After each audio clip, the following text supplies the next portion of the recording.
Okay, are we live now with the sound? Do you want? Are you asking me for? We should pick a feature. Okay. I don't have a preference, to be honest. I don't know either. I don't know if it super matters in the early rounds. Maybe some matchup you want to see. We have sound? That's good. Okay. I found the issue. We have more stream issues than I thought we had. Podcast. It's ruined. We just had a podcast all this time and there was no sound. But we do need to give him a table to feature because we need to get him out of the round. Yeah, just pick a table. Doesn't matter. Do you have a specific person that you want to feature? We'll just pick one of these. Just take Enigma versus Aurora. Okay, so. No, you missed our whole podcast where we discussed the power of Dio and leaked all our secrets for Pro Tour London. Oh, right. Yeah. Okay, so I guess we can skip the secrets for Pro Tour London now. Okay. And, Unlucky guys. Then you didn't hear the explanation either, I guess, about the trophy. I guess it's a good thing we figured it out now. Yeah. So you have this trophy that I made for the Battle Hardened. I swear LSS is not going to sue me, I think. Because I asked them if it's okay to use the logos. And they said just don't use the LSS logo and then it's okay. Did you actually see this? It's funny. It's that Ian Zhang award. It's a special Ian Zhang award. Normally you have awards till 8th place. But I wanted to make one for 9th place because you have this, the Lord of 9th place over here. Mm-hmm. So we have things like this for 2 to 8 and also for 9. How do you feel about this? You're going to hand out this award. I'm going to hand out the award? Yeah. I didn't know. This is your award. That's so funny. Doesn't that make sense? Yeah, it does make sense. Well, we'll make you hand out the 9th place award. It's okay. So which of our team's players do you expect on the 9th place there? Kloppen de pairings niet?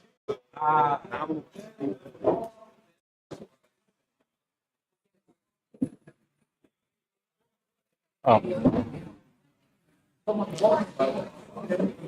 Anyway, it seems like they're slowly setting up the game. The overlay is still not updated, so I'll just keep you busy for a little bit. So it's kind of funny. So we were talking about this just now, right? But you didn't hear, of course. So yesterday, we also had a ProQuest Plus. We did it the other way around this time around because it worked better for planning. So usually it's like Battle Hardened on Saturday and ProQuest on Sunday. But we already have the results of the ProQuest for Sunday now, or ProQuest on Saturday now.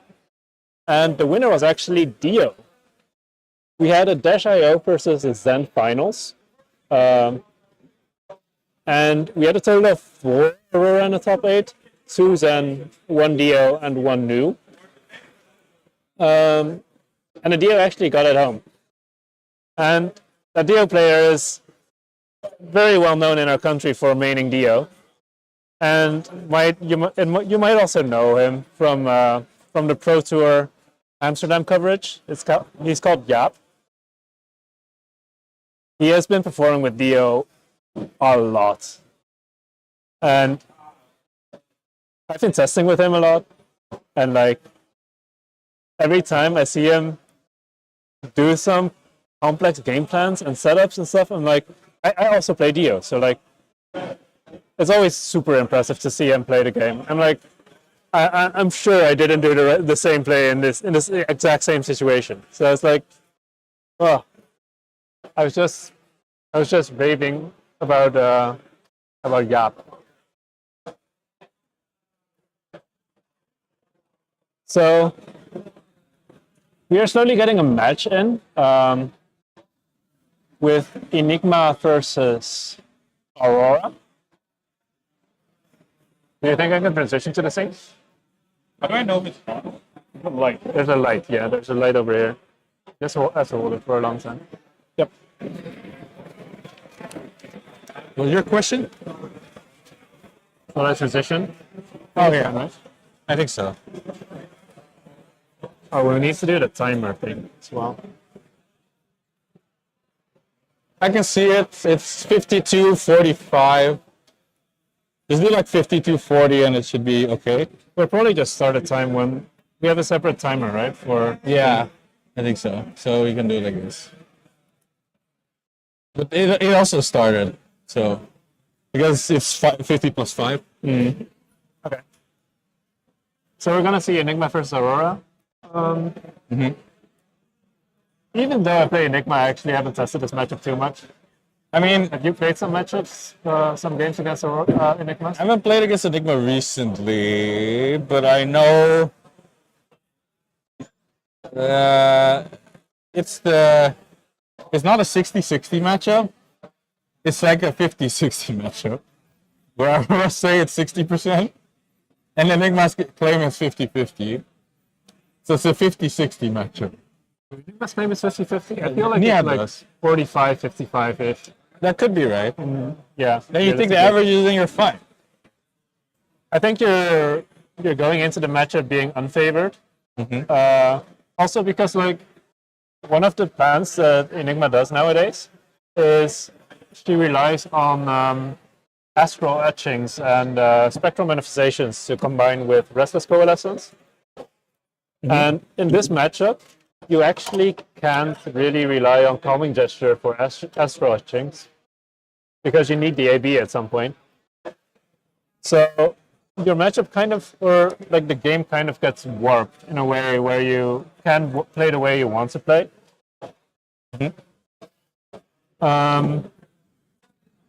However, oh, this is interesting. We see Phantasmal footsteps on the Enigma side.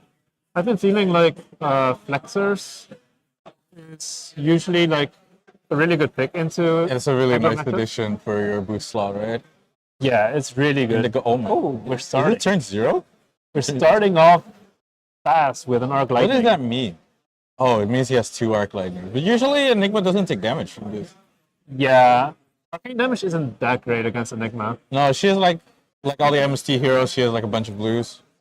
However, there's an extreme confidence coming afterwards, and she might actually take a lot of damage because of this.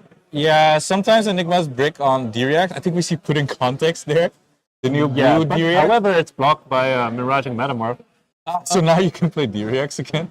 Yeah, but putting context is not that great against an Aurora that keeps throwing forward. Yeah, because you can only block attacks that are 3 or less base. But there's you a- can there's block work Starfall, but that's not really what you want to be blocking with that. No, I think it's fine. I think you just want to convert it. In this case, for sure, but I just mean in general. Yeah, usually you want to get like 3 value from it. Yeah. Let's see. Wait, did he pitch a Waxing Spectre? Oh yeah, life is on the wrong side as well. We should fix that. But we can't. It's not an easy fix. I think for next round we should just tell them how they're supposed to sit Yeah. instead of letting them randomly sit. That's something we'll fix for next round. For now, we mirror it. Then your timer becomes mirror 2, right? Just the camera. Oh, you're so smart. That what? You might need to unlock it. So mirror it, maybe? It's like flip horizontal. Oh, this looks so weird now. Sometimes Ian is kind of smart. Sometimes I'm kind of impressed. Okay. The life totals are good now. Okay, yeah. Sorry, guys. It's a lot of things can go wrong on stream. I know. That's the beauty of it. And also not the beauty of it. This is really good for Enigma. He actually gets to transcend on turn 1, is this? Turn 1 going second. Is this a blue Chimera? And he actually didn't take Oh, any I damage from the forgot. lightning turn just now. I forgot you can actually put cards on screen if It's you a use. blue Chimera with Go again. So he also gets to get the value from attacking with the Spectral Shield afterwards. One of the things that happens in aggro matchups a lot as Enigma is that you just can't find your Transcend at all the entire game, and you're like struggling to get your Traverse life. Not what this card is called. So, Enigma Chimera. Is it Chimera? It's like this, right? You can search on Enigma, maybe. I don't know. Is it actually called Enigma? It was a reference to. That's kind of funny. I don't think Enigma is actually on the card art, funnily enough. I'm gonna move this one to my. Yeah, so we also have this card overlay, but that we're still trying to get to work. Over the day, the stream will get better, trust. Oh no. There's already a Flicker Wisp Arc Lightning combo. What? You know, normal. I mean, we saw him have the second Arc Lightning. You put Arc Lightning in Arsenal. But normally you have to like wait a couple turns and you find the Flicker Wisp. Yeah. But you can also just find the Flicker Wisp. That sounds like the better play, yeah. It sounds kind of good sometimes. Yeah. It's gonna deal a lot of damage. So, for the players at home that don't really know, Flicker Wisp amplifies arcane damage of action cards. Yep. Arc Lightning deals arcane damage every time you go again. So anytime you go again, there will be 2 arcane damage coming in. Oh, Sometimes they have even another Arc Lightning attached to it. That can make it like ping 2 times 2 every time you go again. And it's That's so smart. infinite damage. He wrote his deck list in a way that's unreadable. Oh no. It's okay, I write like this, so I can kind of read it. Arc Lightning giving the Easter egg go again, so you can actually take the draw 1 mode. Yeah, this is kind of how you want to use Easter egg, right?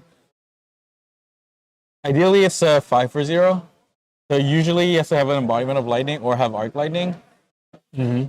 But it's actually paying into good stuff. Yeah, he's pitching for Arcane anyway, so you can also convert it in physical, I guess.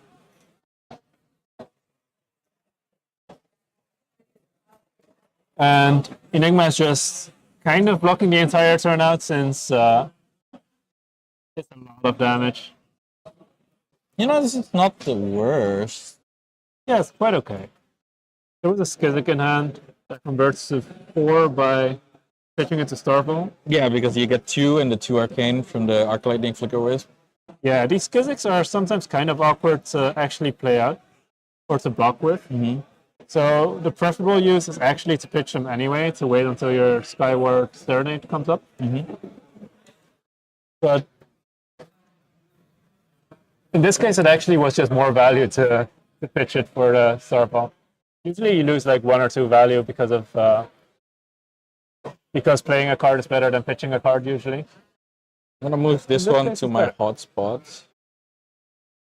Hopefully that's better. Enigma passing turn brung back up, and now we'll turn it back to Aurora. I have an issue. I don't think Aureli updated the card database with the Aurora Armory deck. Okay. So I can't show you Skyward Serenade and I can't show you Skizzik. So I guess our overlay won't have the new cards that are from the new Armory deck. Or we can explain them to you as they come up if you need to. I believe it's still Aurora's turn, right? Or like I think Enigma just passed back and Aurora's thinking how he's gonna hit him. Did he draw? He has the other Arc Lightning? He just keeps drawing them back to back. Wait, did he draw Flicker and the what? Okay, I don't know if I agree with this, but you have to get some context here. I have to put it in context. That's funny. Okay. He has both of them, so he can't just park one and then be like, "Oh, I'll draw the other one." Unless he parks Arc Lightning specifically, and then he needs to play out a bad Flicker with. So what he decided to do is like, okay, I'll just play them both out. I'll accept that I don't have a 5-card hand. And I'll just get damage out of it. Does he have an attack? Okay, he has second strike. Yeah, so like the alternative to this line is you can actually IP1 yourself for a turn. So you can play a 5-card hand with it.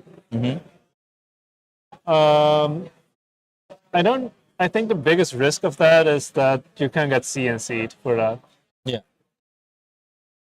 So like you could have went for second strike for 3, pitch current funnel for an embodiment, and then pass turn. It's kind of depressing. It's a little bit of an anemic turn.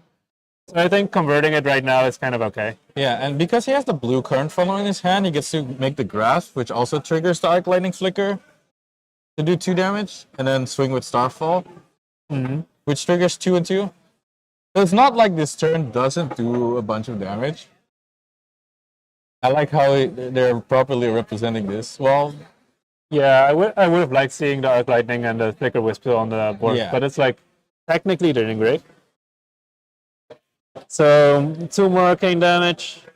And then it's a 1 Rune Chant, 2 from Starfall, and 2 then from another Flicker 2. Arc. Yeah, that's a casual Starfall for 5. Yeah, so how much was this in total? It's like Flicker 2, Arc Lightning 2. Yeah, Arc Lightning 2, so 4. It's only 7 physical. Second Strike, 4 and 2, so it's like 10.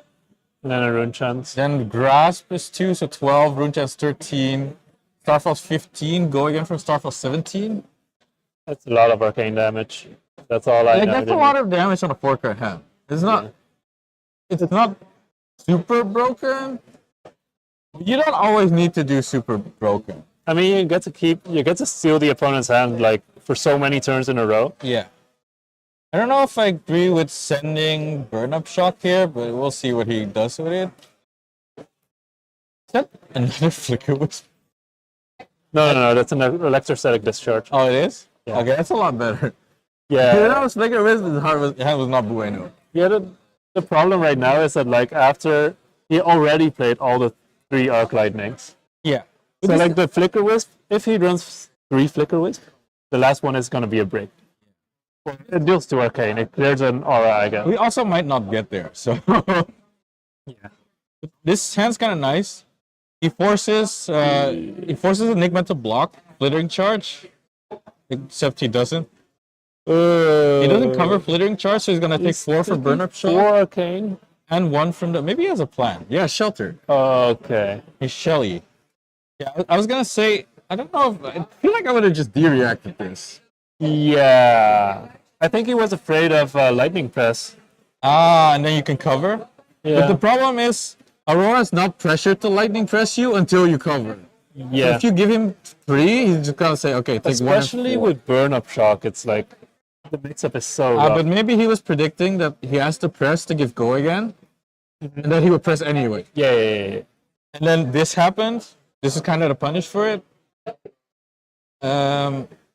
But this is kind of awkward to block out. This is 2, and we know that he has snatch, they're the snatch for 7 incoming. and that's like the mega on hit you need to prevent. And like you can block it out with the traverse, but you're not that happy to do that. He didn't transcend yet, right? He did. He transcended turn 0. Oh, right, on the Or turn Chimera. 1. Yeah, on the Chimera. Yeah.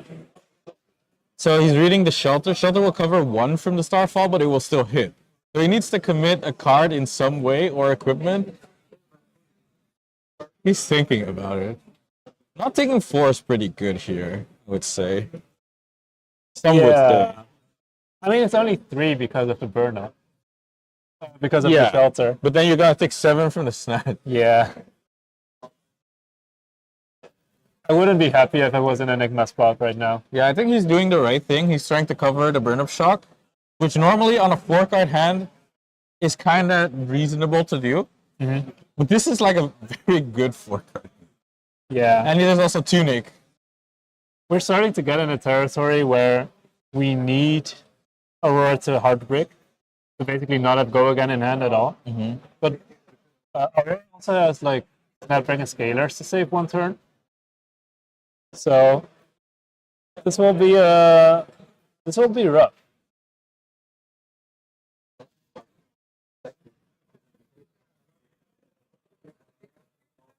We do have a cheat on on Enigma's side right now. Maybe he's just going to develop a Spectral Shield and try to protect this shield for the entire game.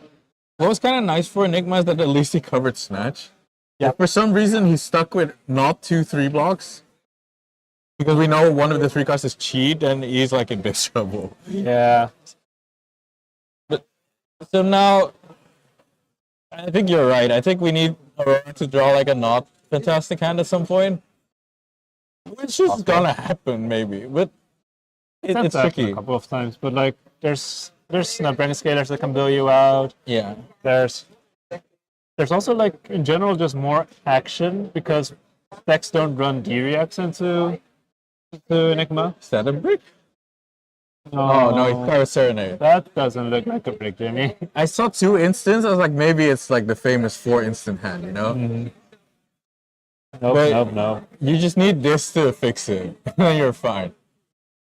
Yeah, Skyward Serenade adds a lot of consistency to the new Aurora deck. Yeah, it's just It's another 4-go again. That's pretty unconditional. yeah. And you can convert it to a 5 if for some reason you already have an embodiment. Yeah. Then you just do +1. So the modes on Skyward Serenade are search a Skizzik and banish it. You can play it this turn. I don't know if that's the exact text, but that's what it does. Make an embodiment of lightning, and +1 on your next attack action, I think. And you can choose 2 of them. So basically, you always choose embodiment of lightning plus search, unless you already have an embodiment of Yeah, lightning. basically you always get the Can't Skizzik. already convert. Until you're out of Skizziks. Yeah, until you run out of physics, which is a real thing. Scar for Scar, not too great, but we don't have more attacks, so we can just Scar press it or discharge Yeah. Scar, whatever he wants to do. It's not the worst. If you arsenal a lightning press, you can also use it as a popper. So like, Oh, yeah, there's like yeah. all the avenues for Enigma to win, basically. That's interesting, because I was going to say I like arsenaling Discharge because it's less bricky, Yeah. because you can like Starfall and then discharge. But what you said makes sense in this specific matchup. This is like one of the few poppers that you can actually keep against Phantasmaclasm. There's like not a lot of them. There's like Down and Dirty, Yeah. and there's this. So that's a very interesting play, and I think he actually did put it in Arsenal. I'm kind of surprised he converted the electrostatic discharge into a Starfall rather than into an extra 3 damage on the Scar. Maybe he's expecting it to go longer. Yeah, that's like I was expecting him to like discharge Scar, Arsenal the other one, or press Scar, Arsenal the other one. Maybe he's afraid of getting fatigued in Yeah. some way. I don't think it's unreasonable. You just get 2 cards for 2 damage for your card, and you don't actually use it, but you would have gotten 3. It's also like, when you're this far ahead, maybe the 1 point of value doesn't even matter. Yeah. Maybe you just prefer having it in your deck, because this Enigma's a weird hero. She's an illusionist, but she can actually walk in fatigue quite well, unless you get stuck with cheat hands. I don't think I've ever had a game against Aurora that went to second cycle, but I also haven't played a matchup too much, so. I think they usually don't.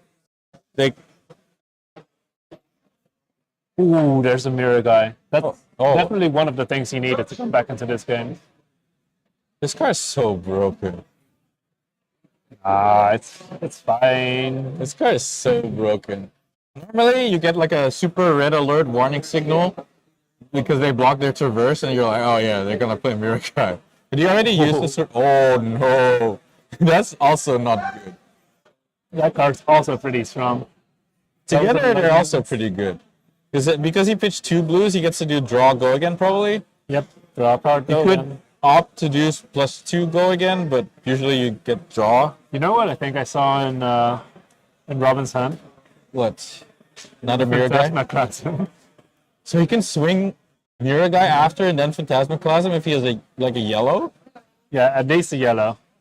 I think he was digging for another blue with the levels And then he got for the Phantasmaclasm. big pop-up turn. Oh, I think he has Metamore. Is that Phantasmaclasm or Metamore? It looks like Phantasmaclasm. I don't know what the last card is though. Is it blue? We're about to It does find look out. like a blue card. We're about to find out. Oh, there goes Phantasmaplasm. Oh, It's a Waxing Spectre. That's not a good draw. Did he need to pitch there? Yeah. I mean, To swing. it's, But it doesn't look like he's swinging. no, you can't swing. Ah. I don't Oh, it think. costs 2. It doesn't cost 1. I don't think this is the thing you wanted off the top with the No. levels of enlightenment. I think he just pointed at it, he's like, yeah, I had this. He's just hoping for a yellow or better. I feel like you'd rather have like the line where you just do Mirror Guy into Phantasmaplasm. But I can see, I can see the reasoning. It's like you It's need to high roll to win this matchup, it's right? like I need to get back into the game. And if I get either Phantasmaplasm off, or something else that's good. What is this? Draw? Go again? Looks like go against me. I think his hand doesn't actually convert very well. So he's playing like super conservatively with the Snapdragon. I think it makes sense. I think so too because he's ahead in a way. It's not that big of a difference. It was like 1 turn ago.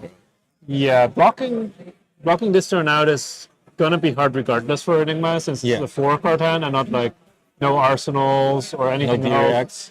No equipment basically. You already see them pitching, so it's like you only have like 2. Ah, you know you can three press real here to cards break the involved. shoes, right? Yeah. I don't know if you will, but that sounds kind of. Is it press or seal? It presses in its arsenal, no? Yeah, Lightning Press in the arsenal. There's a COV incoming still as well. Is it a when defense trigger?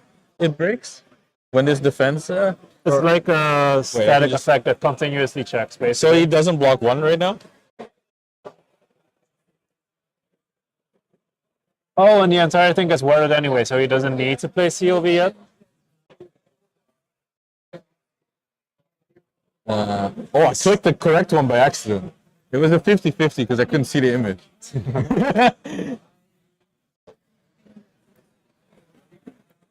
And Oh, it's when the comment chain closes. So at least you get the 1 block out of it. I really like this line where he just pitches the God on a Flash here for Starfall. And if it hits, you play out a COV. If it doesn't, just put in Arsenal. Yeah. That's kind of the strong thing about the CLV, right? Yeah. Because it's an instant. You're not clogging your arsenal. You're like you have the freedom to do exactly like you said. And if you do end up pitching it, you already have the CLV staying live. To me, what is COV an instant? So weakest link has more targets, except you play it when they weakest link you. It feels so strong that Aurora can just like play around weakest link by playing it out and play around CNC by playing it out. I feel like they probably tried it as an action too, right? But I feel like as an action, it's kind of meh.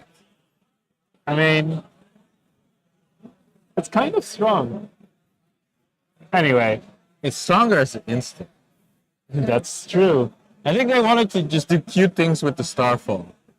I think they specifically wanted you to be able to cheese people like this. Whether you should be able to, that's I don't know. It's a very strong interaction. Well, at least he can't do the popper thing from Arsenal now. This entire hand, I think this might be a really good turn to do like an Exude Snapdragon's line. Takes burn up shot. Makes Burn-up sense shot because would be very scary with Exude Snapdragons. it's kind of nice to take it because it enables your sword. There's another channel Lightning Valley. You know what he needs here? Another channel Lightning Valley? Zappy Clappy. Oh yeah. But if he did that, he would get A beat, but you would strip his arsenal. Zap Clappers is actually a really interesting card into Enigma. It's like sometimes you can just juice their Mirror Guy. It's another card I can't show. It's a 2-block arm equipment. It says with Blade Break, and if you defend, you can reveal the instant from your hand. If you do, you deal 1 damage to your opponent. 1 arcane. Okay. Which triggers your CLV. If it hits, There's another Burn-up Shock. you know he didn't need it. Yeah, he didn't need it. but it's welcome. I mean, like, oh, you put it on bottom. Didn't need it anyway. I'm gonna get one later. That's kind of no. He has to use Snapdragon probably. Is Tunic on 3? I think Tunic is on 3, so you're doing some kind of Burn Up Shock, Tunic, Starfall, and then Exude is kind of awkward in his hand. It's interesting that he chose to Tunic this Arcane. In case he gets Arcane more, but he might not. So I think it's a good call.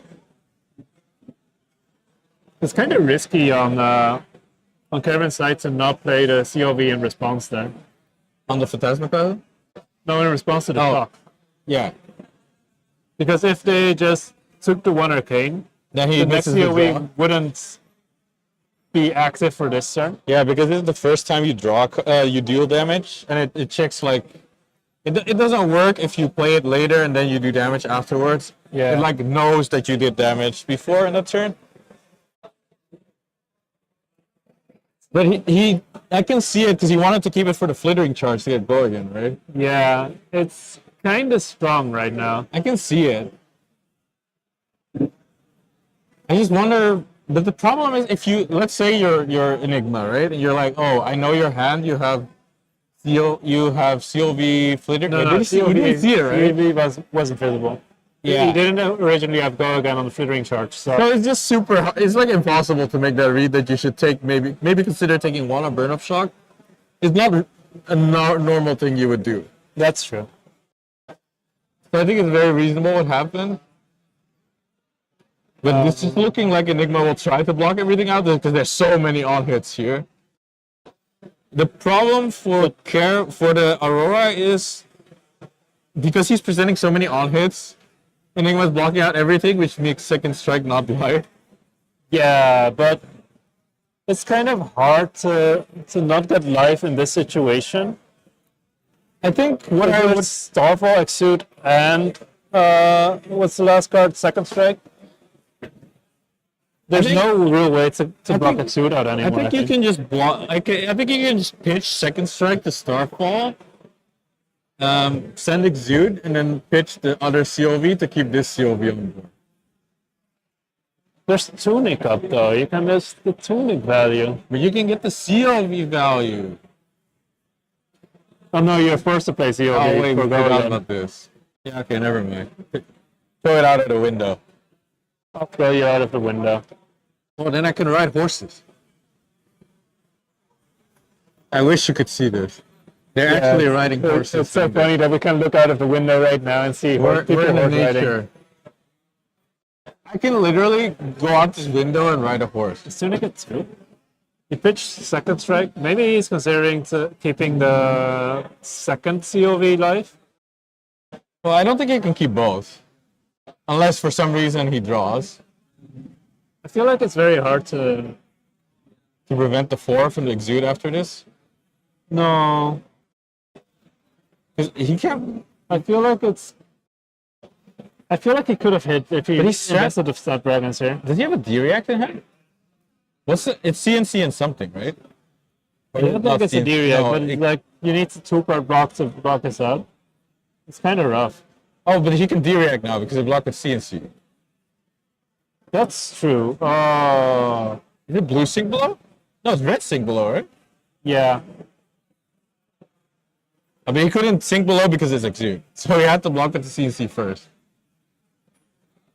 Yeah, so had he done... If the Tunic's actually on 3, I don't know if it's on 3 or 2. I think it's on 3.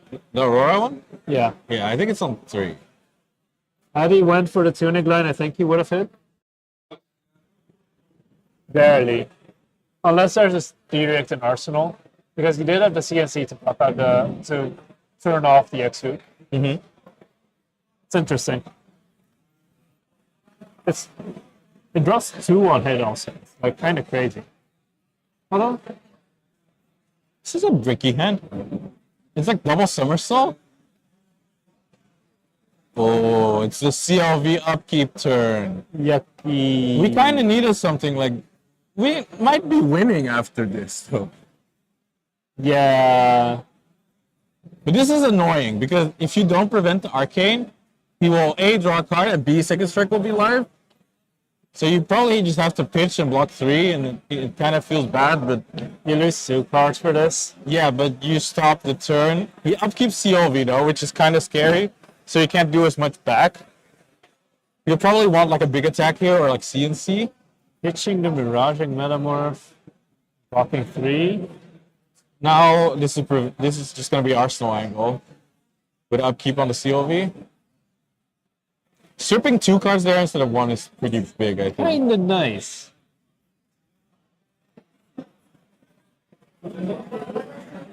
I kind of like this line with the Rune Chant. Yeah, it forces you into getting 2 cards back at least. So no, it's not great because you're giving 3 cards for 2 cards, but you get COV another turn, which is a fake 1 card. Yeah. So in your super brick hand, you can kind of trade 3 cards for 3 cards. 2 cards for 2 cards in the end. This is not. He drew another somersault, right? Did he? I think so. I think that's actually what's on the table. Oh, is it or no? Is it Skizik? I think it's Skizik, yeah. Skizik. It's kind of unlucky he fixed 2 somersaults just before this, because it would have been like a 1 card block 6. I don't think this hand converts. Yeah. It seems like the Snapdragon Scaler kind of got thrown away at an unfortunate moment. Yeah, I think he was like, oh, he's blocking 3? I can draw 2 cards. Yeah, but the problem is, Yeah. well, you can make 2 reads, right? One is they have a no block, but if they have no block, they might have Enigma, a chi for Enigma. They might not. Did he shuffle after pitching all his chi? I don't think there was a. He might not have a converted chi. So he might have It a. was a traverse. There was a traverse, That but was- afterwards He only pitched- presented once at that point. Yeah, he pitched his only chi at that point. So you could think about like Enigma to prevent the last damage, but that might not be a possibility. Oh no, it's the old school scar for a scar, go lower than your opponent play. I didn't think this would happen anymore in this match. But it's kind of nice. I've even seen like Enigma decks play this card now. Yeah. It's just nice. Want to buy altered scars. I have them. I'm not selling them to you. Unlucky. I'm kind of surprised you don't have them. Because you have like a bunch I have cards. of random cards that are shiny. So is this hand is like Snatch gone in a flash? Yeah, it's not the best hand. So it's gonna be like if you draw, you might end up in a pitch to embodiment angle if you play Gone in a Flash. It's taking the 4. Actually, This giving might a draw on break the COD. hand. That's an Untwined Lightning. Yeah. Okay. Now we're not unbricked because you still can't Starfall. Because this is an elemental, It's not a complete unbreak. but it's still 4 damage. So I'm not complaining about 4 damage. Jimmy, do you prefer to have a Snatch, an Arsenal, or an Embodiment? I think I prefer to have. Or do you play Snatch? Oh, you can make an Embodiment if you play Snatch. I think I prefer to have the embodiment because we blew up the Snapdragon. I think so. But it's debatable for sure. But yeah, if we play Snatch, we definitely can't convert. Unless you draw an instant. Yeah. There's no real ways to convert this, right? You can If you draw Lightning Surge, you're live for next turn. draw somersault, pitch to embodiment. You can draw Somersault, yeah, that's pretty good. Because with the new rulings, where you can where the on hit happens in the damage step, and you get priority afterwards, you can still play the somersault and have it for resolution. Robin goes down to 1. I don't know if he thinks he can Enigma or not, but he definitely can, right? Yeah, he can't. I don't know if he's thinking he can or not. He might be thinking about Arsenal. Okay. Then also we have to run there and fix it. Yeah. But luckily he knows what he's doing. Yeah, Wiercx Spectre end of turn. That's kind of what I was expecting with the 2 floating. Yeah. But is And it there, explains why he didn't block that much, because you can't really block that much. is there any counterplay to this? It's just kind of back to pass priority, right? Yeah, you never pass priority there, I think.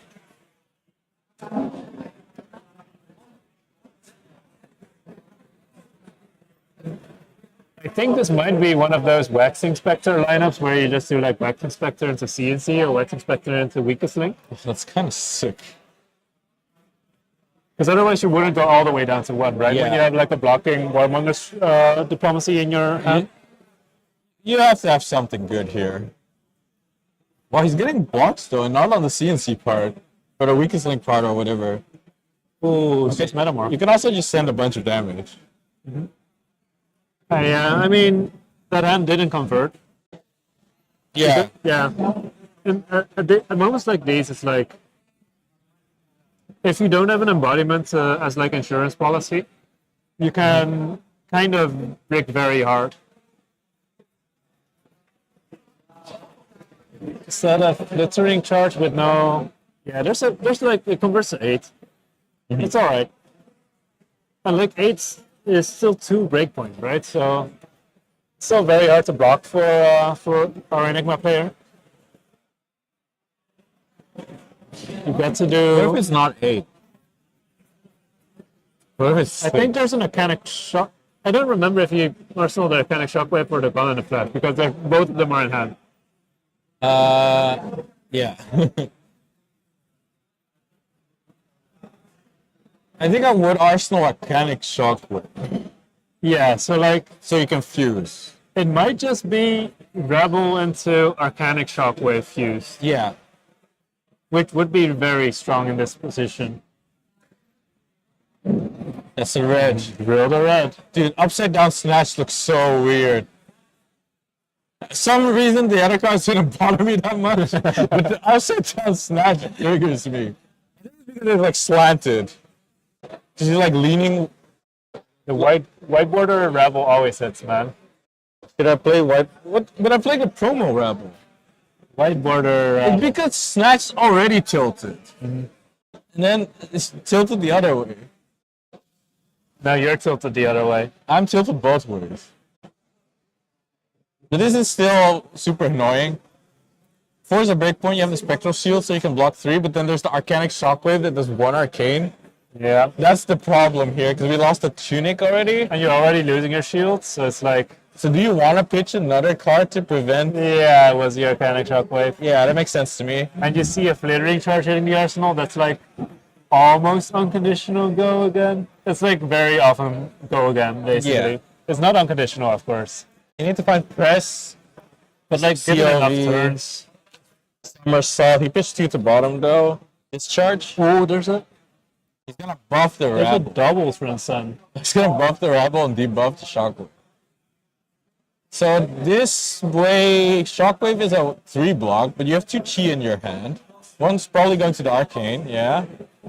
Oh, No, it's going to the Spectral Shield, and that's going to the Arcane. Oh, right, he doesn't have, he doesn't have he barrier took his anymore. calming gesture? Yeah, he doesn't have Oh, barrier that's so anymore. risky. He doesn't have barrier anymore. I forgot about that. So now it's a 3 block, but does he have a 3 block that he wants to block with? I mean, you don't have a. Oh, you do have a choice. Dire? No, you can let Wax Inspector do it. Rexy. Yeah. And then you can do like pitch the chi and follow it up with some attack.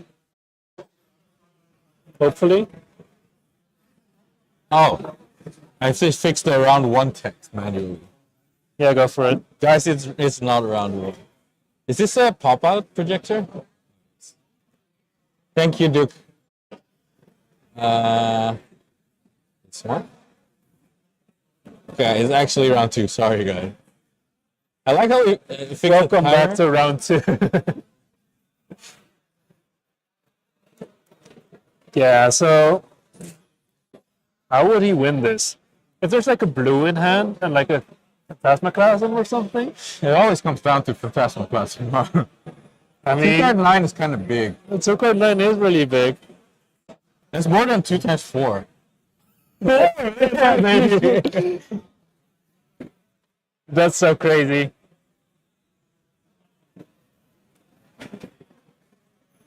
I don't know if this is actually like winning. It's better than not doing this. Because like we know about a Flittering Charge in Arsenal, right? Yeah. Well, this hand is kind of sus. This hand currently doesn't convert at all. But No. if there's an instant that you can top decks here, Yeah, that's kind of bad. What's he drew the exact same card. What is it? He drew Current Funnel. Oh, he took away the current funnel and redrew current funnel? Oh, yeah, that's so funny. Oh, so it's Skizzik? Yeah, it's Skizik. Skizzik? You don't want to be blocking with Skizik. So it's block 9 angle It's actually a block 9 angle. with the funnel Yeah. that we just redrew? Or it's actually you might block 8 and do Grasp Dagger or Grasp Flittering Makes sense. because you get to clear the Spectral Shield guaranteed And you still get a card? and you still get a card. I think it makes sense.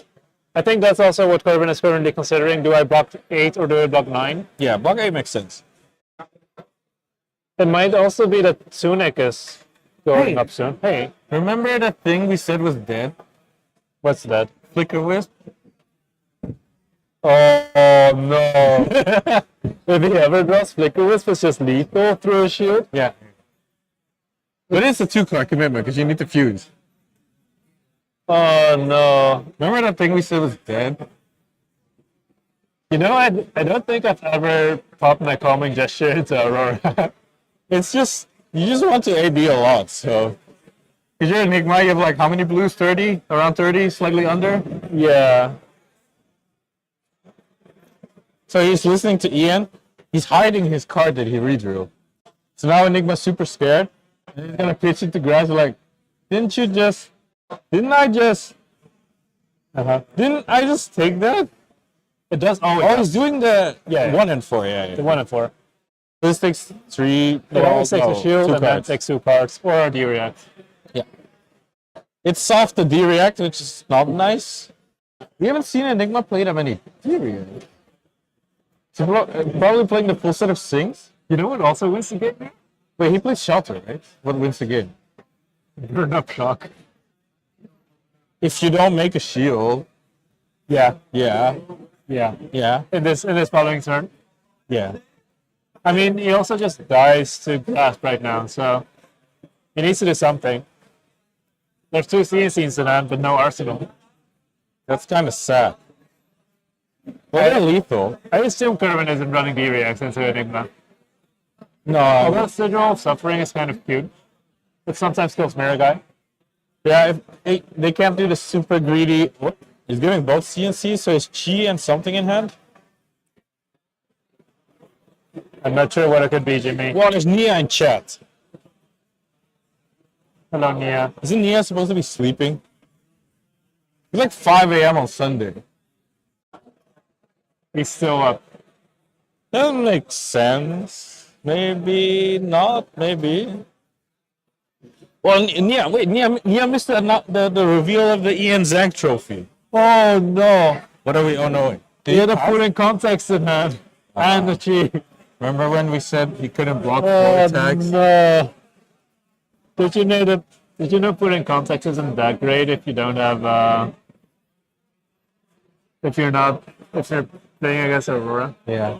I think I knew that when you said that in turn 0. You can hit Skizik with it. Yeah. It's true. Gets Entwined It's a Lightning bouncing ball. again. He kind of wasted his even- embodiment. He even had. Where did he get an embodiment from? I don't remember. Where did he get the embodiment? Is that how they represent the girl here? No. Is that a pummel? Well, it is a pummel. It's It's a 5 block, so this is super lethal. Oh my god. It's still there to put in context. Somehow I did not realize this was a pummel list. There's red Enigma Chimeras in this as well. That's a pummel target, Ian. Neo would be so happy right now. If only he would watch this stream. What do you mean he's watching? There's no weakest links in though. That's interesting. Anyway, Do you think he had space to board out, put in context, or maybe he just has a list that can't? let me count. 14, 17, 20, 22, 23, 25, 3? No, it's 1. He wrote 8 times chi. He didn't want to bother writing out all of the chi names. I don't know if this is a deck list error. I feel like this could be considered a deck list error, but also it's kinda.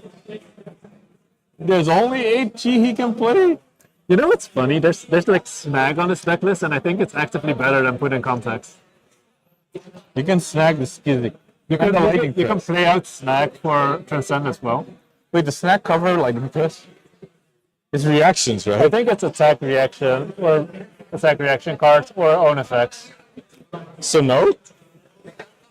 Well, that's crazy. 18, 20, 22, 23, 25, 34 blue in total, 2 of which snap, 2 of which put in context. You can reasonably sort it out. Or both of them go out, then you play on 30. You could. You don't like playing You on probably 30? just put Sacred Art in, go for like 32, or 33 with a one-off put in context or snap. It's interesting. We can go back to Ian's view, maybe. It feels so interesting though, because I wasn't feeling like this was a... Oh my god, I love Toby. I wasn't feeling like this was pummel list at all until then. Because I didn't see all the 2-cost cards. I didn't see the red Enigma Chimera. I didn't see weakest links at all. Is the blue Enigma Chimera normal to play? The blue one is normal to play. Almost every deck is currently playing blue Enigma. So you can't tell by that? So you can't tell by that's not a real tell. You can't tell by Phantasmaclasm? The blue's second tenant of chi is a little bit of a tell because most decks don't want to play this into new. So you have to have like a good reason to play it. I think I usually play Ripple Away as a pummel target. It's kind of funny. You do get a little bit of protection if you do like Ripple Away Tunic pummel. Yeah, I saw you put them in your deck like 2 days ago to test it out. I like really Ripple Away. Listen, man, you couldn't find a better use for Ripple Away. Ripple Away. It's if you actually get to pummel a Ripple Away off of Tunic, it's a 3-card 8, and you get like 3 value by discarding a card from your opponents. It's crazy. Did you say? Yeah, okay, yeah. Yeah, it's like 11 value. 3-card 11. Did you know you can like Tunic pummel CNC? I know, but like sometimes situations are dire, Jimmy. But the Enigma Chimera is kind of sick. I think Ripple Away at the moment is kind of funny against Aurora as well because you can Deny the embodiment? get a Night Embodiment from a Serenade. So they get a Skizzik without going in. You deny them 1 power. That might break them sometimes. Maybe not always, but it might break them sometimes. I think so. They can still get an embodiment by pitching for it, but like, how often do they have pitch? Are you gonna Ripple Away every Serenade? No. Maybe. That's what you're playing. Could be. I was playing Enigma Mirrors yesterday, and it was like, every time I played Spectral Manifestations, I asked the Duke, do I lose the game right here? Oh, Duke. I lost the game right there like 5 times. I think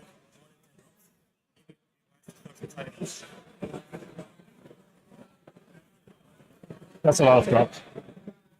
das ist gut. Das ist gut. Give me a Just strip left on side side now then. as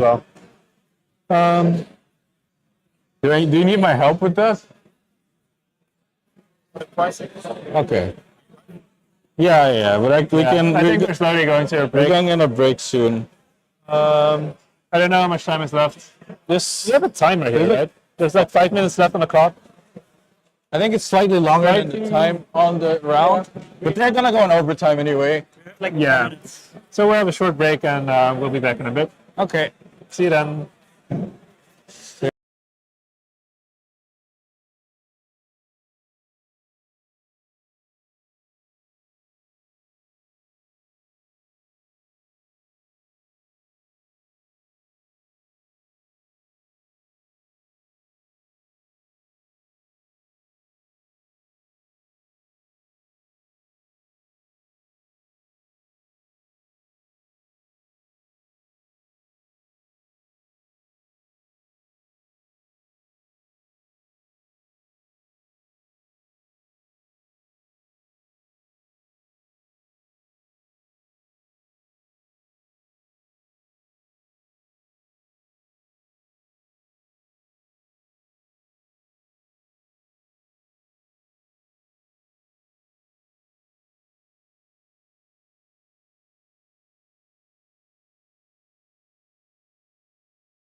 Welcome back to the stream. We are now heading into round number 2. We are getting a nice little stream for you with a new versus Mario matchup. A couple of assassins that have been popular in the recent minute. Just gonna update some things with the stream, and I'll be right with you for the game.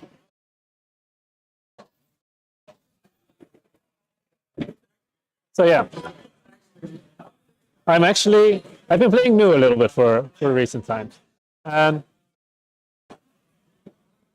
the assassin mirrors are really something. Every time I play the mirror in or the assassin matchups, I'm like, I don't actually understand what's happening in this game, and I don't really understand what makes you win and what not. It feels like a lot of it comes from the power card Codex of Realty.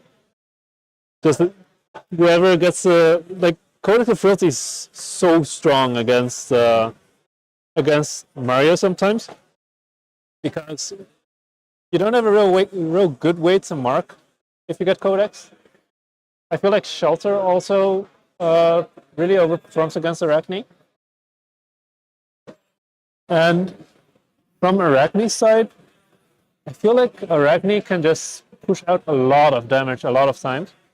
Whereas Nu usually just tries to mid-range a little bit, tries to block out a bit, then send a 2-card CNC, 2-card Codex Dagger CNC, leave no witnesses 1 card.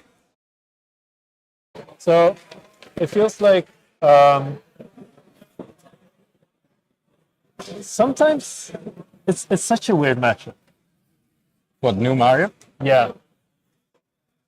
I'm very interested to see where this one's going because sometimes Mario just pushes 20 damage in a single turn. Yeah, I think this is the matchup I ask assassin players I know about the most, and I still don't know what the conclusion is of this matchup. I don't want to give them 5-card hands, but I also don't want. Because sometimes I just pass and they do 1 damage with the entire 5-card hand. It's so hard to understand sometimes. Let's see if the names are up already. It seems like the life totals aren't updated. Can you reset them here? Yeah. What are they on? Oh. 40. I meant what are they on the error. But we have to give a shout out to Aureli. I don't know if most people know Aureli from Eye of Ophidia, or I don't know how the fuck you say Eye of Ophidia in French. Why d'Ophidie? It's like an OE, I think. I don't know. I'm sorry, French people. French people in chat, let us know. They will rage. But she sent me all the things I needed for the stream setup. That I don't use them correctly is on me, not on her. Mm-hmm. So if you're like, why does it look like this? If you have them, it's because I'm not using them properly. Yeah. So it's not her fault. I'm very thankful for her help. When in doubt, blame Jimmy. Yeah, that makes sense to me. But that's how we get the nice meta game. I don't know if we showed it since we were doing our soundless podcast. What was the issue with that, buddy? I had the stream monitor on. Oh, nice. Yeah, I forgot that's a thing. At least we didn't leak all our secrets. Yeah, it's okay. This is good. Anyway, it's kind of funny that you have Snag on board on the screen, the card over there. Are they playing it? No, I don't think you would. I'm not right? too sure. I don't think you would. It's an interesting card to include in.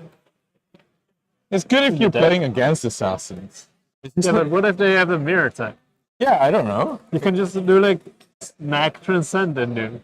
It could happen, yes.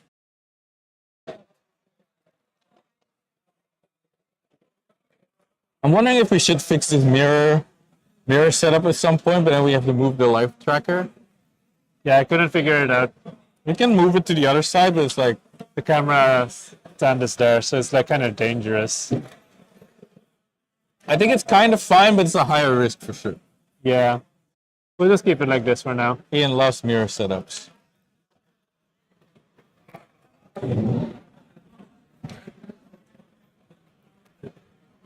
It's always so interesting when you look at like Mario deck lists. It's like always, it feels like they're significantly different from each other like every time. It feels like it's very unsolved right now. So I feel like a lot of people are like confident that their Mario list is good, and it's always different from other people. I mean, maybe because we just know a lot of people that play Mario. yeah, I mean, we know like I know Kashi is a good assassin player. He's a good everything player. We also had a Mario list. You have Gabe. You have Tao Chao. They're all playing like very different lists, and they all work. and they all disagree with each other. Yeah, and because they all work, it's hard to argue. It's They're just so too crap. funny to see Mario players. Wait, where's up 6 and run? Oh, he only plays 2 pick up the points. Why would you play pick up the point, not up 6? Pick up the point is interesting because a lot of your hands are like oops all reds. Mm.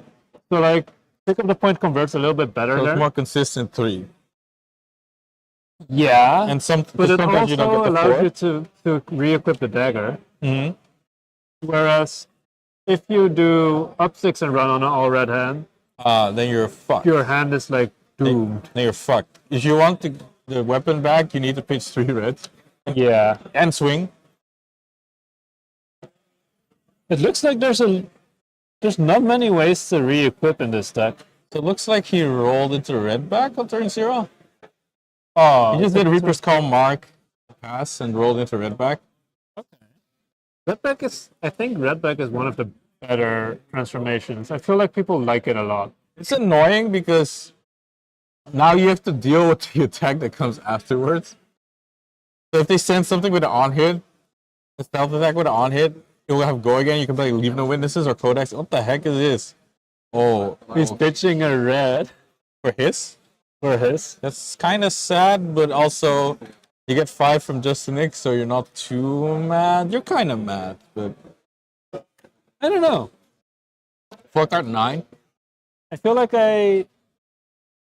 this doesn't feel like a hugely strong turn right now. I think I would have preferred seeing the Art of Desire Mind being played, and then hiss it, give it go again, and hopefully top deck something good. Or like hopefully mill a red and then top deck something good. You do see one of the CNCs go to banish right now. No, I just put a bounce of attraction while it's gone. I'm so confused. What happened? That's a bond of attraction, right? Didn't he play Bonds? What did he play? The blue attack?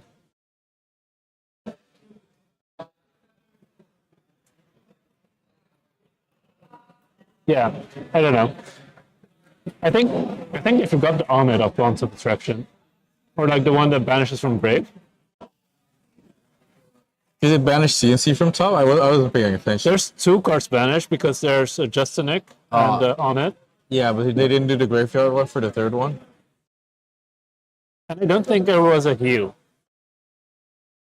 Anyway, Hunter's Glaive hits, remarking, and then another No, bounce not off it. it's Art of Desire. Art of Body? Desire Body, yeah. Art of Desire Body is such a good card in some matchups. That card is so sick, man. Especially when you can give it go again. Like, for example, with, like an Arakni redback. It's funny you talk about that. It's almost like it's there. This guy is so sick. It's like if you take it, it can be snatch. If you block it, sometimes it's snatch, and it heals you. And sometimes you just a nick and you draw like a billion. Ooh, He didn't want to go again. This only does -3 right now, right? yeah. Because it only targets a dagger for the other side. It does feel better to play cards than to discard cards. Okay, yeah. Does it? Oh. He milled a red off the top anyway, or a blue off the top anyway, so it didn't matter at all. It's so funny that you can see through the card overlay sometimes. This is how you're not supposed to use this overlay. Well, technically, this is the internet issue. Because normally you would snap load this image and you wouldn't really tell. Ooh, that's an anime art new. I wonder how many people notice you put black boxes in the middle, on the sides. There's like yellow on the I thought you would put it under, so it looked. Oh, does that look better if you put it under? That's too much precision work, Jimmy. I don't know if either one looks good, to be honest. I'm actually surprised to see Inertia Trap in new. I haven't seen that card for a while. I think it makes sense. What's the condition of Inertia Trap again? So like one of the weird things about Inertia Trap is higher power. Oh. So One of the weird things about Inertia Trap is that like your best way to disrupt your opponent is Arsenal Disruption. Because you have like the CNCs, you have like the just leave no witnesses. So playing Inertia Trap kind of counteracts that. Because they can't Arsenal. Because their arsenal's gone. Yeah. Yeah, you're right. Because your best codex targets are, like you said, is almost always leave no witnesses or CNC. But I do think Inertia Trap is pretty good in this format. So you can like, you're not letting them set up for free. Sometimes it's super annoying when you play it. Sometimes it doesn't really matter because they can play out the last card. But sometimes they're like stuck. And they were planning to Arsenal it because they can't convert it this turn, and then you inertia it away. So in a way, that's also a form of Arsenal disruption. Oh, but this list is not on shelters, which I assume is I know why it is. Budget. I know why that is. Why is that, Jimmy? Because he loaned them to Monheim. Oh no. Where's Monheim in the standings, Jimmy? He's a good friend. Is this a mark of the Black Widow? He's a good friend, Ian. That makes sense. Is that Mark of Black Widow? Does it have an extended art? Yeah. Oh, in the armory. gem pack? Gem pack, yeah. Did you know I've never opened a gem pack? Yeah, me neither. One day. We should go to armories. Sometimes. But my armories are blitz. I don't want to play blitz. 6 block? Block 6 on that one. Get to roll the dice again. No, you must roll. Okay. At least he didn't redraw before that. That's a funnel web. That's the Arsenal disruption? Yep. Guess Funnel who- web feels worse than redback to me, I think. I think funnel web is It might probably be the the worst worst one in general. because it's like, well, there's also the dagger one when you don't have daggers. Yeah. But that's conditional. I mean, there's also the trap one when you don't have traps. Right? Yeah, but at least this always gives you +3, so it's like not the worst. Yeah, It's it like- like converts to +3. But it's like super face up, so your opponent's basically gonna be like, oh, I guess I have guess to I play play out all my my arsenal. cards and don't have Arsenal. Then it's just +3. You're not super afraid of just +3. You're afraid of all the on hits. Sometimes it's just a dereg in Arsenal, and you're like, well then, okay. This is exactly how I wanted to use my dereg. Yeah, I've never seen someone block with trapdoor. I don't think there's traps in Grave. Yeah, but it just looks funny to me. I think it happens sometimes. It happens sometimes But early game. The strength of this card is like, when you get CSC, you can actually block with your fake DRX.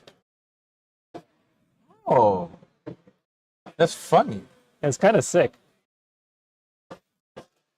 That card is so sick in drafts. It feels like New is actually getting quite a bit of deck damage off against Arakni. Think she already milled like 4 or 5 cards from him. Do you think that's an important or more important than like damage in this matchup? It's close. I feel like damage can go either way, but the tiebreaker is that New is just really good at just fatiguing you on deck. Also, Yeah. so it's like an alternate form of angle of attack. You don't have to win on damage. Wait, this is isolate. You can't actually block this out well. Is that the dominate one? Yeah, dominate. Isolate is really cool with the agents. Oh, that's true. Because you can just convert all your hand into attack reactions. Yellow shred. Discarded the shred for the +3. Gets blocked by a D-react from hand, but not from Arsenal. Yeah, so you can still So do you it can from still Arsenal if push he has over it. with a second shred. But even if you don't, I feel like just, he would. Oh, I feel like if he had a D-react in Arsenal, he would have played it though. yeah. Just to, well, you could bait him into doing this. It's a consideration to not play the D-react from Arsenal first. Yeah, But I feel like he's thinking about it too long, so I don't think he has one in Arsenal. it feels like there's none. Yeah. Maybe he's like, would you like to target my stilettos with the Those shred? Codex. He couldn't play it out last turn. What did he play last turn again? I forgot. I think something with just a nick. Right. Usually you can just dagger. Right? Yeah, I think it's overpitch with just a nick and then pick Codex for CNC. Maybe there's no CNC in the graveyard. They're just starting point grave, I guess. Oh, look, a CNC.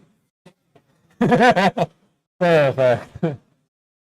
Codex is so huge. Perfectly late. Wait, I have to fix this timer. I forgot. What's the timer?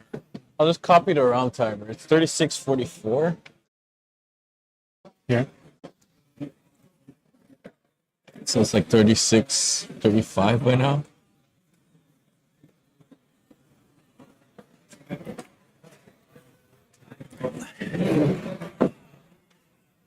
It doesn't always feel so bad when you have to CNC on an empty arsenal. Yeah. But obviously you couldn't know because there were like, it looked like he was ending with 2 cards. Yeah. Well, Yeah, I mean, just one was going to be obviously reactive. at least one, and the one you can't tell if it's attack reaction or Codex or whatever.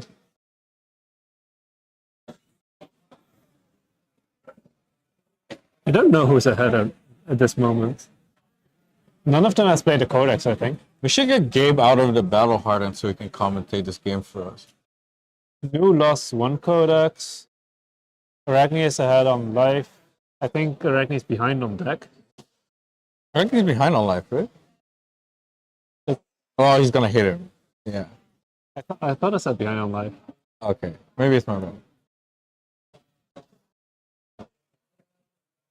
I think this might be currently Arakni in favor of. No, I think it's in favor of new, but I'm like not too sure. Oh, there's Take Up the Mantle. I think I can definitely go both ways. Dude, this card is so sick. But it doesn't actually take up any mantles. Oh. What does it take up then? It's just +3. It's kind of sad when you can't put out on a mantle.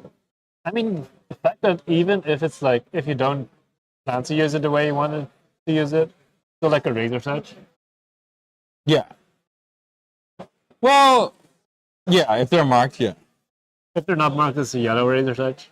Which is still better than actual yellow Razor's Edge. Yeah. I haven't seen Razor's Edge yellow in a long time because the limited format only has red ones. It Yeah. conditions me into thinking only the red one exists. I have the same with like Lava Vein Loyalty right now. Oh my god.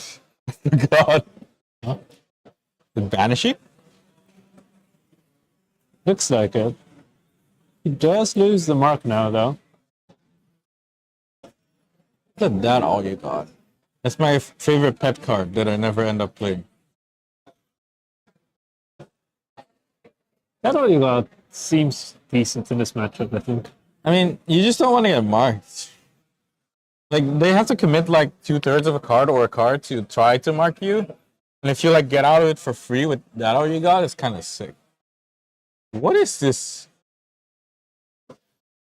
Oh, Sigil in response to the mark. it's interesting. So you have to play the lair here because you don't expect them to play another go again attack. If you, in case, so you can mark them. You lose out on damage, but you get the mark off. Yeah. No, I was playing around the CNC. Oh, okay. I mean, you did. That's for sure. So like the funny thing is when you're not marked and you codex them, it's like really hard to get marked again. It's so funny to give them fealty sometimes. Fealty's kind of good in this matchup, huh? But right now he is marked, so Yeah.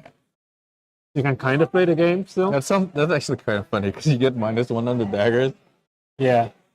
There's like flick, but you don't Really always want to want flick your Hunter's Clave. At some point you do, because you have to pick up the points. You do want to use your flick knives to do something in the game. But you can't do it all the time. discarding, looking for a scrap to get back on the way. That's you What did can't he get get the back? same card. I don't know if he already has a looking for a scrap engraved. Should we go there? Yeah. Okay, let's.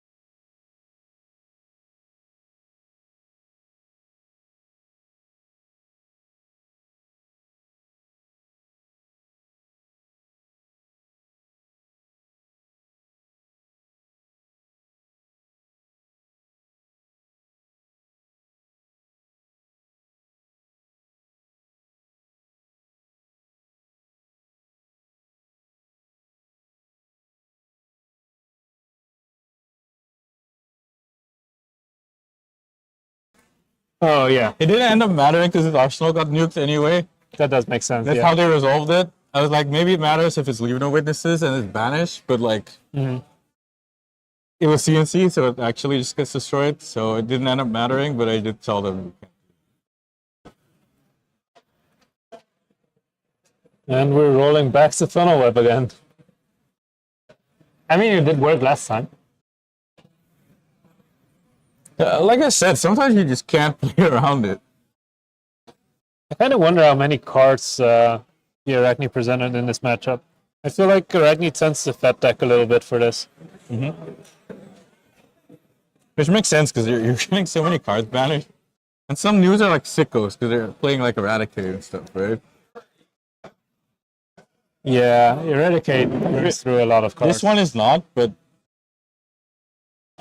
Eradicate feels so bad to tank, even if you're not like, if you're like an aggro deck, you get eradicated. Suddenly, like it's like, I lost a bunch of damage out of my deck. It's not a real on hit, Jimmy.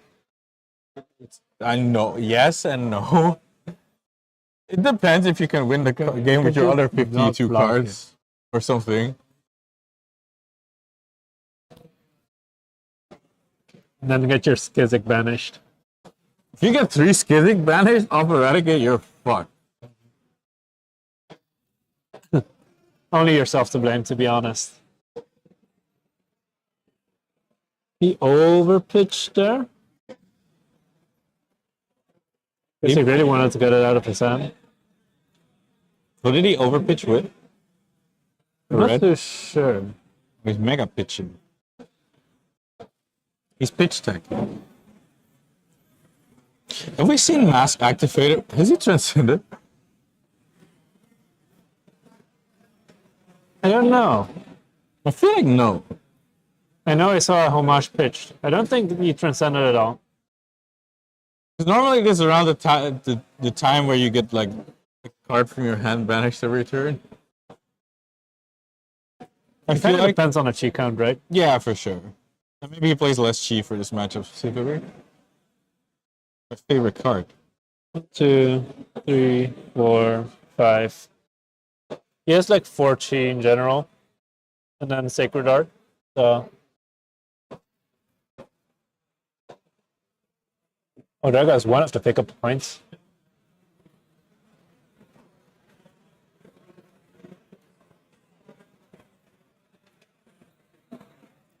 Kind of feels like Arakni lost full tempo somehow. I mean, that CNC turn looked pretty bad for him. Yeah. The Codex CNC. This is the blue body, or the blue design. Blue Art of Desire Mind, yeah. Ooh, and he actually got to banish a Reaper's Call blue with it. So, actually drawing a card with it. And healing. That's why sometimes these cards are like Snatch Plus. It's just sick. Yeah. And let's go again from the Beckoning Mistblade, of course, so. And it blocks 3. Leave No Witnesses coming in now. And it deck damages them. It's so sick. I wonder if Leave No Witnesses as a follow-up attack reaction here. Something like a Hiss would be so sick. It kind of smells like it, right? It's trying to block it out with 6, but if you... Oh, just pass. Yeah, it's like sometimes your top deck off of the Art of Desires is like kind of useless. Yeah. So I was getting worried he was going to draw 4 cards. But it's all good.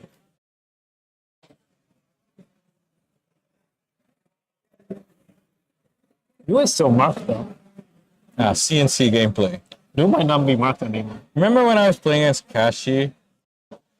And I was literally just doing CNC 5 times in a row. That's how I won. That's peak gameplay. CNC is a good card. After all this time, yeah. CNC is still a good card. I was kind of wondering, like, when will this card get power creep at some point? Is it like set 2? I'm like, no, it's still pretty good. But it's kind of funny to see Easter Egg be kind of be in and out of formats over time. I think that one has found like more replacements you can play in that slot, but it's still like an unbreak red card. Yeah. You see the bonus chick he got? He got the Sink Below from Arsenal with the Command and Conquer. Wonder what that means. It means just a Nick Bond to the track. Didn't we see this exact thing like 7 turns ago? Yeah, but like, What's up? I wonder what the next card is here. Oh no, where's the... I think he's consistently... Oh, no, wait, we're reading. Wait, we're reading. Yeah, we're reading. Yeah, we're reading. We can banish the graveyard too. You know what's really cool? You can banish like Hunter's Clay. There's none in grave right now, but like the fact that the option is there is like really nice. Yeah, so they can't target it with Retrieve anymore. Not that there's that much Retrieve in this deck. But it is an option. Does pass over target cards? Yeah, does, right? You can also target Hunter's Clay. Also kind of a funny play you can do. Swunick pitching a red for Hunter's Clay. Famous red bricky hand. It's pretty easy for Arakni to have all reds in hand. It always feels bad. Oh? Oh. Savor because of that. So now on hit he loses a life. And draws a card. Yeah. This card is also just nuts. Yeah. It's unfortunate for the Arakni that he can't play anything afterwards and flick the Kiss of Death, but, you know, it is what it is. If he doesn't, you have like these 2 lines right now, right? You either you block it out and you get flicked and they draw a card, or you don't block it out and they draw a card, and you don't even need to flick. Is the thing, but the nice thing about if they don't block it out, is you naturally get go again from the Mario. The inertia trap changes things, though. Now he has to no, but he's blocked out, right? So he can still flick, like you said, and draw a card, but he has to use the card. Without go again? And he won't hit anymore. So did he do it? Where do you draw a card from? Huh? It's only for... Oh, it's 8, sorry. Yeah, it's 8. That's funny, he drew it and then it goes straight to the bottom. So it did hit and get go again, but he couldn't get anything. Which is kind of hard. It means he drew a red. Because if you have a yellow, you can just dagger. Now he's not marked anymore, right? Yeah, now he's not marked anymore. He got hit. Let's see if they notice. Yep. He also should have rolled if he was still marked, so this is good. Persuasive prognosis. I mean, it's just hard to play on stream and keep track of everything. Yeah.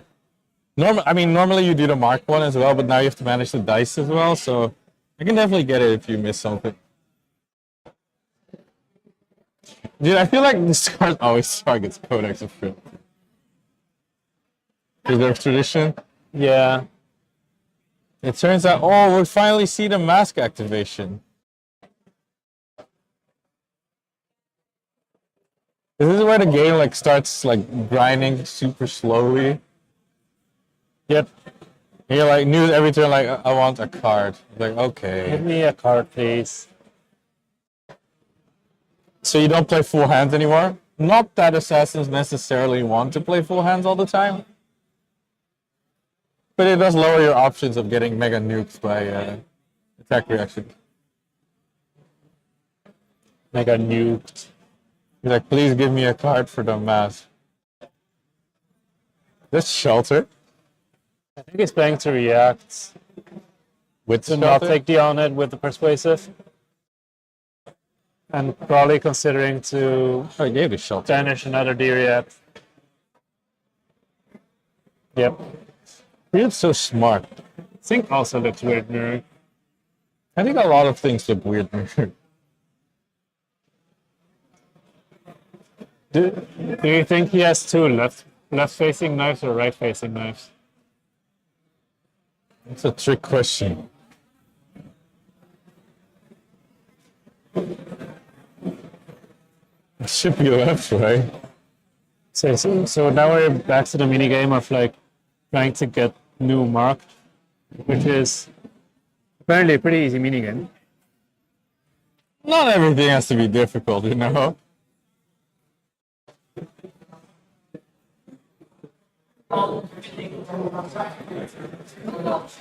Yeah, sometimes if you play Mario, you don't get to mark them, you feel kind of bad. I don't think it would have mattered in this case because he's like gonna tunic CNC Codex. Is that what we're doing? He got one of his CNCs banished though. I'm not sure if the tunic is on 3. That's a death touch. Is that touch good? I've seen some people play death touch, but I'm like, I'm actually not sure if the on-hit is that relevant in the current metagame.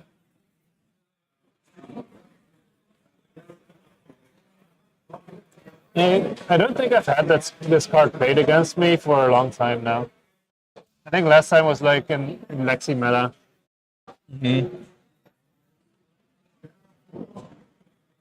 And he gave a frailty. So now beckoning misplayed is basically turned off.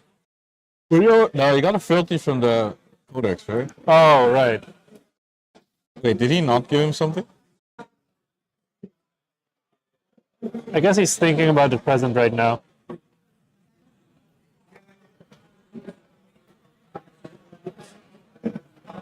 Inertia. What does New do with a 5-card hand? Bonds of Agony? Take up the mental combo. New? Oh, sorry. You can't do that. But you can. It's just not much of a combo. I would expect like some hunters. No, play, right? you can mark. You can play Reaper Skull, you can mark it. Okay. You'll never see it coming, you know. I mean, it's probably some combination of dagger, mask, and then something. This blade shouldn't deal damage here. I think they're realizing that too. Yeah. That's a little bit of an oopsie. I did this yesterday as well. I was like, oh, I have Saber Bloodshed in hand. Attack with dagger for 0. I was like, wait. I'm supposed to play the Saber first. I'm going, no. Ian Troll. Is this single mode levels? It's just levels of enlightenment. You're gonna for transcend 3 on gold it, maybe? again. Is it Passover? Passing over. Why didn't he do it the other way around? He pitched Path, right? Yeah, Puzzle So he's- Trouble is pretty good on this. So he's maybe he has a plan for the rest of his hand, I guess. But usually you don't really like to pitch to new because you could have pitched to Mask as well. So I guess he just took the 3 go again mode and then. That's reasonable, yeah.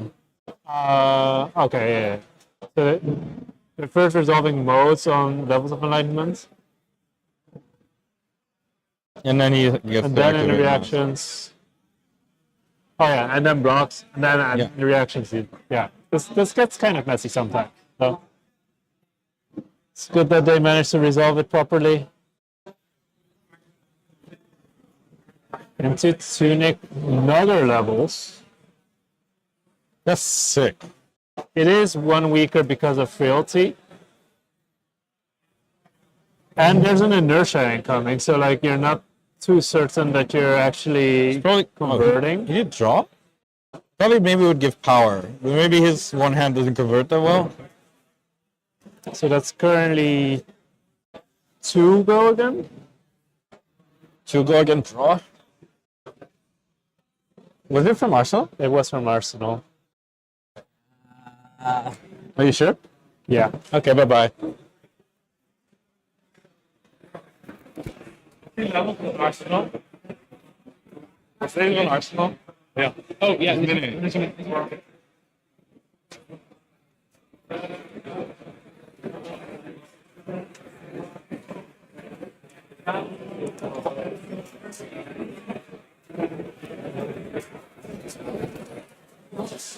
Hello, it's me, Stream Judge. He did manage to convert his last strong card into a surgical extraction. That's pretty good. Blue? That is pretty good. I can kind of see why you would keep this up. There's so much damage here. What does new do with 5-card hands? Play a lot of levels.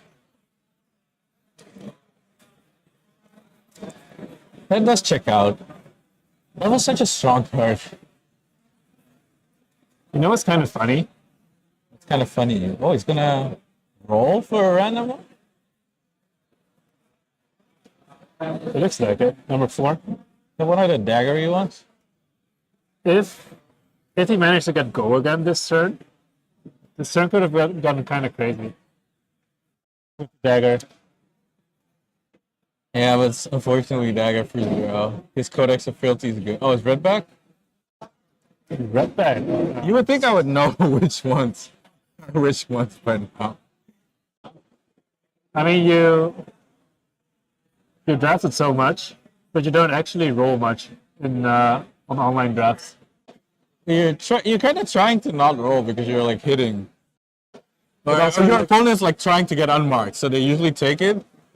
But you also don't really put a connection there, right? It's not like you're Yeah. actually rolling a die and then have Yeah, to think yeah. of which one. It you just actually spawns. It just spawns on your screen. spawn. Yeah.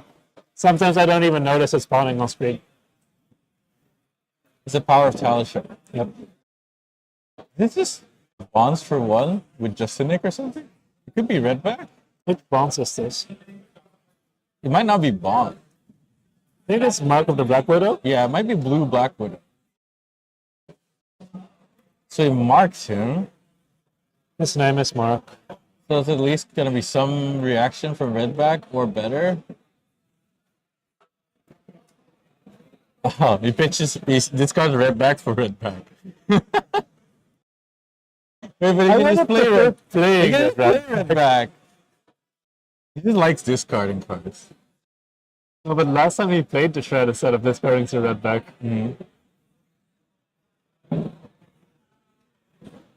I feel like playing Red back feels a lot more satisfying.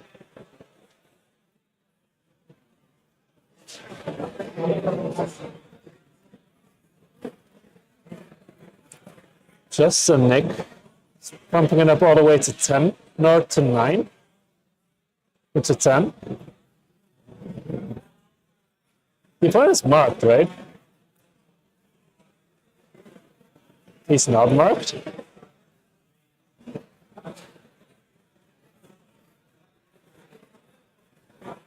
Okay, I'm a little bit confused right now. Didn't he flick this turn? He flicked on the turn with the Black Widow, right? What are you confused about? I thought he flicked this turn. With the Black Widow? Yeah. Yeah, he did. What? I didn't pay attention. There's no mark on the opponent's thing, and it's like, Oh, because he got blocked out? and it got hit for 10. Then he gets unmarked, right? He gets hit for 10. I'm a little bit confused. Anyway.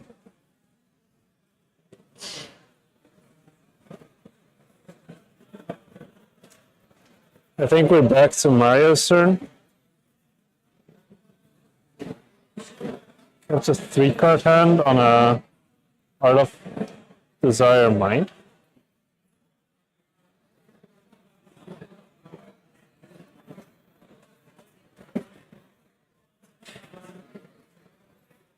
I do think the deck sizes are getting kind of small right now, especially Arakni's deck size.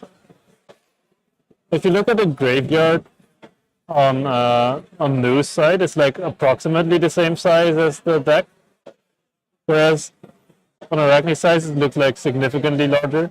And then there's also the banish zone. And then there's a banish zone as well.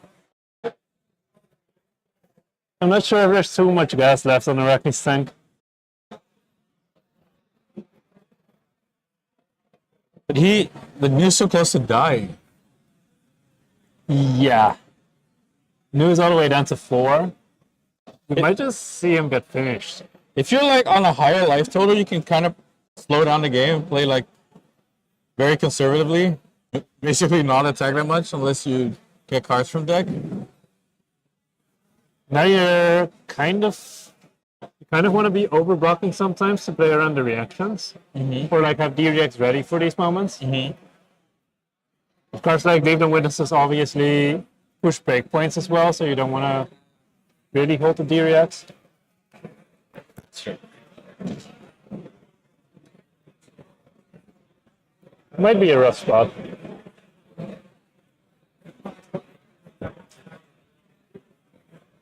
Now he's pitching the Infiltrate to Mark again.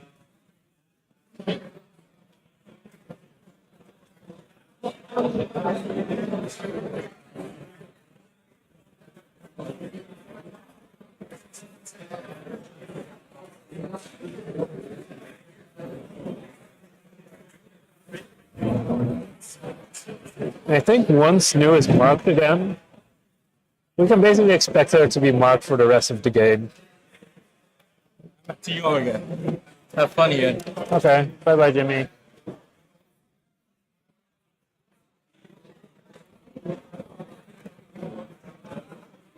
Just checking the list right now. There's no sigils in New's list either. So I guess she needs to life gain from stealth cards to come back, to regain a little bit of life. Oh, but there's a Codex Leave No Witnesses over here. The Inertia Trap won't do too much against this. Still got to pay a 2-card hand.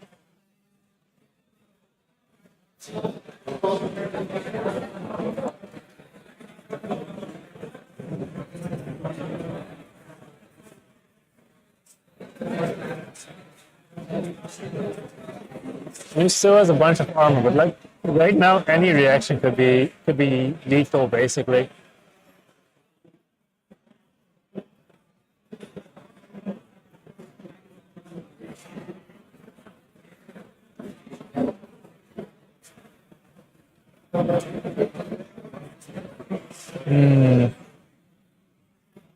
If New doesn't present anything interesting, you might as well just like.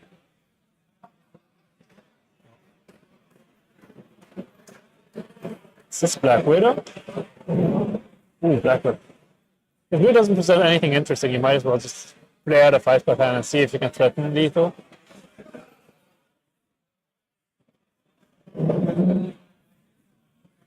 And it's just another Beckoning misplayed for 0.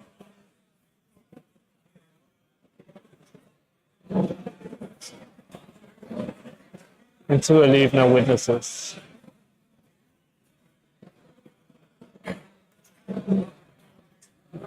It seems like a rough spot. Deck size actually seems quite okay still on Arakni's side. Looks a little bit bigger from some angles.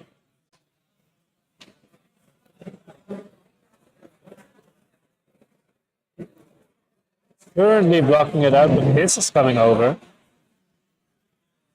Up to 7. But keeping the slither for an arsenal. Well, I'm always so scared to keep slither in arsenals. Like, if you never regain tempo, you just can never get the arsenal again.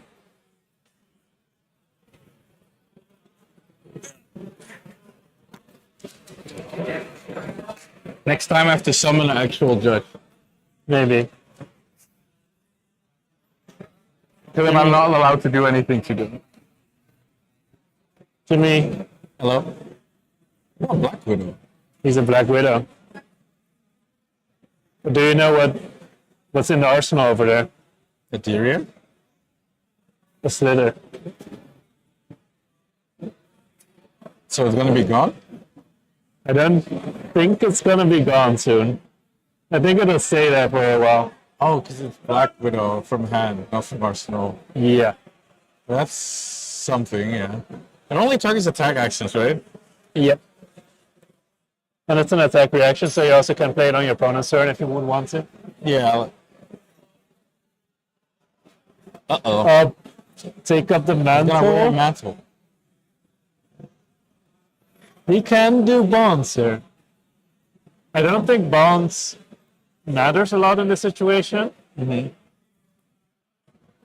But it is an option because it's a 4 rather than a 3, which most stealth cards are.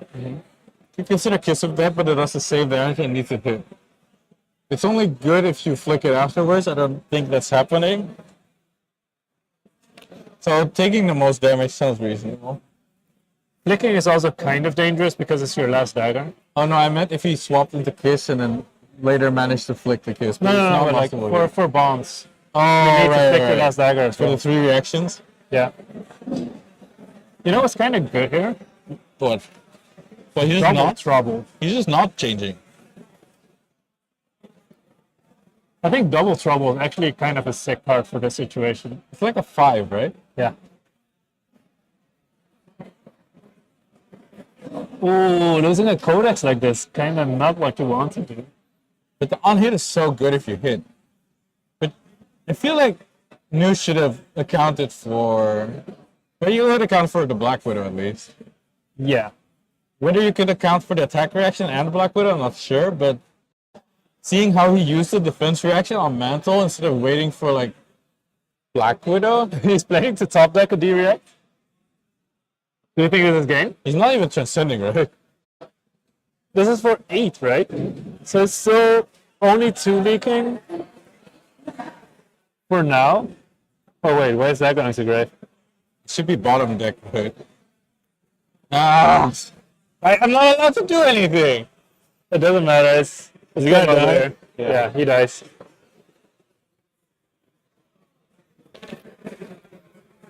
Okay. These assassin games do get kind of messy sometimes. It's like Mario has to keep track of so many triggers every time. Yeah. It's, I mean, we saw a couple bonds triggers missed also. yeah, Assassin just has a lot of triggers. Like, Assassin way more than all the does have a other. lot. There's like a couple of new triggers that you can miss every turn. Yeah. When they block, When they block, you need to remember to banish. If it was stealth, if it was not stealth, you have to. yeah, you have to check all the time. Yeah, these games tend to get a little bit messy sometimes, but yeah. Arakni made it through. Yeah, I managed to get there on damage. It's like, I think the deck size is more than enough to finish that game off from that life total. yeah, I feel like with that life total, it's very hard to win because there's just so many reacts you have to play around. And there's only so many D reacts you can have. Yeah. Especially when they roll into Araknis that make attack reacts out of all your assassin cards. Let's go back to another scene. So like looking at matches or standing.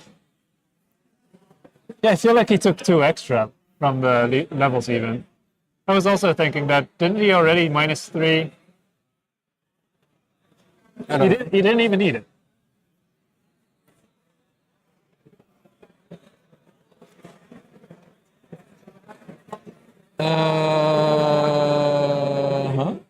I thought he healed from it, but maybe not. I'm not sure.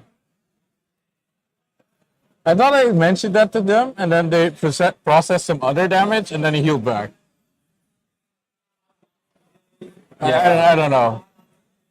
It's fine. It's been a little bit messy. It's okay.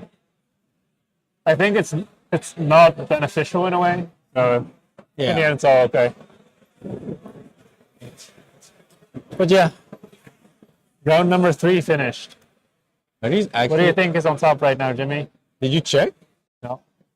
We can check. Well, we can check for after the round. This was before the round, so it's not that relevant yet. It's like early rounds, right? A lot of people are going to be 2 wins. Maybe it's more interesting to look around here. Can we pause the switching frames or? Yes, but I don't know how. I see. Actually, I think Ooh, we see a Fang at 3 wins right now. it auto rotates. Do you think Christian Weißling has solved Fang? Yes, until he runs into broken deck. Well, he managed to get a second win. That's good.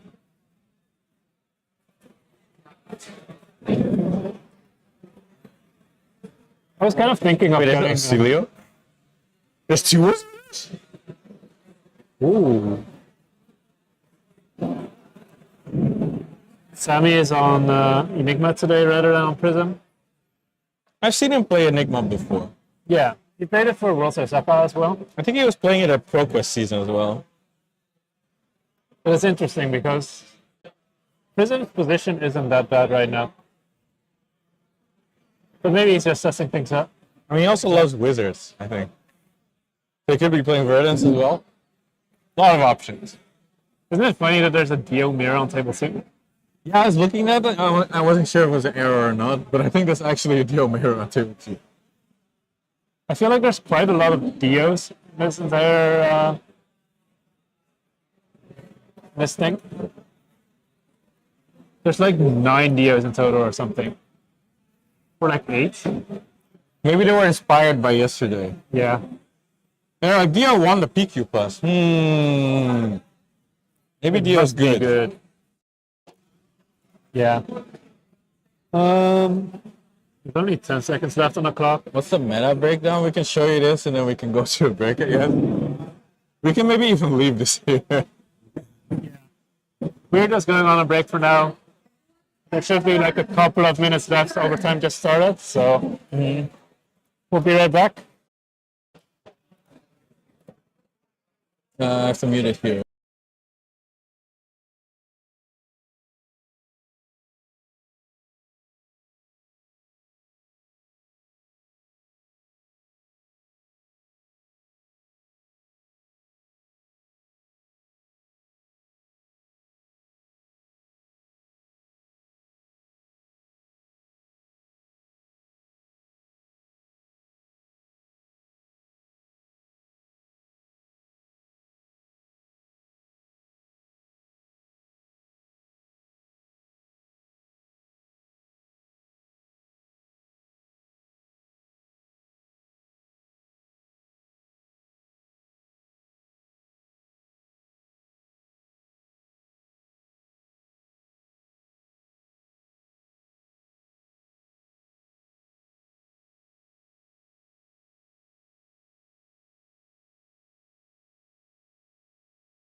Welcome back to round 4 of our Battle Hard in Eindhoven.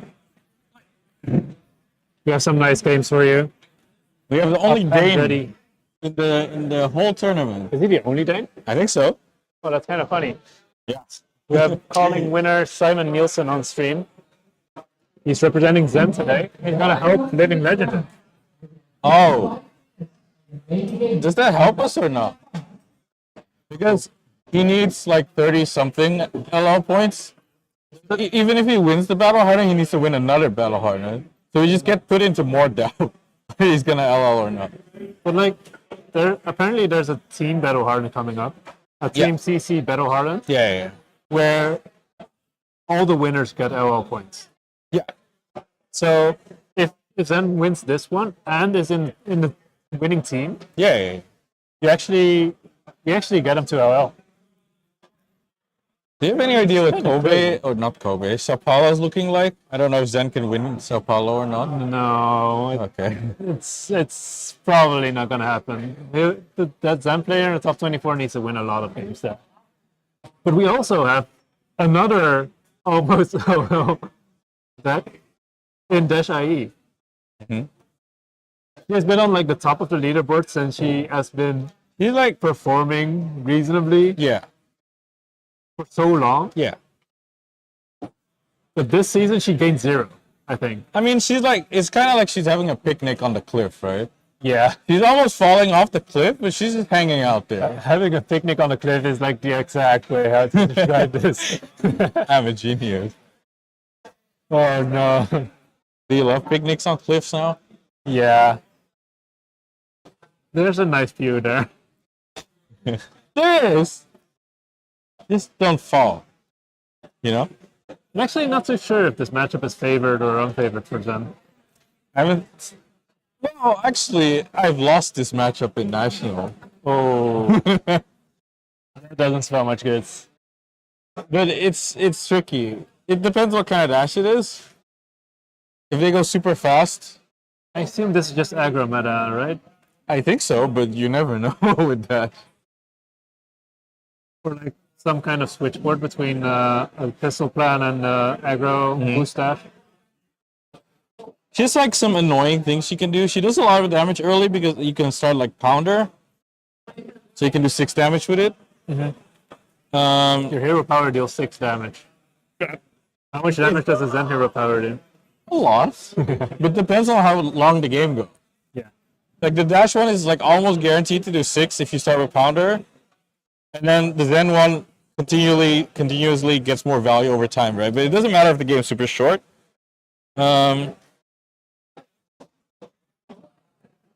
Did you know we have deck lists in front of us? Hey, we have deck lists in front of us. So the other thing I wanted to mention is that Zen is kind of fragile sometimes for T-bones. Yeah, that's the next point I was going to mention, but I forgot. His boots are battle worn now, Yeah. at least. So you can keep that around. I feel like in the past, sometimes we would run like no room gloves or something. Yeah, there was a time where I was considering to play tide flippers. No, just these boots, I think. Something that could block and not die, basically. Yeah. But there's 8 T-bones in dash list. If you look at this list, it's definitely a boost dash. Yeah, it does look like a boost dash, huh? I'm not even sure. There's no induction chamber in there. It's just either boost Yeah. or boost longer. You can get Tech Liquor. It's, it's resources. It does seem like a... Oh, wait. They do run Hanabi Blaster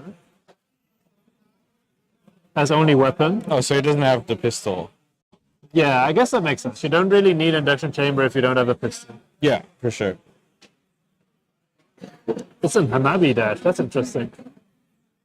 I thought in the past, Hanabi dash was like running a hyperdriver as starting item. Mm-hmm. That one's also not on the list. Yeah, I think it's definitely Pounder. I think the only items he has are Pounder and Cord. It does seem like... No, there's a backup protocol, right? Oh, right, but you're not going to start backup for No, you're not going to crank it on start? No, that doesn't work. Don't. Don't try this at home. I'm gonna start backup protocol red and blame Ian if I lose. And there's also Signal Jammer that they can start with. Yes. Yes, we're not trying this at home. Yes. On Oh, we should start the timer probably. Here. yeah, just play. On Zen's side, we have a bunch of Wax-ons and Wax-offs for this matchup. That combo's so broken that I'm actually always retroactively thinking like, what were we doing at Amsterdam? Why were we playing Wax off in Amsterdam? But there are less 4-cost attacks then, I guess? Or 0 cost? Well, the problem in Amsterdam was Zen was the best second format, right? Yeah. And Wax-on is actually not actively Yeah. good into Zen. Mm-hmm. It works on Tiger Swipe, but not on much else. It works on E-Strike. If they And- play E-Strike. Yeah. They did play E-Strike at that time, I think. Because you could just E-Strike Yeah, I your guess- Tiger away from your boots. I can see your point. I was just also thinking it's like the Wax-ons at least are just really good into new also. Yeah, but that's also what we noticed in the top 8, right? People Yeah. were running Wax-on for the new matchup. Yeah. I think Bortos did that. Sorry, not Bortos. And it would be Bartos. Simon Nielsen reading what Hanabi Blaster does. That definitely makes sense to me. Yeah, we haven't seen this card for ages. I mean, it does see some play in Dio right now, but not versus aggro deck. So, and I think Simon Nielsen is generally very known for piloting aggro decks like Zen. And what did he play before? I don't remember. I only remember him playing a lot of Zen.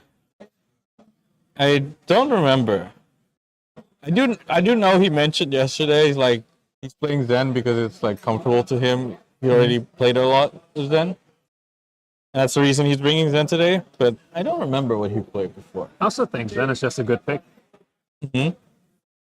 It's just very solid into the meta. It's like slightly unfavored into Aurora, I think. This is almost a rematch of the matchup we had yesterday. Ooh, and he's pitching a red for an outpace. Is that an outpace blue? On turn 0? After 0? Without boosting. So it's just like a mulligan. Yeah, it's like a fake mulligan. I feel like there might already be a max fee. The thing is, like, you can't boost because it consumes your pounder Yeah, it's counter. kind of a waste. So to boost. you don't want to boost on turn 0 unless you're hitting them for some reason. So going second is like actually really big in this matchup, I think. Mm-hmm. But meanwhile, Simon got some mulligan 1 card from hand. Yeah. He could have done more since. You knew there's no go again. Yeah, it's interesting. I wonder if there's a way Simon actually just fatigues it. Fatigues dash. I mean, it's kind of funny that Zen has so many reacts now that you can consider doing things like this. And the Waxon kind of lines up well-ish into Dash. They have like Fast and Furious, they have 0 to 60. What else can you hit? T-Bone was not great. Sprocket Rocket? There's a couple of 5-for-1s as well with Waxon that might not be great for you. Mm-hmm. But there's Pounder that makes. Oh, it makes their zeros bigger. Yeah, it's weird. I feel like if you have a 1... hit for feel like 7 instead. I feel like if you have a 1 and a 0, you just throw the 1 out first in case this happens. Yeah, if you think about it. Yeah. We'll see if they're actually playing it out like that, or if we see some Wax-ons lining up well. Still thinking about his hand? That's not good. Usually this involves some weird transcend line. Or just a normal Transcend line. Yeah. But I guess a lot of normal Transcend lines just end up in pretty standard combos like Blue Zero, Transcend, Search a Tiger, Tiger Mauling or something. I think I saw a Harmony of the Hunt. It's probably a blue one. Oh, we can look at it. Harmony of the Hunt could mean there's some kind of Tiger, what's it called? Chase the Till line coming up. But also you can just like, maybe it's just like a hand without Transcends. He's going It top is of Red Harmony of the Hunt? He's playing a Red Harmony of the Hunt. Oh. I was trying to find it in the list of blues. I was like, It's not in the list of blues. That's interesting. So I feel like normally you would play a blue one so you could transcend, yeah. But I don't think people often played the red one before. I've seen it a couple of times. Yeah. It's like one of those cards that goes in and out. He also plays B-Strike, so maybe that's kind of like a mini combo that he's on about, like just do like Harmony of the Huns, weapon E-Strike 7 or E-Strike draw a card. Just call it 4 card 10 draw 1 or 4 card 12. You do get a tiger in your deck. Think about this for a long time, actually. He's levels in hand. And I think I saw Path. So he's probably doing red pitch into levels Path, but that's like yucky. You don't have Go Again yet, but you get Pass. Yeah. And you still only get one mode from this. You get to But you have the draw Go Again, so card. it's pseudo 2 modes.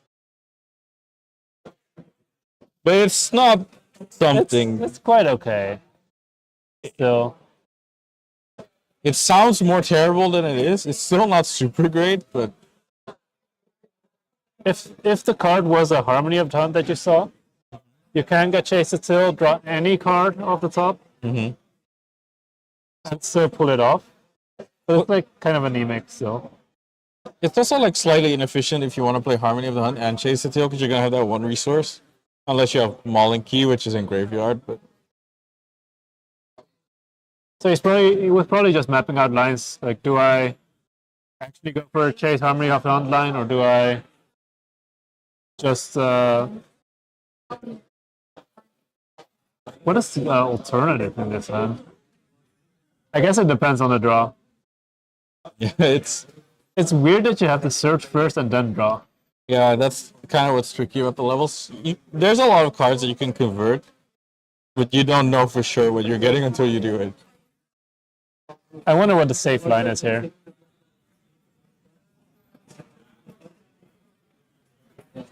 How much damage is this hand? Like 3, 3, 3, 3.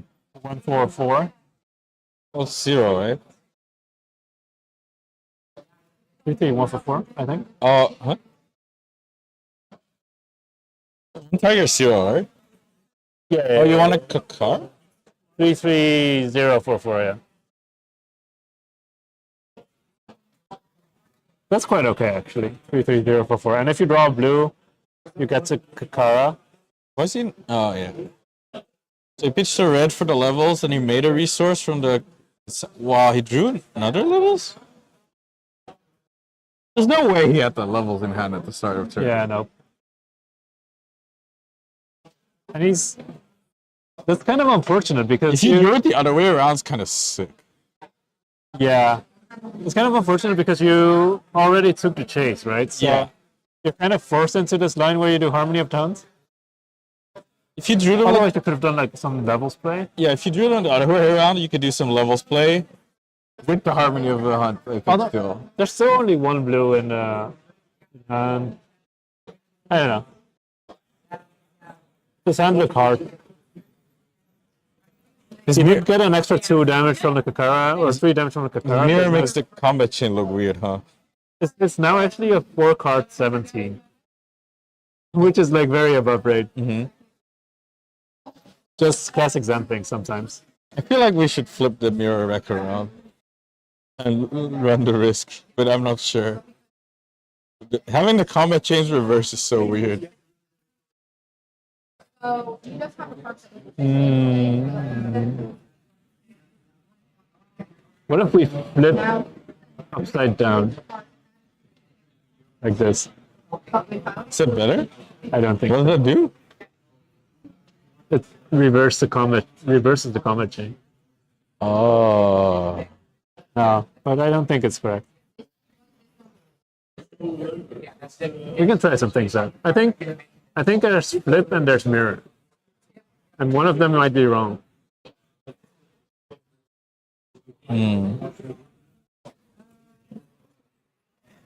Anyway, 5 go again with a yellow 0 to 60. So this is one of the spots where That's Wiercx would be pretty sick. a pretty good spot for Wiercx on. But he might have boarded some of them out knowing that he's playing into dash. I'm not sure. This hand currently isn't converting that well. It doesn't look like a 4-card 17 to me. On the dash side? Yeah. Yeah. There's 2 T-bones boosted away now. Dash is kind of weird because sometimes your hands look like so mid-average. And then you play some broken cards like Spark and it's like, oh. More max velocity. But I guess because he's playing Hanabi Blaster, it's like he kind of needs to Boost be a bunch? boosting 3 times per turn. Yeah. It's rough. Or at least play 3 boost cards per turn. Although maybe this is a max fee setup because he already pitched away a max fee last turn, right? Yeah. And there's like exactly 2 resources floating here. No, there's one floating. I think. Yeah, 1 resource floating. Yeah, and then you make 2. Foundry hard. Back up to 2. I think you might be right. And we. Oh. Oh no, it's. Mega max velocity. This was actually a 5-card 26. Why were you flaming his turn? Like 1 minute ago. When I was flaming his turn, I kind of didn't expect the Turns max out fee if there. you play a 10 for 2 at the end, it kind of makes everything better. Yeah, it does make things a little bit better. How do you feel about this boots block? Looks like he's thinking about popping it, maybe. But like we mentioned before, it's a little bit sus if he starts using T-bone against you. Because now you don't have your battle worn anymore. You have to give up your actual equipment. Going down all the way to 15 sounds, or no? Was it 15? 26 down to 15, yeah. Going all the way down to 15 sounds rough in this aggro matchup. There's still 2 counters on the Techno Pounder. And he still has like a bunch of armor on the dash side. So Yeah, he's even higher than 23. it's like an effective 28, 29. Well, I think right now I would prefer to be on Ruben's side. You love dash now? Okay, just pop the boots. Converts the Tiger to at least 1. I assume there's something like a Tiger Swipe or a Pouncing Chi coming up right now. Oh, you're so smart. Yeah, Tiger Swipe up to 5. Oh, it's so pixely. I do think like back in the old days when I was or when Last we were year? playing like for PT Amsterdam, Last year. Tiger Swipe felt so bricky a lot of times, and I think these new boots really help that. Yeah, but that's also because you were like playing mega greedy to only use the boots for Art of War if possible. Yeah, And theoretically, you could have also always done something like this, but then you had to block with your boots. I guess it links the blocking of your boots to getting the Tiger, which you didn't always want to do at the same time. For Tiger Swipe, please. all I know is that I've definitely played a couple of Tiger Swipes for 2. Yeah, that definitely did happen. Or like sometimes 3 because of Shuko or something. It's like It was usually Not just very like bad. you would pop your boots, you would Art of War, you would like send them down to low, and then you would draw these kinds of hands with Tiger Swipe and have no way of making a Tiger. yeah. And then you would be like, oh, it's sad. Because after Art of War, you usually also have some tempo at least. And then if you draw 4 and it looks like Tiger Swipe, blue, no Tiger in sight, then it's kind of sad. This is the second Harmony of the Hunt. I think he only has 2. Yeah. So he made a Tiger. He played 3 of his cards already. If he has a Chase the Till, this is actually kind of sick. He still has 2 cards left. One of them is Tiger.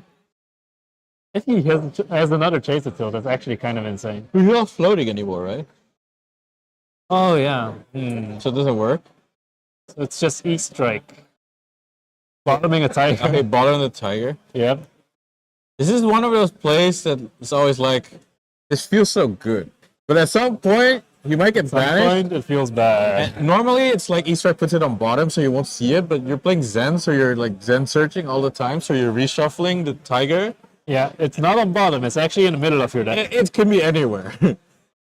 It could even be in your next hand. Yeah, and that's the awkward thing about making this play, but But in the aggro mirror, they're playing super aggressive, so it's such a short matchup. I think it's worth the risk. And don't forget, this is the second turn he attacked. Yeah, it's crazy, right?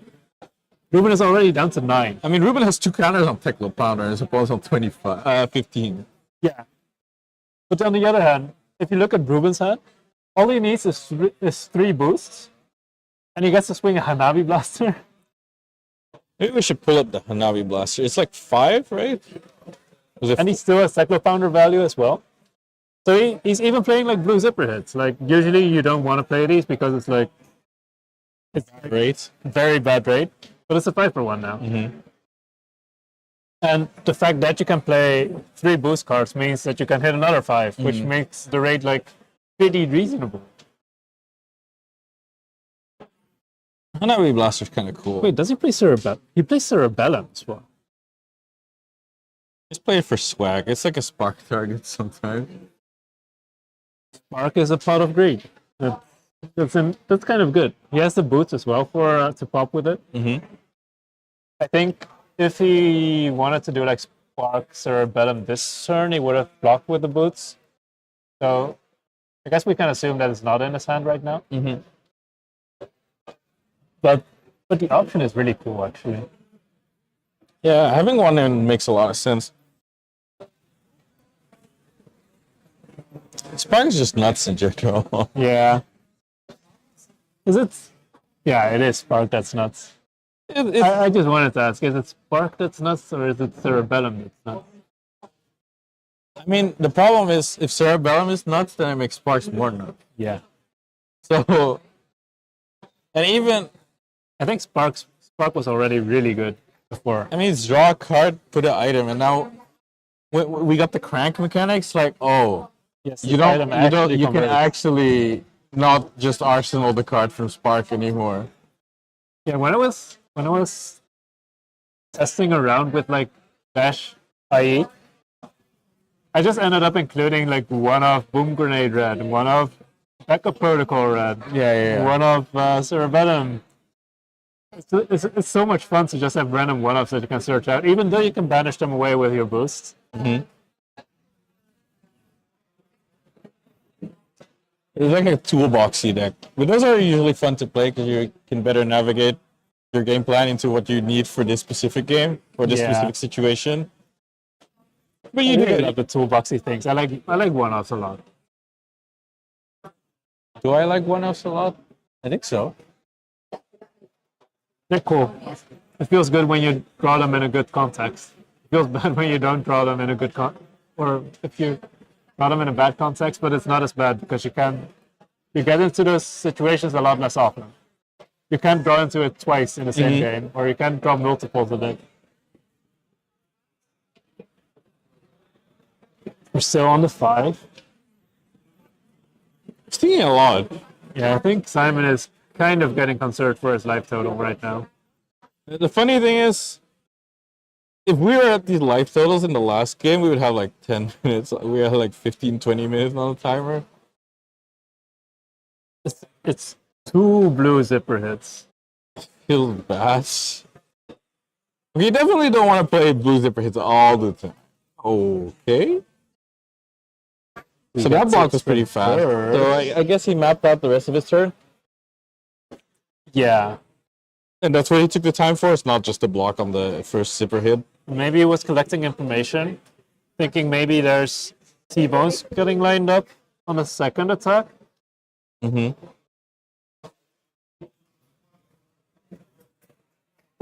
A T-bone right now would still be... I don't know. I don't even know if T-bone matters at this point of the game anymore. We're too far in. We're like in turn 2.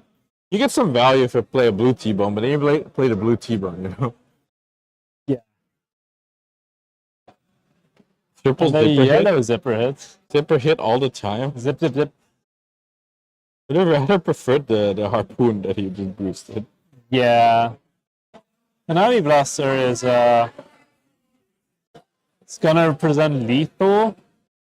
But also, good Simon gets to play a 5-card hand regardless. Goes back down to only 4 cards in his hand. Yeah, and one in Arsenal. Yeah. One of the cards being a chi. Suddenly, it feels like I like Simon's spot a little bit better. Turns out that playing blues is not that great. I mean, Even though it's like high rate. he got like super spiked by the max velocity, but then the other turns were just under rate. And they kind of get saved by the Hanabi, but that doesn't make them great turns. And from now on, I think Dash basically doesn't have a weapon anymore. Because if you, Might be rough. I mean, no, if you boost 3 times, he's probably dead. And you have to do it twice. 3 times twice, yeah. Yeah. And then there's like, in Zen, there's a bunch of 0 blocks that won't help you block. He's probably already dead if you boost 6 times.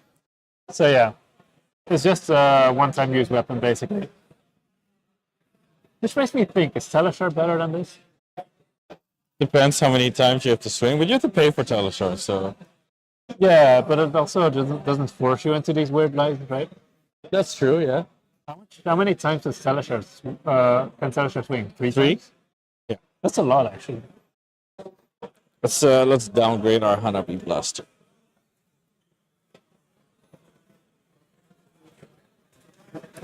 Or like, even Pistol, right? If you had shot Pistol 3 times this game, it could have been slightly better. And it's like kind of easy to turn Pistol on sometimes with a Tekla Foundry help. Yeah. You even get to do 2-2 off of a single blue if you have the leg piece. That's kind of interesting. He's looping back to wanting to play the original pistol. Yeah, I'm just wondering if Hanabi Blaster is in play here. But he doesn't run any other weapon, of course. This is a weird turn. You're getting Growl into Aspect of Tiger. aspect of Body? Tiger body. To make the Tiger. Part of Tiger? So what are you gonna do with the Tiger? It could still be Maul. He blocked with a Mauling though, right? So it didn't look like he wanted to play a Mauling. It could still be Zen Chase it too. But then you would have done it in a different way, right? Why is it not Zen Chase 2? I don't know if he has the chi. Oh, he has the That's chi. reverse. Why is it not Zen Chase it too? Because he still has the chi in his hand, right? Is he out of chases? No, I think he's only out 2. I mean, it is Zen Chase 2, I think. But couldn't you do it in the way that you're... What's Growl doing? It gives the next Crouching Tiger +1. Oh, it's the next one? Okay, never mind. I didn't say anything. I thought it was the... I thought it gained power if you had Tiger before, but that's pouncing key. Yeah, that makes sense. Then this makes a lot more sense. He can like kind of hide the chase the tail, but Ruben knows he has It's pretty chi. faced up, though, right? Ruben knows he has chi, so he can search it. That's for sure. I think hiding the body makes more sense. Maybe, yeah. But it's like kind of whatever. Everything is kind of the same. I don't think you get that much added value by. I think if we did it like in a different way, where you like growl and then zen, and you search chase the tail, then it's kind of obvious you have body anyway. No, that's just getting faced with a 4 and a 4 when they're at 1. This doesn't sound. You can cover one up with technical foundry hard, I think. Oh, I suppose Oh, you the get to boots? keep options open in case you don't want to go to chase the tail based on blocks. Another one? Wait, where did that one come from? You still had another card? Yeah. Because it was Chi and X. He still has a tiger, right? Yeah, that's the tiger in his hand. Which now he can arsenal if he wants to, because I don't think it adds anything. It's kind of funny. Getting a tiger in Arsenal sometimes helps with like making your turn life a bit. So you can Always don't gets one need to value. do tiger swipe for 0 again. But also with Shuko live, if you have a tiger already, it's much easier to get the second tiger and then have Shuko do 1 damage. Kinda do 1 damage. Do you think there's an out? 0 for 6. Worst case, this is 2 equipment blocks, so. And he lives on 1. Oh, look at me. I'm a genius. I'm looking at you. Look at me. Simon did the Yeah. math. 6 minus 4 is 2. 3 minus 2 is 1. 1 minus something is hopefully 0. I guess he's thinking if you can convert the hand to do like more breakpoints or something, but there's, I see a couple of Biting Breezes. And Biting Breeze is a pretty good card when each Biting Breeze covers, or each Biting Breeze forces 1 card from hand. There's no real ways for Dash to heal from here. This is just so awkward. It's like 2, 1, 2, 1, 1, 3, 1, 1. and it's like, I think that's Breed Anger, right? Yeah. So it's like 2, 1, 4, and make a tiger. At least Shuko is gone now. Yes. Yeah, I think, okay, it's like, I'm cooked. Oh, but there was a Growl as well to make the second tiger +1. That's broken. Oh. That's so rough. I feel like this game would have went so much more differently if some of those blue zipper hits were red zipper hits instead. Yeah. Or like any kind of red card. Yeah, having to play 3 blues, like if you have to play 1 blue, it's kind of okay, you know, you get your Hanabi. But playing 3 blues kind of counteracts that again. Yeah. It's like you gain a lot of value by getting these cards like Hanabi Blaster and Tech Compounder. But yeah. It just is what it is. Sometimes you draw your blues together. Sometimes you draw the blues. Sometimes you draw the reds. Sometimes you draw all blues. Sometimes you draw all reds. Sometimes you make your, what was it, 13, 14 into a 26. I kind of wonder how it would have went if he had blocked with the blues. Went for an Arsenal zipper hit, for example. And then play a bit slower. And then the next turn make an extra explosive turn with like actual good cards. It's kind of hard to imagine because like if you give Zen a completely free turn, He'll smack you. he will hit you very hard. It's like very unlikely that he can't hit you.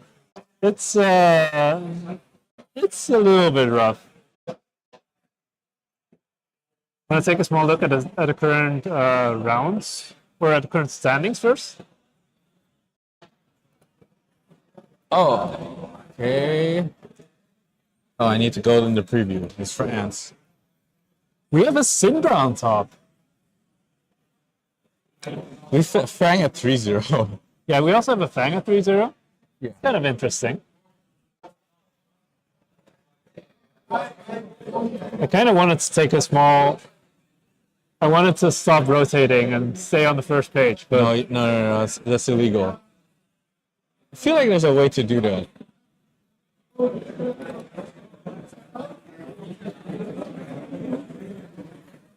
I can maybe take a look at it in the next break, if it's in the documentation. Yeah. In the meantime, the other current standings, I think we will be taking a short break. A short... I think we only have like 30 minutes left until the end of the round. Really? There's a long time in that clock, Ian. Yeah, we watched the full 3 turns. Yeah, that's reasonable. Yeah. I think we'll be back later and yeah, we'll see you guys for round we can eat number lunch 5. now. That's sick. That is sick. Okay. See you guys.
We're back.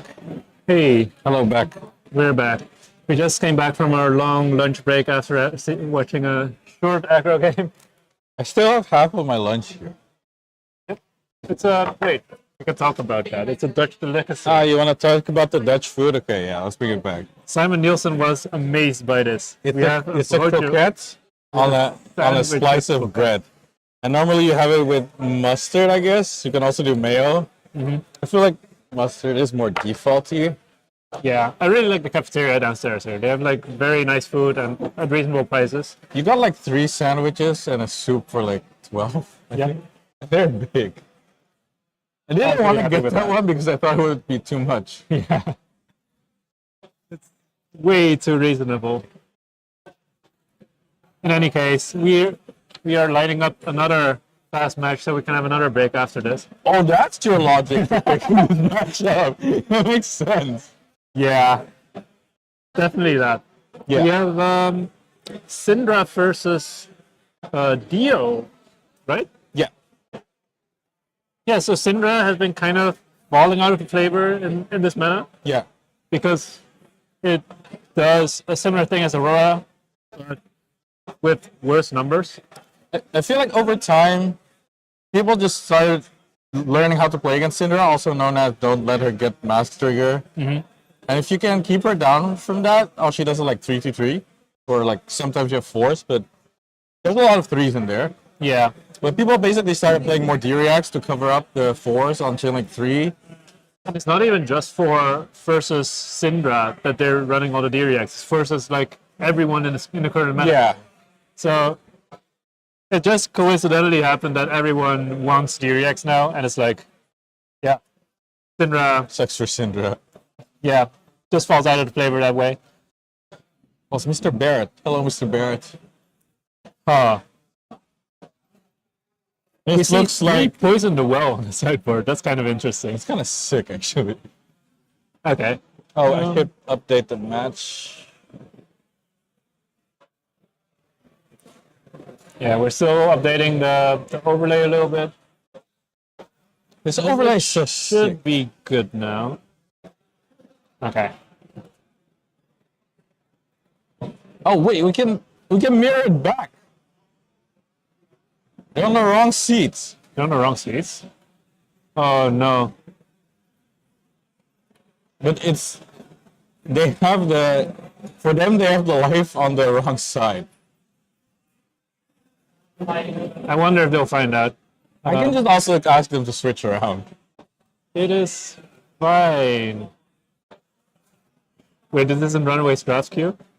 Yeah. Jimmy is drafting on the side, don't worry. Oh, I can play Runaway's Draft Queue on my phone. Thank you. That's a great idea.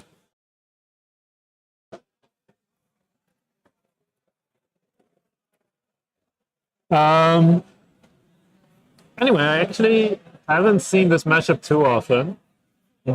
Like, I would imagine Dio is favored in this matchup. Is that true? You probably don't run the generic Wiercx though. Well, no, because you can boost. It might be harder for you to cover up the. Yeah, I don't think you actually cover up math, but it's just like Dio's racing capacity is just very high. Yeah. Dio does not start at 40, right? Oh, Guillot does not start at 40. 38, I think. 30, isn't it 36? Yes. It might be 30. Shouldn't you be able to tell me you play this Hero World? Who knows, Jimmy? What? What? What if I won games by a 2 life difference? Oh, that's kind of smart. I feel like you shouldn't talk about that. Yeah, we'll hide that on stream. You should start on 40 instead, then you have 4 life. But it works both ways, right? Like, Dio presents a lot of on-hits with boom grenades and such. But how does Cindra cover that up? She has to draw her Wiercx. She runs 1 shelter. That sounds like a budget shelter mission. There's no sinks. Yeah, so maybe it's not. So, But there's Snatch in here. ooh, that's kind But of... there's Wax on stuff. Yeah, but Wax Zones don't cover 4 for 1s. Yeah, that's true. Yeah. So feels like it might be a rough matchup for Cindra, and I think our Cindra player is also going first. Well, you're gonna leak like at least 1 damage going first, but you might leak 2 because they might not want to cover oaths for 6 in case you do crazy things.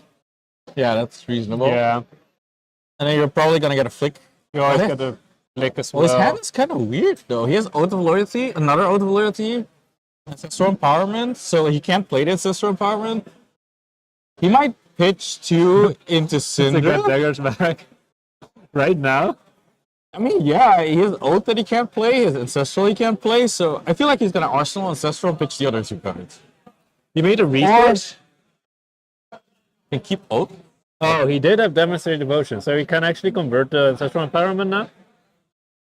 And wait, what's the other card? Another oath, right? Wait, he made a counter on Vesta. Yeah. No, you can't play this. Did he pop it? You can't play this card. No! That's a ninja card. That's a ninja card. But this is thingy, right? Is this Oath? Oh. This is Oath, right? Oh, I'm not gonna judge. They have the same topple. Oh, no. Ancestral gespeeld door Ancestral Empowerment. Reaction, maar mag alleen komen. Oh, no. This might be a tough one to fix, honestly. They're also pretty far into the game.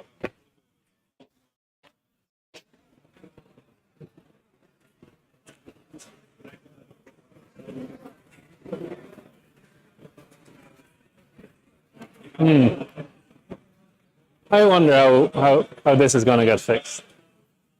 We have seen a lot of extra cards. Theo's hand also changed because of it. And has also seen a lot of extra cards.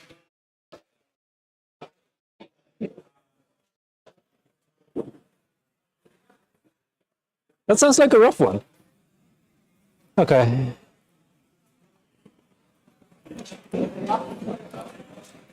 So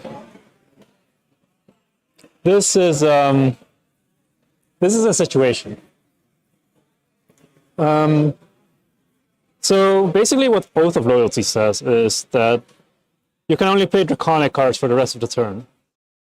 So I guess they can use Fealty to make Ancestral Empowerment a Draconic card.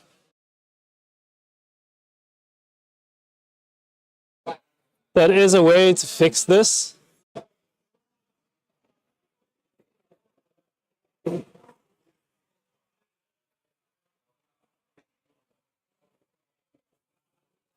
It might just be the cleanest way to fix this by just sacrificing the fealty there.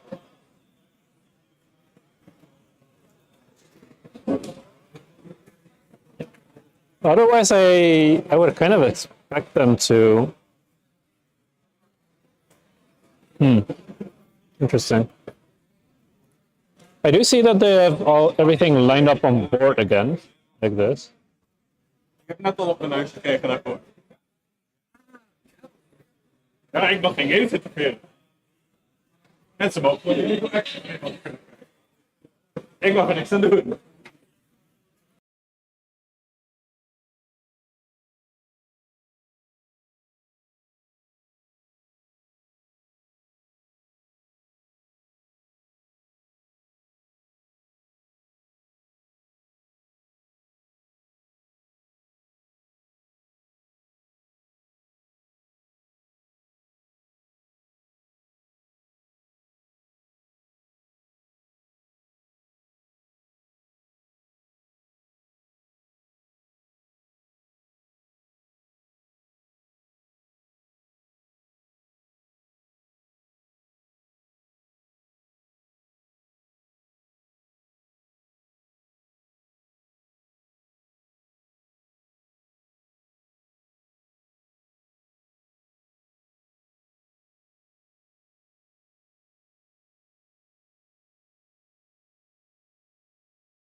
Okay, hello, Okay. we're back.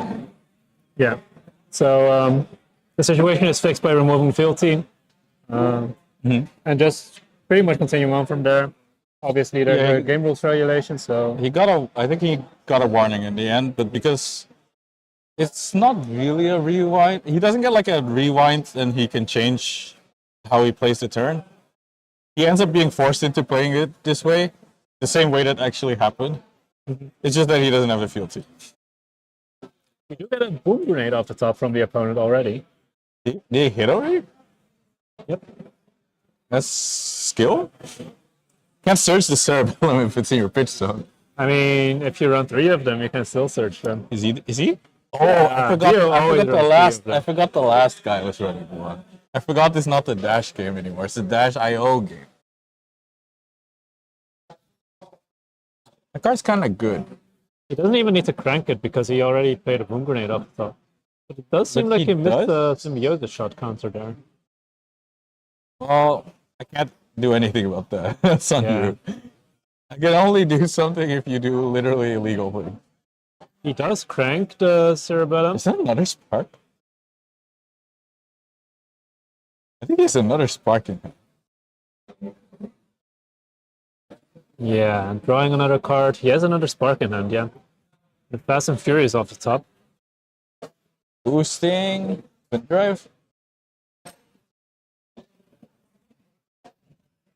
I think he also 4. I think he also has a heist in his hand, so would Yeah, have been but I nice don't- to banish an item, maybe. I don't know. Don't think he hit an item yet, so No, that's no, probably what he's currently digging for. Maybe he's gonna use Techlock Foundry Heart to dig one further. Yeah, but he I already mean, he played needed an an item. NEA for the resources. Yeah, No, but he needs one on top to banish away with heist. yeah, for sure. That's what he's looking for. And maybe he's just gonna spark here. If he doesn't find it, he can. Oh, maybe he found it. item? No, No. unlucky. Just a 5. But he did boost, so he's probably gonna spark afterwards. What can you spark afterwards, though? Just don't crank, arsenal and turn. You can also just hit a shot.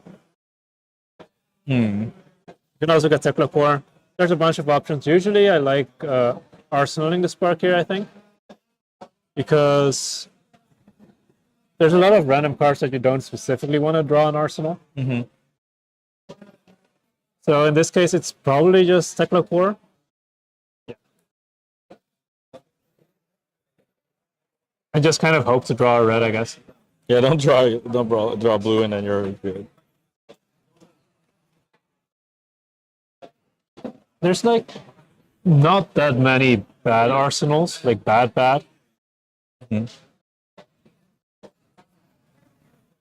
So you're kind of fine with it regardless.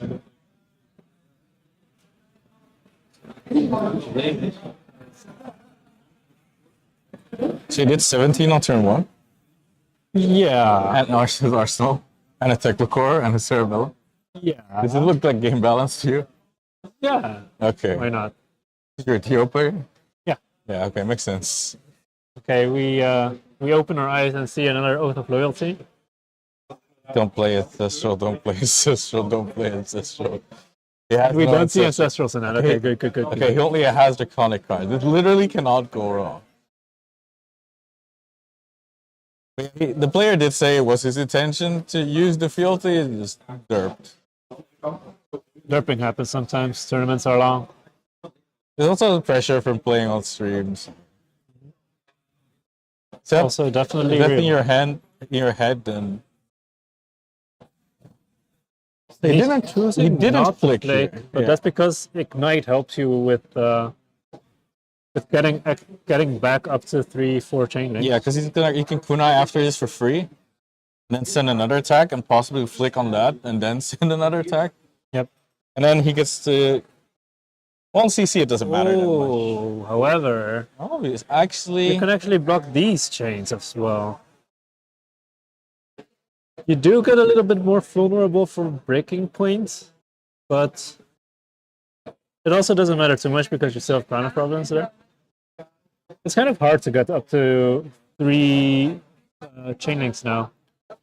I feel like he could have considered flicking the flicked other there. dagger on the dagger.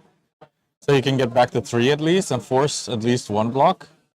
We'll get to mark the opponent at the very least. No, Arakni is not the only one that marks.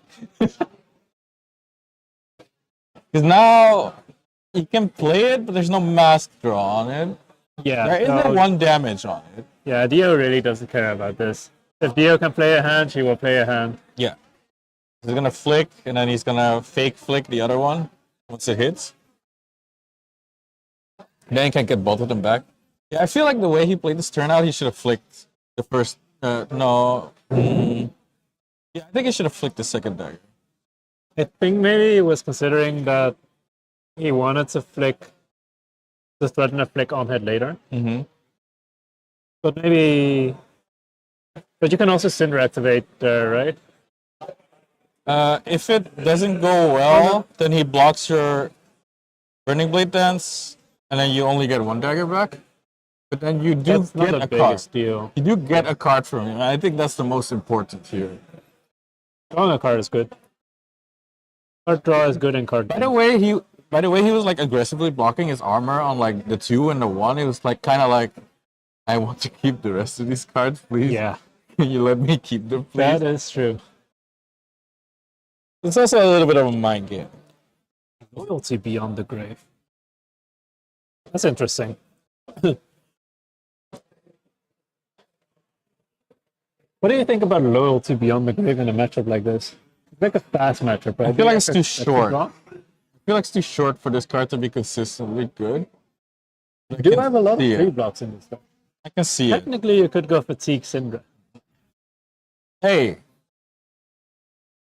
you can't talk about that. Oh, okay. Look at me leaking PT London strats again. What the fuck? We censored half an hour of our pre-show podcast for you. Unlucky Jimmy. I can't believe our podcast will never go live. It was actually such a great podcast. It's okay.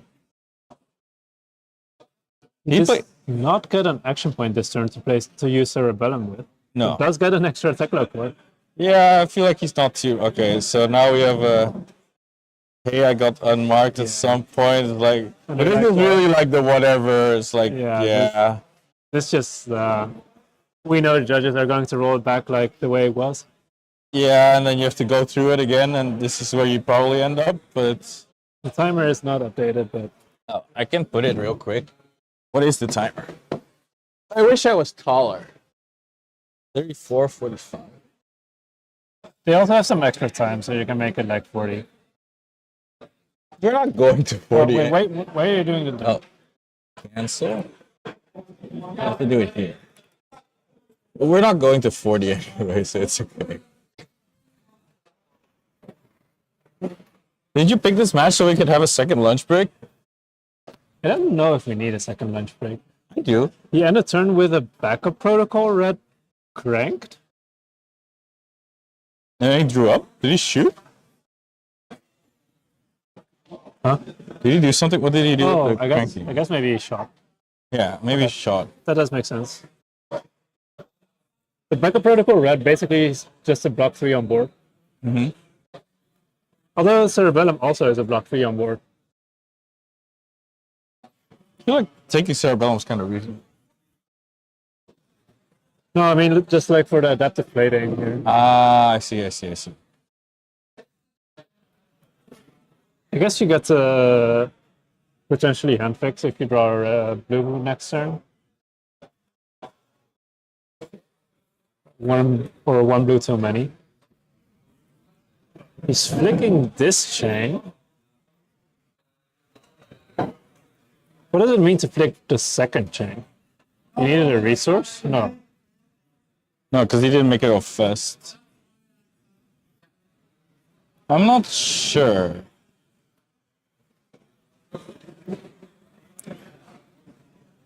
Is this like a... What's that thing called? Wrath? Is there a card left? I don't know. Is there? Maybe there's not.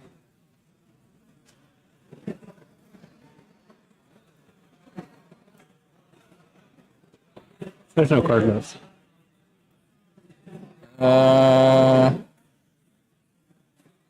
Oh not sure. I don't think it mattered what he flicked on here. But I'm not sure why he did it on the second one. Interesting. Maybe he wanted to fake that he was sending a 5 for 1. Oh, and Dio is actually converting a yellow into a red. Why not? It's gonna pop anyway. It's upgrading. It's a free upgrade. You get your post-wave harpoon back, which is pretty relevant in this matchup. You go up 4 resources from all the cyclo courses. I mean, getting more reds is kind of good when you have 4 resources for free. Oh my god, the max velocity! There's a max velocity in his hand. Oh, Cindra is gonna have to block with some armor. You can block with your boots, but he already did. He can do it again because he's battle worn. Yeah. He doesn't actually block for anything, but then you don't have to give up any of your blade breaks. I think at least one piece of battle worn is very important in this matchup. Yeah, it's so reasonable. Dash in general, or like all the mechanologists. Is he thinking about adding a card? He's afraid of the boom off the top. I hate it when I play against DR and I'm like, yeah, I can know blocks, but is it 4? Is it 8? I don't know. And then if they actually hit you, they're always gonna crank, so they get like extra action points. And then they spawn a Cerebellum, and you're like, yeah, okay. The best part about that line is like, it always happens when you're like, yeah, I can't afford to. Yeah, I can't afford to take 8, but I can take 4, you know? If I take 4, I have like a decent turn, I can go back to, oh, yeah, okay, I'll block, it's okay. I didn't want to play anyway. This is double Sprocket Rocket. Yep. Rocketing. We should get the growl off our screen.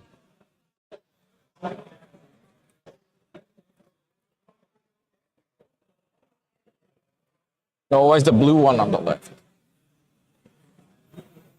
So we know Max V is going to hit the board. I wonder if... Oh, no. Yeah, but what else? Is this a double Max V turn? Wait, that's sick. That's just sick. He has the resources, right? He hasn't used Foundry Heart? Yes.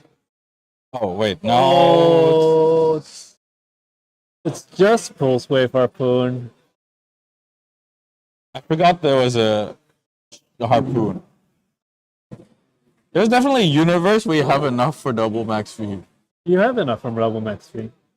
Do you still have enough for double Max V? Now, not anymore. Yeah. No, wait, you don't have enough for double. No, you have to pitch for the thingy. 6 resources. Protocol. Yeah. If you kept yellow, would he have enough?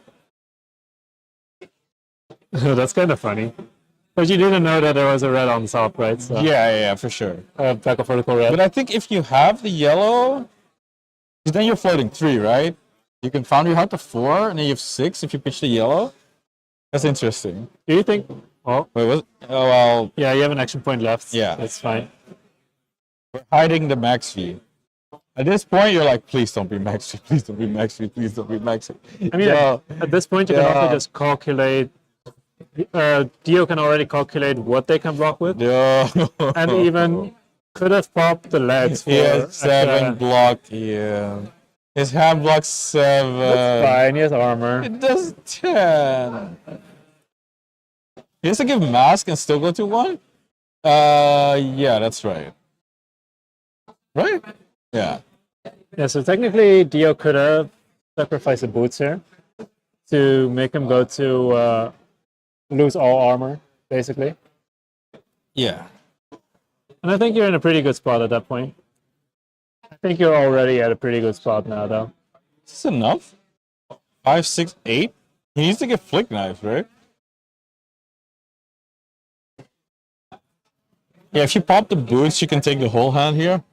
I mean, I don't think Cindra is going to do anything to you with one hand for what it's worth. Yeah. You good? Do you even pay the rabble? Yes, but it's not great. It's not looking hot out here. Yeah. Dio is also like a deck that... He has a red backup protocol on board, so... Yeah, He actually cannot brick, basically. his brick is like a quad red hand, and a quad red hand can still be a bunch of 0 cost boosts. It's And like, he's Techlo Core, so it's like really hard to brick. it's like all items or something. All red boom grenades or something. But we That's- already see some cards, so... Is that a yellow? Really? No. No. Was it a yellow? That's insult to injury. It might be a red. It might be a red. It was a brand with Cinderclaw, I think. Okay, it was a red.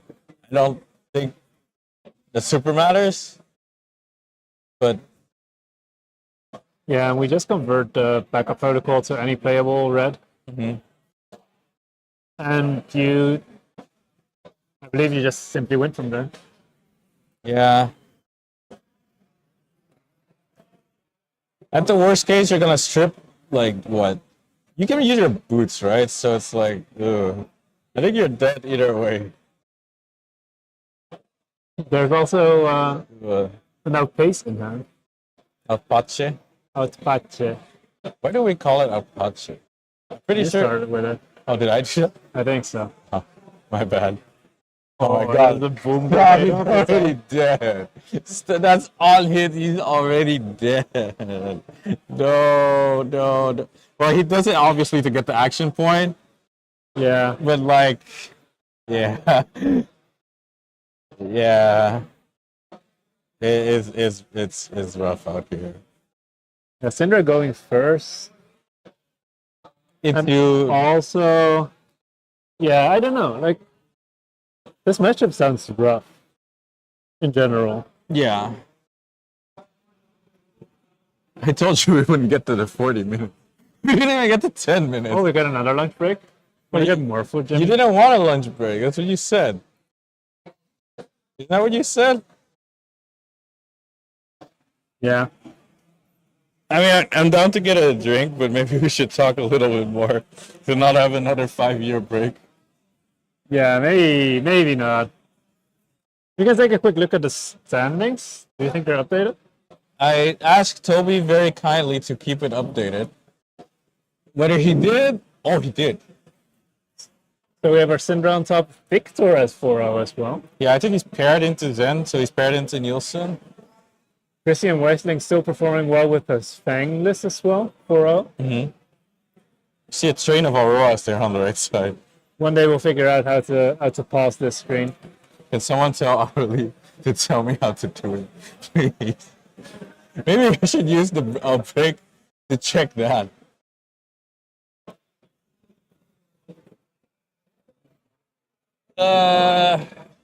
You can talk here, and I'm gonna see if it's in the documentation. Oh? Oh? This is no rotation. This is your dream, right? Yep. Try it. How do I do it? I don't know. Question mark, parameter. Pages 1? Do you want to have it on page 1? Oh, so I have to do question mark. It feels like I'm going to coding school on a Sunday when I'm supposed to be casting Battle Hardened. Okay, so you do like bada bing, bada boom. You do like question mark Pages 1. equals pages 1 and then pages 1. Is it like this? Is that how I do it? Maybe. Maybe. Is this how I do it? Okay, let's see if this window pops away again. Is Hourly is the greatest of all time. Okay, so we had Niels at 4-0. We already lost to the Dio, to Warre. You have Michiel 4-0 on Victor. I wonder if Victor has been farming Auroras all day. Probably. Maybe. So Enigma is not a matchup you want to see. I think I It's can not a check matchup that you on wanna see. the other on my laptop. That's interesting, though. There's a lot of Auroras here, so it would be a good choice to just target Aurora. Then we have Simon Nielsen, who we saw last round on stream.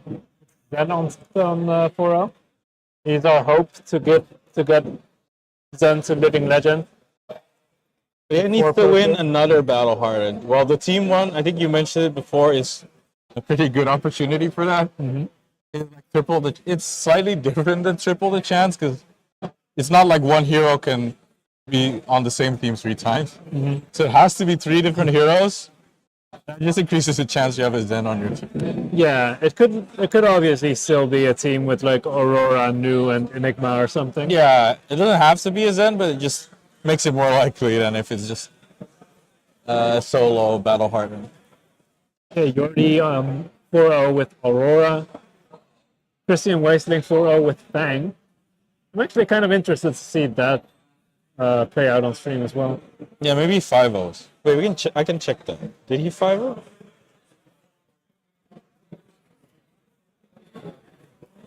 Then Warre made it to 5-0 with Dia. Finn 4-0 with Nu. It seems like it's a pretty varied meta. There's no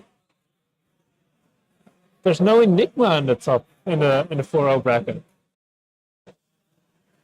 Where's my illusionists? All of them in the 3-1 bracket. Well, I took you out. I took you out of the tournament. They're battling for 9th place now. Yeah, because you can't take it. There will be no competition. Wait, is this 10 different heroes? No, 9. Which one is the There are copy? 2 Auroras in the top 10, That makes sense. the 4-0 bracket. That does make sense. That's pretty much what we would have expected anyway. The Fang is a surprise for sure. I'm not sure if the Prism is a surprise. I feel like she's good. I don't think she's tier 1, but she's like just below. Prism is in a pretty good spot right now. Yeah. Isn't it your time? There's like 2 illusionists that are good. I'm gonna play aggro now. Like Dio? Aurora. You want to register Aurora for PT London? Okay, Can I play Enigma? if you want to. Which one is more likely? Did I play Enigma or you play Aurora? Yes. I don't think he's registering Aurora. I'll give you a free tip. I do think what's notable is that on the rest of this page, there's 4 Auroras in total here. Yeah, on the first 24. On the first 24. And there's like 3 Dio. Yeah. Dio's just sick. There's a Levia too. And Azalea. 2 Enigma. 2 Prism. Wait, there's a Riptide over there. And an Azalea, wait. I That said could also be kind of interesting to watch. into each other? Yeah, sure. Into each other. Are you sure?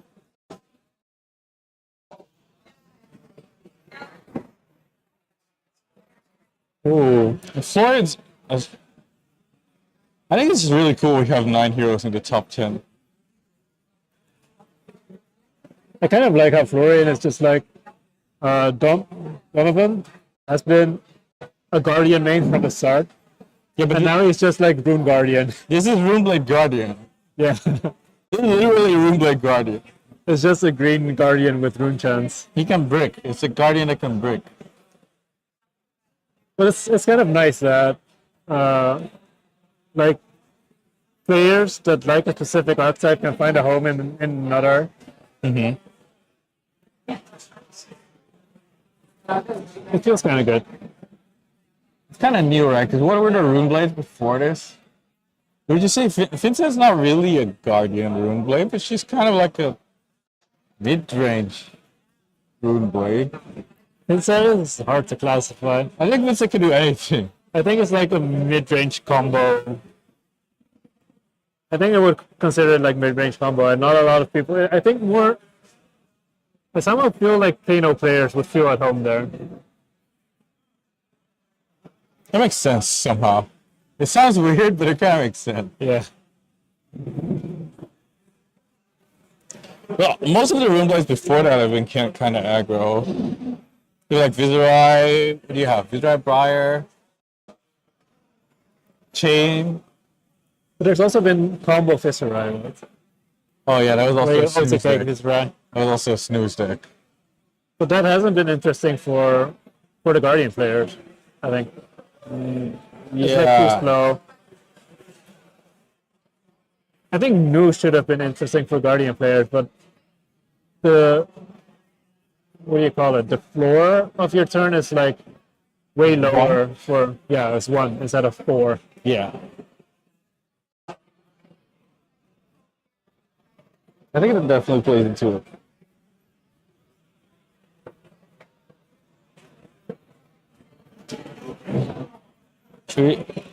Okay.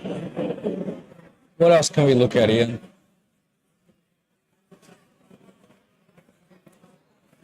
Should we keep it stuck on 1? Maybe keeping it stuck on 1 is kind of nice. You can go to page 2 if you want to. You have to change the source again and edit 2. I'm a professional coder now. Wait, that's not... Okay. Okay. Did I close the preview? Maybe. We have more deers on page 2. Oh, verdants. Oh, wait. 2 verdants. I think I found where the Auroras are. That's the Aurora train. They're all 3 points, though. Which is not out, because it's round 5, but these are stands in round 4. Yeah. So the max you can have is 4. So it's just that their tiebreakers weren't that great. You kind of need to X1 at this point. Yeah. If you lose it this round, It feels like in this battle hardened, you have to basically go X1. yeah. Maybe you get super lucky and bubble in, Yeah. but I don't know if we mentioned it. I think we started the day after dropping the no-shows at 165. Which is a lot more than I expected for this battle hardened. When I was planning to do this battle hardened, I was like, it would be nice if like 80, 100. 80, 90. So 100 is like a big dream, yeah. Yeah. I don't know if we can get 100. And here we are at 165. Yeah, I'm definitely happy with how everyone that turned up. I hope they also don't regret coming here to their farmlands. I like it here. We can do horse races here. We're not doing horse racing right now. It could have been possible. Would you have wanted to bring the webcam there? I mean, they wouldn't believe me otherwise. We can show it at some point. Maybe. But yeah, there's Gabe is there. You know, what also surprised me is that a bunch of people from far away got here, like Rob Cannon is there. Yeah. I think he's told me yesterday he drove with like one other UK player, Oliver, I think, McLean. Or no, he flew in. He said he flew in and rented a car.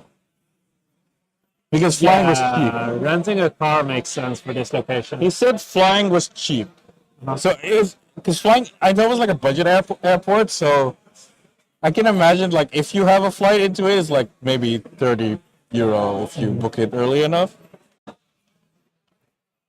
So I think that makes sense.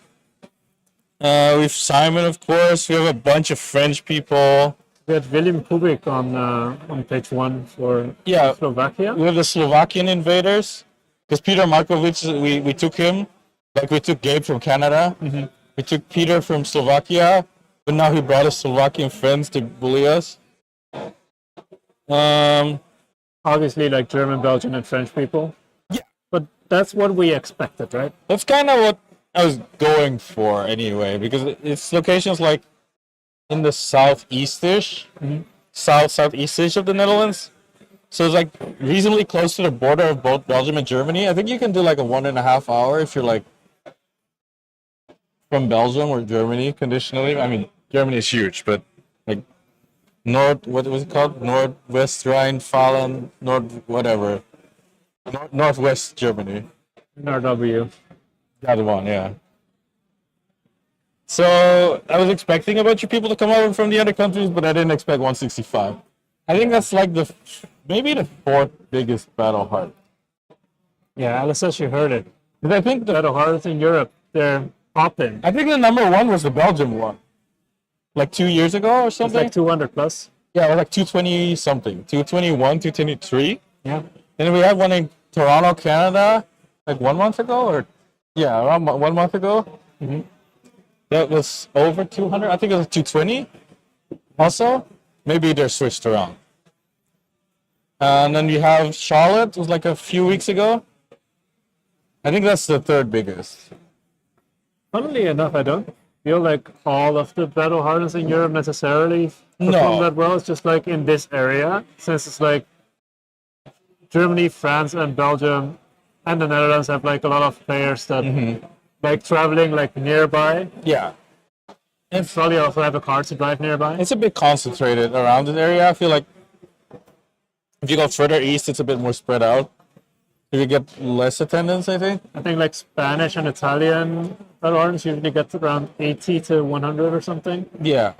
maybe less. I mean, calling Florence was like one something, right? And that's a calling, not even a battle harden. Yeah. But that one was like right after Worlds, so I can see it. Yeah. Because I was considering going there, but like it's 1 week after Osaka, and I just kind of want to go home. I was like, maybe I'm burned out. It's like Rosetta sealed again. And I was like, wait, I want to play this card game that I like. Ian loves playing. So the about a flight. Ian loves playing the card games. Yeah. That was an expensive flight. Didn't you? Top 6. Did you? Did you get World Tour points from that? I think I top 24 Oh, for World Tour I points. guess like 2? 1? Like 6? You just 6? I think I top 24 twice, and that's all my Oh, so you got 2 times 6. points. 6 is more than I thought, but it also kind of makes sense, I think. It's a calling. Callings are big. Yeah. That calling wasn't that big. The other one was pretty big. Prague. And Prague was. Wait.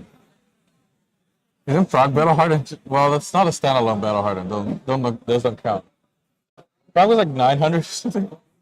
Well, the world premiere was like 900, I think. I think the calling was a bit less, but also like 1 billion people. Like 5, 6, 700 maybe? Give us more events in Europe, Alice says. LFS, please, we beg you. I think they announced Bologna, right? Uh-huh. And it's CC in June. Like it's in national season, right? It's I think it's you have like US nationals on the day of release. Yeah. Then the week after there's nothing. There's no nationals. That's the day we have calling Bologna. Ah, okay. And then there's week 1 nationals, week 2 nationals, week 3 nationals. So it's gonna be packed in June. It's gonna be really packed. I'm pretty excited for that. Yeah, me too. I think I want to go to Bologna. They also announced one in Germany, but we don't know where and we don't know when. I don't know why I'm getting past a stack of cards. Oh, I have a bunch of Battlefront Bastions now. Thank you. I just got a bunch of cards. It's rich. Yes, Yeah. but these are not mine. US nationals are like US nationals is gonna be interesting. This is like the first time I've seen an event like this big on the release date. Wasn't it similar for last year? Well, it wasn't on the release date, but I think it was like 1 week after, maybe. Giveaway? What do you... Oh, no, not these cards. I'm gonna lose. They're not even mine. They're Barrett's. He stole them from me.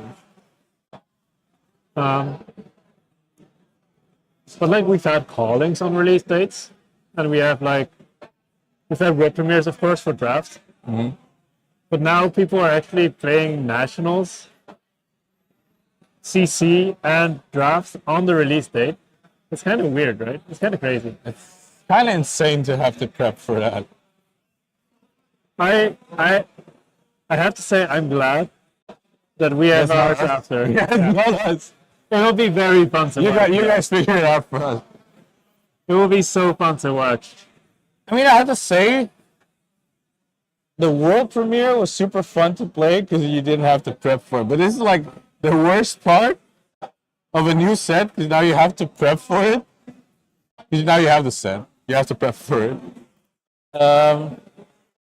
And you have to prep for all the other formats. What I liked about the world premiere is I just don't prep. Yeah. Just don't prep.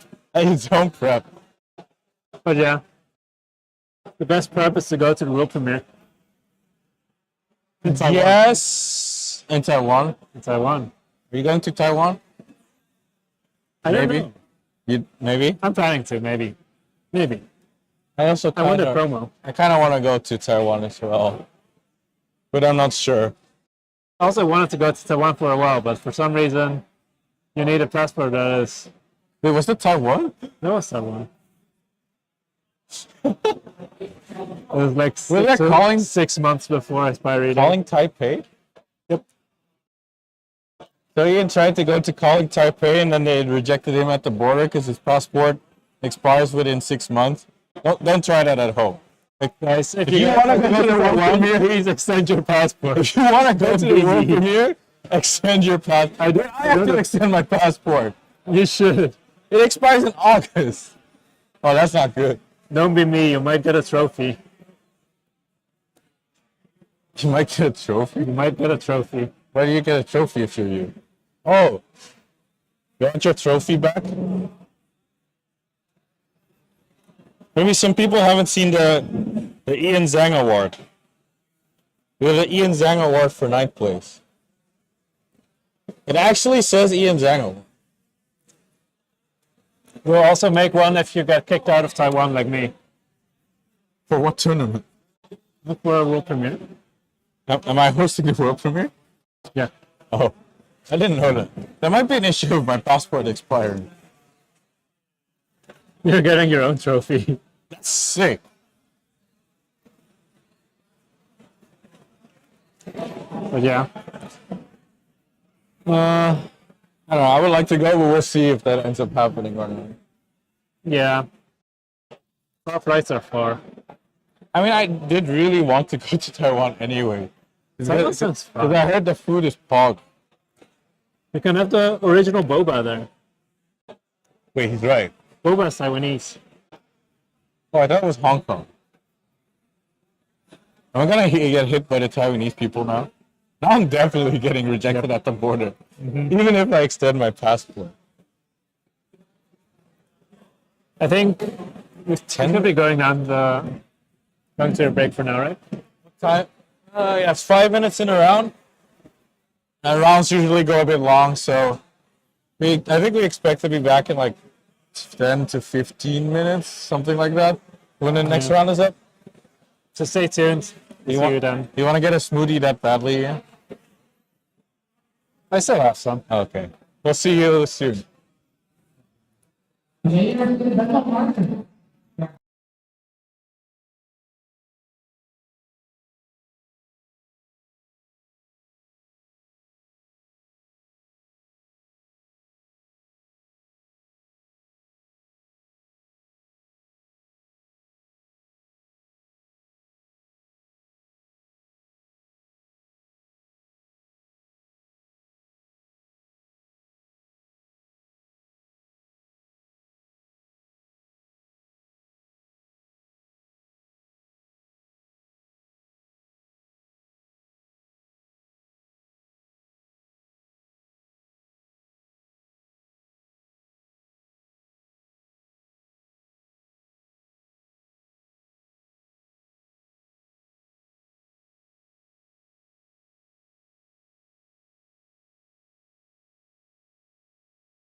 This is Ian.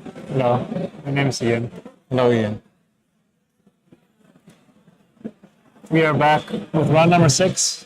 We have an Aurora on our left, 5-0. I think that's not the spicy one.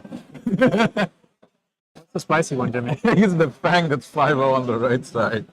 Oh, that's kind of cool. I think last round he was already in our eye base. We're like, he's 4-0. Yeah, we should probably get him on stream. And then And then we're like, oh, he's 5-0. Yeah. no, we have to. We also have a deck list in front of us, and it's like, Oops, it's all really red. red. Oops, a lot of red. I mean, it's kind of similar in a way to Aurora, right? There's like basically 6 blues, a couple of yellows, and it's like a very comparable kind of pitch spread. Yeah. But I don't know. When I was envisioning Fang decks, I was thinking they would have a lot more yellows than this. Yeah. And then like your yellows kind of become blues and they're like pretty playable once you're online. But this is just 6 yellows, 8 blues, and all reds. Which is interesting for sure. Funnily enough, I don't see anything that seems particularly spicy, so maybe it's just go live. Maybe going live is strong. Does he Maybe play the Aurora matchup is somehow good. He does have 3 pledge fealty. Oh, yeah. This feels like a super draft deck. It's like it's turbo fealty. This deck is theoretically draftable with infinite packs. Wait, this deck is actually theoretically draftable with infinite pack. Wait, no, you have that all you got. And Glint. Okay, so outside of that all you got in Glint and the equipment, this deck is full draft. Full the hunted draft. Oh, you have to burger flip them backwards. We're going back to Mirror City.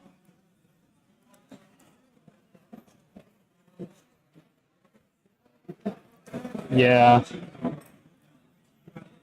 That is kind of interesting that you can draft all of those cards. Maybe you can tell that he wants to be online because he's playing 3 hunts and Yep. it's attack reaction that you can only play if you're online. If you have 3 fealty. Is there anything interesting in the equipment? Doesn't seem too special. On the Aurora side, Looks like an Aurora deck only has 1 flicker. does seem like a little bit more blues than usual. It's on a total of 11. But like 4 of them are like, probably 5 of them are like sideboarding. It does still have Crown of Ether Weave in, or Ether Iron Weave. The combo one? Yep. It's But so not weird if you're only Wisp. playing 1 flicker wisp. I mean, you can technically play towards your 1 combo turn. But like only having 1 increases the chance so much that you never see it. And then you're just playing like weird equipment. The trick is to just see it. But he has Iron Weave, but he doesn't have the helmet though. So he's not Yeah. fully committed to the combo. He's not super committed to the combo. He can also just turn it into 2 resources if he really needs to. But he doesn't play like CNC or something. Where's it so far? I feel like it turned darker.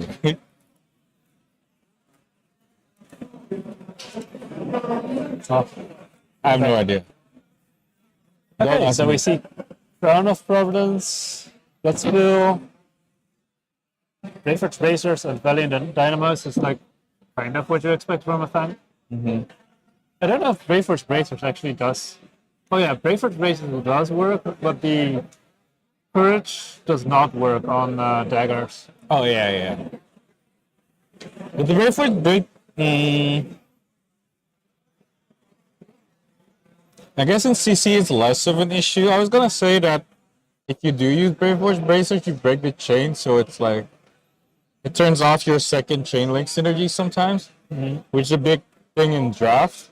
I think it seems like less of a thing in constructed because you're playing like Blade Flurries, that kind of thing that don't really care whether it's the second chain link or not. You do have some cards that make fealty on second chain link specifically, like the firm loyalty and endear devotion. You know what I didn't notice from the Aurora list? What's Not on Tunic. You know what I noticed about the Aurora list? Well, It's not on Skyward Serenade oh, and Skizik.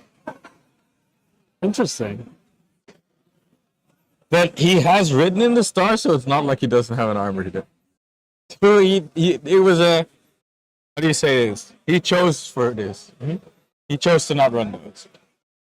Yeah, I kind of see the argument to not run Skyward Serenade and Skizik because it's like if you end up drawing your Skiziks too early, your Skyward Serenades become bricks.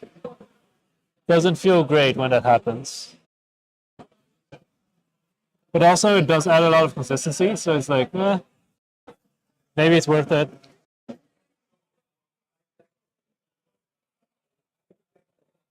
He's presenting Dyadic Carapace, right? So like Yeah, he's just playing max to power. armor, except he doesn't have Lightning Greaves. Makes a rune check. Okay. But he can't make an embodiment unless he plays like a Lightning Yeah. card. So that's like 4 value in.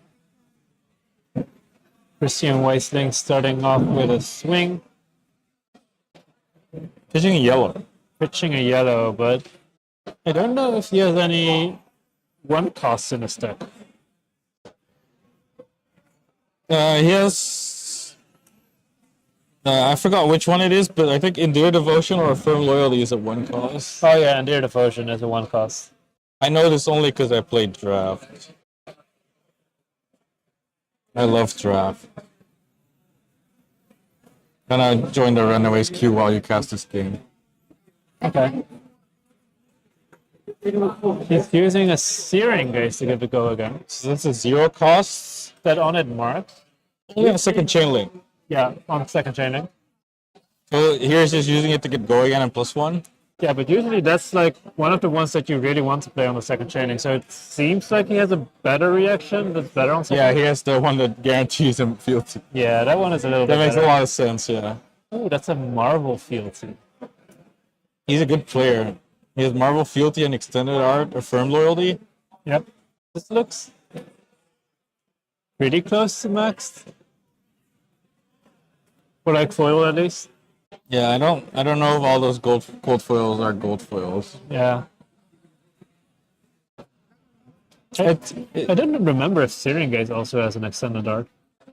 I don't know. Never opened a gem pack. I gotta say these extended art from the gem packs look really good. Yeah. I'm jealous. We're flipping a burn up shock. Oh, I can't handle this rabble looking that way. Ah, it looks wrong. Oh no. It's okay, Jimmy. It looks so wrong.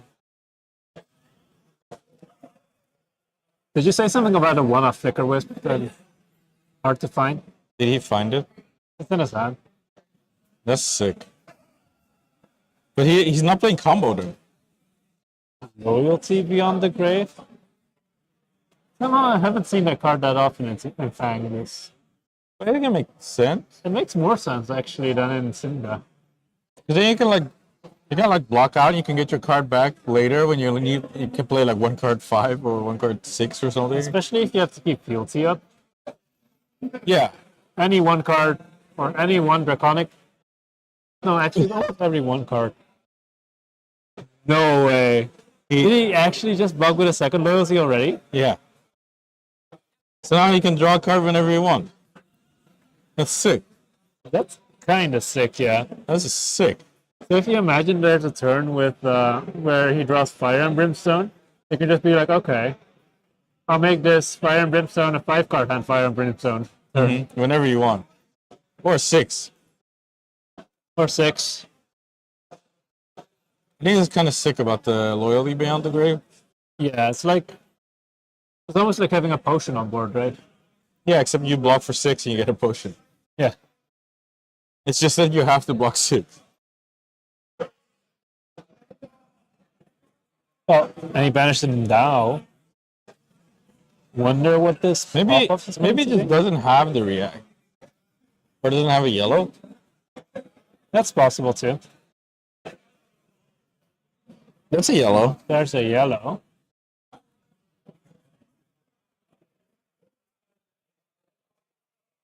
Do you think it's funny that Aurora's playing with Oldham sleeves? Oh, I actually played an Aurora deck with Oldham sleeves yesterday. This one? No, it was There's Paul. more than one sickle like this? Yeah. What's wrong with you guys? What's wrong with you people? Oh, it's a long whisker loyalty. I think It's that's going it. for 2-1 in Mark. So this one is cool. Let's you like choose more modes if you have more chain links. But he doesn't have more chain links, so it's just But the floor is +0 +2 and go again. So +0 +3 and go again, kind of. And then it scales. And it blocks 3. the block 3 part is very important. Yeah, because You play a lot of them out just for the Draconic React +2. look, we can mark anyways. He's gazing. Interesting, yeah. He's trying to race Actually, to did he not? get a lot of fealty as soon as possible. Maybe he didn't even choose +2, right? He didn't choose +2. He chose Mark Yeah. because his hero power isn't live yet, so Mark is a little bit more value. It's interesting though. I feel like they're not really updating the life total. It does look like they're not on 40. Maybe the tablet is turned off, Oh, maybe. and that's why they didn't sit at the right spot. We'll check it out for the next round. I don't know if those are not both his. Are those both his life totals that you wrote down? Oh, I was like, how the fuck is someone on 12? And I was like, oh Like wait, 31. they are mirrored. Yeah. It's mirrored. Oh, that makes so much sense. Channel Lighting Valley hit the arcane damage because Fang actually didn't bring any AB. He does run a Northern Hood, but decided to not bring AB into Aurora. I guess it makes sense. It's a red line list anyway. Yeah, you can't really pitch that much. But it's very awkward to not have any AB at all, because it just means for us playing Sigil, it's like free draw. Block 4, deal 1, draw 1.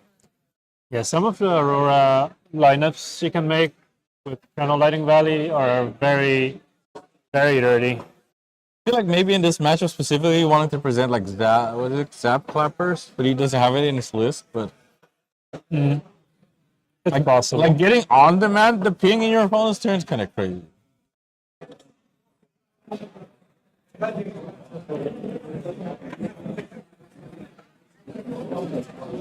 Christian Weißling is cashing in all of his I feel armor. like here you see the downside of running the Carapace. I think this is turn 3 of Aurora. So he would have had Tunic up on 3 by now. Yeah. And instead he had to pitch a Lightning Press. So he kind of lost 3 damage here. He'll make it up with the armor, partially. But It's kind of weird. Like, this burn up shock turn. I feel like it was more likely to connect if he actually played the Lightning Press, but I'm not sure. Maybe there's just a D-Rex somewhere. Who can tell? I feel if you have Burn Up Shock and Lightning Press, you gotta try it, no? I think so. If it works, you do like 7. If it doesn't work, you trade a Lightning Press for a D-React, so it's kinda okay. What will Fang do with this turn? They already blocked with a Further Dracai. Further Dracai would have gotten him live. Oh, that's my favorite. Saber, Dagger, 9. And he's marked. It does not have Go again yet. but any reaction means go again.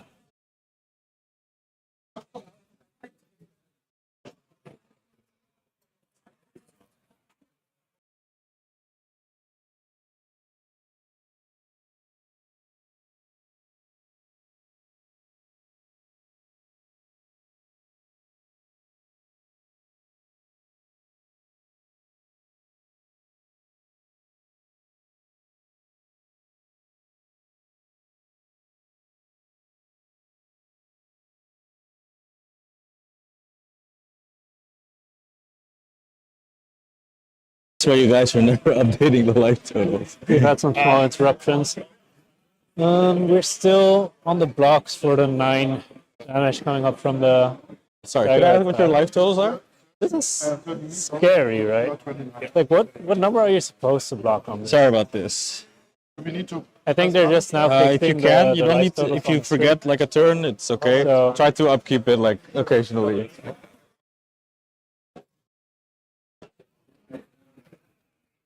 These are updated. I'm unmuted. Oh, I'm unmuted. Yeah. I can't swear at you. No, not anymore. Well, I can. That wouldn't stop me anyway. Drawing 2 cards, and now it's Hero Power's life because he's unmarked. Yeah, so they weren't tracking the life totals because you were right. Your tablet was off. Yeah, that makes sense. I have life totals. It's great.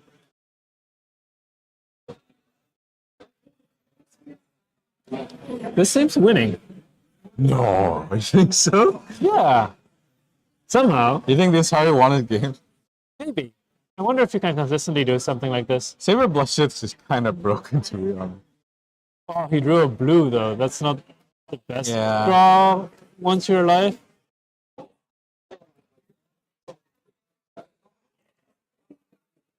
I wonder how you lose from here. It feels like you... Yeah, I mean, it's like something with Arc Flicker, right? Yes, but Arc Flicker is not that impactful here because he has So much reach. he's no chests, like no Iron Weave. So it's limited what his Arc Flicker actually does, even on a 5-card hand. I mean, it's all you- true damage. But though. you said he found He it doesn't have earlier, AB. right? Did he Arsenal Flicker? Or did he pitch Flicker? What happened to the Flicker? I think it's an Arsenal. It's possible.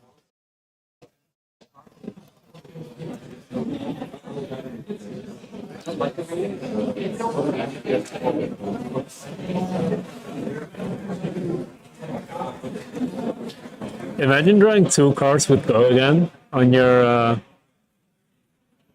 on the last turn, and one of them is a direct and one of them is a blue. Satch. I mean, it's not too bad, of course. He managed to get a vigor off of it. He managed to get Braceforge Bracers plus a weapon and an additional threat. And this is kind of where you want to find out your DRX. You don't really need to play 5-card hand anymore because you don't need to Yeah. pitch. Or you don't really need to pitch. The good thing about like the blues and yellows that you draw right now is that they're actually so good. They just block very well.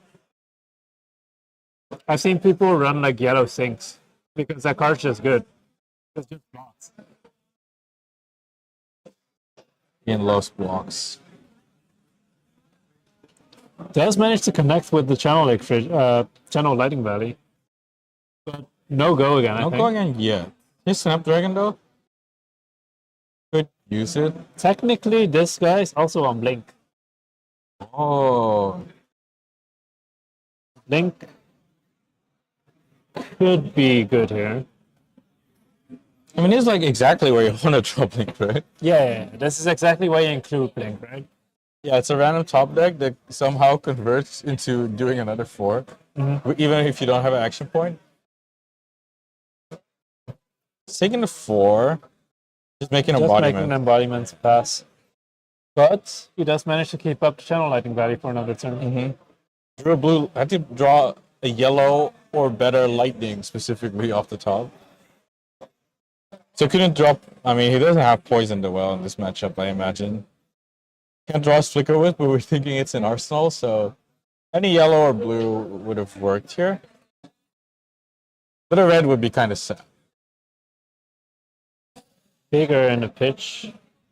enough to cover any one cost in hand. Yeah, you don't actually need to.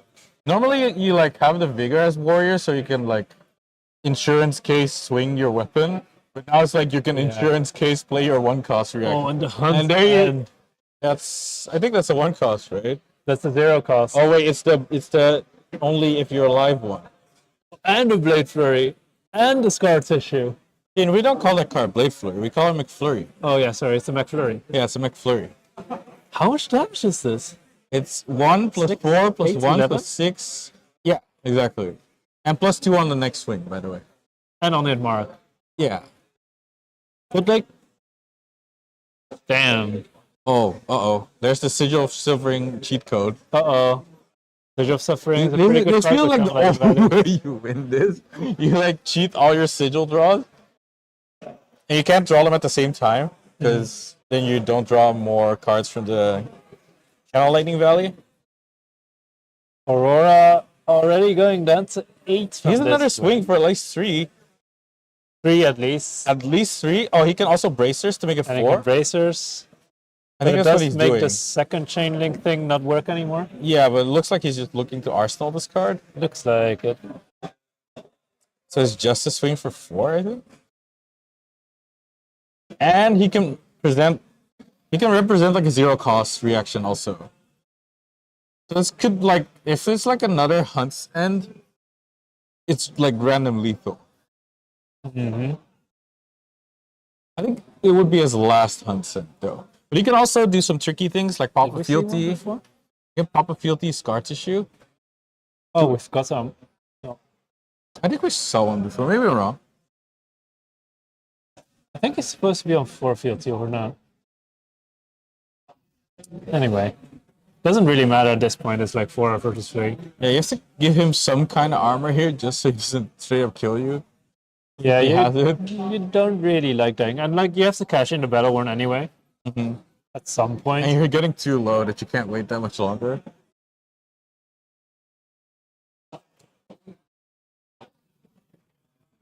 But the awkward part is sometimes you get forced into these positions where you have to block like Xaxis and hold a Deviate. So like the 3 cards that he's holding right now might just not be, or is it 4 It's more cards? because of Sigil and the Oh yeah, Sigil draws a card, of course. because of the cheating, yeah. Yeah. It's literally 5 damage for free. Yeah.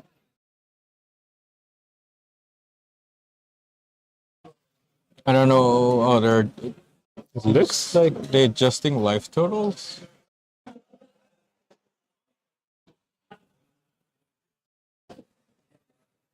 yeah, it looks like they were just considering something. So this is go again because of the embodiment. Draw a card. 5 go again. 5, draw 1. There's still Snapdragon Skaters up, so he also has to cash that in one day. Lightning press. I think it's a somersault I really like Somersault with E-Strike. and written. You want a somersault E-strike? I've had so many situations where I somersault an E-Strike, and it's like E-Strike, draw a card with go again, somersaulted back, E-Strike 7. That's like a 4 card hand? 4 card 12? Well, That's no, it's kind of no, it's 3 card. You get the. If you do draw 1. Yeah, it's 3 cards 12. Yeah, if you do draw 1, it ends up as 3 card 12. But like the cute thing about that is if you have Tunic up, you can Starfall in between because you played the somersault. Oh. And that makes it like better. It just feels like I'm doing really broken things, even though it's like just normal above rate, right? I think somersault just feels nice to play sometimes. I think somersault in general feels really nice. Yeah. Because like usually you can convert it offensively or defensively. Like either your hand blocks well or it attacks well, usually. And then there's some hands that have all instants, but like E-Strike helps with that. I think who was that? Did you see that somersault Aurora deck with like 9 somersaults? Yeah. I forgot who it was. I think it was one of the card guys. But someone said like you can block down and dirty and then somersault it to your hand. It's kind of funny. Yeah. From your that's kinda arsenal, it's kind of funny. I don't know if that's great, but it's funny. cool.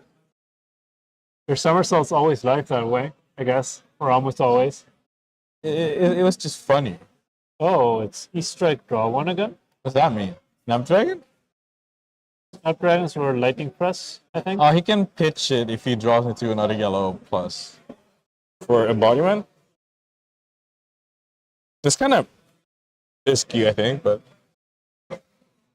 There's also a draw on hit from Channel Lightning Valley, so okay, it's just snapdragoning.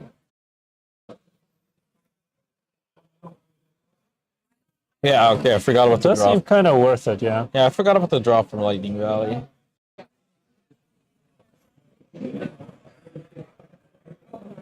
I think he's been sitting on a flicker for like a long time because he just hasn't seen Arc.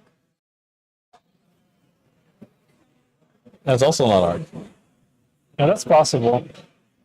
He hasn't really done anything with the arsenal for a long time. Yeah, I feel like it's Arc. Sorry, it's Flicker and he's waiting for Arc, but he just hasn't seen it.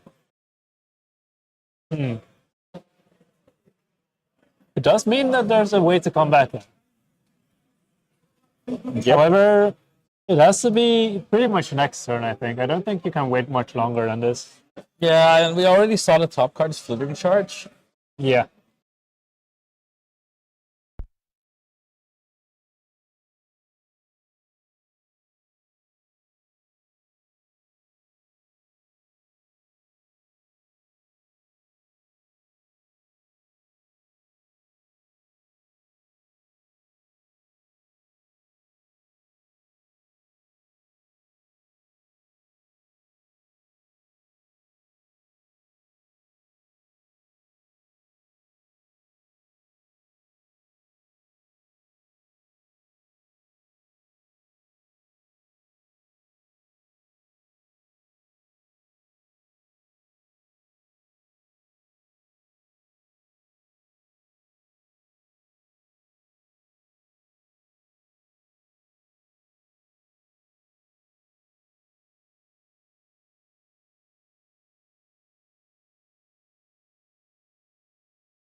This is the thing about how glowy is.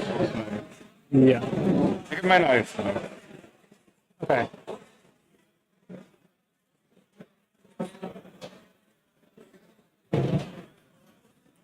So we have sound now.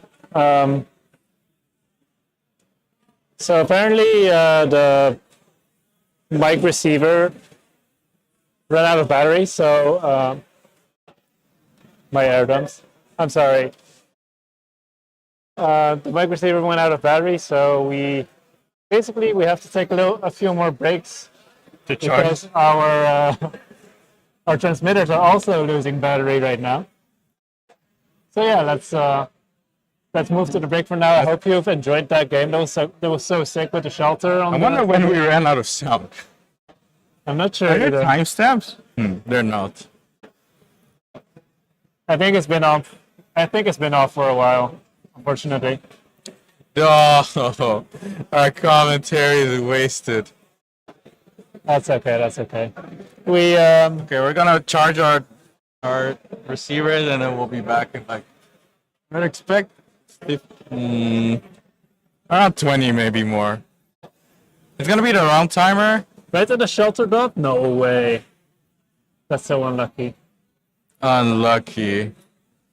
Yeah, I think it will be like the round timer plus 5 or something. So expect to be back at like in like 20 minutes or a bit earlier, and then we'll charge our things in the meanwhile. So. Yeah. We'll see you then.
Welcome back, everyone. We are now waiting for round number 7.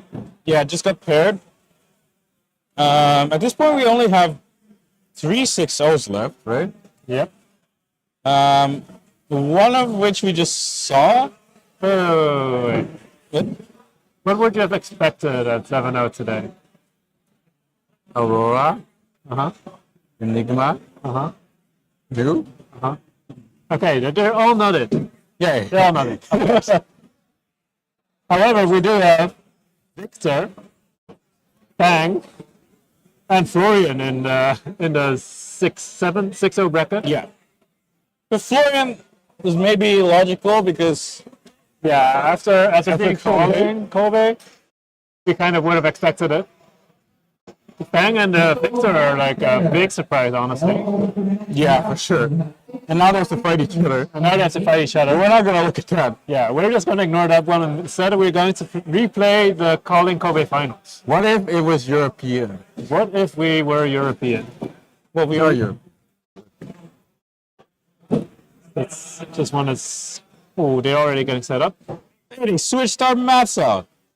That's toxic. Wait a second. Camera. Okay. Yeah.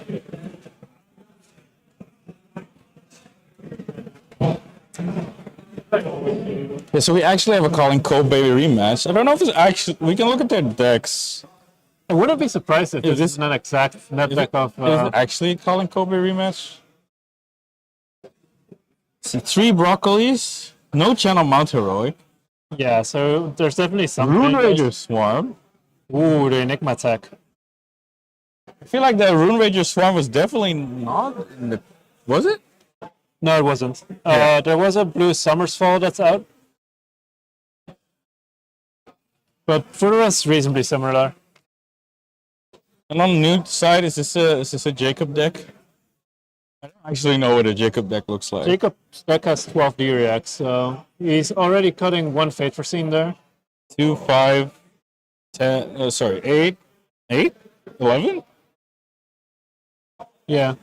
It's 1 Fate Foreseen off, basically. Did he also play uh, 3 scraps? Don't think Scrab was in. There's also more AB than Jacob's list. There's a Tarsus and a Crawler. It's not a Colin Kobe rematch. It's close enough. Yeah, it's a Colin Kobe rematch if it's European. European has to be different. Clearly, Jacob Clemens isn't European. No, he's UK. It's Yeah. not European. We have to get a visa to go to the UK to Pro Tour London. Do you think they're European? No. Definitely not. I paid £10 for that. Oh. That's messed up. Yeah. This is actually messed up. It's alright. No, it's messed up. It's alright, Jimmy. No, I'm mad. Give me my £10 back, UK. Just wait until we need to pay visas for countries within the EU as well. No. Calm down, Ian. Don't int us. But yeah, Don is our local Guardian main. I think he won Nats at some points as well. On A Guardian? Guardian was that? Volvia? Starvu? No. Volvia? I don't remember. On the Guardian. I think Olden. It's probably Oldham. Is that possible? We have a bunch of illusion. Oh, maybe. Anyway, Now he's playing the Guardian Rune Blade. The I was Rune Blade playing Guardian. Green Guardian. Yeah, the Green Guardian. It's also on a green mat. It kind of fits thematically with the Florian. Yeah, he's been playing on the hardest Lionel mat for ever since Pro Tour 1, basically. Yeah, and he got it himself, so it makes sense to me. It's a really cool mat. I had to It looks buy really that. pretty. It's even less expensive than it now than it was then. Unlucky. I also have the water bottle somewhere. I think. I also have it somewhere, but I should really wash it. Isn't it in your office? Yeah. And all I know is I should really wash it. I know it's been there for a long time. I think there's water in there. That's possible. That's up to you. But yeah, maybe you should wash it. Yeah, you should bring back the water bottles. I guess they have the Stanley Cup thing now. Yeah. You should buy it. Can you give me I don't get that vibe. the Stanley Cup thing? I don't know either. I think it's very popular in the US. Yeah. But I don't. I know it's popular, but I It's don't just so understand why. bulky. It's so unpractical. It's just so big. But it has a straw here. You know what I do like? What do you like? The doppers. Oh, you're just a Dutch person. I'm a Dutch fan. Do I have one here? We had one yesterday because someone forgot it, but he reclaimed it, so he can't show you. There's like a thin water bottle, but it has like a, you know, like a wine. Not really a wine. It's like a fucking egg holder. It's like an egg holder cup as the lid. Yeah, but you can also take it off and use it as a cup. Yeah, you can take the egg holder off and use it as an egg holder cup, or you can take the base of the egg holder off and then it's just a water bottle. And it's like pretty easy to clean, basically. Anyway, We're not getting paid for this. we're not getting paid for this. We're getting paid. You're for, getting paid. Oh, I'm not getting paid. we're getting. Oh, it's Plume. Oh yeah. Does that make sense? Yeah, you can get a felling. Oh. Yeah. You that can makes sense. cancel Passover with it. That makes- that does sound kind of sick, actually. See the Florian, the Reaping Blade, that makes sense. Well grounded. What's the chest called? Barkskin? Barkskin, Grasp and Plume. Grasp, of course. The other side is the I take one card from your hand. Helmet. Yeah, the biggest consideration is like the Arcane Lantern. That could have been. You could have played Tarsus Warmonger? and played 2 daggers instead. Warmonger does do things against Florian sometimes. Not always though. It turns off the grasp. Yeah. So it's But harder right now to it doesn't matter too much. It's harder to convert 4-card hands. I wonder what party has to read about this. I feel like he knows what Warmonger does, but maybe it's something weird in his hand. I'm not sure.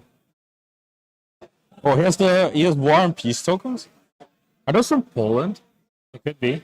I think. Wait, when am I getting a new Polish token? I feel like it's always the Polish people that hand out the random horizontal tokens. Yeah, They always have like I random Polish landscapes or like mountains. I have a small collection of them. I need more of them though. I think I have only War and Peace. And one more. There's another Warmongers on the other side. It's just a replay. What do you have to read as a bonus Warmongers? He has one. That is kind of funny. Reaping Blade Pass kind of crazy. Do you think his hand got bricked because of the Warmongers? I feel like you almost always have like a big attack against him, no? Maybe it was like Oath of the Arakni or something, or Trot Along or something. Yeah, maybe. It's possible. I don't know. Maybe he's just playing the Mega Super Fatigue. Maybe. It is a pretty fatiguing matchup. I think I'm a bit surprised to see the AB on the Lantern again. I feel like having the second dagger would have helped Jacob in the Kobe matchup. Yeah, but you have to give up a different slot on AB, because you definitely want AB. That's for sure. like the Tarsus is in the list. What is in the list? Oh, The Widowclaw Tarsus, the arm piece for AB SV1. there's also a Crawler. What's Crawler? That's the feat. Oh. So you had options. Yeah. It makes sense to replace the arms rather than the feet, because the feet can be used for whenever you activate a new. Mm-hmm. If you banish any big blue attacks, you want to give it a go again and such. Maybe I can have a check big if the life counter with counter is gone.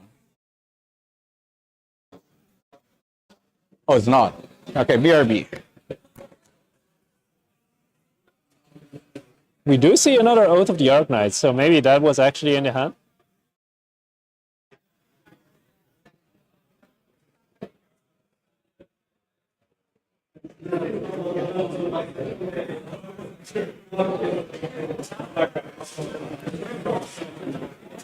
Oh, and Arcane Seed's life. I think the Arcane Seed's life was already in hand last turn and I see. wasn't very usable after the So you got after the Warmongers. Warmongies.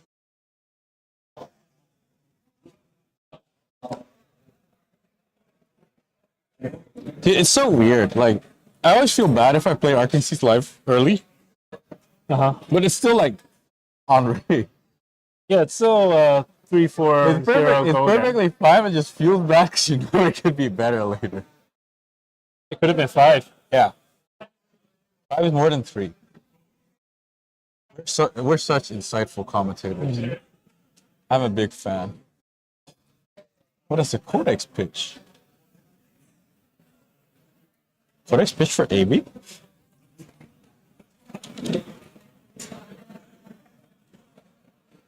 So I went to turn on the life counter, and they were like, don't worry, it's still 40-40.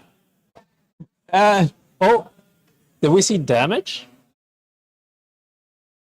Did we see damage? I don't know, did we? I thought it was 1 arcane still. Yeah, okay, we did. First blood. Oh, yeah. And 1 heal? That's a huge gap. The good part is here that Florian can't heal anymore. True, yes. Not wrong. Oh, it's Siren's Call. Do you think he has a blue? I mean, I forgot what his name was, but the Florian juked it at least once, I think. There's the blue. And a red Rune Rager Swarm.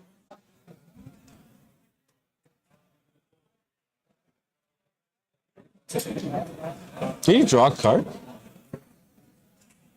I also always forget to draw a card off of it. Actually, don't know.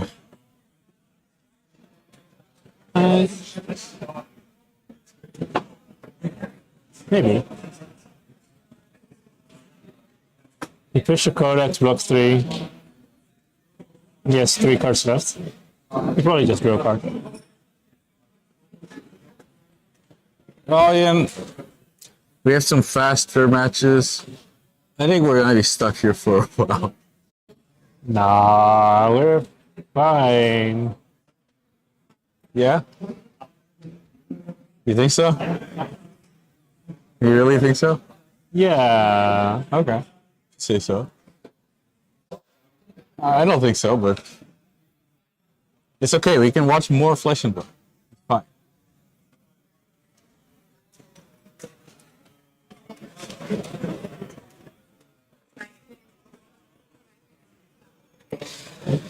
We've been late for 4. We went to check the round timer. Is it accurate?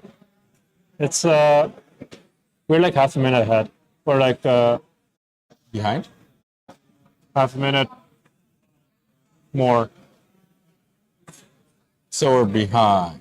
That Yeah, that's fine. we should be a little bit behind. Do we have to snipe them off their table and make them set up somewhere else?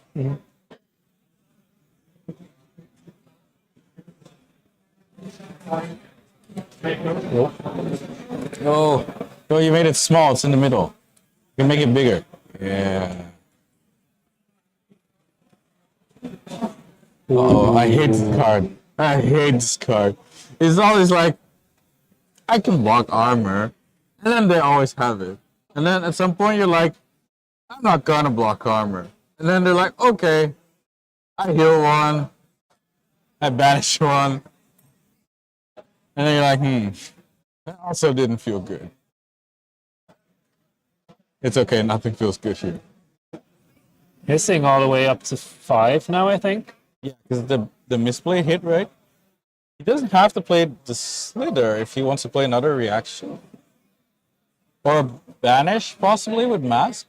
However, new will banish the Warmongers. Wow, you can... I mean, the card does something. It can actually matter. It does something. The card does do something. I'll give you that. I guess one thing about Donovan's deck is that he's a bit less soft to new. I think the new was playing like, what's that thing called? Bastion? Yeah, slightly less. Slightly But less all of soft. flesh and fruits are still in, so Yeah, but I feel like you have to play this, right? I don't know. I think if you have extra space, you might be able to use it. I don't know. That's reasonable. Oh, it's runic. Is it runic reclamation? Yep. You know what this card does right now? 7. That's very accurate, sir. On hit, it destroys an aura, but he doesn't have any, and he won't have any. I think Florian's plan in this matchup is to just put every single card in his 80 in the deck You play a snooze match. and outsnooze the new.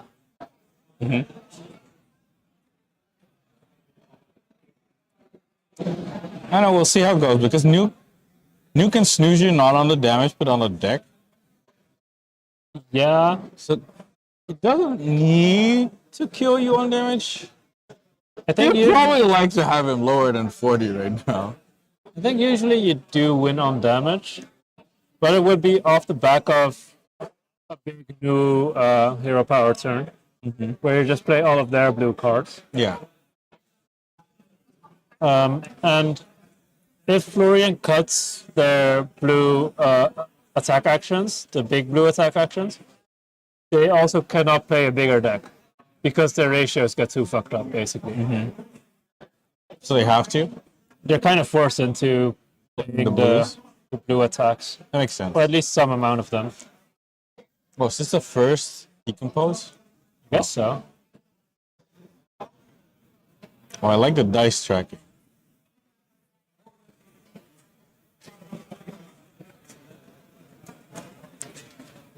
Well, Classic. we're talking. 5 and 6. I mean, it's not. Oh, wait. Whoa. That's a turn, Bramble right? Spark. But he didn't have Arsenal. Yeah. It's just gonna be a Rune Blade, or the Grass Weeping Bladian. Wow, They were so, 2 Germinates. and I'm so smart. I'm so smart. So much damage. It's interesting though. I think Germinate's also reasonably important for this matchup, but I'm not too sure how important. I feel like, did he resolve one in the calling final? I don't think Maybe he not. I don't think he resolved one. It's funny when your opponent Warmongers you and you Germinate. But it's nice to have, I think. And it's a blue anyway. It's a blue 3 block. It's like all you can ask for. And it's not that great for them to take. Well, it's not great at all because they can't pitch into it. I guess what's also interesting about Face Purgatory is that it can be a Rootbound Carapace in dire positions. Which one? Face Purgatory? No, not Face Purgatory, Plume. Oh, yeah. Oh, so it's like a fake deer. Yeah.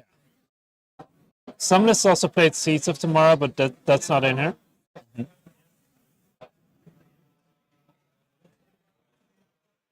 It's so funny seeing them block with blue cards and But it doesn't them not actually going to work. banish. Yeah. It's kind of strong, right?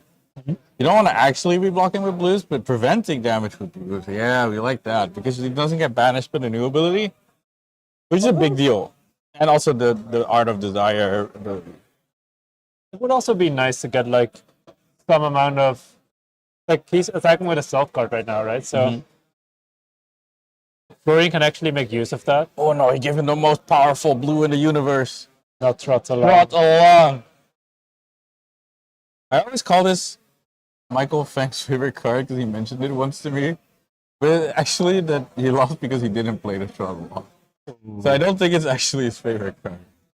Oh, the Siren's Call makes it so that we also get an Oath of the Arknight into the Vanish. Didn't the The Siren? trot along is actually really strong for new, right? Yeah, you can go again. But only on base 3 or less. But some of your attacks are base 3 or less. So you It's can not that much actually. no. But you can give some of your stealth cards go again. Yeah. That's It's basically it. If you can get Bonds of Attraction go again, that's actually kind of valuable. But like, he doesn't play that many red stealth attacks anyway. Does he play any? He doesn't play any. I don't think so. It's kind of crazy that he doesn't play any. Giving Bonds of Agony go again is always good. Because there's no Art of Desire in either. Like in like the 80. Yeah. And the red one. There's the blue one, but not the red one. That's kind of interesting. It's slowly been getting worse again since Cindra isn't as popular anymore. That makes sense. So Aurora seemed a little bit underwhelming. I'm surprised we haven't seen any Fellings or Plows yet. Soon. I think if this lines up like this, Florian's actually really happy to see it. You mean the felling? Yeah, because otherwise you have to start blocking with your Fellings to make sure that you get enough cards in grave for Decompose. Yeah, you want to see them late, right? You actually want to see all your canopy shelters early so you can banish them later or with your Decompose. Mm-hmm. Oh no, it's Prognosis again. I think it's a root-bound character? I saw broccoli, right? Yeah, But who called it broccoli? a lot of people.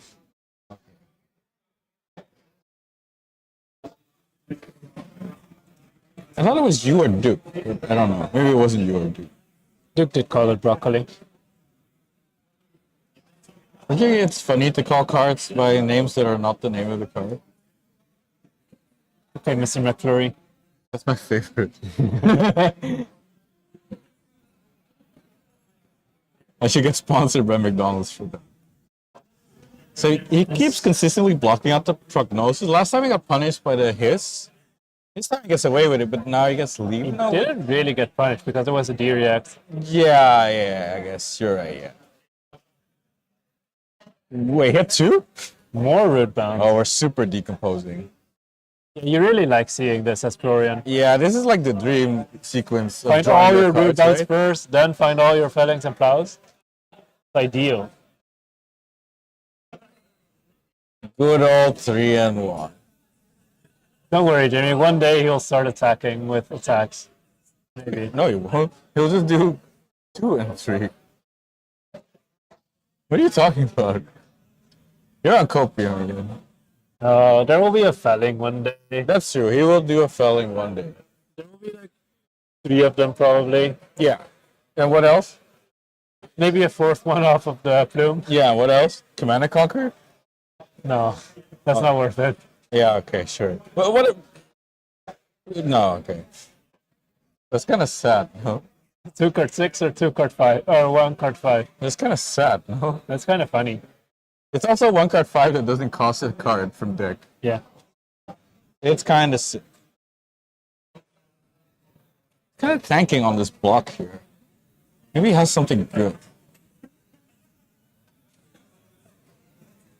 Definitely doesn't look like he's pitching for AB. I mean, I also wouldn't. It's just 1 damage here. What can go wrong? I wonder how this will go.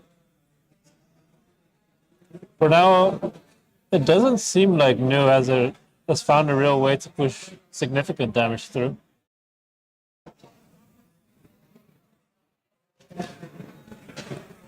Oh, a surgical with 1 floating and 1 in hand.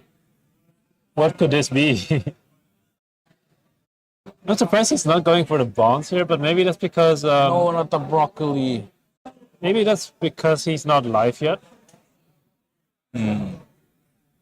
What's giving it go again? Oh, stilettos. Leave no witnesses? Oh, leave no witnesses. Oh.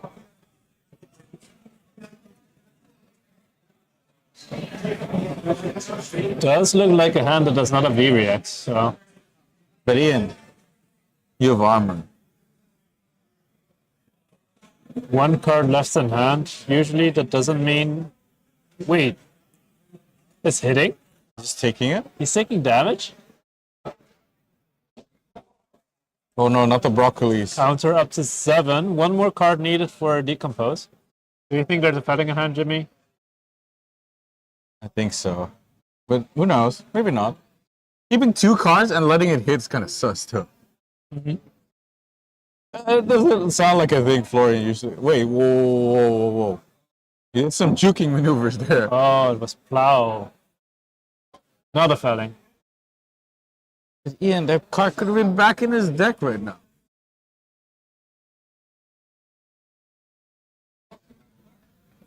Actually, didn't expect him to take the 4 there. Yeah, but He does get a bit of tempo now, though. And he's live. yeah. I mean, he could have blocked out. Might have need to give a piece of armor there to fully cover. That's kind of awkward. I guess the 3 in Arsenal was also kind of awkward for him. Yeah, and he gets to plow under now. Get the Arsenal away from the new. Well, he used the boots without actually blocking with them, right? Yeah. It feels kind of bad to use boots or to block with boots on a Reaping Blade. Yeah, but if you're gonna use them anyway, maybe. But also, once you block with them, You kind of give a big signal. yeah, your opponent's like, look. I wonder which one you're gonna use. The one you blocked with or the one you didn't? Although I did, when he was playing the Surgical Extraction, I did have this thing in mind of like, oh, he's going to hiss afterwards. Right? Yeah, for sure. That's what you can, like, not necessarily bluff, but like, You can get conditioned to stuff like that. yeah. Well, at least one side is playing the CNC. That's a 2 block, right? Do you think there's all the Wiercx in hand? No, it's time for felling. Isn't that a 2 block? Summer's Fall? It's time for felling. Where's felling? No, it's not time for Valin. Oh, I almost said Mudang. I almost said Mudang. Oh, he's taking damage to heal. Yeah, we can heal again. Now I can hit you for a lot. See, now is when playing that card feels good. I think this is a very consistent way of playing Florian. You just block out for a bit. It's and actually then start playing Guardian. cards sometimes. It's actually Guardian for you, but more efficient Guardian because your attacks only cost 3, but they're broken. Falling of the Crown is sick.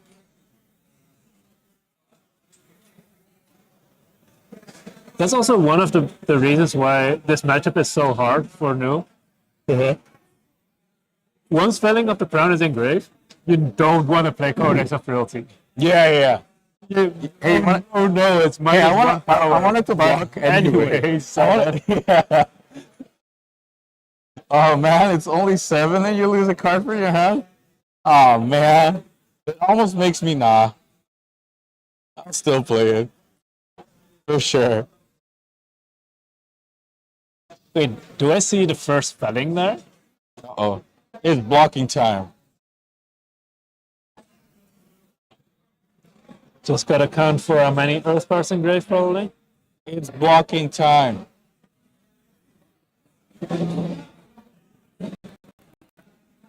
He's thinking about it though. Maybe he doesn't have 2-3 blocks. Yeah, I mean, I think I see a canopy shelter. It is still armor to block with. There's also the condemn. Condemn? Yeah, blue condemn. He's probably overtucked into Enigma because he doesn't like losing to Illusionists. I wonder who did that to him. Huh? Hey, did you ever play Illusionist? No, It's a Guardian. I lost last time at Nationals. What about the times before that? I won sometimes. That It makes wasn't sense. a Felling, it was just a canopy. A Summer's Fall. Do you think he's gonna decompose? Nope. Just 6. But Ian, the efficiency. What about your dream? What about 1 card 5? That is true. What happened to your dream? Although also I would want to get rid of this 2-block That makes 6 sense. attack out of my deck. That makes sense.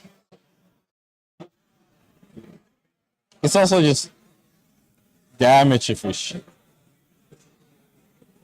It's not horrible. I mean, if you only get the tie for 6, what can you do? Right now, it feels like Nu's not really getting to do her disrupting thing. It's just like not super scary at all. Yeah, well, you already used her Boots? silent stiletto. What are the stilettos called? Silent stilettos? Undertow stilettos. Oh, it's not silent stilettos? Silent stilettos are the Oh, the illusionist ones? Yeah.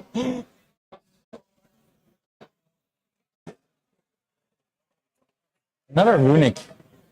But like, I think the undertow stilettos are actually very important for your big pop-off turn. Once you have activated new and like collected some blue 5. attack actions in Florian's Banish. The surgical also is like so face up. There's like, well, it's not. Is tunic on 3? It's not entirely true. You can just block 6 or 5, You can block 5 and it's fine. and then he's safe. And You also don't mind too much if you lose arms. he doesn't have a great way to block 4 unless he has a D-react anyway. Maybe he does though.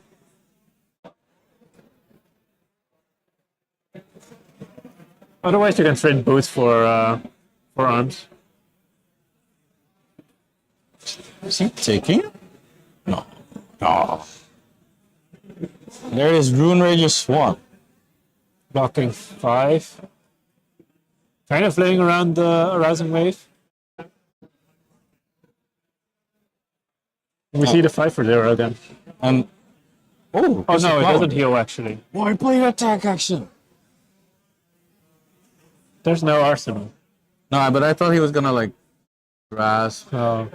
and then this and then wing the swordy. It's slightly better this turn because he doesn't have a blue in hand. Yeah, for sure.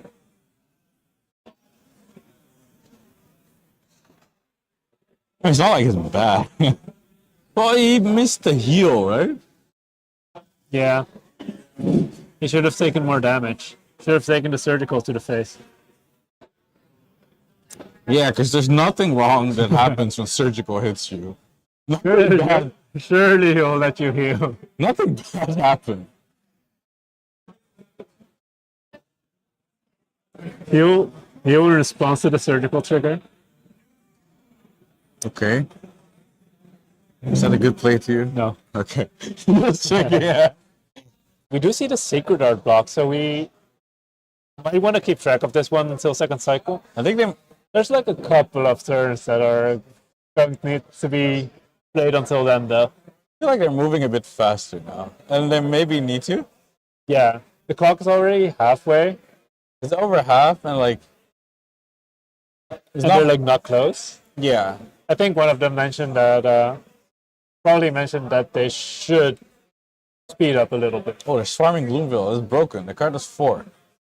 Pitching a Ruben Carapace is not exactly what you want to do with a, Yeah. but it's also not the worst. You want to do the sword off on blue, but maybe it's just sending a big attack. Maybe they kept so many cards. So. Maybe it's yellow. Sink below.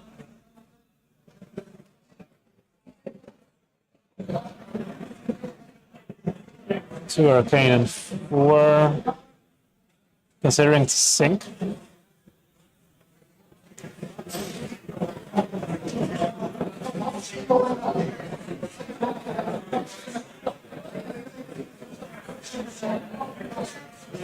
I feel like there's a lot of Bonds of Agonies already pitched to the bottom. I'm not sure if they're ever going to be lining up. Just pitch to red. Pitch to the last broccoli, I think. The Reaping Blade? Yeah, broccolis are very good at like in the late game. Yeah. So it makes sense to pitch it. I feel like whenever I drew it in Florian, I just blocked it. But it's probably good to Should probably like pitch one or two in the late game.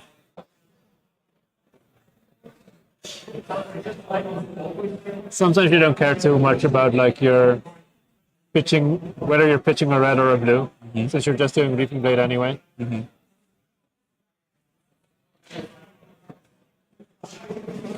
Summer's Falls banished. We also have not seen any codexes being played, right? No, he pitched one or two though. Oh, there's a spelling. Uh-oh. It's gonna be a big turn. There's one big tree. I think I also saw a plow under though. Maybe it's a plow under turn.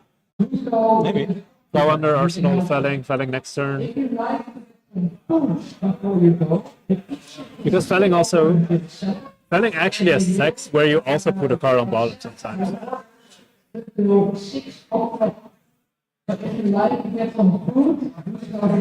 Yeah, it seems like he's going for that one. It's kind of funny about this card is that like you can also just play plow under and not decompose based on whether or not they prevent a rune chance. Yeah, that's kind of a cool interaction. But like, I mean, I think realistically you're always just decomposing. Realistically, you are, but it's cool to have the option. Uh-huh.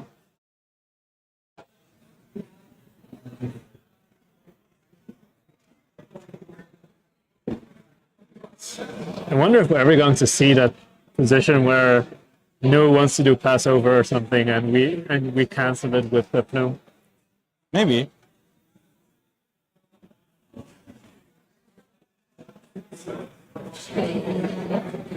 I feel like he already pitched the pass. No, didn't he?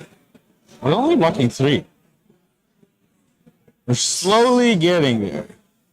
I think they're slowly starting to take more aggressive lines as they're heading towards already only 20 minutes left. Yeah. I think he listened to you on Arsenal the felling, right? He blocked with a venomous bite, so what would this card be then? Oh, he blocked with a felling. Oh, A Siren's Call taking out another one. It looked like an all red hand kind of, but there is a blue. Oh, that makes this hand kind of awkward. It's okay, you can picture a Reaping Blade. Yeah. But it feels bad to lose your felling like this. How? It's interesting because it really looked like a Venomous Bite or a hiss, right? And that's in that spot. Because there was already one Venomous Bite blocked. And because of that, maybe don't overblock a little bit to cover the 8 Yeah, it makes sense, right? and a D-react in hand. But then it was the mix-up where it was actually the Siren Skull instead. The Siren Skull is really good there. Only way you can really stop that felling is by actually attacking the resources they pitch. If he had double blue in hand, it would be fine, but he had shelter and it's kind of rough. Yeah. But it's not like he could like block that better because it was like 2 reds, felling CNC, shelter, and blue. It's okay. We have a shelter and a second cycle now. Okay. Sure. That's good for you, yeah. Yep. I'm taking it.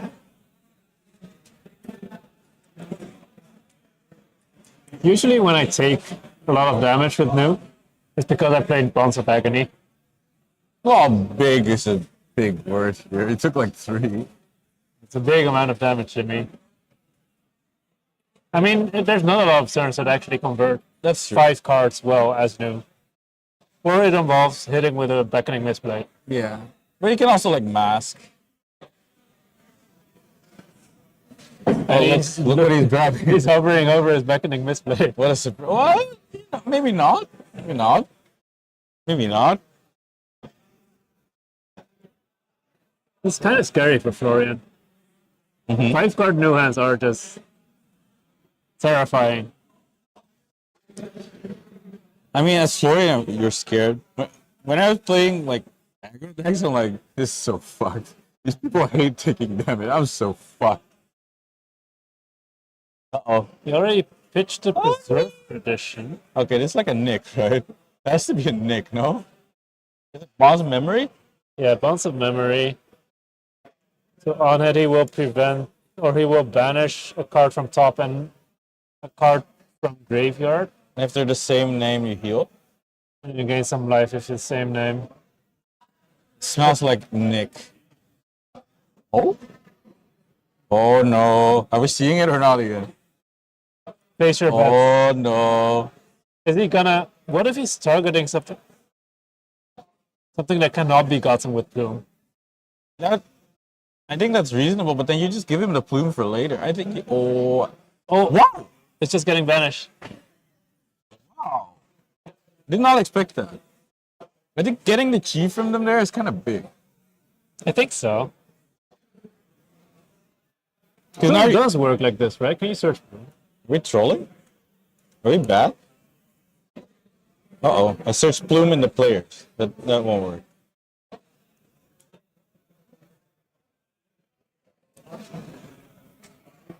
Listen, destroy Plume of aggro. No, it definitely works like that. Oh, you can't get group up carapace. I lied. Oh, but it definitely worked for this situation, like getting the it felling does back. work for the felling. He loves lying. I also didn't realize. I thought it was just an Earth card. Reading is hard, man. Now his Sync Below got banished. Oh, it's such a shame that he doesn't have that in his second cycle, huh? Yeah. Yeah, I thought so too. What's he gonna do? Oh no, he's actually. When I was watching the Colin Kobe fight, I was like, damn, this card sucks. He's like breaking all the time on this card. And yeah. And I was like, oh, it's a 4 for 0. It's pretty good. Just a casual 11 damage. 3 card 11. That's pretty good. It would have been slightly better if he could have played the felling there. But I mean, Right now, we haven't seen any of the blue Earth attack actions yet. I think he might have boarded them out. that's what it's looking right? Because we haven't seen it for so long. We're like bound to see like a random autumn start to go to the pitch or like the fruits. So I think you're right. I think he's like, I'm not gonna take 5 from my own card. You do 5. You try to do 5 on your own. I'll just pitch rest for Reaping Blade instead of Liz. It's fine. Hey, yeah, you said he's shelter in second cycle. And broccoli. It's broken. We're just pitch stacking. It's fine. Oh, he's transcending. Wait, he's actually pumping it? What is this because his hand is like so bad at blocking that he feels like he needs to do this? Because you're like giving him a damage. Yeah. In the hopes of getting a block. Yeah, and like if you draw 3 block, it's kind of only a 2 block. Yeah. You gave him a damage. It feels kind of spooky. I'm not gonna lie. It's a lot of damage. Like, please take the arcane, sir. Is he gonna pitch the chi for No. barrier 1 now? Oh my god! Oh no! Oh no! Yucky. Taking 7? Taking 7 and you still lost 2 cards. Well, you didn't lose the codex, but they're not in this turn cycle. What are we doing here? Misplayed? Chi for that? Yeah. You know, for some reason I wouldn't be too scared if there's a misplay coming in with only 2 cards left. 2 card misplayed mask. Is this codex from Arsenal? Yeah. Ah, it's a codex. Makes sense. It's a little bit unfortunate to draw them like this close to each other, so it makes sense that he had to pitch it in some way. Yeah. And he would have preferred to block with a blue and then pitch yellow, maybe. We're just slowly reaching the life totals where we might not see that next codex anymore. He took he took a bunch of damage. He even +1. And then he only blocked 3. Oh, did he take 8 then? Huh? Maybe he took 8 instead of 7. Yeah, because of the +1. Yeah. So much. I think at 12. Did you know that Barkskin blocks for 4? Yes. Sometimes blocks for more than 4. Yeah, I was gonna say, could block for more than 4. Barkskin feels like you're playing Briar. Yeah. Good old times. Do you think he gets too fealty? I don't think so. It would suck. Then you're back to pitching blue for 3. Yep. It's so unlucky. Is this the plume time? It's plume time? No, of course not. It's felling time! Oh no, my brain is ruined. Why can I only hear Mudang? It's not even its Mudang. Oh, my brain is ruined. Yeah, so the fuck part about this is that, like, you always leak damage on felling almost. I mean, there's also 2 rune chants next to it. Yeah. It's rough. And you're at 10. Felling is just so sick.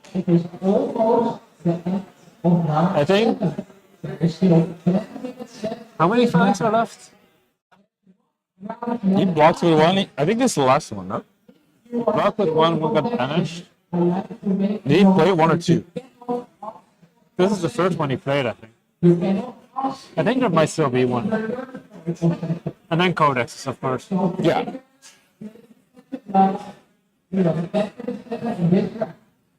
Just keep Arsenal empty and they'll never be able to play Codex.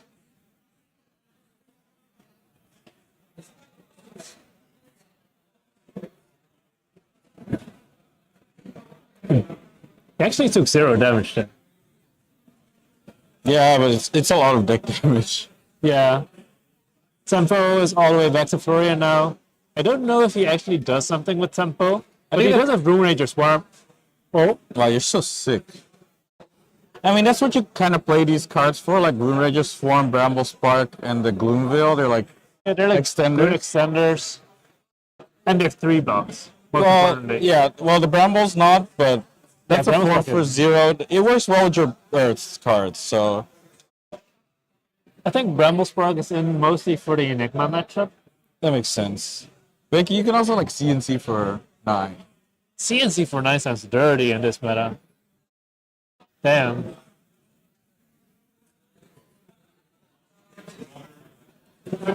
Oh, it's a sync on the Rune Ranger. Well, you know, it's like correct-ish, but you know, that doesn't feel good either. Feels like the CNC is facing the wrong way. He got tired of pointing the other way. He's been like this for like 4 years, man. He has to turn around at some point. It's the April Fool's CNC where it just points the other way now. That's so funny. No go to the right. I mean, this probably should block 6, right? But it's like, But can they? I said, like, New could deck Florian, but if Florian just throws enough big attacks at you, then he decks you. But Jimmy, Yes. would you block with the sink below on the 3? I mean, I think he has 2 3 blocks in his hand. I think one of them is Siren's Call, but I'm not sure. Uh-oh. That doesn't look like a block going 6. towards the block. That don't look like a block. No, it's all gone wrong. Oh, no, goes not the ball. responsibility. No. Now he's gonna Arsenal pass. Or code it? No, he can't Codex. It's too deep in the deck. No. Deck is growing real small now, and now we have E-Strike as well as an extender.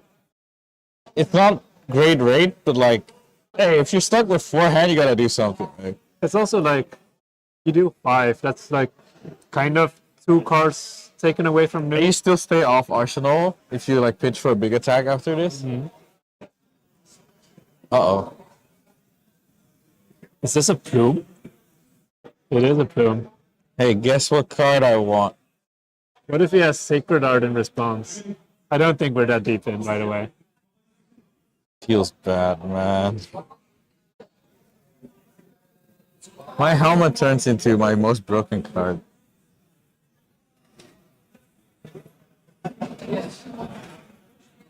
I think this card is balanced. That's why you're not in the fucking balance team. Wait, the balance team is also not in the balance team. They released the card.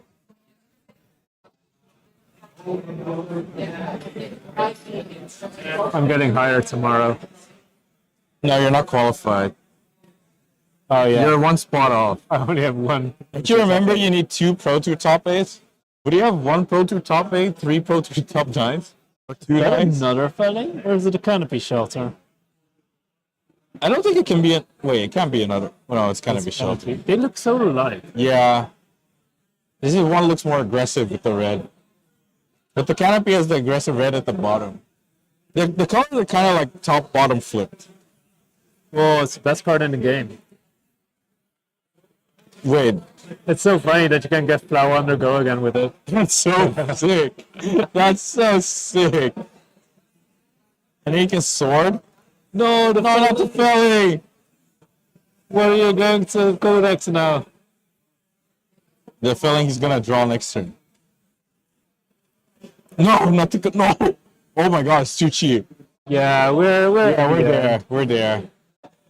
Wait, but where's the Sacred Art though? Isn't the Sacred Art almost there? Yeah, but like he's dead. I guess Sacred Art was necessary last turn, not this turn. Yeah. It's not great after he plumes. Yeah.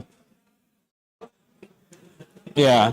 That's so it turns out that calling Kobe finals in Europe goes the same way. It does go the same way, It goes differently. but it got played out differently. It's like the blue attacks weren't played, Yeah. and it seemed like Florian seemed super fine without the blues, Yeah. blue attacks. This match didn't look close. Yeah, this one didn't look remotely. That close. It one looked looked. I think in the Kobe game, what's the Japanese player's name? I'm not gonna say anything. The Japanese players, he got like super hot start and kind of slowed down a little bit. It's like at some point, it's like, maybe New has somewhat of a chance, but he needs him to brick a bit more. Then he did like double bramble pitches or something. Like, maybe. But this one was just, it wasn't even broken turns all the time. It was just like, it's like you said, like, oh, I got my carapaces at the right time. I don't need to block with my fellings. I just decompose, block a bunch, don't lose a bunch of life. But even then, it didn't matter because like New actually ran out of deck. Yeah. New can't actually do much at that point of the game anymore. It's like Yeah. you can just start reaping bleeding them all the time, and it's like, yeah. Yeah, but sometimes your disruption hits like the power cards, or like randomly banish a power card. Also didn't happen. It's interesting. It seemed like New didn't really have a chance, but I wonder if it could have been piloted differently to have a better chance into this way of playing Florian. I wonder if it needs some boarding changes or deck changes. It's like we haven't seen a single Bounce of Agony being played, for example. Yeah, you want to play more aggressively? And Bounce of Agony is a really good way to take a bunch of cards from Florian. Just hit the felling. Just hit the felling. Well, I mean, either they block the felling or you hit the felling if they have it. It's true. It's a little bit of a hard matchup because sometimes you don't want to be attacking with stealth cards because they might be able to decompose earlier, to get life earlier. Sometimes you do want to attack with the blue cards. It's rough. It's rough. Why are they all flipped? Why are they all flipped, Jimmy? Well, because you didn't want to put the life counter on the other side where it wouldn't be flipped. It's all because of me. You heard it here. We acknowledged it. It's because we have our camera on a tripod, and if we put the tablet with the life pad on the same side as the tripod, the chance of something going wrong and knocking over the tripod increases like by 500 times. Yeah, I don't know if that's an actual risk, but that's the thought process behind it. we don't want our camera to be knocked over, basically. But what we should have done is set it up the other way around. So someone said in the chat, Wudang. I know who it is. It's Mr. Bortosh. Welcome, Mr. Bortosh. Thank God we're not in Discord voice chat. He would spam the Wiercx sounds.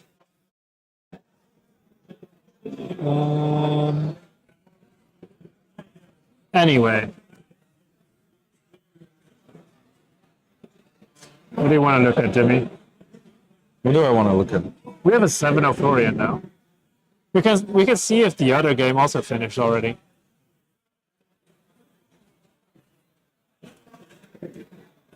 Yes, we have a 7-0 Fang over here. That's so sick. They're both locks for top. I think they were already locked for top 8, but now they're mega locked for top 8. I do think it makes sense that Fang would win against a Fixer. Even though Fang does not win those clashes, at some point you just become like a mid-range machine, right? You just Yeah. kind of block one card, hit him for 12, block one card, hit him for 12. It's like very card efficient. Then it's like split. It's very annoying Yeah. to block. And like Victor can't convert offensively that well. So he doesn't super threaten you, I think. So yeah, that makes sense to me. It's kind of like a Victor that always hits the test of strength every turn. And that's kind of crazy to think about. Lock it on page 1 again. Yeah, I'm gonna lock it. This That's your dream.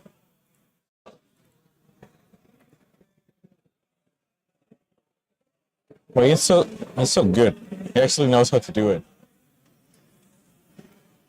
we knew Don won on the Oh table. my god, it was Mark against Gabe? Oh, That's unlucky. Gabe managed to take it out. That's unlucky. Simon Nielsen is also 6-1 right now, so that's also a win and in. Yeah. Florian from Paco is second. Zen, maybe Zen top 8s, maybe Zen Living Legend. Do people want Zen living legend points or not? I have no idea. I don't know. I actually don't know what people want anymore. I feel like some people want him gone, not because they actually want him gone, but just so the prep for the PT becomes more consistent. You don't have to deal with Zen. But does it become more consistent if we have to wait on? No, it every doesn't. So it needs to actually allow for it to work. We have a Levia, 5-1 playing against an Aurora, 5-1 until now. That's gonna be interesting. And they're still playing. They're still playing. Oh no, Kevin Zanker died. I think. Oh, with this, even though Michiel lost his last round, Uh-oh. it I'm seems being like summoned. Victor is also kind of locked for the top 8 now. And for the rest, it's going to be close. There will be a couple of players fighting for the Ian Zhang spot of 9th place.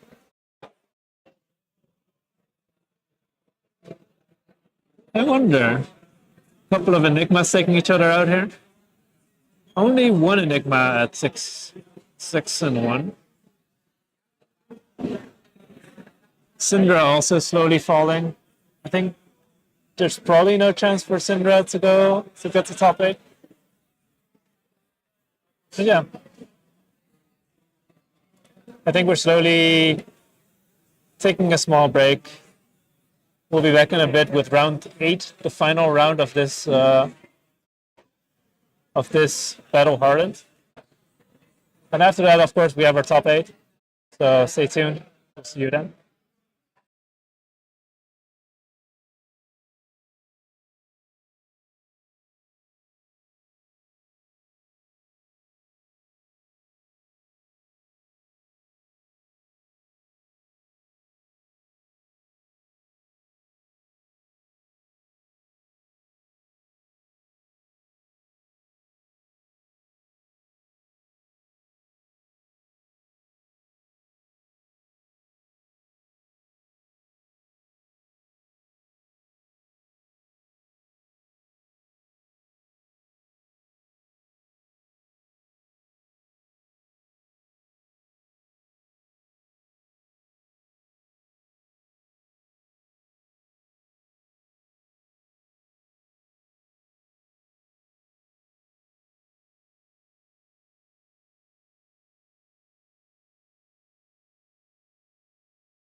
Welcome back, everyone, and welcome to round number 8 of our Battle Hard Eindhoven. Yeah, I'm back. Oh, welcome back, Jimmy. I'm back. I was planning to solo start this stream, but apparently Jimmy already returned. So right now, we have only 2 players left at the 7-0 bracket. That's Christian Weißling on Fang and Donovan van Beek on Florian. So they'll be playing out the last round. With a repair? Uh-oh. It's a repair angle. There has to be a mix up with the pairing, so we have to do a repair. So please both start playing yet. Please remain seated with your spot so that we can sort this out and make sure that the pairings are covered. Okay, it seems like there's a repair. Please remain seated with your spot until we can see the result. Thank you. Anyway, at the very least, I think we know for sure that Christian Weißling is 7-0 with Fang, and Donovan van Beek is 7-0 with Florian. That we saw both of them just on stream right now, right? Like In one on round consecutive number rounds? 7 and one in round number 6. Yeah. We haven't seen. Repair. Repair. We willen Michiel Hasperhoven misschien. Michiel Hasperhoven, de Victor. Heet Michiel Hospital. Ja. Welke tafel hij op zit. Lijkt. Weet niet. Inderdaad, maar ik wil zeg maar toch nog een beetje. Die hebben we net al gehad. Ja, maar niet als deck. Oh! Want steeds is nummer 1 deck. Je mag- Dat kan ik niet. Je mag hem volgens mij nu deck checken, want volgens mij gaat iedereen de Fang spelen. So they're currently asking with the Reaper who we wants to feature, and I think regardless we wanted to feature Victor right now. Yeah. Because we're in a stable, Yeah. and it picks up. Oh, both rounds. that's your logic? Yeah, that's why. Of Oh. course. I We thought have to it was, play Victor I here. thought it was because it was an off-meta hero that we hadn't seen on stream. There's no horses that we can show, unfortunately, but we have a great view on like some horse riding practices. I think after Over here. Swiss, we should switch the camera setup so it's not flipped anymore. Probably. We can like shift the table around. It should be okay. It's just that the angle changes a little bit. Now we open. Please find your team. Okay, let's. I guess we still have to wait a little bit, right? He's fast though. Oh yeah, they're alive. So we had a very nice stream. Nice stream game prepared for you with Victor versus Levaya. However, after the repair, it's a Victor versus Aurora match now. Oh. It got worse. It's less cool. Yeah, it's okay.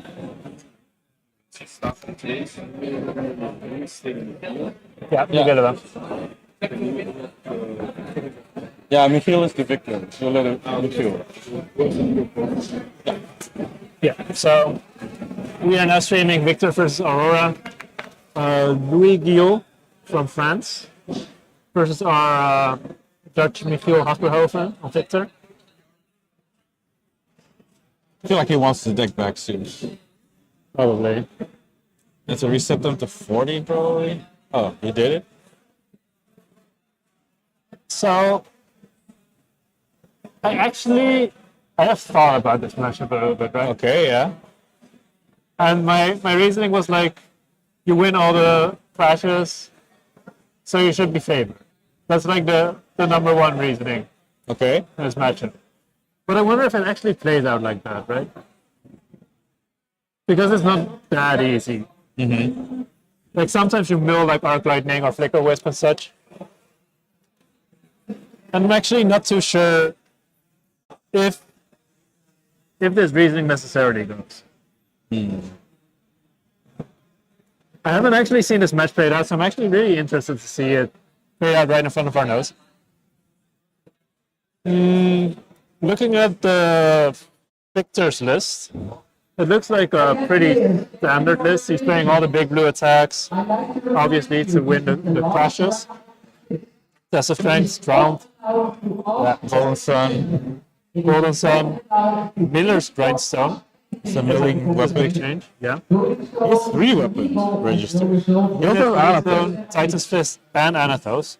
It makes sense in a way.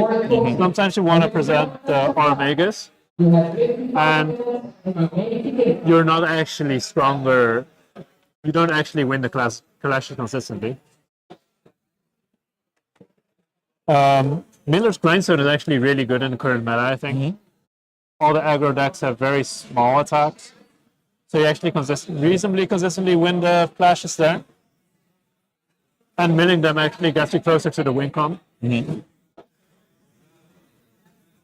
For the Aurora list, Oh no, it's a handwritten list. we see 2 Flicker Wisp, which can be very big in this matchup. Yeah. Actually, one more thing that I wanted to check on the Victor list. There's no weakest link.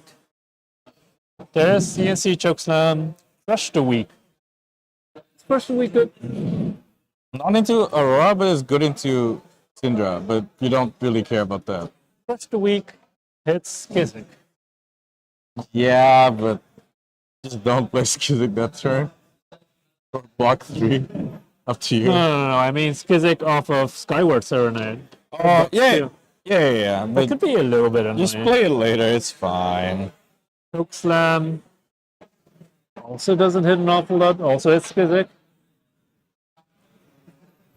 He's playing 2 scars. It stops Lightning Press, right? Chokeslam. And It also stops Second second strike. strike. The crush the weak.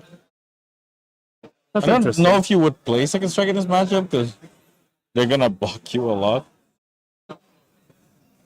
Okay. It's interesting. Because his lightning surges to 2 instead of 3. What else? We see 1 Vaporize Shock, but that's obviously not for this matchup. Poison the Wells, not very relevant. 1 Warmonger. What are the equipments? There is a tunic at least. Face Purgatory. Face Purgatory or Crown of Providence. Grasp and Lightning Grease. Okay. And then there's 8 plus 9 plus 12 It's a count of his blues and plus 14 times 3 plus 4 times 2 plus 1. There's a random math equation on this deck. That's kind of sick. It's so funny. But it's a count of his blues and his cards. And Yeah. his equipment.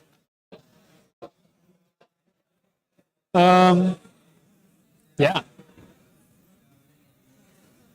I kind of wonder how this game will play out. This is one of the matchups I kind of wanted to test myself because my theory was that that would be a hard matchup if you didn't have Flicker. It's one of the reasons that I would want to have Flicker in my 80. Yeah. But I didn't get around to testing it yet. So it's good that he will test it for me. Yeah, I hope. exactly. I love it when people test things for me. Yeah, I know. I think Ian's like play to spectate ratio is like 1 to 9. Yep. He learns through osmosis. I like backseating a lot. It's very fun. That's why I like commentating. Ian loves backseating. Are commentators professional backseaters? Is that how it works? No, it's slightly different because commentators aren't supposed to flame the players. Oh, and you are? Yeah. You should become a coach. Surely you can flame your students and they won't be mad. Want to sell online coaching? Yeah. I'm a genius. Huh? I'm a genius. Jimmy is genius. I wonder if this is actually a matchup where you can go to fatigue as or where you want to fat deck as Aurora. Aurora? I think it's reasonable because you have a lot of cards that you can't play, but there's some awkward ones like Poison the Wells. Like Yeah, It's a obviously you blue. don't play that, and you don't play Warmongers probably. you can slightly fat deck. There's a bunch of cards that are just fine to have. Normally, when you put in Exude, you would take out maybe some other. But Burn Up Shock is also a bit weird. I always feel like fat decking feels weird in general because like tend to want Flicker Wisp Arc Lightning in that matchup, right? And it's like harder to combo or to draw a specific combo of cards in that way. And also, if you go super late, then you'll eventually get them. Yeah, but that also takes a turn longer. But I feel like he two-hand shuffled his deck, so I think he fed them. It's funny. It's possible.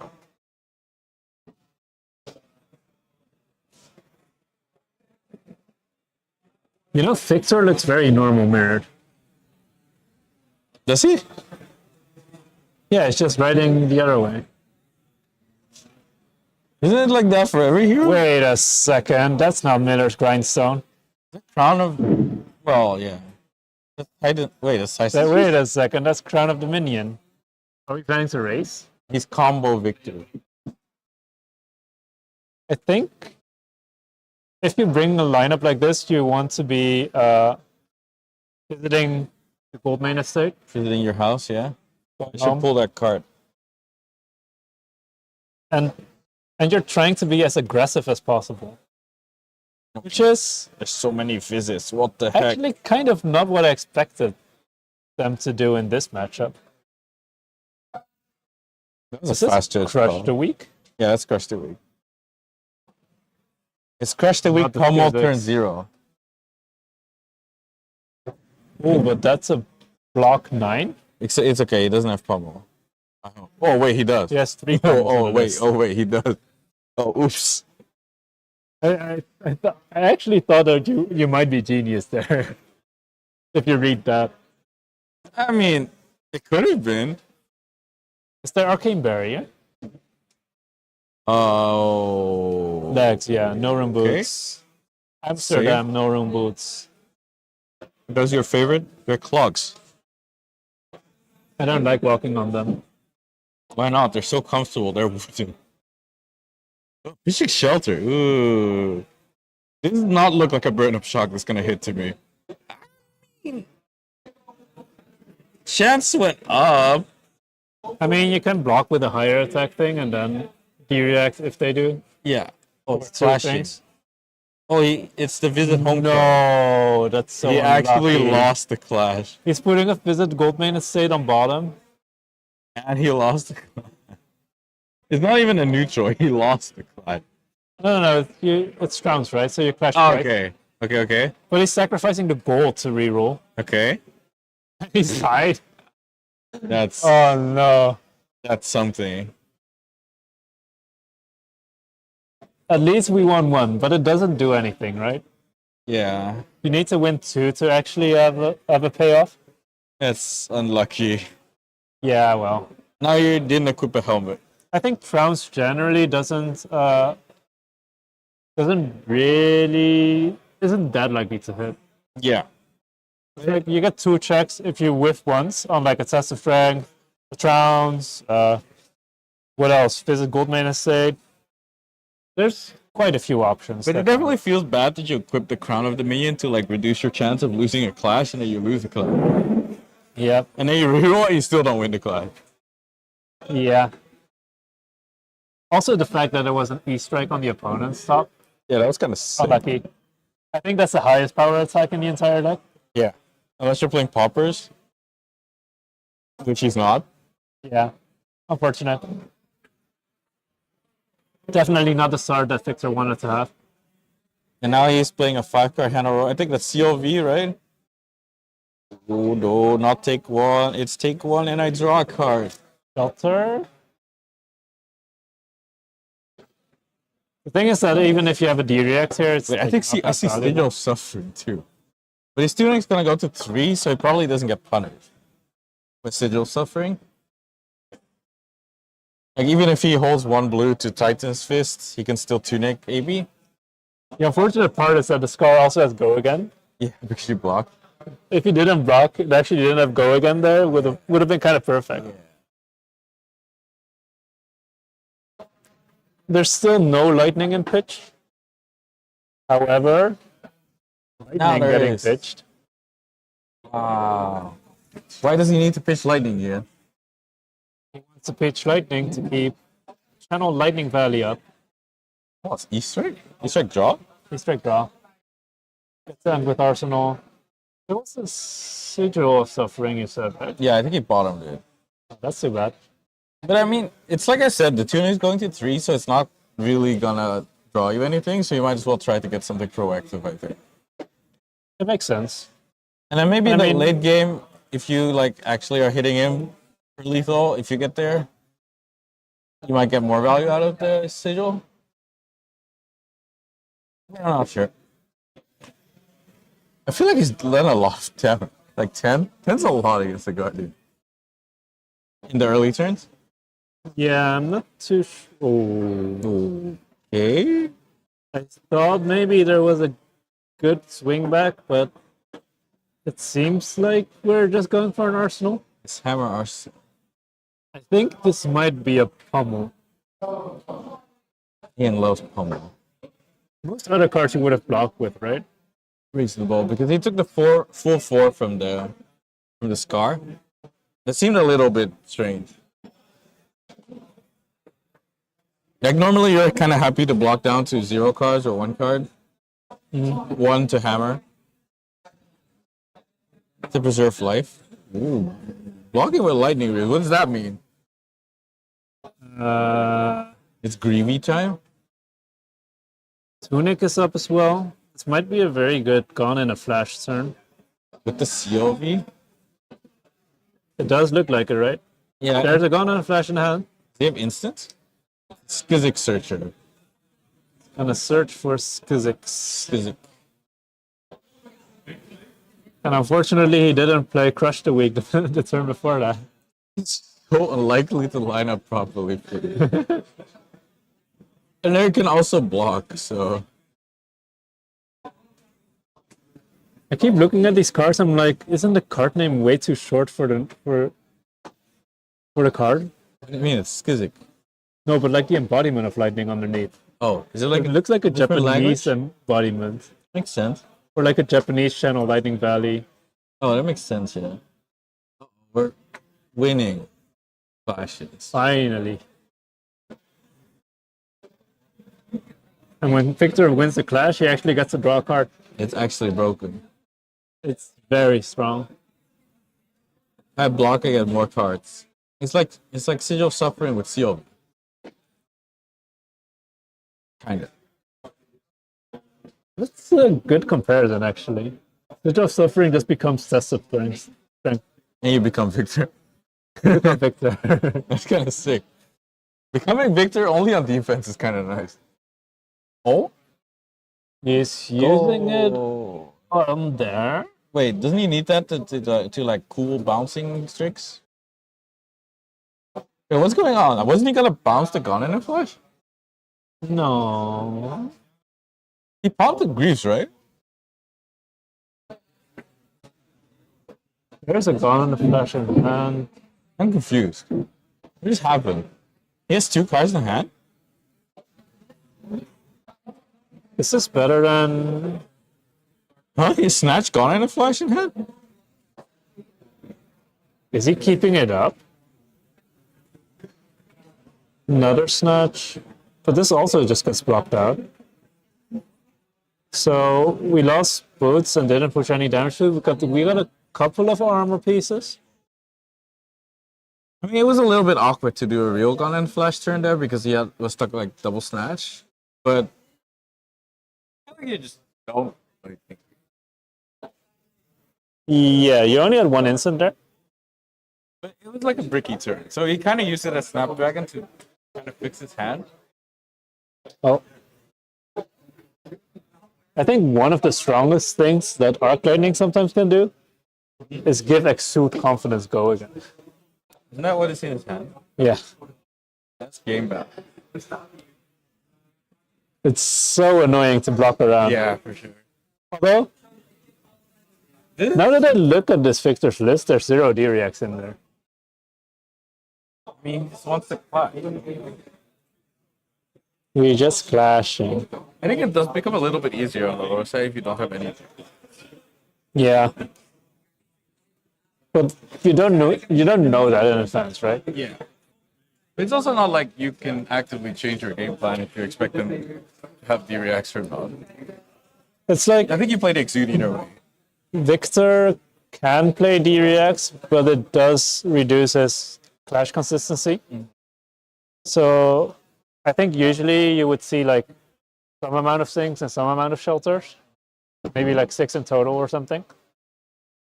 Maybe in those cases you're supposed to board some other whiffs out. I don't know. I don't play Victor.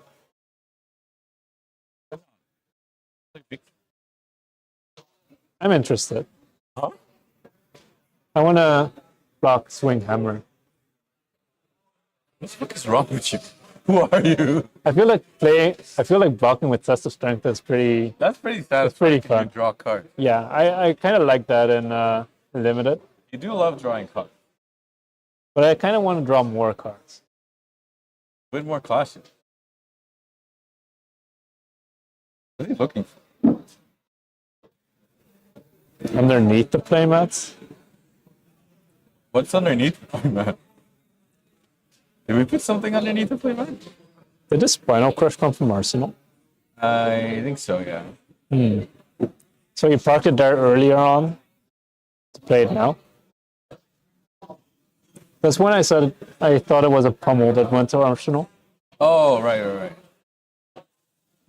When he chose to not block with it on the scarf and took like 3 extra damage for it. Yeah, I guess it kind of makes sense to put it in Arsenal. The tunic hasn't been used for like a long time now, though.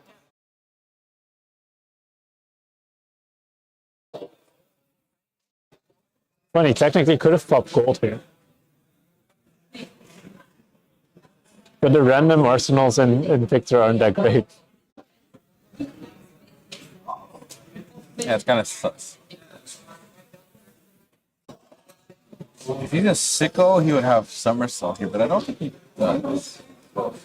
Yeah, think he somersault has- would be so good. I don't think he has 2-3. Well, You don't need blocks that one? 3 blocks. You want to send though? Yeah, I'm kind of confused now. Maybe he has another way of making 7, but This blocks 3. yeah. Maybe he has another way of making 7 that didn't block properly.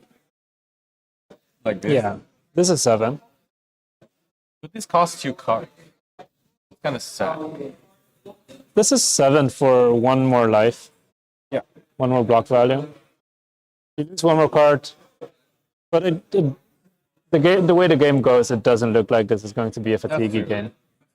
There's also no Miller's Grindstone or anything, so Already down to 20. They haven't been playing that long. It's kind of interesting. yeah. I wonder if fatigue is or if this offensive type of game plan is better into Aurora than like the defensive Miller Grindstone kind of game plan.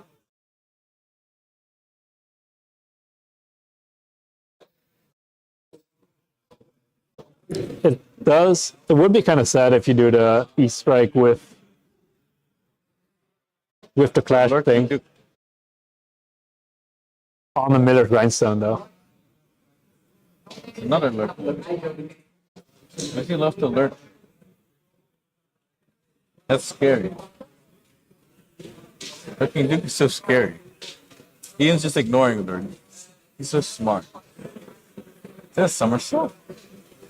But this doesn't look like a hand at somersault. E-Strike 7 doesn't feel like something you would want to do into. It's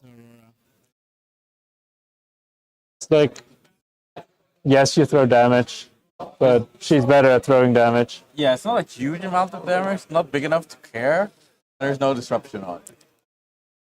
So you're like free to block whatever cards you don't need, and if you need all of them, you just say take 7 and you send 200. Yeah. I almost feel like if you can block 3 and send hammer, that might be better than E-Strike, but I'm not sure how exactly that works, that math. Uh-oh. Don't love Yeah. this if you're Victor. You don't really like seeing this, Love this. especially on no embodiment. You're like guaranteed to get an arc lightning at this point. There's not that many hands up from side that actually convert 5 cards amazingly well without embodiment. Skizik without the like not Skizik? It is Skizik. Yeah, it's Skizik without the Serenade. Oh, we win another clash. We draw another card.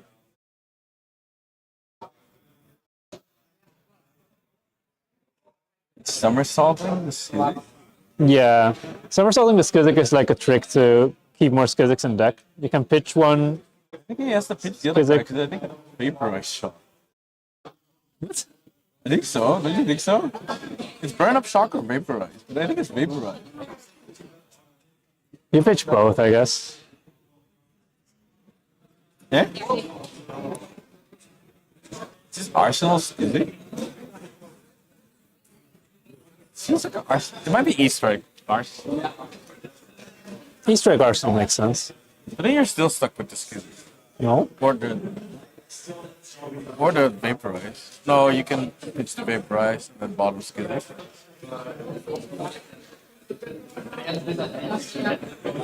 Serenade.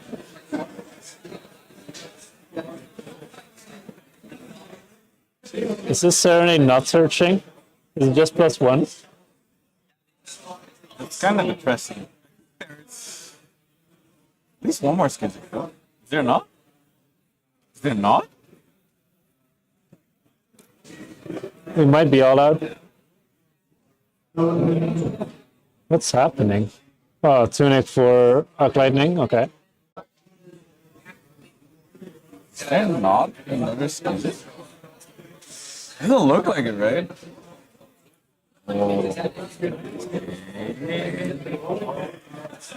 This Vaporize Shock dealt 2 damage. It's alright. Yes, but not because of itself.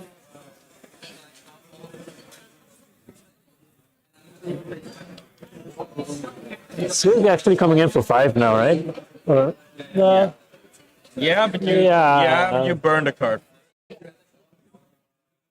5 and let's go again, so our Arc Lightning trigger. I wonder if I just would have kept the Serenade here. Or tried to pitch the Skizik. It's a lot of damage. Yeah. It feels bad. It doesn't feel like the most explosive Arc Lightning turn, but if you calculate it back, it's like probably at least like 18 damage on a 4-card hand or something. Did it? I don't know. 1, 3, 4. What happened after Starfall? Serenade? 1, 3, 4, 5 Serenade. Rune Chant, Grasp Rune Chant 6, 7. Skizik for +1. It's 5, 12, 13. Did you miss the first Skizik? There's 2 Skiziks? Yeah, you somersaulted it. Oh, I forgot about the somersault. Oh no, another Serenade for just embodiment +1. Yeah, that is the downside of Skizik, of the Serenade package. When it feels bad. It's like, However, it did make his hand light, for what it's worth. Because I don't think he would have actually converted.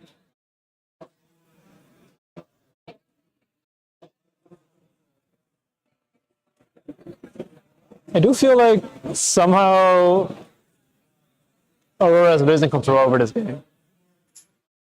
yes. And it's part of Skyward Serenade not being live anymore, I think. But now you just need to get the Skyward Serenades out of your deck, and then you're kind of fine again. This guy has a lot of good cards. They also have a lot of D-reacts.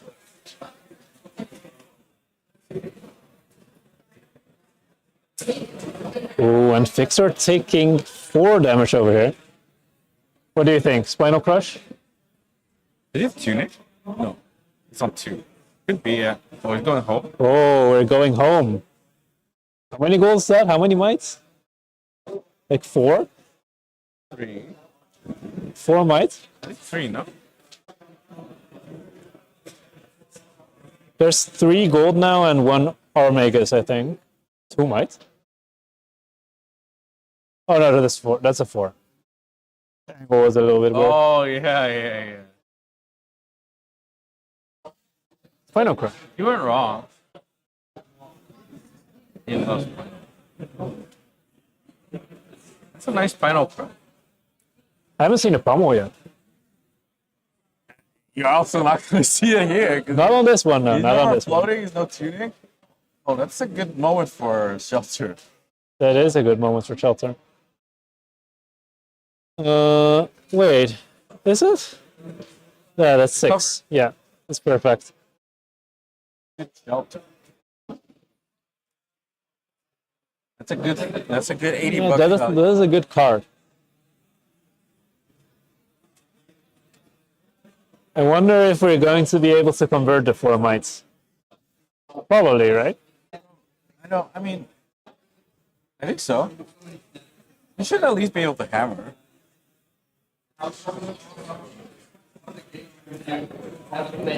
Oh yeah, he's Victor.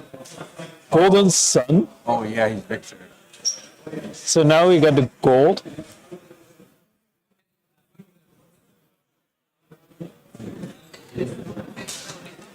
Another one. Pummel. Home over Shelter. Actually,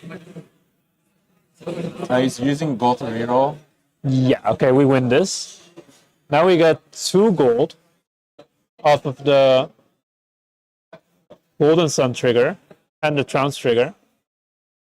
A bigger Animite. That's another value.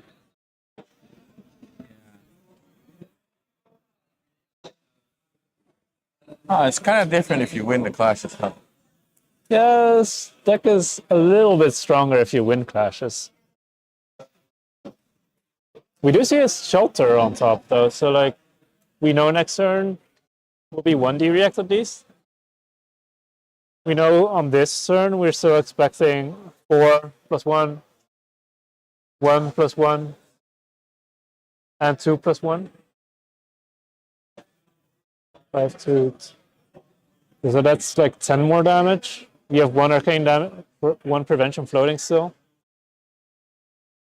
We're going quite low here.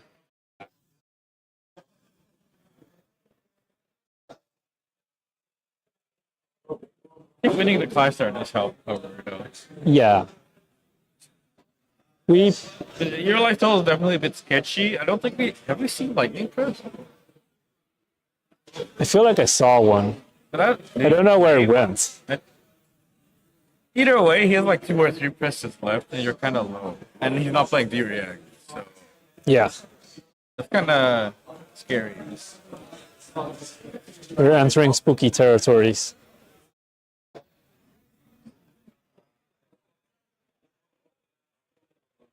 Oh. He's saving the rune chant for the later turn, or he's going for an embodiment of lightning. Going for an embodiment of lightning seems a little bit weird.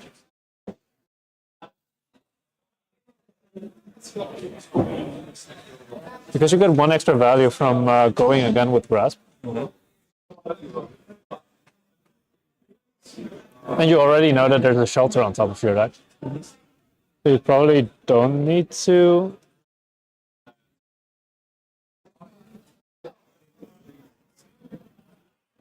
Yeah.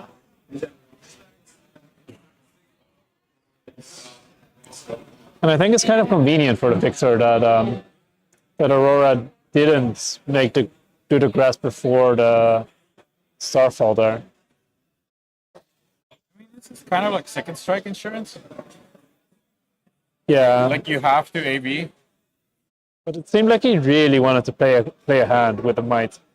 Now there's a 12? is that Crush the Week? Oh, that is Crush the Week. With Tunic up and 1 floating. This would be so sick. I mean, the crush. The week itself. Well, there's second strike in the head though. One of the things you block out with the crush. Right? I think it's second strike. Oh, is it 13? Uh-oh. Oh, no, it's Is it 12. somersault? Uh-oh. Wait. What is the lightning card? I think there's a Flicker Wisp in hand. Yeah, but what's and a the Cindra of Suffering card, He might not have an attack. and a Shelter. I don't think he has an attack. Does he have Arc Lightnings? What do you mean, does he have Arc Lightnings? Does he have any left? He played 2 or 3. I remember that he played 2.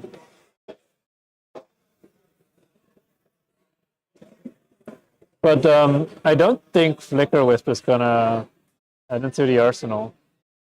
Maybe. I guess the Somersault's worse.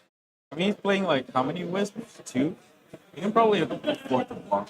But actually, don't you just AB the Sigil of Suffering here? Oh, no. I guess we pummel first and then we can't AB anymore. Look at that value. Look at that D-React value.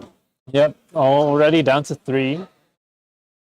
We're slowly getting into the burn-up shock / Sigil of Suffering lethal range. Fucking 10 on 6. He still has to discard, still gets put by me. He has no cards. It doesn't matter that he gets crushed. Yeah. And then he has to discard the whatever it was, Somersault or You can also play the Somersault if it makes him feel better. I don't know if it's Somersault or Sickness. I think it's Somersault. Hey man, can you discard? Thank you.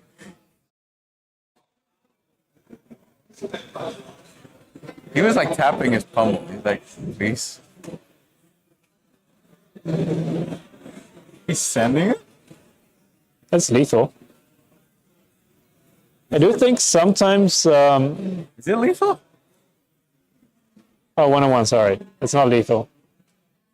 I do think sometimes Victor kind of struggles with converting larger hands. Oh. Damn, that's a good one. Uh-oh. Oh, that's an attack we can play. Oh yeah. Up to 6 gold. Oh yeah. Huh. Okay, yeah. So like, What's endgame actually looking? not attacking would have stranded him with a trounce in hand. Yeah, that's why I was like, It's do you kind of send- funny. Do you send that? I was like, keeping the rune chant around is kind of nice. You know what's also funny? We can actually pop infinite gold and get rich. Oh, Oh no, you we get spent poor. gold, so we get poor. You get poor, but you get resources. It's like you're selling your gold, right? You get resources, like money, I guess. You're Spending money for power. You're plussing resources. We are spending a lot of money. He should be 0 floating now. We have a 4-card hand. We know we have Chokeslam. What's he trying to find? Another problem? Maybe. Or at least a good arsenal, I think. Maybe a better threat of pummel. What's the red called again? Was it Chokeslam? Chokeslam, I think. It's a 4 cost. So, But he made it. Did he make it bigger? oh, I guess that's a draw.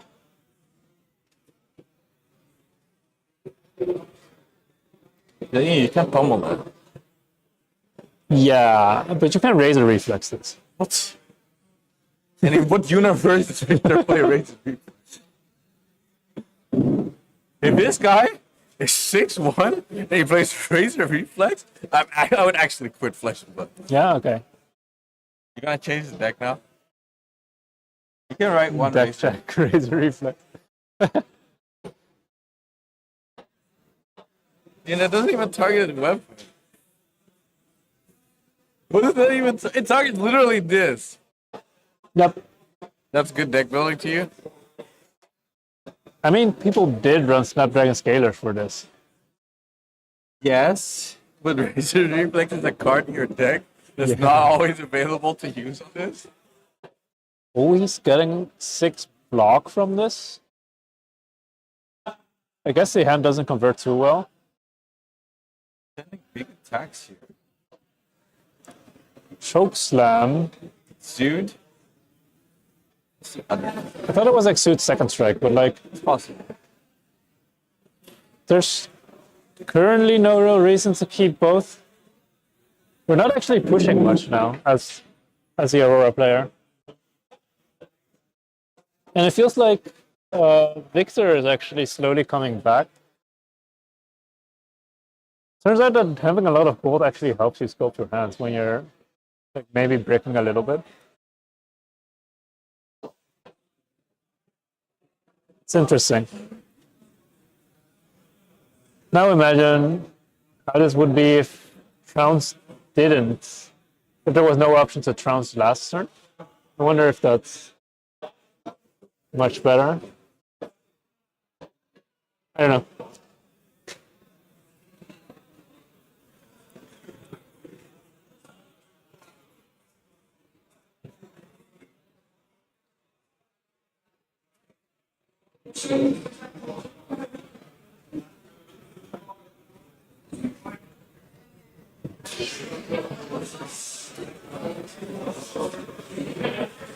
Just taking the full 8.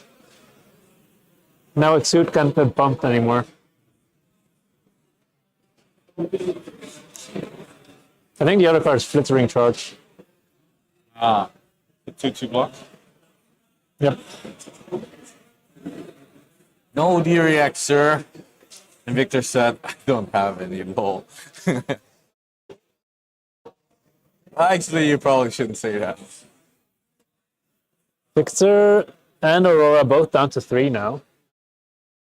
It's sketchy now. It's kind of interesting. But the problem is the Victor has to play around Lightning Press, he has no Wiercx. Chokeslam? Does Chokeslam work against Lightning Press? Oh, you're right. It works. Yeah. So he doesn't have to play around Lightning. He doesn't need to play around Exude either, I think.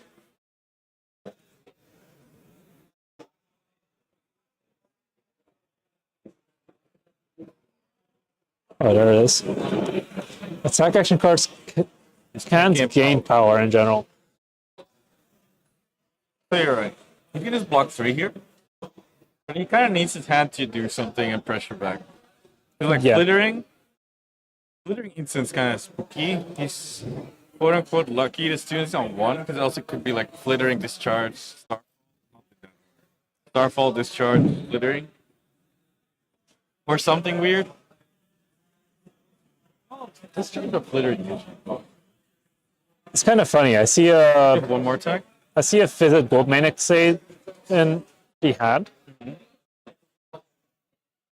I'd be kind of tempted to play it, but I don't know if it's correct.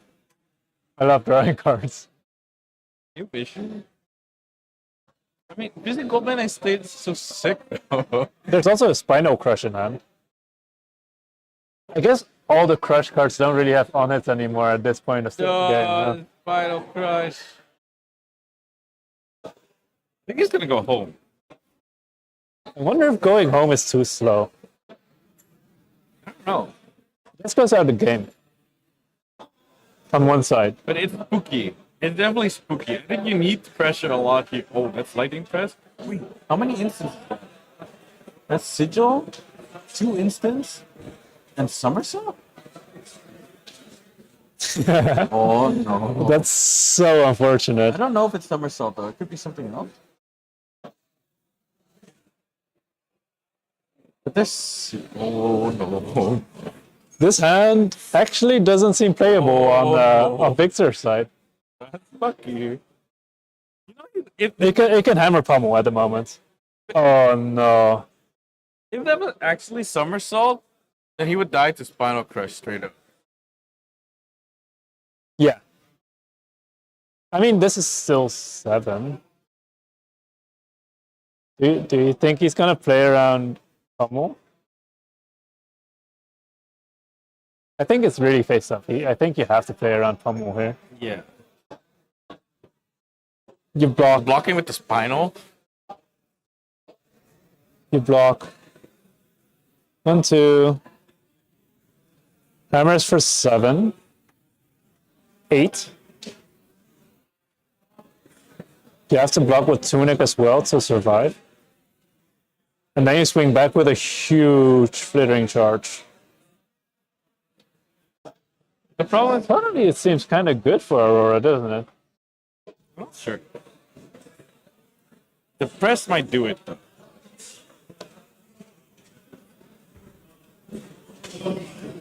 But if it's actually Somersault, you just dead to Spinal. Isn't that crazy? Because you can AB the sigil, so it only blocks 3. Yeah, You would actually die. that's so unfortunate.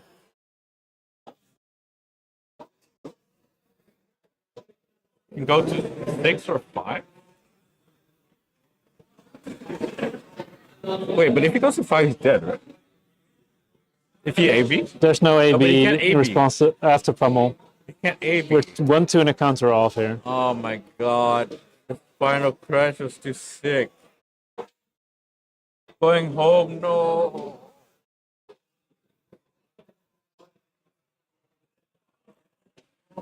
I wonder if he's considering not pummel. Nope. No doubt. Now it's sus for Victor, yeah. Yeah. I wonder if we were supposed to pop more gold to play around the sigil. This is not a good position to be in. He has a lot of might tokens, but like he's on 1, he's gonna get hit. He doesn't have reactions.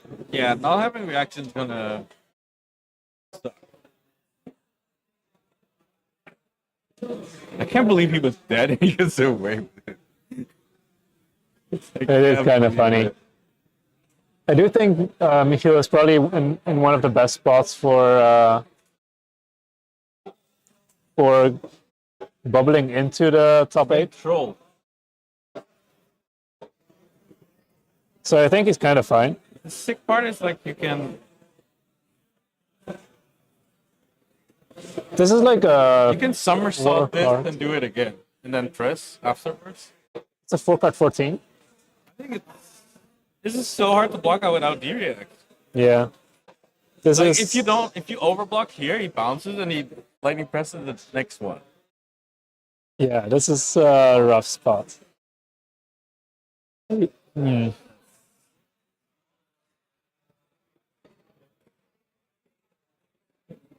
Oh, I don't know. Playing with this much gold is hard, man. It's like needs to win this. Let's start with this. No. Okay, pop the gold. I mean, it doesn't matter, right? Yeah. Unless What? There you go. It's Rebel. Oh no. Rebel is a 5. That's so fucked. No. Well, I mean, he was dead to press anyway. Yeah, but You know. but now you're dead to depress. Lightning depress Oh no. something. What a game. Yeah, somersault anyway, but it's like. I guess going home was wrong. Maybe. In a way. In hindsight. It's very hard to tell in advance. Like, the other line was like blocking 3, throwing back a spinal crush. I don't know if you're that happy with it. Then there's like blocking 3, popping some gold, or like gold main estate, then popping some gold, and then maybe doing spinal crush. But sometimes you draw red. That's a lot if they're on 3. Yeah, for sure. It doesn't always block properly. Sometimes it blocks.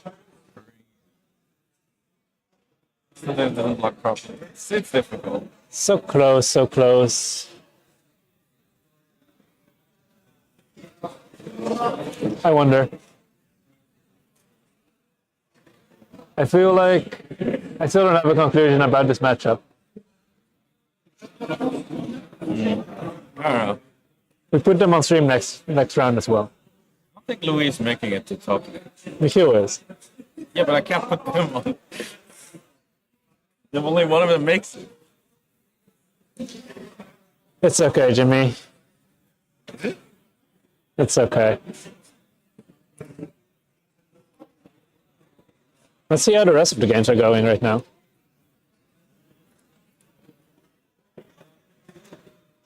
We see Mark Henderson won on table 4 versus Dracai. I think that means. Huh? Do you think Ruben will make it in? He's at 6 wins. The last one is last loss is at the final round. Can use the power. Can we make Dracai? Oh, I can't cheat that much. But I can take the stand.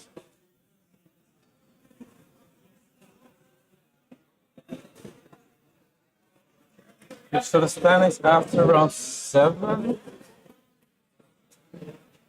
Ruben lost, but he's one of the best sixes.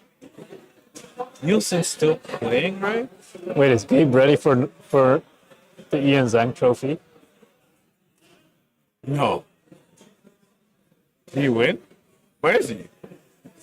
Gabe lost. That means no trophy for him. Wait, that actually means trophy for him. Wait. So these two are locked. Donovan and Christian are locked at the top of the standings. Yeah. Then you have Theo, he just lost as 3rd seed. But that means he's the best 6-2.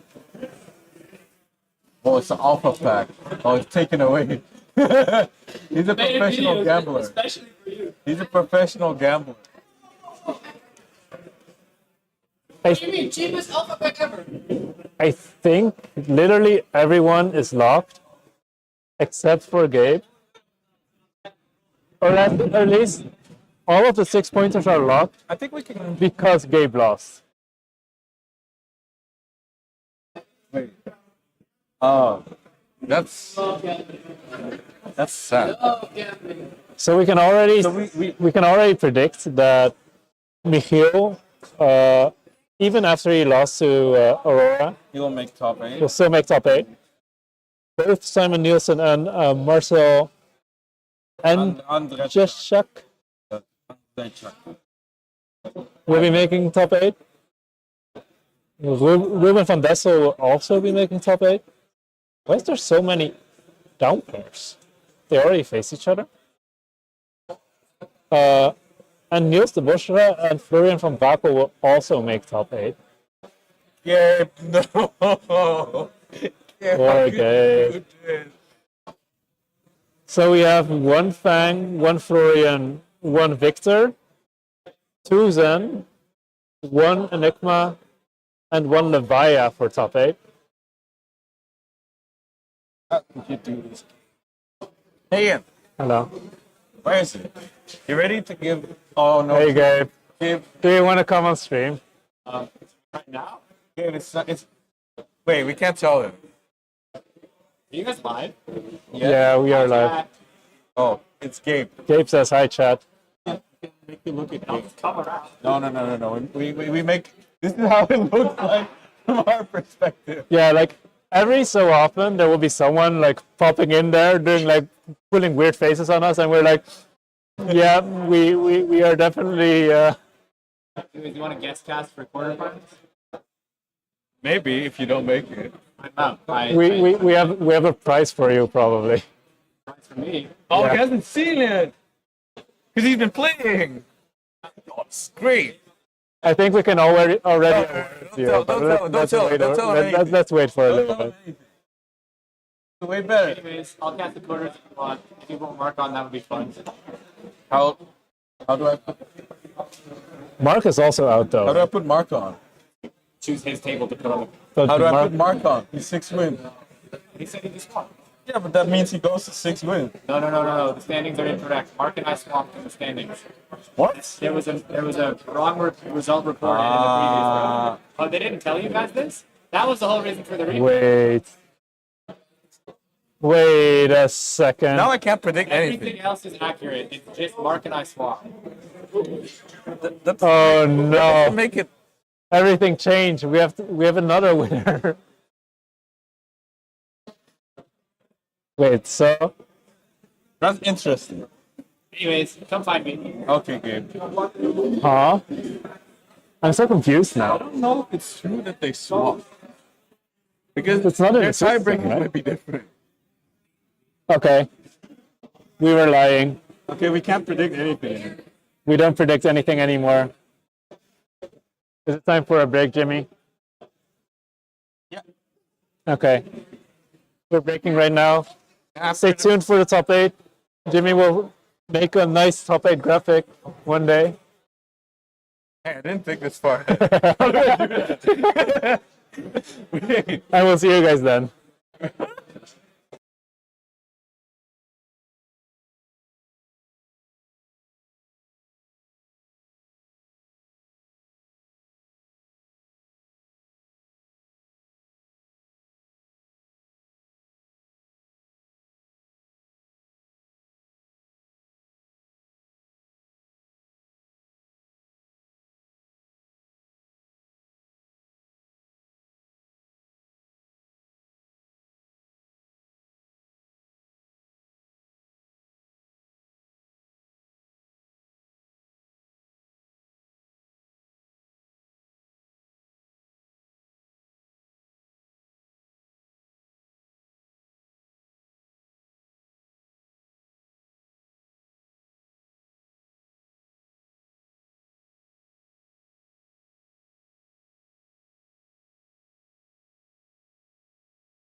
Welcome back. We are now having our top 8 of the Battle Hardened. Yep. Now I'm joined by Gabe. Hi, I'm Gabe. Jimmy, Had stuff to do. Jimmy has other stuff to do, so Gabe wanted to commentate some games as well. We can shortly go over the standings. I think you've all already seen it a little bit. Or like maybe the matches. So we're starting off. We are going to be streaming Mark versus Niels.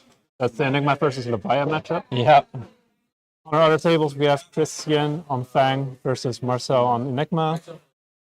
Simon on Zen versus Michiel on Victor. And Ruben on Dracai versus Donovan on Florian. What do you think of this meta? It's not what was expected. There's no Aurora up here. I think Where is Aurora? where is Aurora? I think 9th, 10th, etc. You know. Ooh, that's unfortunate. I think it's interesting that we see some Enigmas. I think the rise of Enigma was maybe discussed and people thought it would be coming back, but we see it actually happening today. Yeah. There's What about the Fang? The Fang is, I don't know what to say. Mark was right all along. Mark was right. Everyone's been right. I would like to see how he's been playing. I'm going to go back and watch casts and see what he's been doing and whether it's just people don't know how to play Fang or whether against Fang or whether he's truly cracked the deck. Yeah. I'd be very interested to see it. So Dracai and Levia are also like standouts for this one. A little bit. Dracai, I think, could LL if she wins the whole event. I don't think she's that close. I don't remember. I think she's at 940 or something. Okay. Like not very close. But it's interesting that she can actually gain LL points right now. She didn't gain any in the RTN season, but now we can gain in the Battle Hardened. Levia is also a fun one. I think it's one of those heroes that can just get there. It has a good weekend. It gets it's a very strong deck. It just sometimes fights itself, and if you don't have to fight yourself so hard, then you can top 8. Yeah. And then there's Victor. Which feels like it's reasonably positioned. Haven't you been saying every couple weeks, well, what if this is actually a Victor angle, and then it wasn't, but maybe it was? But I actually haven't tested it at all. Probably good into Aurora. It's like probably good into Zen, except for the cosmic situation. every so often I think about it because like Enigma feels weak. And like if you only lose to New, that's kind of fine. But Enigma doesn't feel weak at the moment. Or I don't know what it is with Enigma. Kind of interesting to see that there's 2 Enigmas here and the Victor here, so Yeah. maybe he has a very tough path to the finals. Mm-hmm. But the other games could go in a way that help him out here. Florian also doesn't really like playing against Enigma, but does definitely stand a chance. Yeah. I don't think they like it. I know Don and I know his list, and I don't think he feels very comfortable if he were to play against Enigma. I think the bracket overall is probably looking best for Enigma. Maybe Simon. Yeah, maybe Simon. If Simon can make his way through Victor, maybe afterwards through. Wait, I think he would be against this Enigma, right? Simon was 3rd. let's take a quick look at the standings again. Simon was 3rd, so 3-6 would play against 2-7. They only face Enigma in In finals. finals, okay. Yeah, that'll be interesting. Yeah, So Zen does not have a free road to the top. no. I don't think anyone has a particularly free road. None of the quarterfinals matches also look like they're particularly favored in either direction. The Enigma matches seem interesting. I It feels have no Enigma clue how favored. Enigma Fang goes. It's Levia can be close. it can snowball very, very quickly before they even get to field team. That's true. But it'll depend a little bit on the list. I'm not too sure. Let's see if the game is almost ready. It seems like they're still checking the opponent's deck list for a little bit, making sure they're completely prepared because it's an open deck list format in top 8. You've played some open deck list formats as well, right? Yep. How did that feel? Well, that's hard to say. There's some matchups where it truly doesn't matter, but I think there's matchups where if you can record the threats in your mind then you are just tracking the threats as they get knocked off throughout the game. I'm not sure that holds true for this matchup. From Mark's perspective, it might be more important because from his view, he's trying to think what are the big 6s and 7s and 9s that he's going to be facing down. Yeah. And as soon as he's gotten through those, he knows his board is probably more likely to stick around. He'll have information about how many Dread Screamers and other go-again sources there are, whether there are Reckless Wings, which can be really big. Yeah. In the other direction, there's a little bit less. You can see what sort of sideboardy tech, like what boots slot Mark might be wearing. But I'm not sure the open deck list information as much for Leviathan as it does for. Yeah, it tends to be more important for the illusionist than for Yeah, like for the assassin, opponent. for example, I care a lot about knowing my opponents if they're assassin, but also if I'm playing assassin, I want to know my opponents. Illusionist, similar. Guardian, maybe similar, but I feel like especially right now for Arakni, I would love to see their list before playing the oh, game. 100%. But Like there's everyone plays so differently, and everything works for them somehow. there's a lot of ways that hero can work and can be quite powerful. Yeah. I don't want my opponents in my deck list if I'm on Arakni. hmm Interesting match is Fang. I don't think Fang really wants opponents to see his deck list. He's sort of the unknown quantity here. Yeah, he's a little bit of an underdog. No one really knows how to build him yet. Yeah. I have seen the list. It seemed kind of normal to me. So Okay. I'm not super surprised about most of the picks. It looks pretty similar to what Levi Rausch's list was on the Min-Max YouTube channel. Yeah. So yeah, I think it's not that big of a surprise. There's no huge surprises. Maybe the Jagged Edge that will help him in. Is he playing? Yeah, he's playing against an Enigma. That'll probably help him. It's probably a must-have if you expect to see any Enigma. It's also a question of can he maybe fealty really quick with some pledges and then get into a point where he's dealing legitimate damage and threatening the board every turn. Yeah, it'll be hard for him to get to 3 fealty probably. It'll especially depend on the first few turns, I think. If like Enigma managed to get a Spectral Shield going with like three counters or a Restless Coalescence, it can already like kind of get out of hand right there. As far as like Restless, flexibility in terms of how to block will be important because Fang opens with the dagger and you don't know what's coming. Yeah, If you have a D-React and a Restless available, you're a lot more able to play around whichever eventuality. Your hand's full of normal 2 or 3 blocks, then you might have less flexibility there. yeah, exactly. It's a good thing that most Enigma lists nowadays have a lot more D-Reacts, so that will, Thank you to Shelter from the Storm yeah. for introducing 9 D-React deck lists to the entire meta. It definitely has been doing some rounds. I love the card. Let's see. Okay, we see a deck being presented in one direction. It doesn't seem like they're particularly close to finally Starting the game. starting the game. I don't see a hero in the middle yet. Oh, We have the heroes represented on the wrong side right now. So with that, but yeah. Yeah, because we actually fixed the issue that we had before. We had this issue where we had to play mirrored, a mirrored stream, because our life counter was on the wrong side and we couldn't mirror the life counter for whatever reason. So now we will finally have cards facing the correct orientation, I think. Hey, Mark's playing on my math. That's kind of funny.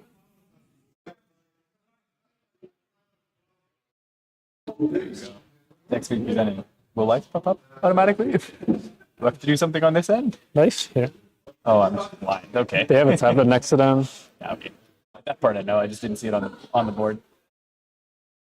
Yeah, so one little thing about Mark's list. We know that he's playing 10K. We do.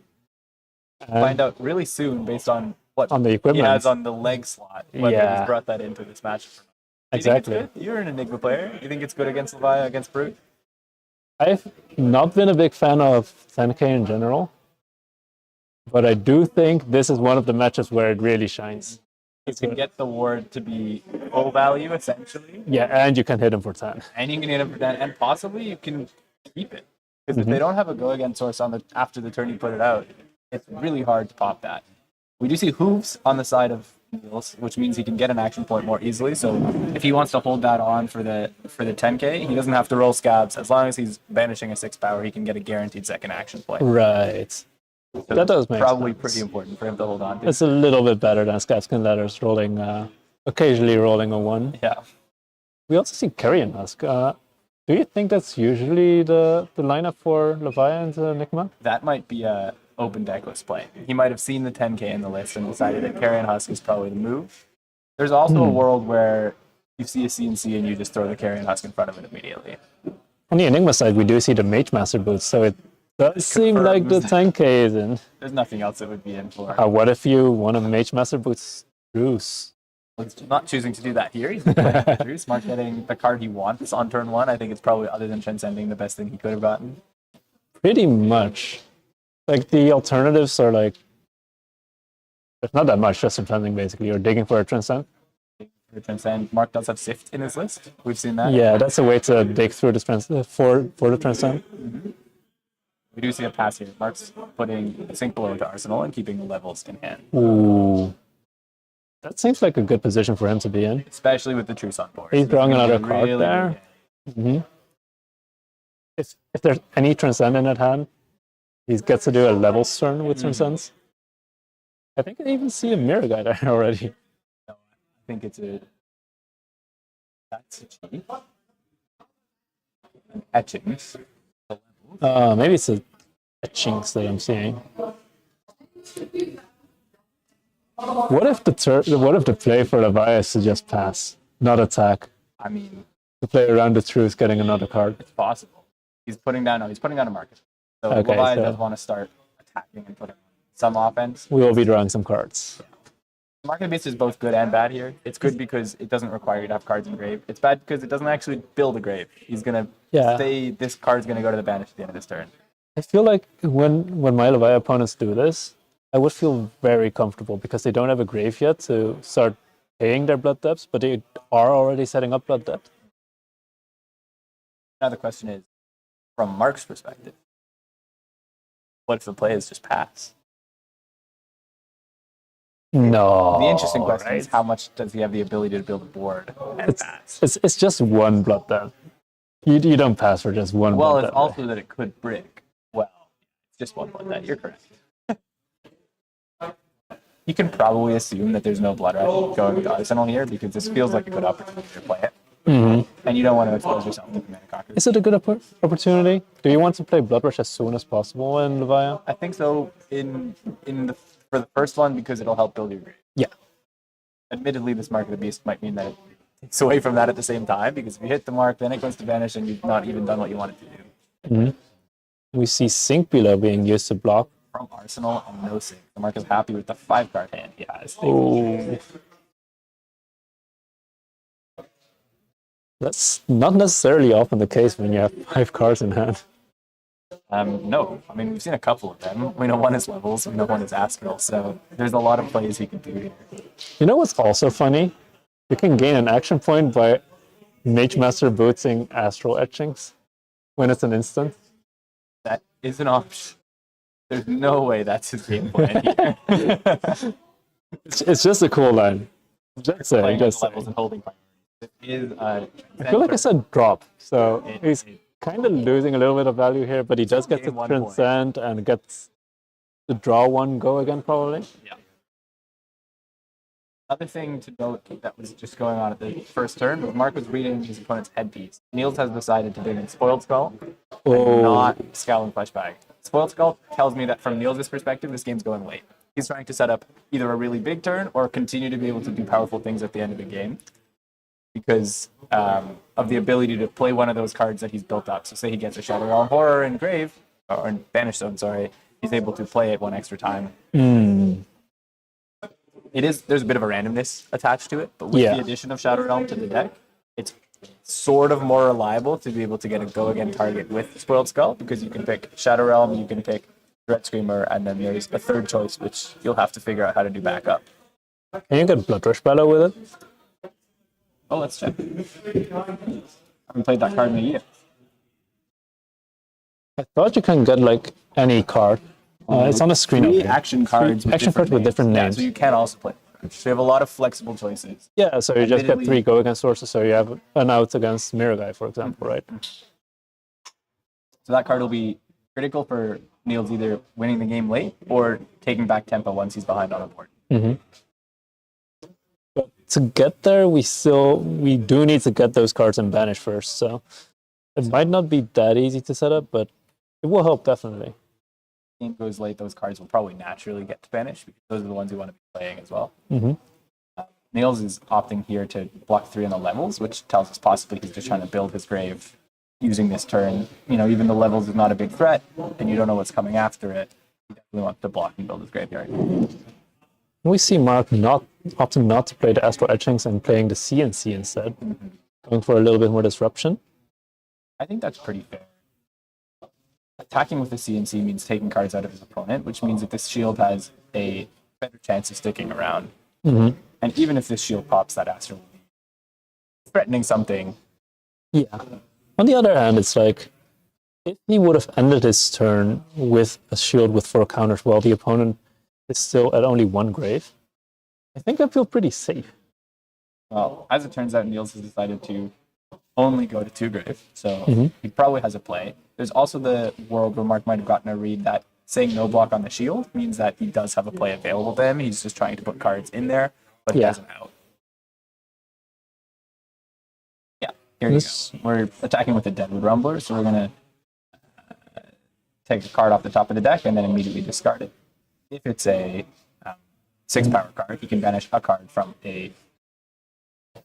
That's not a 6 power card yet. It's a 6 sometimes, but it's not a 6 right now. So he doesn't get to turn off his blood. He'll take 1, but it's honestly fine because it fills the grave a little bit bigger. Yeah, it's a pretty important piece to fuel the grave. Yeah, and also it was a non-block, so that's kind of the reason why he didn't block before.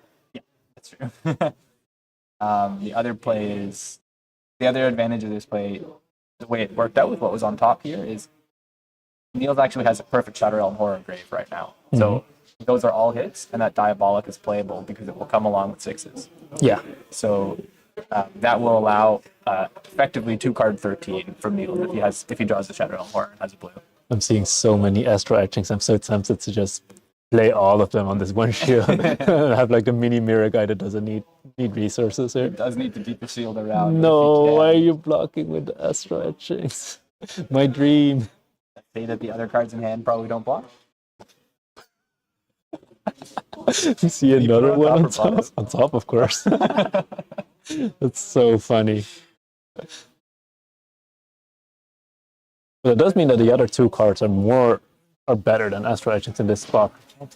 There's a Sift. And the other one might just be cheap. So it might just be get online. It was already online, right? True. Attacking with the shield, not giving his opponent information here, it's probably the right thing just to do. The alternative for the headpiece is the Scowling Flashback, right? Yeah. How do you feel about that in this matchup? It can do work. There's a lot of times where Enigma's not doing 2 things. Yeah. Mark's build may be a little bit different, actually, based on the way he's playing towards these Astrals and he's playing towards 10K? 10K. What is this? Oh, another CNC. That's a card we couldn't see. Yeah, that makes sense. Yeah, it does make sense. So, and an advantage of this CNC is if he can slow Niels down, which he won't because Carrion Husky exists, and he draws into a 10K. This shield's already live. However, we see the Carrion Husk going in front of it. So I suppose that means that Niels both has like enough go again to push through a 5 card hand, is it? No, it's a 4 card hand. Oh, 5 card hand for Niels? Yeah. Yeah. So that's probably Usually when I see people keep 5-card hands, it's like a Blood Rush Battle. This feels like a Blood Rush. It could be a Shadow Realm into just more stuff, and that's exactly what we're seeing to start. So this Shadow Realm, there are 4 cards in there. 2 of them are Hungering. One of them is the Deadwood Rumbler, which costs 3, and then there's the one that is a 1 cost and a 6. So is everything a hit here? Everything's a hit. And Yeah. it's an interesting set of playables too. So you can play any of them now, You right? can play any of them. He's pitching 1 card for the Shadow Realm Horror, so he's got, that was from Arsenal. That was a really good hit off the top of the Deadwood. This is 3 cards left after this. If he wants to do maybe 2 attacks, he's going to need some way to fill that grave following this Shadow Realm. Right. I mean, not to He's not popping the hoofs. which means he has some other source of go again, and I just can't think of what it is. Unless it's an agile windup or something, and then he's just discarding it, putting it into the grave, creating an agility, and attacking for 6 or 7. I wonder if we have the deck lists over here. I don't. Why is there a music sheet here? I think the deck is still with the players because they were on the stream table. Yeah, that makes sense. Yeah, it's a little bit slow when you load in cards. Mark's arm. Shadow Realm Horrors was a huge upgrade to this Leviathan deck in general. I can imagine. And we can see the power of it now that it's got all 3 modes. It's coming in for 7, it's coming in for go again. It's almost impossible for Mark to try and keep this field here. I wonder if the fact that he pitched Call to the Grave means that that the other cards in his hand are better. I feel like using it is often pretty good, right? To help fill the grave. It could be either his only blue and he wanted to guarantee that the Shadow Realm Horror hit. He runs Wild Ride. So Oh, that's he did have a go against source that didn't need grave. That makes sense. I will say there's one critical outcome of his hand that is Niels is pitching away a Doomsday. That Doomsday represents a legitimate threat against Mark because it's an ally that can turn off Blood Dud every turn, and that Mark has a pretty hard time clearing, especially now that he's played 2 CNCs already. I mean, you still have like maybe Metamorphs is and probably your only way. Or maybe Phantasmaclasm, but it's also not ideal. You can also also Phantasmaclasm. you could board that out. Maybe weakest, but you could also board that out. I think it's likely to board that one out. So We'll see. Doomsday, a pretty important card, I'd say, but it's 10K. going to the violence deck here. You could attack the ally with a 10k. But Wildright is pretty ideal in this situation. He gets a Grave Fill a lot now. And he gets to throw this 6. There was an option to maybe attack with the 3 cost, but clearly that's probably just strictly worse. Yeah, it depends on what the It's a last card fake is, 6 right? into grave, but with the rest of the cards in grave already being 6s, this fake 6 is still Shadow Realms online next turn too, you know?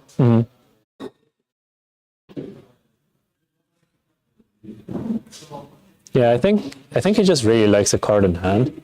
Otherwise, he could have converted it into. So if it's like a blue, he could have converted it in a Claw Swing. Yeah. It actually only needs to be any card could have. He had 1 float at the end of the last turn. Yeah, Does this tell us that this is 10k time? it does tell that this is an Astral Etching time, and we already knew that. We knew that was on top. Yeah. He's throwing in the common gesture. It's a pretty important Astral Etching. So what's he following it up with? What would it be? To me, it has to be 10k. Why would you throw away your on-demand shield? Other than the fact that you have seen all 3 aspects. It could be Restless Coalescence, right? It could be. That's like the standard kind of play pattern. Just play Astral Etchings. If it's not Restless 10k, is it's not Mark's last way to get the 10k out because he does still have Spectral Manifestations in the list. Yeah. But I think we're through all 3 Astrals. Yeah, I'm pretty sure we've seen all of them now. Could just be that he wanted to get value out of that Astral, and then, like you say, he has a Restless. Yeah. Shield's going to stick around. This is going to come in for 5. Convert it to a shield and attack for 1 after, and have a lot of flexible ward on the board. It could be that the last card is a D react. Will be very hard for Leviathan to push through at that point. But it's not impossible. So the fact that it is go again is also kind of weird for Leviathan, maybe. So you might want to Greyfill sometimes, and sometimes not. Looks like Niels pretty happy with his hand. This tells me Niels has something like a Blood Rush, because he's just taking it. He has a decent grave. Well, I think it's a 5-card grave. All of them are 6s. So if it's not a Blood Rush to start this turn, you should expect a Shadow Realm Horror to start this turn. Yeah, after seeing that Wildbright, I'm like, this deck is probably kind of ready for facing Enigmas. Yeah. Going phase. Heck of a lot. What was the last attack there? Just a Tunic for a Spectral Shield attack. We didn't see. So I think update throughout the whole turn. Okay, it's starting with a Screamer. Always says he doesn't have a Horror because there's so many hits there. it could be that he still has a Horror and he wants to guarantee that the Horror hits another Go Again card. That is possible, yeah. That would be a very big turn. That would be blue and a Horror and I don't know what else. This takes out... taking out the Horror and taking out the... Did we lose the fake one? It means that It does seem like it, yeah. a Horror following here is a little bit less good. There's still going to be 3 6s in grave when this is done. We can expect a lot more from Niels. And also, it's just a good moment to have the go against. Mark does this turn to open up ward 4, ward kind of 5, and deal a lot of damage, and Niels is ready to hit back strongly. Yeah, I'm currently already thinking like this board is not gonna live. It's very unlikely. So it's probably best to just play towards cashing out the Restless. Maybe try and get some more information by only blocking 1 card here and letting the Spectral Shields die. Maybe if your hand is already good enough, just keep it. Card closest to? Or is that another Restless? It looks like a Restless to me.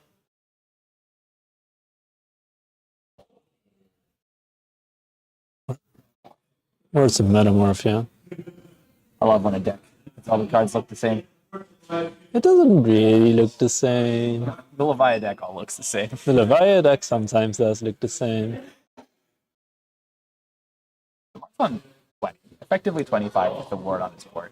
Is there any way that Niels is actually threatening lethal or a very low life total on this turn? I mean, he's always threatening a lot of damage here, right? So lethal sounds like kind of a stretch. Not Yeah. through Mark's block.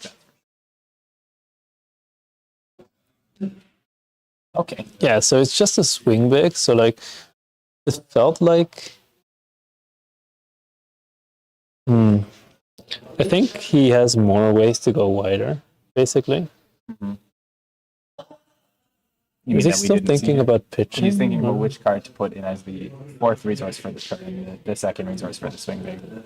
Yeah, I'm just wondering if he has another go against source that he was considering playing. If Mark had blocked. Yeah, had not kept the board yet. Yeah, so there's a 2 cost there, or there's 2 floating there. Then he would have just want to hit phase. Although it's possible that he wants to make sure that he has a go against source for next turn. Yeah, like the worst case scenario here is when Enigma just reverse blocks Mirror Guys and you're up without Arsenal. And then you draw like no go against sources at all. You're forced to do like Spoiled Skull and suddenly you're in a very bad spot. Yeah. He did think about pitching that other card though. I'm not sure what that says it might be. It might be a blue Screamer, which is still a playable go against source. But then this end, yeah, because then he could have gone Screamer into swing big. Yeah, or it's possible that he was considering putting the Call to the Grave in Arsenal and play it out, banish the, what's it called, Mark of the Beast? Not sure. Get the Hoofs Life, maybe. I'm not sure that's the highest value line for him. He is still keeping a perfect 6 grave, which means if he ever hits a Shadow Realm, that card is juiced. Mm-hmm. And Call to the Grave does negate that. Yeah, that does make sense. And, maybe that other card in Arsenal it says banish 3 cards from your graveyard anyways, so probably not worried about not having Blood Debt turned off next turn. Mm-hmm. There is a fun point of the game that we're approaching, which is actually not the card we just put up, but the other side of that card. Yeah. Levi Consumed. A super relevant effect because it will allow Niels to play smaller hands that are still threatening with that Shadow Realm Horror in Banish, with that Dread Screamer in Banish, and all those other cards. Oh yeah, getting to replay the Shadow from Horror in your Banish, that's gonna be huge.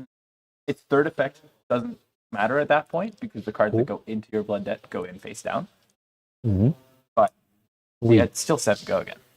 Oh right, yeah, they don't count, huh? We do see Enigma block with this reverse though, so maybe we can see a little mirror guy coming in here. It looks like it.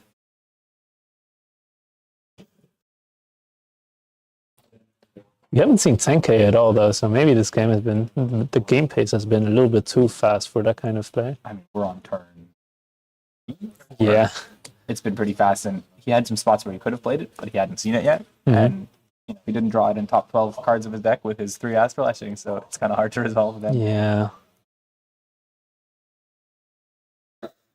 So the reason I mentioned Plasma Effect Levi Consumed is Niels has to stay above 13 in order to flip into that mode. And then also take Blood Debt damage, which is not necessarily easy. Not when you're clearing Mirror Guy. That's true.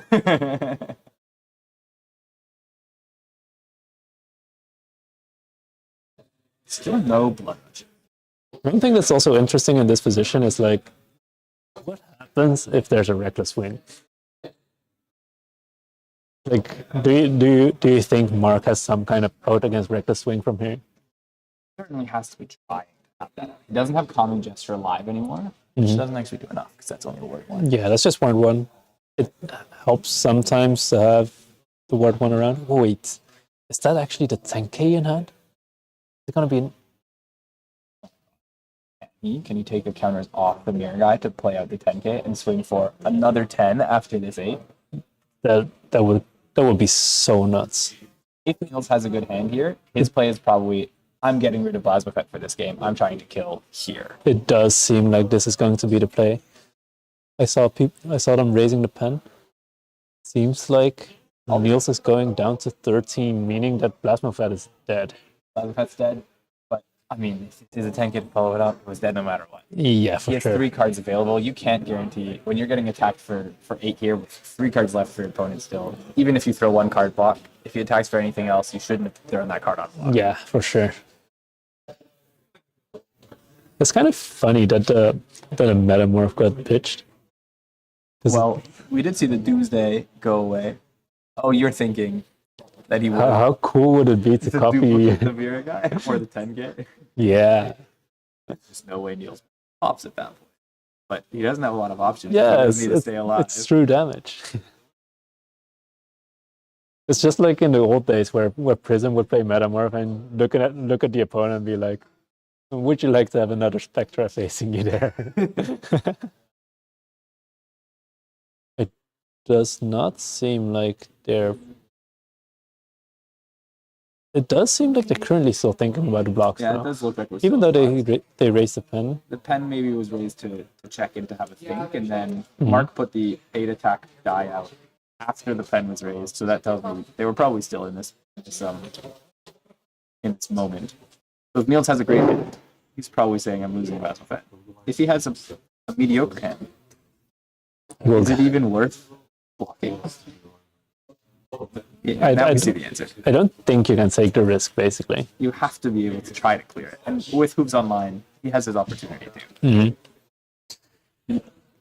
He's going down my to God, 13. he's Mage Master Boots is getting pitched into. Oh, he also addresses Coalescence. Just in case you're actually swinging it. Oh no. There's 10K. And you know what's funny? There's also still a Mirror Guy for 2 go again for next turn. If he only manages to clear the 10k. Clear the tank. You can probably assume both are getting cleared. The 10k will eat one full attack on its own. I don't think it's necessarily the case. Yeah, that's true.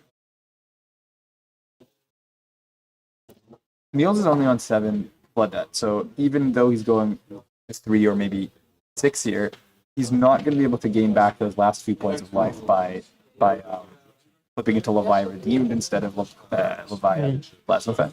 I kind of feel like he might be short on action points to do that. Most likely. If you have a bunch of Gogan cards and boots, you can do it. Wait, how many cards do you need? 13?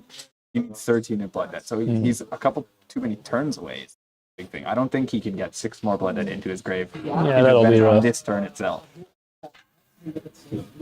This card doesn't have go again. That is the advantage of the attack from 10Ks. You know this is the end of a turn. Do we know Mark's arsenal? No, I don't think we do.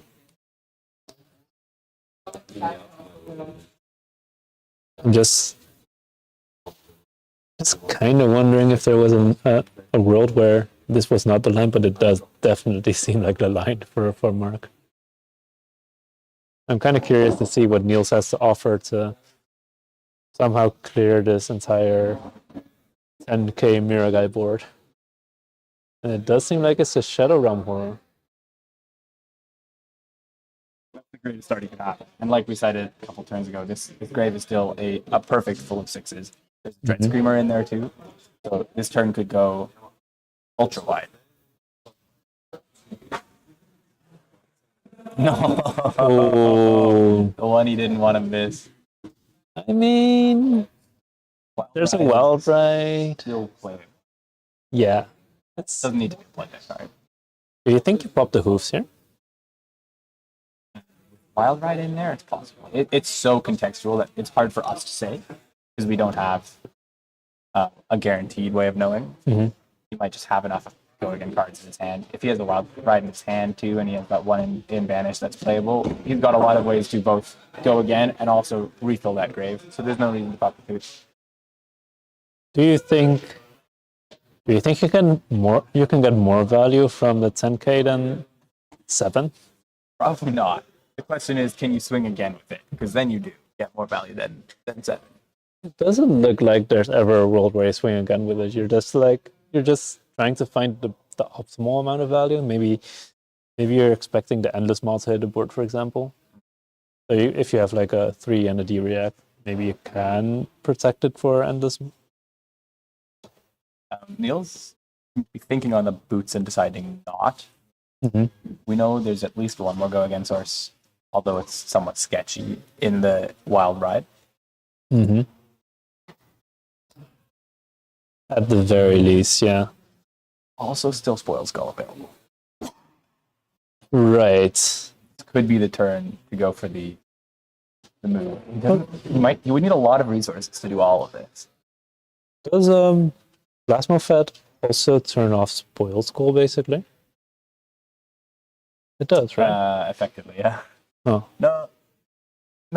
But it just duplicates its effect. So it effectively turns. Because the new cards come in face down. Yeah, And you right, can already play the old cards. The thing it might allow you to do is second time in a turn attack with a card from Advantage on. Mm-hmm. But that's not relevant for this game. Keeping cards available to play out from your Banish Zone when you're Plasma Fed is a relevant resource tracker to keep track of, and Spoiled Skull is just another tax on that. Mark has to have a big think here. He basically has to evaluate, do I just cash this in for 7, or do I commit to trying to block? Yeah, I mean, the cool thing about what Niels can play now is Mark can technically get value from Swing Big. Get an extra quicken. Make the deal a little bit sweeter. Yep, that's an option. You do have Endless Maw as well. So maybe Mark's thinking that if you can get through the 7, then Endless Maw for 9 is a better use, slightly better use. Yeah. 10K. It's a bit confusing because there's also a wild right in there. It does seem There's like he's committing 3 blocks to it. I would assume that there's a D-Rex following up.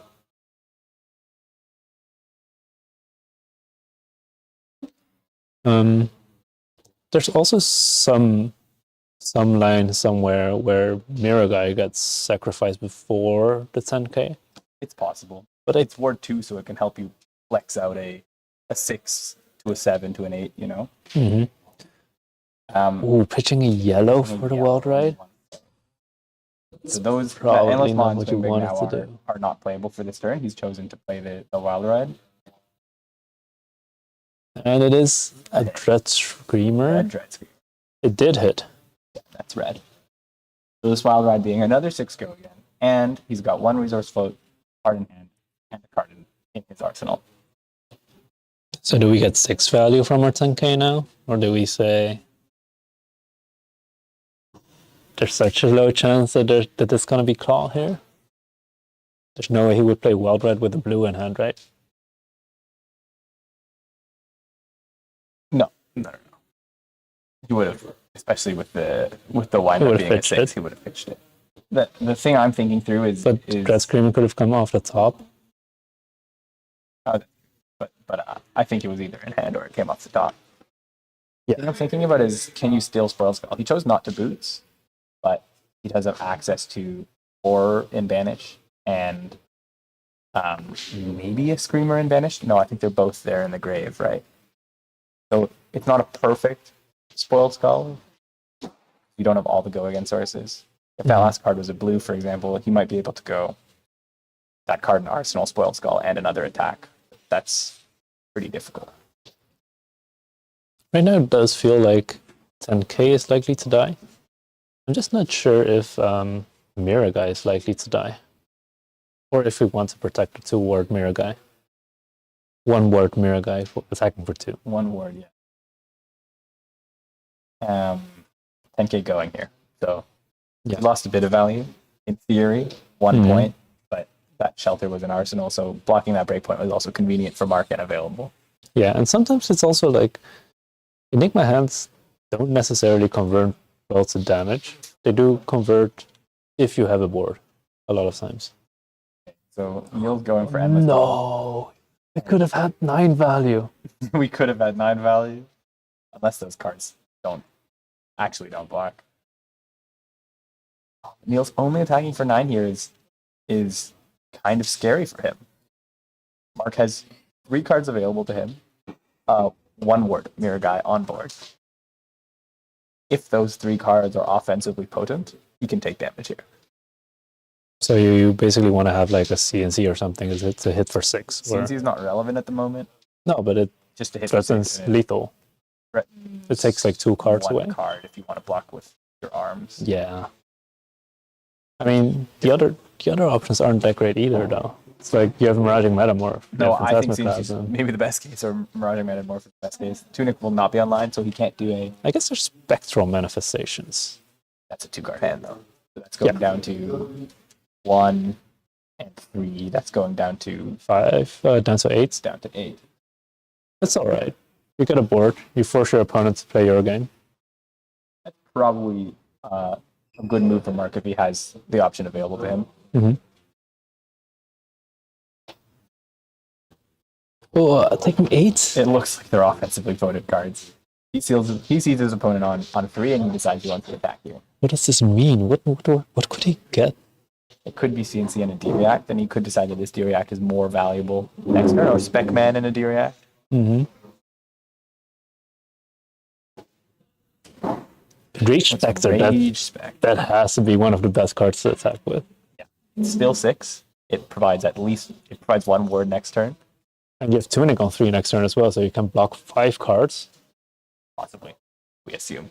No, we saw the D-React, right? Oh yeah, like I guess you can draw non-blocks. That is a D-React. I didn't even see it. I was assuming earlier. Oh. Yeah, I think I saw a sync below there. Okay. So that also helps with like potentially drawing non-blocks there. Mm-hmm. Rage Spectre is a solid It's 7 what you said value. with CNC, but it's even better. Yeah, it's better than CNC. I always forget this card. Also the tough time. He's giving up at least one card, probably one card and the arm piece, and going to one. With his opponent on 5, he maybe thinks he can win the game. He still has his boots available. He still has his hat available. There's several ways that he can threaten. Let's go with 7 or 8 into 6 or 7. But there's also like several ways where he just dies because he doesn't have a way to turn off Blood Debt, or doesn't have Go Again, or doesn't have a playable hand. Not able to fill the graveyard properly. Given the fact that he blocked 4 and went to 1, it means he has probably 1 go against Source. Oh, that's a wow, go that against Source. sure is a Go Against Source. Discarding a Boneyard Marauder, I think. I don't remember the name of that card, but it doesn't matter what he discards. He discards a 6. He draws 2 cards. What he really wants to see here is blues. Blue, yep. Because with multiple blues, you can always still convert the Spoiled Skull. Skull is you're out here to basically also guaranteeing, if you pick 3 cards banished from your grave, almost guaranteeing that you turn off Blood Debt. The caveat is that you are introducing a 3rd mist. It goes to Blood Debt, right? Yeah. So then you only have 2 misses and he's still safe. Niels isn't slamming his immediate move, which means it's a big thinker. Probably means he has to rely on that Spoiled Skull to get it. Blood Debt turned off. He might want to have like do the randomness first, but it also gives information away to Enigma. It's tough. Sequencing here is like kind of hard to deal with. Drawing reds too could be a tough situation. If you're drawing a red, maybe you see that your out is the 50% chance on the Wild Ride from Banish. Ooh, that's that claw's coming in for 6. That's kind of easy to block at least. It's not a breakpoint. That Rage Specter's not gone. 2 cards in hand. But are we expecting the Rage Spectre? It's not like there's much life to work with anyway, right? I feel like we definitely protect it. You want to try block with your whole hand and then pick Rage. Is there a cool interaction with Ripple Away versus blocking 7 anyway? That means he had a non-block that he wants to ship to the bottom of the deck, possibly more than It does seem hand. like it. Is there any cool interaction with Ripple Away? I don't think there is. Agile windup, you can take off one agility, but it's not a huge amount of benefit. Half the benefit of that card for the Leviathan side is just putting itself into grave automatically. Oh yeah. Seeing a chain break, which means maybe we're activating a non-attack action here, i.e. the hat. Maybe we're just trying to... I can't even think. Almost has to be the hat. Didn't put an extra card. And that's a red card? Yeah, red and the small. That's unfortunate. Very unfortunate. What is the... What can he get? Different. 1 cost? Is he gonna gamble to get a 1 cost? Well, we'll see. We've got the... It's not called Expendable Limbs. What's it called? Diabolic Offering? That...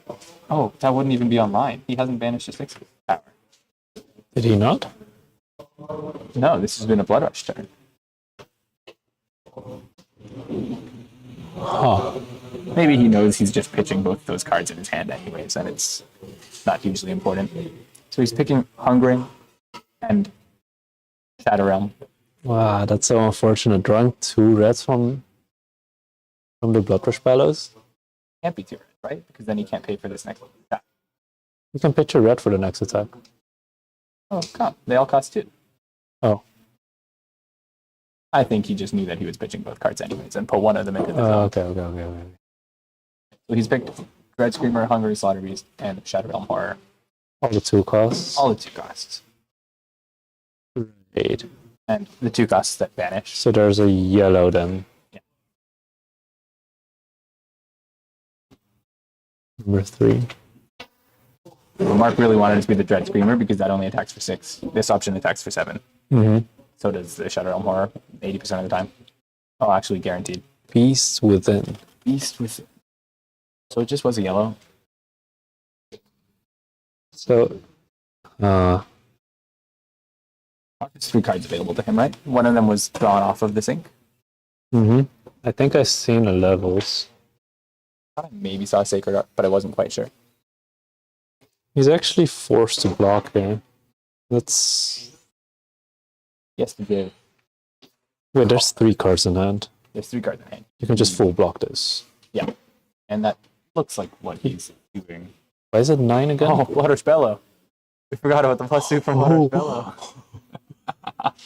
This is 9. This played perfectly Yeah. into what Mark this wanted. is exactly what Mark wanted. A Tunic for a Rage Spectre Niels next had just turn. drawn a blue. He could have done that same play and possibly target an Endless Maw or add a Claw in there. And honestly, it would have been either lethal or mark down to 1. Yeah, but it was a red and a yellow. That's barely doesn't get there. Live by the brute and die by the brute. Yes. Very rough. On Mark's side, we just got to do Tunic Rage Spectre for 6. That's Back to 6. What's the best thing he can have in response here? Reckless Swing? maybe, yeah. Doesn't look like it's that. It does not look like a Reckless Swing over there. This looks like Mark's in the driver's seat now. The best comeback on this next turn is an Endless Maw, which is only for 9. And then a Reckless Swing.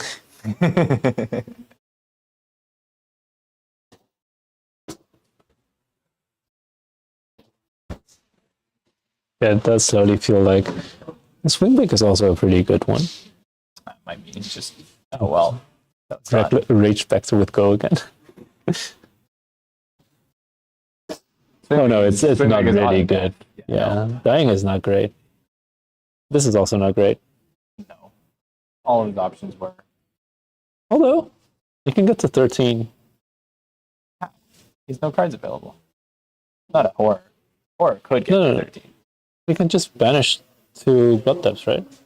From Grave. Oh. And then go again. redeemed. Yeah. Oh no. So Niels can just gain 7 life on the spot. That's the power of the go again on the Dread. This was the out. This was like a perfect. And you don't need to worry about Blood Depth for the rest of the game. Yeah, all cards in your banish go face down. Any new cards that go into the banish, they don't have blood up. Oh no. Suddenly it's looking kind of dire for Mark, I think. Mark, yeah. Niels has to just choose to gain 7 life. Mark can't really threaten his life, giving Niels the opportunity to possibly even keep a 4-card hand, maybe a 3 or 2-card hand. If it's a 3-card hand, it could be a Blood Rush angle. Healing up to 8 is so big right now. I wonder how many non-blood bet cards, other than the one he hit, were in that grave, and whether that was guaranteed. Like we said, live by the brute and die by the brute. Yeah, I mean, it does look like there's still a couple left. I think the arms was still in there. Oh, Blood Rush was one. The arms got It hit. could have whiffed. It was not guaranteed. Okay. Not guaranteed, but it was pretty safe. There's only 2 non-blood deck cards. Yeah, for sure. However, there's levels of enlightenment, so you can still threaten lethal. We're trending at least. This is 3. These are the only 2 cards Mark has available, so. Mm-hmm. 3 go again 3 into and 6. Into 6. Exactly lethal. No, 1 over exactly lethal for Mark here.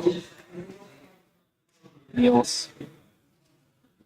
If he has a Reckless Swing here, oh, that would be sick. Block this out and pop the Rage Spectre.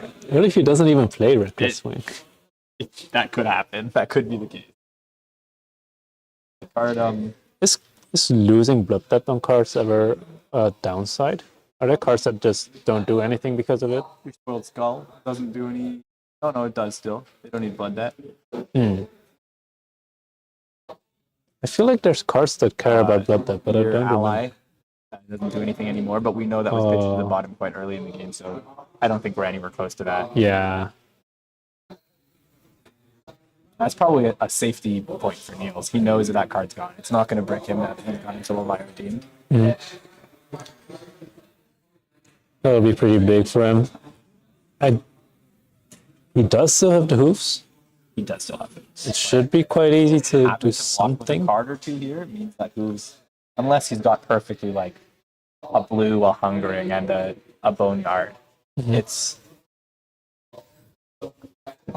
it's just enough, but it's quite a tax on your own available resources. Essentially, you get rid of your boots, that would leave you with a 1-card grave, meaning that the following turn, if Mark doesn't do much, you could just instantly lose the game.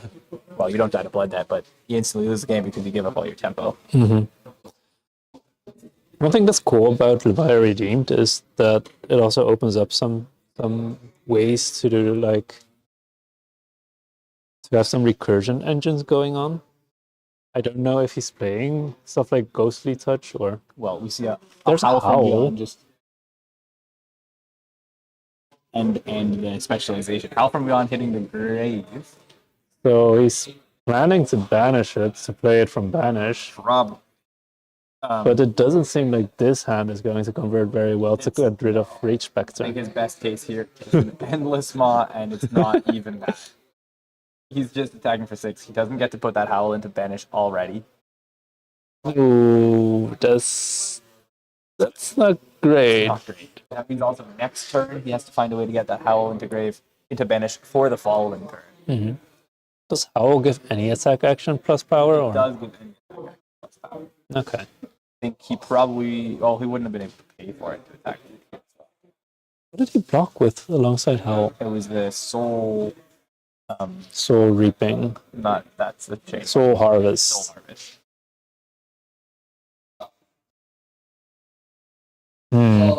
Mark, Yeah, the hand doesn't convert very well.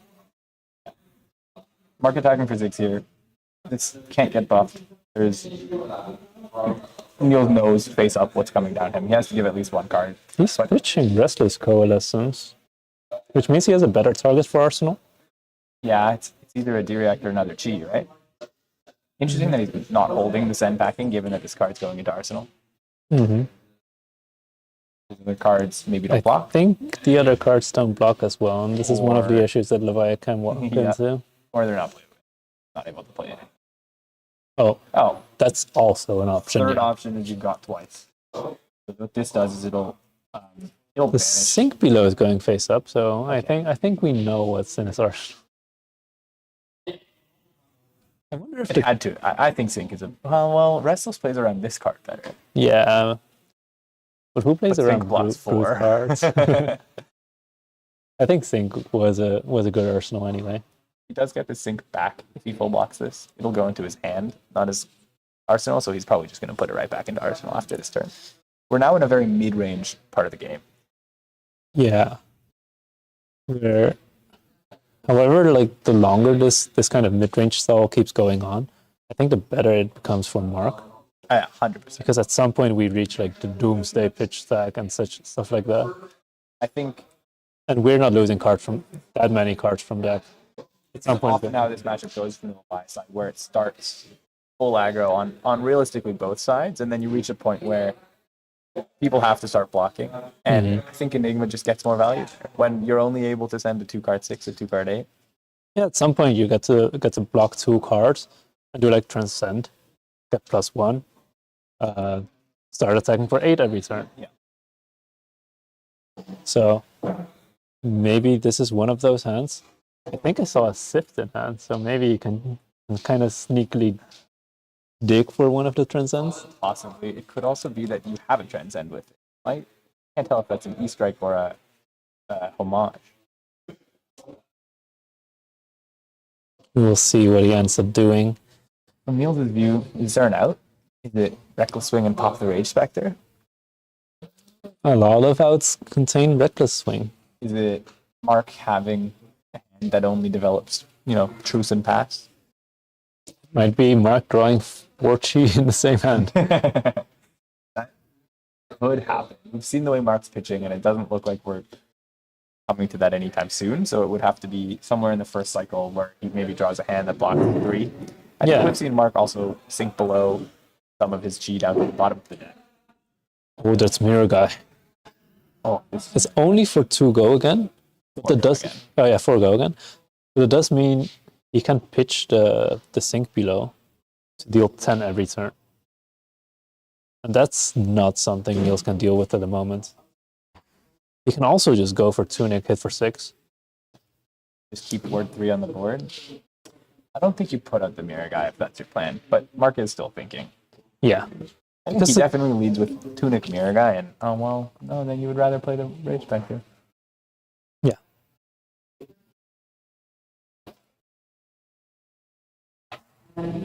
Okay, So there's Tunic Mirror Guy. it's actually, yeah.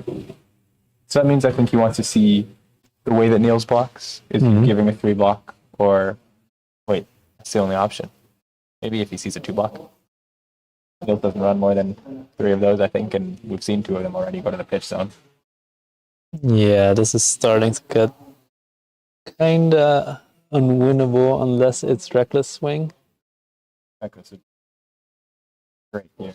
Admittedly, what Rex does is just pop the. No, it pops both of them. Well, it pops the mirror guy, but you can't pop the rage. You can't Can't attack keep with this Rage mirror guy. Spectre. You definitely can't attack with rage. But it does take 2 cards out of Niels to be able to do. So anytime he wants to go for one of these Reckless Swing gotchas, it's a good value play maybe, but not necessarily a good tempo play. Yeah. And at points like these, you see those hooves still sitting there. I'm like, You think if what if you converted it before? I'm trying to think back, and there was one turn he left 1 float, but Arsenal, I think, a 2 cost. I don't think we've seen a moment where the boots were perfectly convertible. Maybe on the turn where we had the first Shadow Realm that had 3 options, there was another line, but I don't think so. I think I remember one point in the game where it was like he played Swing Big with 2 floating. Did he have another card available? Or would He did have spoil another spell card on that turn? available, but it wasn't sure. It wasn't very clear what he would do with the. He was arsenaling the last card basically. I don't know. I don't remember if it was a go against source or something else. Essentially do. Right. Oh, He has 2 2 blocks and 2 then 0 blocks. No, non-block no. in hand. Oh my god. That Yeah. has to happen eventually to one of these players. one of these Yeah. heroes. Especially if you get in these kinds of endgame scenarios, it just the non-block just kind of kill you. Like not even necessarily literally, but they force you into lines that you don't want to be taking, and that tends to be how these kinds of games end. We talked about this 4 or 5 turns ago. That Rage Spectre turned out to be the perfect card in that spot. Yeah, that rage spectrum was already 5 turns ago when we were talking about top decking CNC, and I was like, this rage spectre is like infinitely better than CNC. This is a 1 card 30. There was one turn right after it was developed that it was sketchy on whether he would have been able to keep it around. Mark was able to perfectly block, I think maybe with a D-React either in hand or Arsenal, and keep it around. And that proved critical. It won him the game. That Rage Spectre definitely won him the game here. It probably sank a non-block away, got him another 3 block. Yep. For perfect blocks, tuning Rage Spectre. Yeah, that closes the game. Well, congratulations to Mark for making it to top 4. Let's see if maybe some of the other matches have finished in the meantime. We see Fang won against the Enigma player. Fang, go. We're all playing it for the Pro Tour, yeah. Oh no, I didn't want to play Fang. So only 1 Enigma remains. Next round, Fang will be playing against Enigma again. Is that true? Mark was 4th seed the 4-5 game, right? Yeah, Yeah. and Christian was first seed. Okay, so Christian gets to show whether it was a fluke or whether Or if it's just good. It's just a It, good it just matchup. wins against Either a Enigma. good deck or a good matchup. It's very possible. I'd like to see that one on stream. I definitely haven't played that game, but yeah, we could have this on stream. We could also go to the other side, see Fang in the finals. I think Fang Enigma is actually probably a pretty illustrative. The fringes of the meta, but maybe in a very relevant way, whether these rogue decks have a chance if Enigma picks up at the Pro Tour. It will be interesting to see. We don't We seem to have results from the other side of the matchup table. yeah, we don't have other results yet. I saw Donovan walking around. Yeah, so I think some of them haven't reported yet.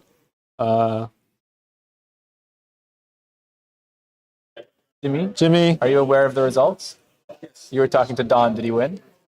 Donovan won, Michiel won, Mark won. yeah. Okay, Wow, so okay. we're going to have Mark So versus it's, Christian, it's your Enigma choice. versus Fang, Victor, Or- Florian, Fang. Victor, Florian. I gotta say that the Enigma Fang sounds so much more interesting. So much more. Victor is a known quantity. Florian is a little bit rogue, but after his win last week, it seems to be a bit more of a popular deck. We'll just start a poll.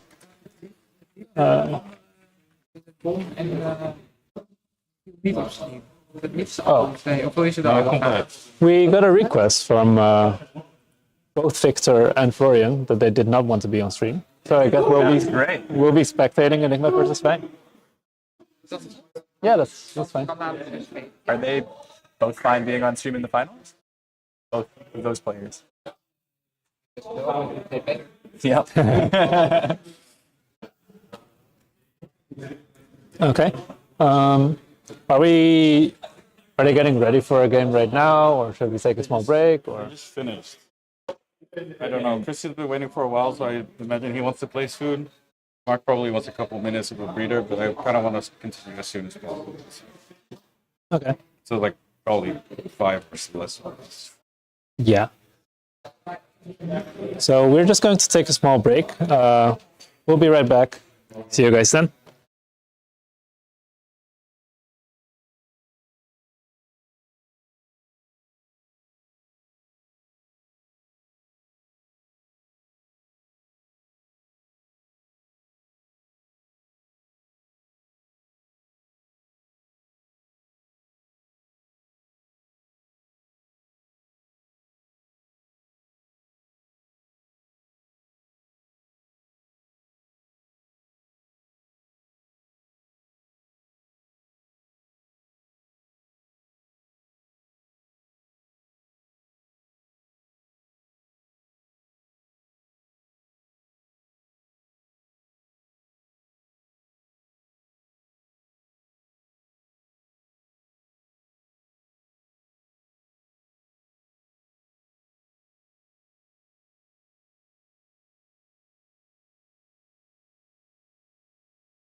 Okay, welcome back. I'm Ian. I'm not Ian.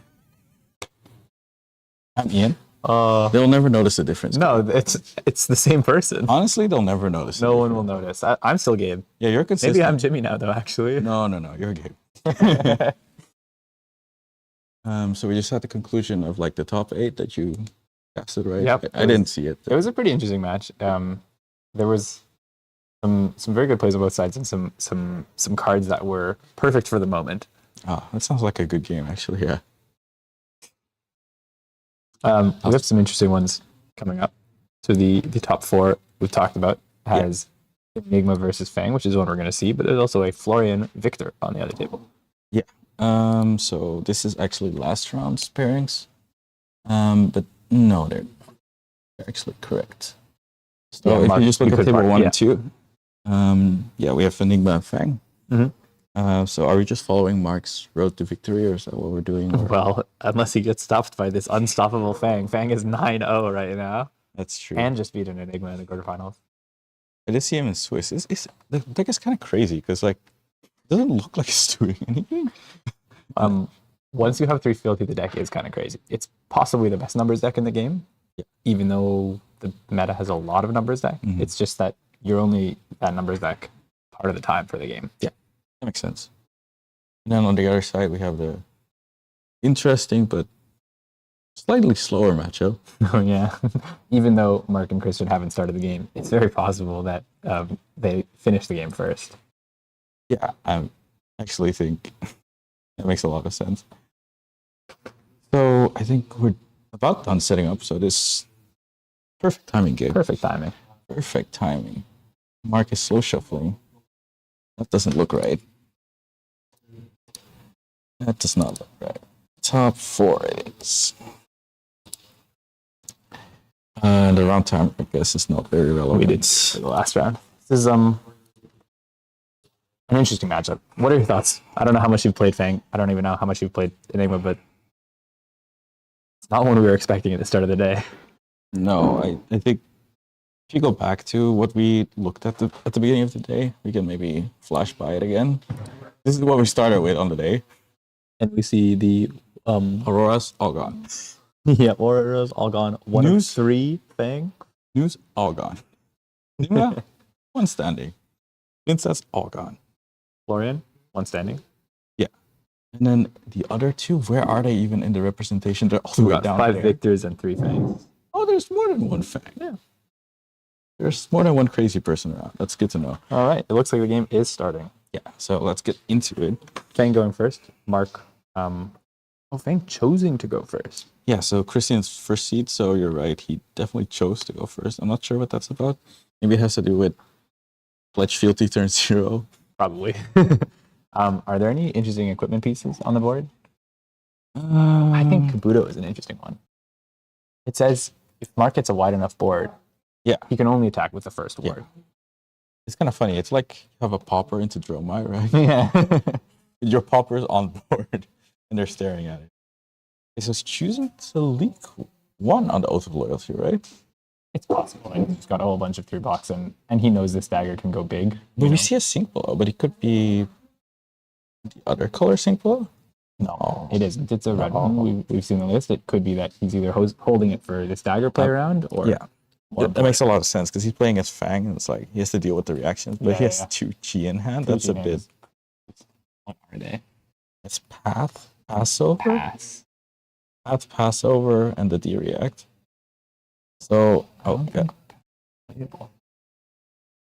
Oh, pass is playable because Siren goes to grave. That's what Mark is clarifying right now, whether he has a valid target for the Passover. He's giving Oath of Loyalty, go again. And Passover is targeting Siren. He Yeah. can double transcend here. He wants to do this. It's a bit unfortunate he has to do it on this attack because he's looking to sink one of them, probably. Or maybe not anymore because he can't convert it into a block anymore. No, I think That's he just not pitches true. one of them now and pitches one of them next turn. He will sink. It's because he can swing him again, although it's a red pitch, so Christian might just look to Arsenal here. Mm-hmm. Is that a jagged edge going in the pitch? No, it's a. I think it's Break. a jagged edge. Yeah, I think you're right. that's one of the key cards for Christian in this matchup. If Mark is able to assemble a very good board. I was going to a faraway place cave. That one, you're not gonna see it again in this For a game. very long I don't time. think. Maybe you might see it in this game. But I'm not sure if that's likely. Mark creating a special shield, going into his turn. He's going to go second. So considering the hand he had, I think he's Made it out alive. it could have ended a lot worse. Yeah. That's what I wanted to say about that.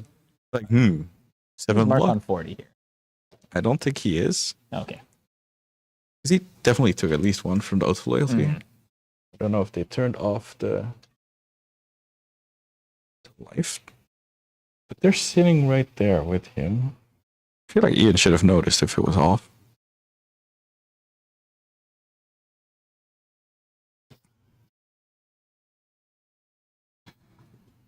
It's so quiet here now. It's like been buzzing all day.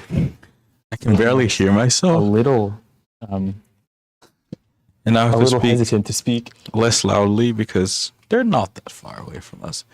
We tried to make the setup in a way that they were as far away from us as possible while still being able to do that thing. So we're on the other side of the room. It's like good 15 meters away, but most of the people are gone by now. It's all right. We're the ones that are stuck here. We'll just be reactive. We'll just say, "Oh my God, searing gaze off the top of the deck." So, what's your sensation on how Fang plays, on how this deck works, and also on whether he's favored in this matchup? I don't know, man. I haven't played this hero that much. Only in draft. There's no Enigmas in Hunted Draft for some reason. No, I wish. I loved drafting Enigma. But I don't know. If you, my instincts say Enigma will struggle to predict board. They might not play to make board. Also, with Kabuto denying a big board turn and Yeah. Jagged Edge just killing it immediately, there's not much incentive to keep a massive board.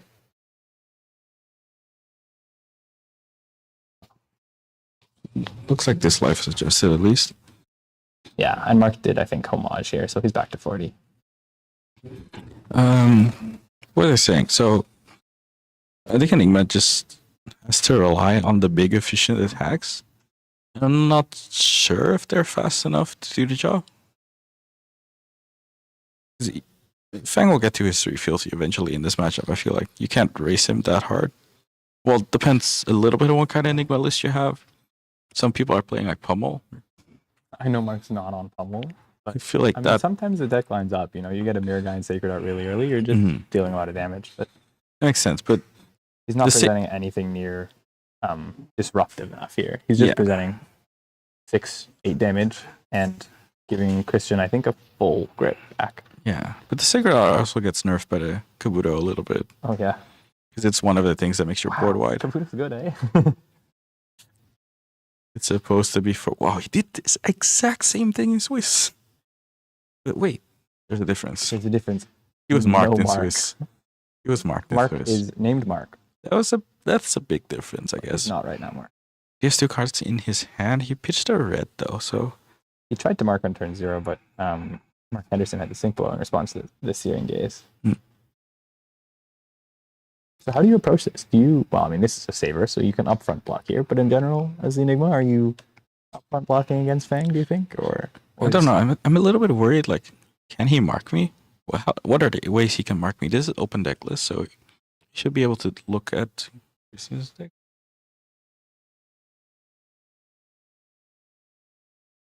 what are the cards that even do it in this spot? There's It's like scar. Exposed. It's like scar tissue, but like Scar Tissue would have to be on the next chain link. that's Right the- now, this doesn't go that's a again. problem for Christian because he can scar tissue, but how is he gonna get the actual second hit to connect, right? Could be that he's just trying to throw a lot of damage. 9 is a lot of damage. Yeah. Maybe just going after the board. I don't think Mark can hope that he can protect his board. He has to expect like at least 1 attack reaction, right? So he's just decided, okay, Christian also threw the boots. played flurry. Oh, he marked with tip off.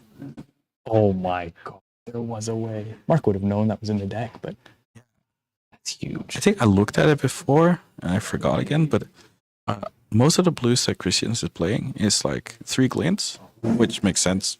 Good war blue. But he also has the tip offs and he has Relentless Pursuit, I think. I'm not sure if he's playing all of them in this matchup, but Relentless Pursuit is like another way to mark his opponent. So this draws cards, but it didn't have go again. You're right, actually. So he can use them to pay into the grains. But the Blade Flurry, the second half of the Blade Flurry +2 is kind of wasted here. I think that's probably just to make sure you're not IPing yourself. You might as well get the +2 out. And also, if Mark then has a Sync Blow in Arsenal or in hand, then he's still getting over the top to get these draws. Yeah. He did block with Boots, which maybe implied, or maybe he wanted Mark to think that he was trying to go again. Also, I'm not sure how many on hits you're really afraid of that you need the boots for. It's just to Enigma. It's just CNC, but CNC is mostly a 2-card block. Yeah. Although Fang has a lot of attack reactions to block 2 that might make that a little awkward. He does still have a lot of block on the rest of his equipment, though. Yeah, he is like 2/2. But he creates a Vigor, which makes this next turn a lot cleaner to math out for Christian, essentially, because he can go with that first dagger for 1, and maybe he can actually do a double dagger turn and get that Boots counter cleared. Yeah, because the pitch has been a little bit awkward. I mean, the first one was on turn 0, so it doesn't matter too much. But double pitching red, not ideal. A bit rough. Didn't have the draconic reaction, so it doesn't matter that much here. But The card drawn off the Saver was a glint too. So imagine if he had that in the hand. yeah, damn your resolution step. Blocking with a scar tissue. Huh. What's that mean, Mr. Gabe? That's an excellent question. Is it a yellow one or a? I think it's a yellow, but like you can just send it, right? It could just be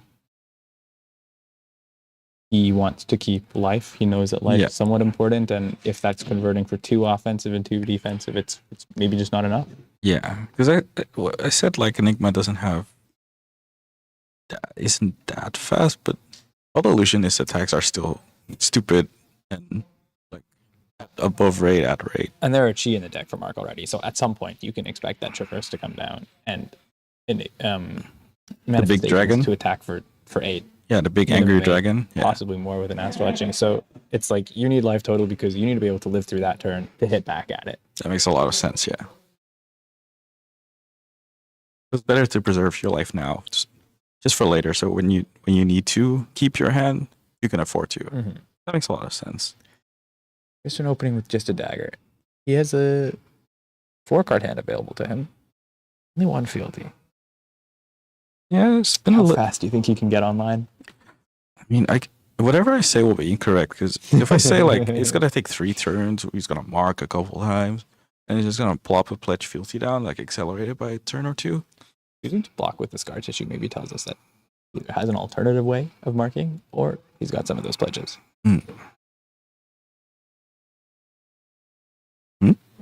Oh, like wait, that's not how that trigger works. Dice, baby. He's being nice to us. He's like, oh, dice big. I'll put the big dice on it so you can see it better. Mark has a decent blocking hand, but not a responsibly block. Yeah, and that's the problem because we know Christian's playing some instants that don't necessarily buff the first attack by that much, so then you would be overblocking. Which one are you thinking of? Tooth, or more importantly, pledge fealty, baby? Could be both. Like, okay, if you have the instant, you have it. Oh, we forgot about this trick. We forgot about this age-old warrior trick. Christian still has 4 cards available. That's so interesting because I think he arsenaled that off the Saver Bloodshed draws where he already pitched the glint. Yeah, so he had drew 2 of them. Yeah. This enables is possibly going even wider than just 2 daggers on this turn. Yeah. He plays a couple attack actions. He plays a couple attack actions, but also a Long Whisker is more online now. Now that we're on the second chain link, a lot of his important effects. That makes sense too, yeah. Long Whisker Loyalty is the one it gets more modes if You you. can choose more. Oh no, no, where are you going? Stay. So Long Whisker, there's also just his affirms and endears are now fealty creators. So if he just has a bunch of fealty creators in his hand, and he was able to pitch a blue here. If he even has the 1-cost fealty creators or the 0-cost fealty creators, he can turbo to 3 here without a punch field. Yeah. We're in the React step. That's why. Oh, that's not something that makes a fealty, but something that adds a lot of value. It's Blistering that's the- Blade. +3 if it's the second chain. Exactly. And you get to go again. Yeah. It's normally +2, but you get the extra 1 value if it's on chain link 2 or higher. And that's it for the reactions. Moving to damage. What does that mean? He already swung with both of his daggers. He still has hand. He can't attack with the daggers again because he didn't resolve anything like a Long Whisker on that chain. So Yeah, an attack. that's... Can it be like Blaze Headlong? we're converting one of these resources to a Vigor. Well, that makes sense. Just makes your turn smoother. There it is. Blaze And then, Headlong. oh my god, Jimmy's coded. Oh, no, I saw his deck list in Swiss. And I have the memory of that slightly bigger than a goldfish, but not by much.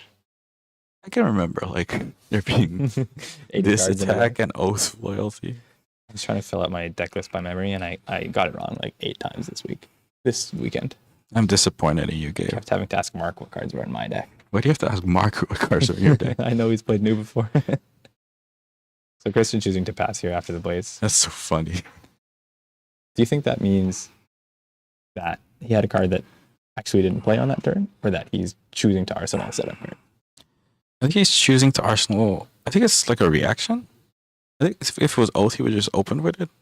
It's probably a reaction just to guarantee he has one on the next turn. Yeah, because And he's got this Vigor flooding. that's the thing. You always want to have a Draconic reaction, probably, just so you get the sweet +1 as well as the go again. Mark opening with Calming Gesture and Spectral Shield attack. And this Tells you exactly what is coming. There's no doubts in Christian's mind about what's following this up. Yeah, it gives the boots. There is Astral Etchings. Astral Etchings, this attack becomes 4. I can play attack reactions too. There are 3 of them in my deck. Mine's staying on board. How does that feel? And then he gets smacked for 10. He loses his shield with 3 counters, and then he's sad. But I think like you said, there's something else there. So now it's no longer okay, you throw 5 cards at my big spectral shield. It's like, give me your arsenal, give me some cards, and then you can fight my spectral shield. when you play the Astral, you always want to have a follow-up or the 10k or whatever. When you play these big payoff cards, the difference between Yeah. an Enigma who's playing that turn perfectly and an Enigma who's not is probably knowing that you need to follow it up with a legitimate threat. Yeah. Christian, though, he does have a fridge. He's a warrior, so he's able to not give up too many cards to actually defend the CNC, and he still has, I think, 4 cards available to him. Yeah. And a Vigor. Opening with the new version of Dawnblade for 3. Dagger for 1? It's just 1, I swear. It's never just 1. It's literally never just 1. Yeah, like you said, he has a big fridge. He's a fridge that has like an auto refilling subscription, right? Yeah. Because the boots keep coming back. Boots coming back. This The rest was of them all blocked too. this was one of the moments where it would have potentially been bad if he didn't have armor because he blocked there's a tooth. He had a 2 block in that against the Command and Conquer, Mhm. but he can cover it with 4 armor, so it's all fine. So here we have a small overblock. I think, But I think that's fine. He doesn't want to lose that shield. So yeah, but I think Fang doesn't naturally push that much damage. But you get like small edges like this. Mhm. So if you like count up the damage at the end of this turn, it's like not that big, but it's like so annoying to block. I think for Mark's view, it's actually maybe good that this was a tooth. That meant No, he successfully blocks the first one without losing his shield, and more of this second one's damage is face-up information. that's true. But how much can he really commit if he doesn't have a D-React right now? I don't know what's in his arsenal. Well, that's 3. That's a hit. It looks like Mark's just holding a playable hand instead of trying to protect that shield.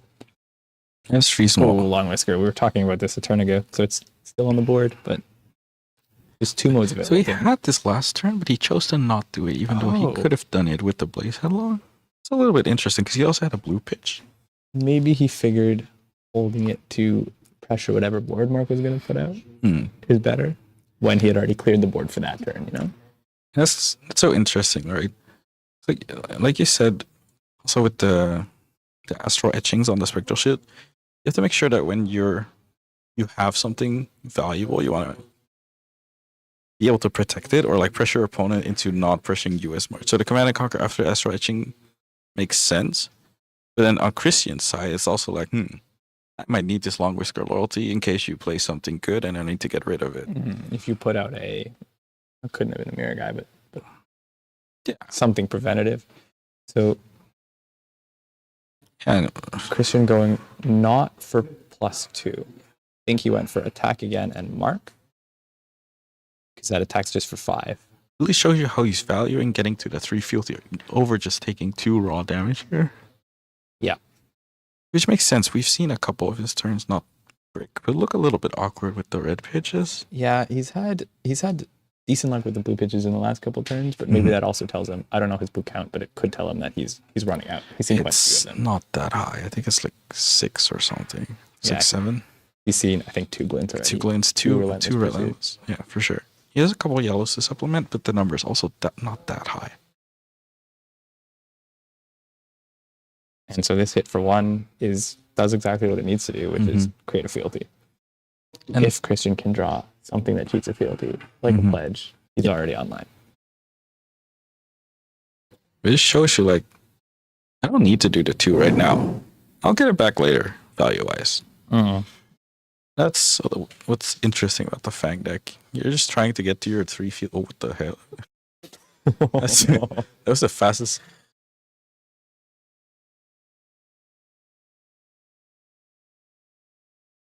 Oh my god, 2 symbols. Okay, so we see here, he was going to show him the hand because Phantasmaclasm has the on attack. Please show me your hand. And I put 1 on the bottom. And he was going to show him the hand. I was like, wait a second. This thing gets me to 3 fealty. You can't let it get stolen away. Yeah. That's honestly, that 0 block, 0 value card is like, is game winning for Christian, game defining for Christian in that spot. It's like, now all he needs every turn is 1 Draconic card, or like any reaction even. Because he can make them Draconic with the fealty. You don't really want to be doing that when you're only on 3. Once you get up to 4, you want to. Oh no, I mean he has to make sure he maintains them. Because if he doesn't play any Draconic card, he loses all the fealty, right? Yeah. He does need to keep 1 card per hand. Yeah, but it's like when you have the 3 fealty, it becomes so efficient. It's like, Well, see, there's a vigor from last turn, so yeah, so he can't even pay for a 1 cost reaction if he has 1 cost reaction, or his arm piece, which costs 1, just to convert for 1 more value. Yeah. Or keep carrying it forward. Pay it forward to myself. Aren't you supposed to do that for other people? Christian's a little greedy in this spot. He wants a vigor every turn. I mean, he's in the top 4 of a battle heart. It kind of makes sense. Be a little bit greedy here. I can see it. So we saw Sink, and Scar tissue Scar Tissue. I think a Sink up on him. and pledge. Yeah, I think so. And he played a Sink. So Yeah, he cards chose available. to bottom. So so no information, but what's left over. yeah, he gets a blind draw from Phantasmaclasm, and he could have bottomed that again, or he could have bottomed the Scar Tissue. You can't really tell until later. Smart's in this kind of fortunate spot where he got gamed. I don't want to say this is a huge punish, but like, that's a pretty huge punish. 'Cause I was about to say that Mark's in this fortunate spot of he's not protecting a board, he's just trying to defend damage. So throwing a 3 block when you just think that you're going to get juiced for a lot of damage, and getting hit by glint is like pain. yeah, it's just like, it's just these little cheeky things. Like, he's so shifty. It's like, he's going left, he's going right. I don't know. Is it on dagger 1, 2, maybe dagger 3? There's a tooth. A tooth on the second chain link. So It's like a first attack one had been action. blocked, and he chose not to play the tooth. Gets the glint value because he knows there's a block there. Wants to draw the card. Now he can tooth, and then he can either Should just be blaze for 7, right? Because any 0 for 4 is for 7. Oh, I forgot about Dracai. this. I forgot about It's this the one. same card in this spot because there's no mark isn't marked, but Mark isn't Mark. You like that joke too, no? His name isn't Mark. His name is Mark.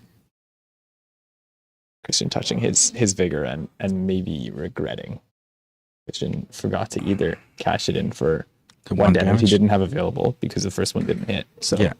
he forgot to cash it in for a second. Vigor. Yeah, he could have used it on bracers and not Chose lost. not to pay it forward. He's so selfless. Wow. I need to learn from him.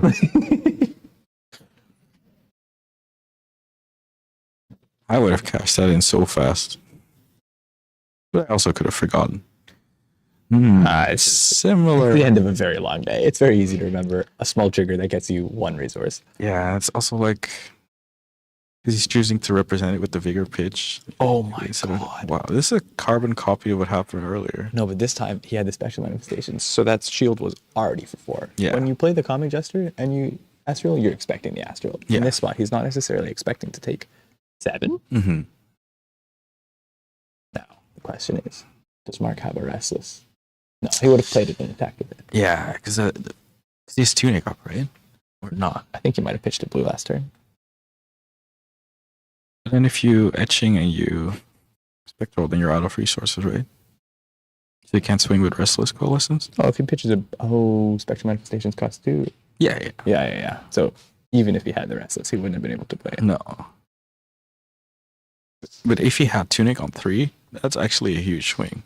Do you think that Mark is scared of a tip-off because it happened to him last time? I don't really think in general, but What's the role of PTSD in this turn? he's scared, but he also, I think there's only 2 of them. Well, we've only seen one. It's open deck list, so he knows better than I do, but I don't know if you can respect that. We see based on the cards that Mark is considering blocking with that he's maybe not expecting to hold this shield. Mm-hmm. It's several bloodshod's just so good. It's juicing time. Oh my god. So, but actually it's kind of It's hard. It's hard to protect, especially since he already committed 2 cards here. Oh, is he poking for over? one mode. Yeah. You know, you could choose Mark here. If you choose Mark here, that second dagger is threatening a draw. If you have buffs to that second dagger, Wait, is it Mark on hit or Mark? I think it's Mark on hit. Yeah. So he would need to hit. okay, and he doesn't seem to be. Okay, he's just giving it +2. He's going really tall. Oh, it's a McFlurry. That's my That favorite. Blade Flurry is so good once you're online. It's value. That's value. That's 0 for 5, baby. Well, 0 for 4 if you don't use a fealty, but That card is really stellar on a 1-card hand, but on a bigger hand like this, it's just a 0 for 4. But it's a really awkward breakpointy 0 Yeah. for 4. so he's gonna move the counters here to the Restless Coalescence. Maybe not all of them. I think he left 1 counter on the shield just in case he's able to let that shield live, but has to let the 1 counter on the shield in case he has to let go of everything Yeah, else. but this is still quite tough to protect because we know the second dagger is at least 3, and there's 2 cards in hand, and he's on 3 fealty. I think Mark is very aware that he might not be able to protect it. What? Oh my! Punished for playing out the restless swing. So he was just sitting on that jagged. He was like, I know he's gonna get some board out. Wow, that's so crazy. I said restless swing. I meant restless coalescence. I'm too Leviapilled from the last game. It's like he held this, like the patience on this. Well, I don't remember when it went into Arsenal, but he didn't need a jagged edge. When it was just a shield, because it's just like 1 prevention. It's like, I'll just take it. and he would know in that spot that restless is a very good card for Mark to have, especially after that special manifestation. So that Arsenal could still be a restless. Yeah, I might have assumed that it's an arsenal. And then he just drew it. he wants to see it played before he plays the jagged edge. Mhm. And he knows that shield for 1's going to die, so he'd rather wait for Mark to commit to something. Yeah, looks like he's breaking the comet chain to bracers this time, or no?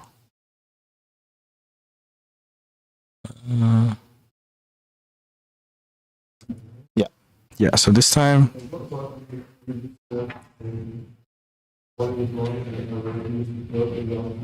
Why is he moving the counter off the grid? Yeah, I think that was a mistake. Or No, is that he- an on hit of a card he just played. No, there's no way. What? He definitely blocked with that on the CNC, no? He did. Wasn't this Jagged Edge? It was. Yeah, the players are confirming that right now. I think it was just while he was activating it, he got. Yeah, it's been resolved. But he wasn't supposed to move that counter. That was him indicating that he's trying to create a vigor. Yeah. And that costs 1 on the first swing, and then +1 on the second swing, just making it come in for 4, come in for real damage. Mm-hmm. Mark is super low right now. So that 4 just pushes him ever lower. Hasn't seen manifestations. He hasn't been able to get cash in that traverse, and he might be too low on life to make it matter. Hmm. I think you're right. It's like a 1 for 7, but it's a 1 for 7. It's a 1 for 7 his opponent's on 14. He And also- really wishes that he would have drawn a manifestations in the last couple turns. That's what Mhm. the difference is right now. And instead, he's just attacking for Oh, I 7. forgot and he was playing these. he's giving Christian just all control of what happens here by attacking Mhm. 7. He can take as much or as little damage as he wants. Always -1 from the boots. And Christian last turn not making the vigor instead of getting the +1 on the bracers is making sure that if he draws a 1 cost react, he doesn't want to pay. Or even just, he did cash in on the bracers. He did both. Oh, he did pitched the both? blue for Jagged Edge and then both. The advantage of this is he can Oh, he- bracers on this turn still. Mm. Oh, I forgot. Of course, because the dagger's free. He's not paying for anything. A die that says 3 on that fealty token, baby. He would like it to stay that way. Or go up. Going up is cool too. Just being able to have a draconic starter here with this oath or a card like it is ever more threatening to Mark. That means effectively you could get 3 chain links of 4 or 5. Mm-hmm. And that's so hard to block out. It's so hard to know what's happening. Even if you know it's 4 for 4, it's super annoying to block. You can see there's a shelter, right? It provides some protection. It's a pirate. Yeah. Yeah, It does. And also both modes kind of provide some protection on this turn since we're starting with an oath here. Yeah, but he might want to save it for a bit later because he doesn't know for sure what's going to go on the daggers, right? I think so. I think you. And he also doesn't have a board to protect right now. Mhm. His first attack is just damage. This is the only one that's like face up. You know this is 4. Dagger? I don't know. 1, 2, 4, 7. So, what is Mark throwing back? No tune encounter means even if this is Traverse Mirror guy, Mm-hmm. he has to hold an extra card. Yeah. No freebie. No freebie swings here. Maybe that's the hidden cost of attacking for that 1 for 7 on the previous turn. Yeah, but if you block another 3, does that help you? Maybe. I'm not sure. I don't remember whether the block through is face up either, but Yeah, that's also the tricky thing. No, it was the Jagged Edge Mega Stack. oh yeah. I forgot. Yeah. Oh, he did take 4 on the last chain Oh, right. It was a The- swing for 4. the- Because the- the Blade Flare. blade flurry and the arms. Yeah, you're right. So he chose to not block 3 there, but it's like, it's tough, right? It's a 1 card 7. It's 1 card 7. It leaves you a little bit vulnerable, and like we said, it doesn't take him off of Yeah. that much on Christian because it's not stripping cards. We're not at that life total yet. Yeah. But still, 1 card 7. Mark made his decision. But, And- but it's tough, right? Because if you don't do that, he stays on 14. And it's Yeah. like, I don't know if that that's. feels almost unwinnable. He's on 14 with a full grip. That's kind of rough. And Mark, yeah, he's on that kind of life total where he's like, really needs to be careful what he chooses to block and how he chooses to block it. I think a 3 block is reasonable here. I think so. He's got 1 available to him. Yeah, but the problem is how is he gonna convert this mirror guy? Because his hand is a little bit sketchy, right? Because he's on the defense. He's taking 4. Let's say he blocks 3. He's taking 1, goes to 5. Then there's a dagger. He's a Also shelter. world where Hmm? you just take this. If you think that your only way into the game is for Christian to not deal that much damage on this turn, then you take this and block the future ones. I don't think that's a great world. Because your 2 life is not a lot to deal with when you're responding to attack reactions. Also, this is kind of what I was wondering about. Because, like, how is he gonna convert the mirror guy and The Spectral Manifestation. It might be really tough. Oh my god. He's playing Cindra plus. These ones attack with 4 instead of 3. I'm playing Cindra, but my dagger is free. So 4/4. Maybe worst case for Mark Or with 4. the vigor resource floating is that this is 5 into 1. Yeah, it could be like 4-4-5-1. Or it could be 4/4-4-2. Yeah.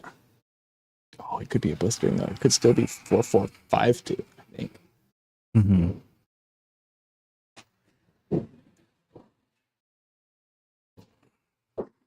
Yeah, you're right. Because then it's the blistering for 0, and he puts the bracers on the last swing. I think Oh, they so- forgot to write down life total or tablet down life totals on the first swing. So I No, think he was on 6. he was on 6. Yeah, he was on Blind. 6. He was on 6 because else the no block on the he oath would've no gone back makes to no the sense, two. right? Yeah. Oh yeah. That's late, Jimmy. I'm gaming You're myself good. right now. You were playing for a good 8 rounds. I was just chilling. Oh, that's not entirely true. This play brings Mark down to 3, and I think even though it's technically not face up, what follows is a little face up. Hmm. Just got a report from Mr. IanTCG himself that in the other quarter semifinals we have the Florian making the finals of this battle hardened. Oh no, Florian going for back-to-back wins last weekend in Kobe and this weekend in Eindhoven. that's actually crazy. Weren't you the one that was memeing on Florian? I'm not a believer, but I don't think I can afford to not be a believer anymore. And we just missed a really important card come down. So the Long Whisker being a +2 means that this attack only goes to 4. But Yeah. this being Chain Link 3 means he can pick all modes. Yeah. He doesn't. Does Christian have an extra card available to him? No, this is last card. But- Okay, so So then it's just 2 afterwards. it's just Or vigor. Is he trying to make a vigor? he might be trying to make it bigger. Oh, that's Oh no, the dagger didn't hit. You can't use the arms if your dagger doesn't hit. Oh, right. But this is still not bad for him because I don't think Mark ever wants to commit a card to this dagger. But that's fine. There's And then he nothing makes coming the from vigor. Christian. Oh, and then he makes the vigor. I see. Yeah. Yeah. But from Mark's view, this worked out. Yeah. This is about it. Not As much as he could have hoped for on this turn. not dying is pretty good. Not saying it's pretty good. He's still in that predicament where he has to pay for his Mirror Guy swing if that's what he chooses to do. So then he has to take one. Wait, in this situation, he can afford to still barely. He can afford to take the one, and he's going to be pitching a blue for the Mirror Guy swing, which means if that's something threatening in Arsenal, a Rage Spectre, a Yeah. CNC, then you know, And I think that's really what he needs to get back into this game. I wouldn't say he's out of this game per se anyway, but he does need to close the life cap a little bit. And just the mirror, well, I don't. something he might be playing around here. What is? Oh my gosh! What If he is- has a Oh, dang, he's we're just- using ward, He's choosing to let the boots die. He wants to stay at 3. and he's like, okay, I know you want that vigor token. I've seen you make it so many times in the previous turn. Mhm. So how about you do one turn without one? It's also possible that Mark's thinking, hey, I might not draw another flipped G. Yeah, This that's boost so might reasonable. never come back online, and even if it's just one life is fine. And it's also like relatively face up that you He's can't going you for can't vigor. you can't do anything to the Yeah. mirror guy, right? 100%. Yeah. Well, this is Oh my second. God. That's a second D react, A right? critical second tier. Loyalty from the grave. So So- even if Christian has to commit a lot of cards, which he doesn't, there's no follow up to the mirror guy. But he can draw an extra card this turn. Yeah, the Christian's very aware of how much loyalty he has Is 3 fealty and 2 loyalty. to the draconic cause. So he blocked with a card, but he's still threatening a 4 card back into this mirror guy. And now Mark, what does he have? That's a ripple away.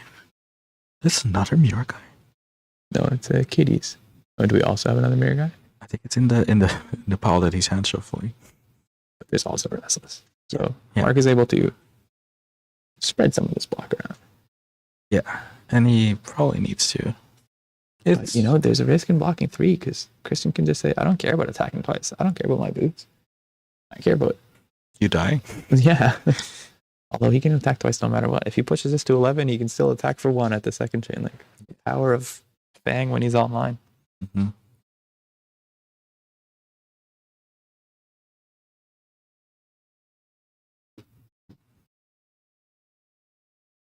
Yeah, Gabe, keep it down. Keep it down, Gabe. That was the one that's supposed to be the loud one. I thought you're being very good in control, Jimmy. I try my best. I'm gonna scream for 4 hours after this.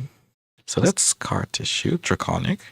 Draconic Scar Tissue brings him down below 3 filter. Yeah, he has to pay for swings again. Maybe that means he's got a card that's pitchable anyways. Or he's just front loading damage. It could be. But then you'd expect him. Maybe he doesn't have a Draconic React. So he's forced to do it. It's a little bit strange. I think you can rule out some things like Pledge, like Tooth. I feel like he would have played those.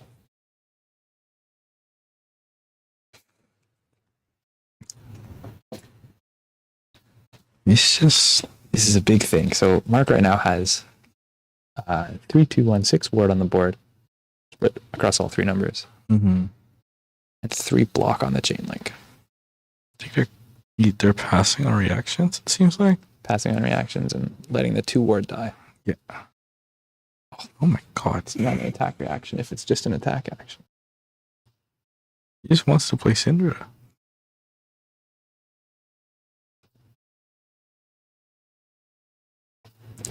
The shield still doing work to protect Mirror Guy here. But that makes some sense because it was like, he uses fealty, so does he really have an efficient hand if he has to pitch again for the next swing? Even if Christian has to pitch for a dagger for 1, It's threatening a lot more than one. it might not take Mark to the grave, but it'll take away the Mirror Guy or the ability to defend with the Mirror Guy. And Mark sees that based on his hand and just decides to throw that Mirror Guy down for the full value while he can.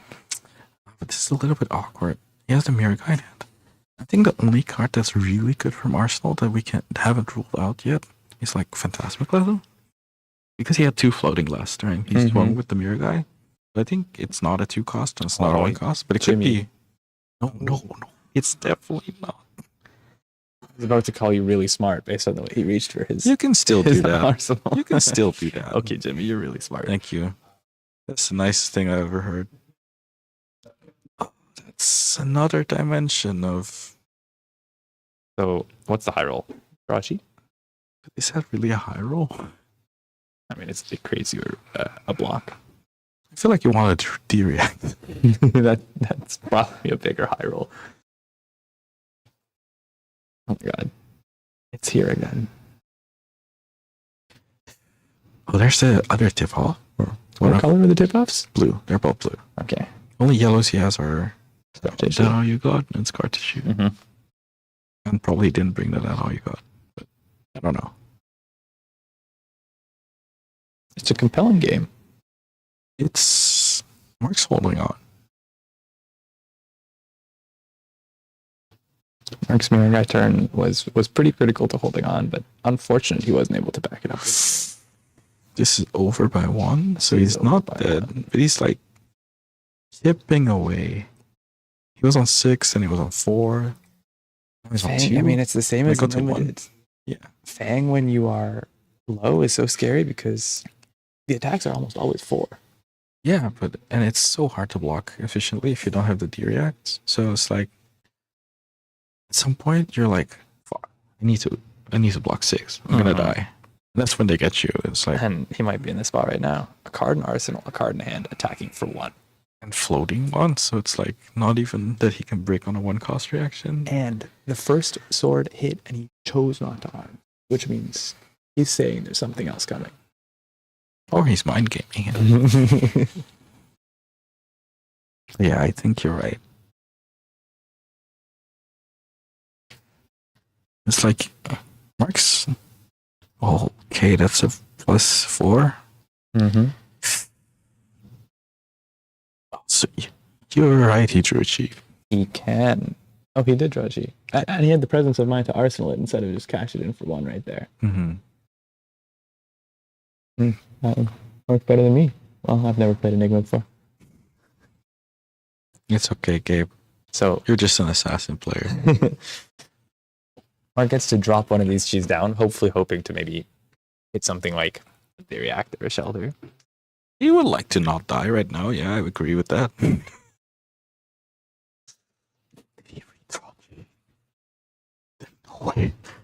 He does have an out to this chain link, but not to the next one.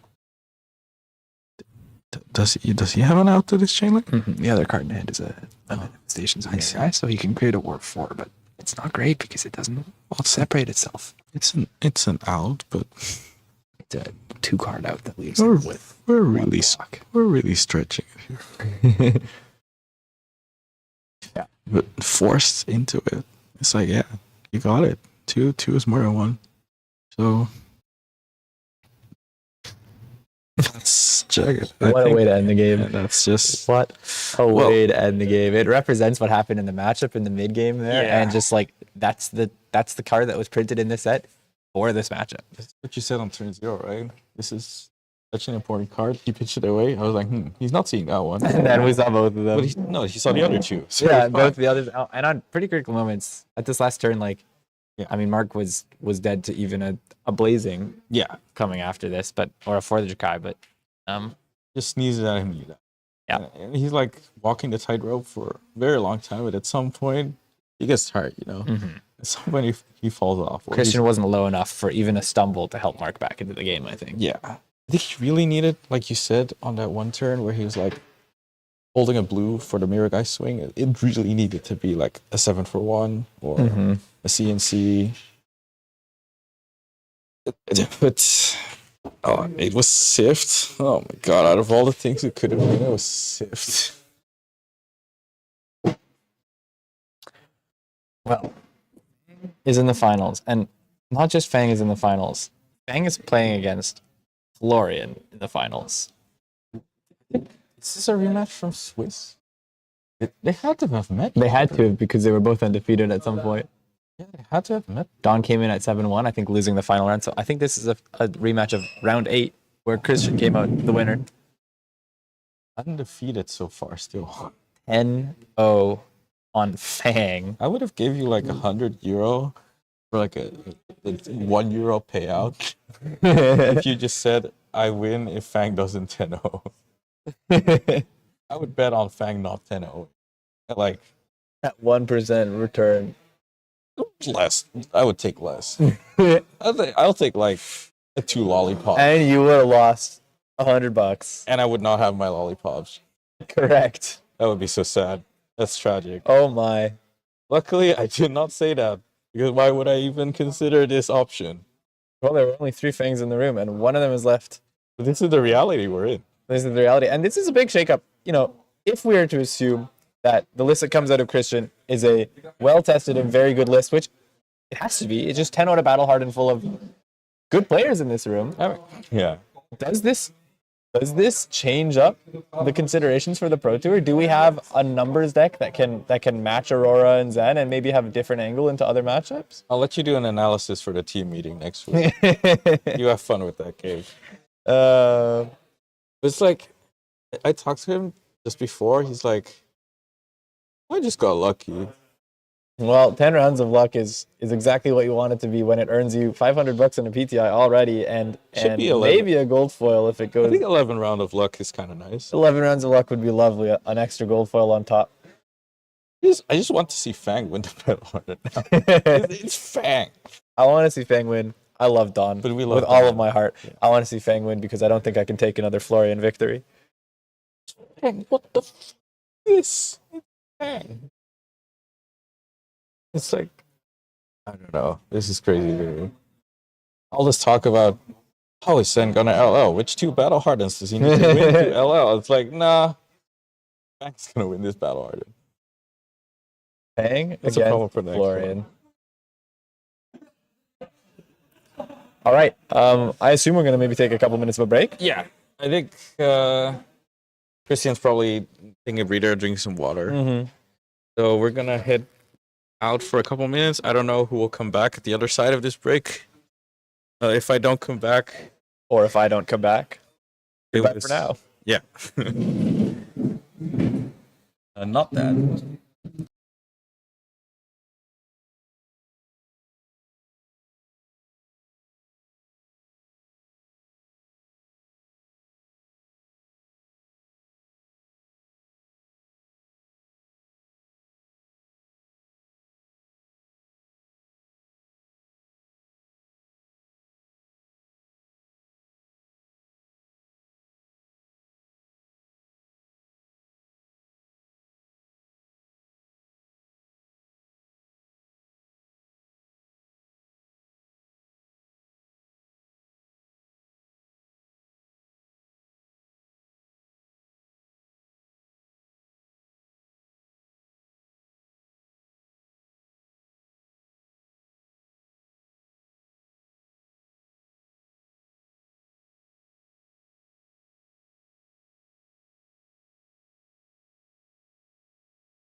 Welcome back. We are now at the finals.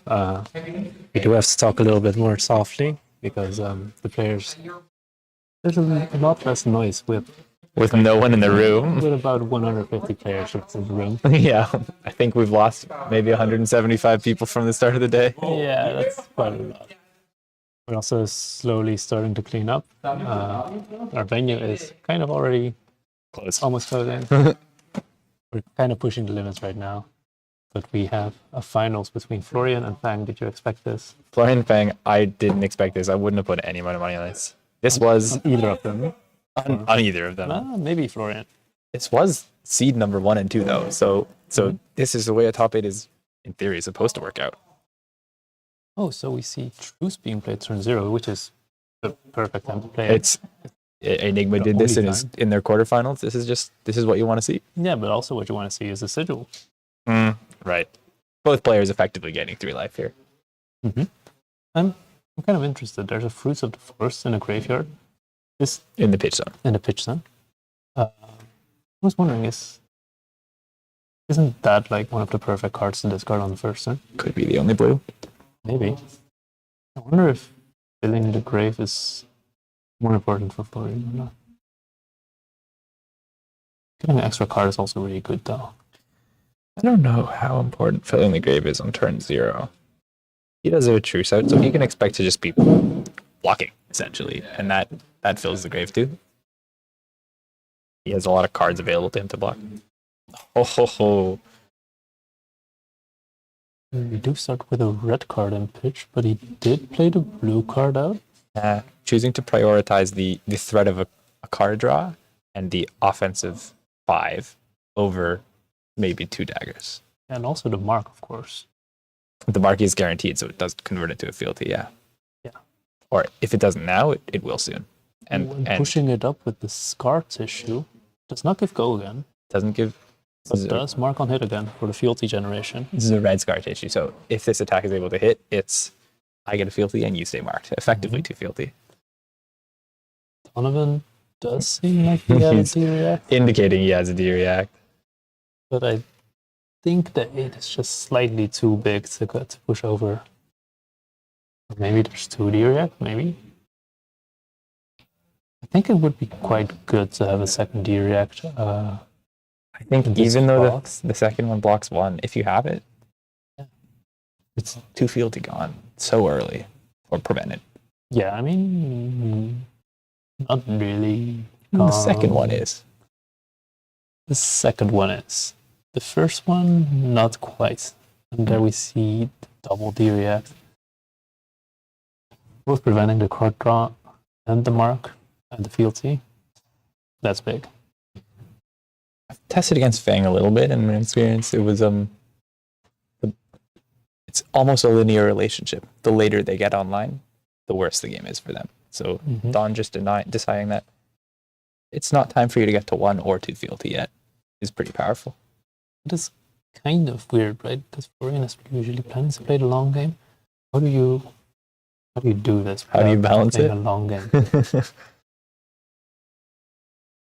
Maybe your goal is keep them off fealty until you have your hero ability online, and then you can start to be aggressing and taking them down.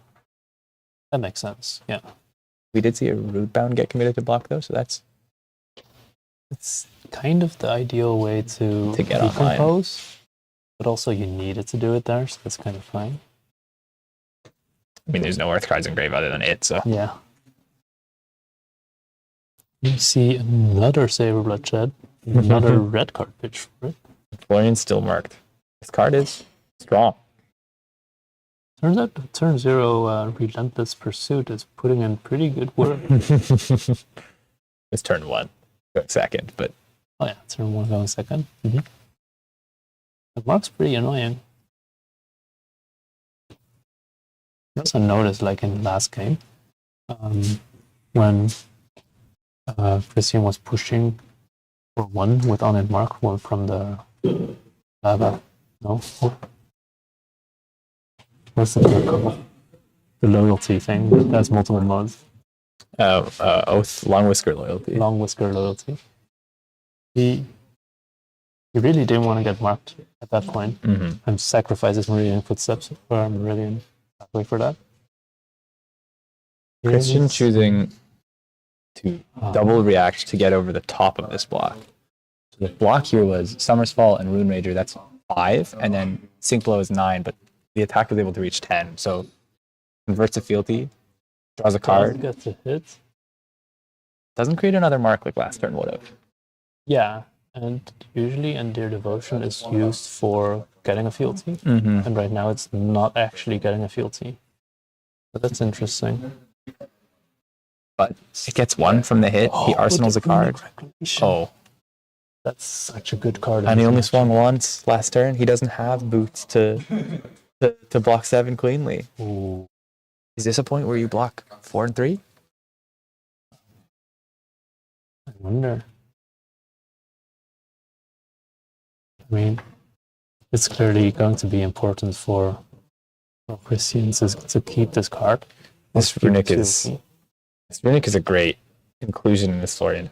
You got the blue count to support it. And there's just so many cards, decks, both in the meta and also at the fringes like Fang that just incidentally get hit by this Runic. Mm-hmm. He's able to block 4 and conveniently use his loyalty on block. So that's maybe best case response for Christian, but this is maybe the only time he can afford to do that. Yeah, and I've been seeing this loyalty from Beyond the Grave and play a couple of times into this matchup or into from Fang, and I gotta say this card has been overperforming a lot. I haven't thought of it when I was building my Fang, but I was like, damn, that makes just so much sense. It blocks 3 and it gets you a card back. Yeah, And it's so good. your cards are efficient once you're online. And he's able to do the duck under play on the first sword here. So Don blocked with 3 and we had a pledge fealty in the react step. So the 3 block got nagged down to a 2 block and Christian was able to get himself to 2 fealty. Don managed to block out the Searing Gaze. So no mark threatening the 3rd one yet. Yeah, his name is not Mark right now. But we are slowly getting Fang to be live. Only He's one close. more fealty. But he's not marked yet, so it's kind of maybe okay. We're Bit throwing far a away. plow under for 2. We are throwing a plow under for 2. Christian prioritized this card for Arsenal. I think there was a spot where many but not all cards are playable. Maybe he assumes something like a Draconic React. He just wants to turn off the availability. But also, it's 2 out of 8. 2 out of 8. Florian just needs to get online, and he's 2 Earth Bags now. Yeah, that's true. Also, one of the annoying things is if you ever put a sink below or something in Arsenal, you're still getting 6 value from the plow under, even though it's a hit for 2. Mm-hmm. Obviously, blocking this won't be that great.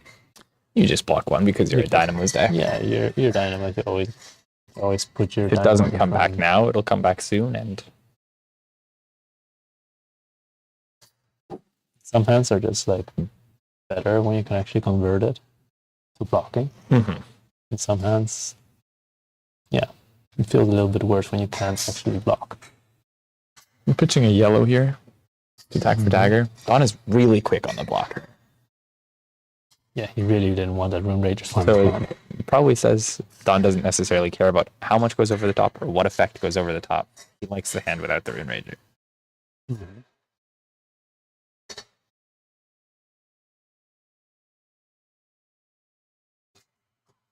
Another long whisker loyalty for 4. Only 1 mode picks +2. Ooh. We've seen that Christian Weißling likes prioritizing the mark mode on long whisker loyalty. Wow. This time it wouldn't have hit anyways because Yeah, there was a it 3 wouldn't block have on the hit. chain link. Maybe he just converts this for 1 value. He can go dagger for 1 more to clear the boots and Sigil pass. Christian, the way he's playing right now is kind of leaning into the long game. And Does we seem said like it's earlier going to be a that long game. benefits Florian, I think. Does it? We assume that Fang gets online before Florian gets online. And maybe once they're both online, their value engines might be equivalent. This matchup is so A mystery to all of us. yeah. I can't say I've seen this matchup played in testing. Christian prioritized creating a vigor there over clearing a boots counter. Ah, It's maybe fair. It's protection against drawing an all red hand because he's not online yet. yeah. See, Drawing an that's the all-red thing. hand would be a bad thing here. A hero like Fang just hasn't been explored, so those micro decisions. I have been playing a bunch with some warrior decks that are like a little bit more on the greedy side, and I gotta say that Grains really changes everything in those decks. It's a really important card, but small decisions like that are evidence that Christian has been playing this deck, putting a lot of time into it, and making it work. We're And seeing like understands the decisions you have to being make. played out. Terminate.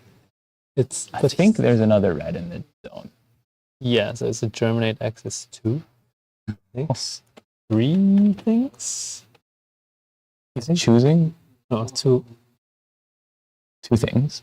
He's choosing to make 2 embodiments. He says, I want to slow the game down. 3 embodiments. 3 1 and then embodiments. repeating twice. And then heal 2. And then heal 3. It's +1. It's +1, yeah. Going back up to 41. So this play by Dawn is saying, let's take this game light. He wants to be able to 1 card 6/5 block next turn, gain a little bit of life, and delay the game until he's online. It's interesting that he's paying so much for that. I think Germinate is usually played in a second cycle when your hero power is live. He's got 2 more It's just copies. Not just buy a little bit of tempo with some embodiments. And he needs those earth cards to hit the grave. He just wants some tempo, wants to delay the game, and wants to get those earth cards in grave so that later on he can get them in vanish. Yeah. It's notable that the hand could have also just converted to like playing an autumn such. I don't think so. It was 2 Rune Ragers. And, oh, he could have pitched Germinate. You could have pitched Germinate for autumn such. That was in hand, not Arsenal, eh? Yeah, I mean the autumn such was pitched. So. No, I mean the Germinate was in hand, not Arsenal. But Oh, yeah. I don't remember exactly, but I think for so. 5 doesn't get you to 8 cards in vanish, I guess. I think Germany was just an Arsenal, yeah. Just a good way to clear it like this. Good way to clear it. Good way to Got a slow down the good card game. in the grave. Nice card. I think he's got Group at least 2. life. He's decomposable. He's got this and the Plow Under, but Mhm. I don't know how many additional ones he also has. I And we mean, blocked with a Rune Rager. Blocking for 5 is pretty decent here. Pretty with, strong. Or is it 6? It 3 depends. blocker Something attack, like Tree triple will block for blocker. 6, but I actually chose not to block the first link. I mean, Meaning- it plays around stuff like Tooth of the Dragon This is or true, Flash Fealty. but it means you're not getting the embodiment value on that first link. Yeah. Still able to block perfect here. Is pretty much exactly what you want to do here. The figure played for the first one, so now we have to pitch for the second one. Pitching Blaze Headlong. That's interesting. So the card in hand is supposed to be Something similarly good playable. as Blaze Headlong. It could be a Searing Gaze. It's got on him mark. Right. And since we're raising towards our 3 fealty win con, might be something like it just creates a fealty. No on hit, just create. Mm-hmm. Unfortunately for Don, it looks like he might not have drawn a non-attack action. No non-attack actions on your triple Commit embodiment, so much tempo and cards to just try to block 6 with 1 card and don't get it. He's halfway there now, though. And yeah, Mark on hit. I think this was Going up to best 9. case for Christian. And yeah, Don didn't even attack, so maybe he was thinking Christian doesn't have the perfect hand. He didn't get to sculpt this. He didn't pick which cards to block with. Mm-hmm.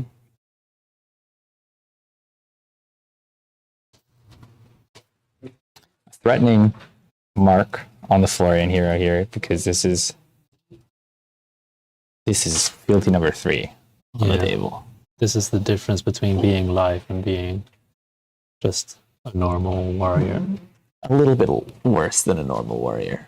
Yeah. I mean, having a lot of Blade Runners essentially is kind of good.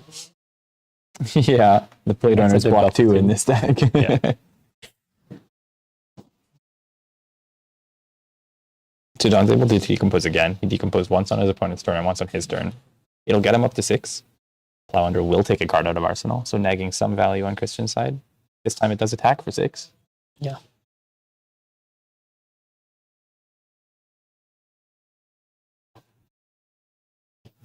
I think the confusion there was he went to block 1 and take 1, but this time Yeah. This time the number is You 6. don't take 1 here.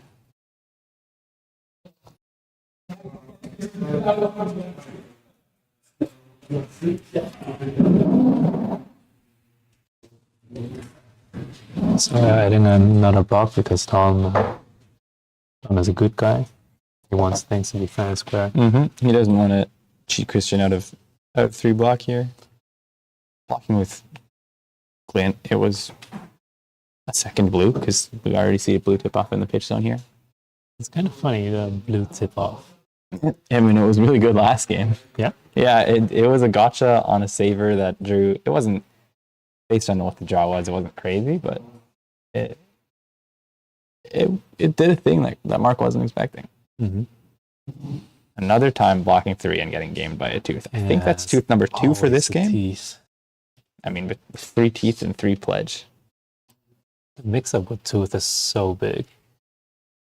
Like sometimes it's tooth, sometimes it's fealty, scar tissue. You just can't play around all of it, right? It's pretty hard when the attack starts for 1 and can go up to 8 or can have crazy on hits and always at a break point. The advantage of the numbers in Fang is that they're numbers you can't see. Yeah. It's not like KO was as a numbers deck. And I mean, they're numbers you can't see, but they're also high numbers, They can get big. especially once you're live. Mm-hmm. I feel I like mean, it's a very efficient numbers deck when you're live. I think Sian, he's live at 40 live. That sounds kind of good, right? Yep. However, I do think Christian might go through cards a little bit faster than Florian does. Probably does. And Christian's live at 40 life, but Also is like a similar life total. This he chooses not to decompose here. I guess that Plowlander is probably the only Earth card in grave. it does seem like that, yeah. But Dawn is almost live and at a little bit lower but similar life total. Yeah. We'll see how that ends up. If he has a decompose on the offense here, then blocking with that root bound is fine. Gives you the second Earth, it gets you online, and he does. Oh, fall. I forgot that's a thing. So right as Christian gets online, Dawn says, actually, I'm online and you're not. Uno reverse card. The timing of that is crazy. Oh, Admittedly, no. on the last turn, the second chain link had on-hit create fealty, but also on-hit create a mark. So Dawn is still marked with that fealty number 3 mark. Yeah, but at the very least, you force Christian to attack once or hit once before and pitch for that. He did have a Vigor 2 from last turn. The figure plays around that perfectly as well. And Christian just says, yeah, I'll take this Summer's Fall all the way. Yeah. Oh, with a really good start here, because if Dawn can't block 4, those daggers are free. Yep. And it seems like the daggers will be free. Yep. Dawn's taking damage here, writing down life totals. These daggers will be free.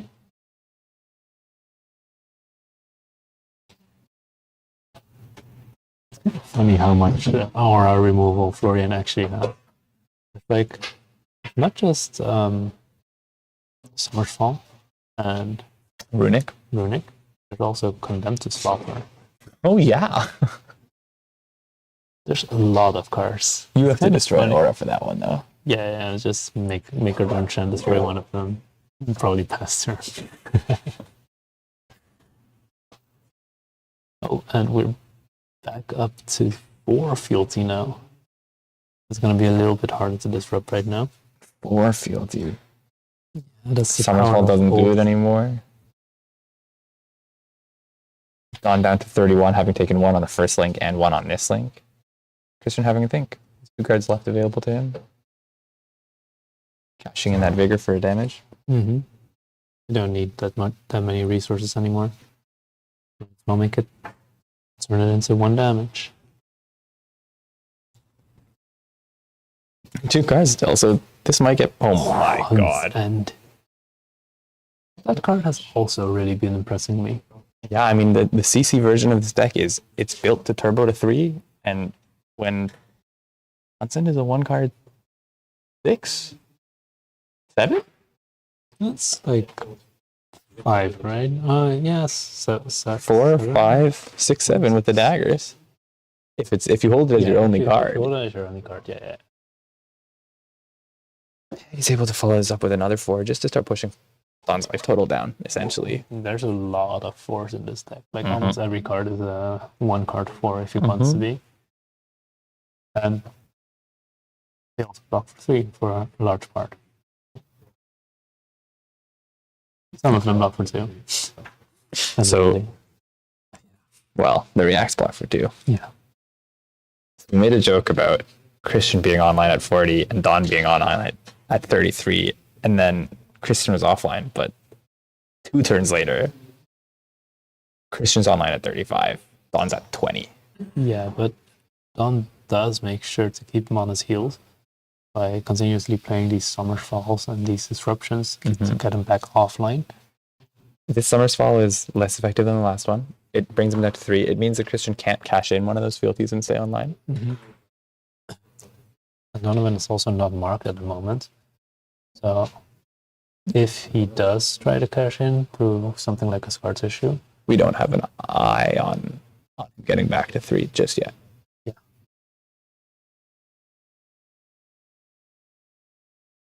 I think the players forgot to write down the life totals. I think it's 20 to 30 now. yeah, I think the life totals might not be updated right now.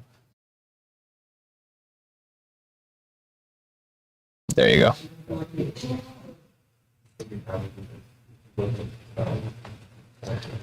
So Don with Christian with a 4-card hand. What's your bet if you were to put money down now? I would prefer the Fang side of this, I think. What about you? I think so. A 10 life lead is a 10 life lead. Yeah, there's a lot of value being made. Christian having a big, long think here maybe tells him that the turn is not supremely obvious the way he has to play it. He's leading with a dagger for 1. I would never have expected this. Blocking 3. See, these trees could be 5 blocks, but it's just like, it's such an investment to block with chest and tree. Block for 5 on the first link, and then he just goes pledge fealty and undercuts you. It's very hard to block this deck out of. And that's what would have happened. What a coincidence. Yeah, slowly, Christian is creeping out of reach for getting disrupted through the aura removal. What's afterwards? What your plan is for him at this point? Fellings just keep slowing him down, you know? And there's card tissue also being played. Well, because it still goes over, you might as well convert for another mark if you can, and you don't need to pay the fealty to get the Go again part. the go again or the draconic +1 part.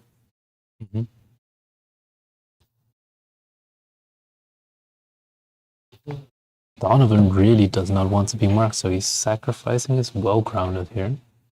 It does block 2. He doesn't want to be marked. That mark represents fealty number 5, which is kind of where it starts to be less important. Yeah. I mean, there's a reason why he played scar tissue on that link, right? Most likely. I suppose. Because right now, he wasn't actually... He's like wasting 1 value because it got blocked for 3. That's true. So it doesn't make too much sense to do it on the first link. So it doesn't matter. So Christian's view was, I'm prioritizing that mark. And Don read that and decided to respond with well-grounded. Yeah. This time he plays Long Whisker. He's threatening on-hit mark and +2. I think there's still 1 damage prevention floating from the well-grounded. There is. So even if this is a blue root bound... No, if it's a yellow root bound, it goes to 3, and then well-grounded still eats it up. Runs 4, yeah, exactly. So no mark on hit. No mark on hit. Loyalty. Don doing a very good job of cashing in that well-grounded to deny 2 marks. Yeah. Oh, I don't want to see that in my first zone. No blue on the last turn for Don. Yeah, this might also just be part of like needing to keep a Wiercx in hand at times. Maybe the last card is a Wiercx. Yeah. There's no way Don's getting to a stack here, right? Hey, no, doesn't that far have, doesn't seem very... Let's talk about Don's headpiece. Yeah, that's also a thing, huh? Maybe you use that on a...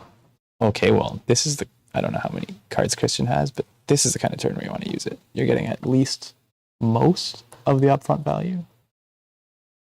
The thing is, he's not marked yet. But it's still just, you want to attack when you know that or block with it when you know that the 7 or 8 block you're throwing in are actual real cards, real damage. Oh, there we actually see it being committed. He's blocking a total of 8 with the discard of face purgatory. I mean, any reaction from Christian that's not pledge or tooth pushes this to 8. So this is efficient numbers block, and it takes Christian off a card. I think this is like the only spot you're going to see it. You're going to see the full value out of face purgatory. Do you think we are in a position where Christian has to mark on this specific link, or otherwise the Inspired Saber Bloodshed on it won't do anything? Yeah, it was 4 damage, but it played into Don's hand the way that the damage lined up, because it enabled him to get an efficient face, and now he has to cash in a fealty to play something. He has to cash in a fealty for scar tissue, which goes 1 over. Oh, because the non-draconic reacts are 1 more value. This can be very big. Oh, and you were Once right. again, Don. You said last turn he was arsenaling the react, and he arsenaled the yellow one. Yeah, even decomposing, just in case. he's Just going in over case 2 there's more. 3 more. Or 3 more? Is it a red? Is 2 it a more. yellow? I It's don't a know. yellow. He doesn't not go getting over. marked, so Saber Bloodshed will not be having an on-hit this turn. It was unless just there's 4. additional attacks, like Oath, Long Whisker Loyalty again. Or no, even tip off and a 0/4 doesn't do anything because you won't have go again on the sword.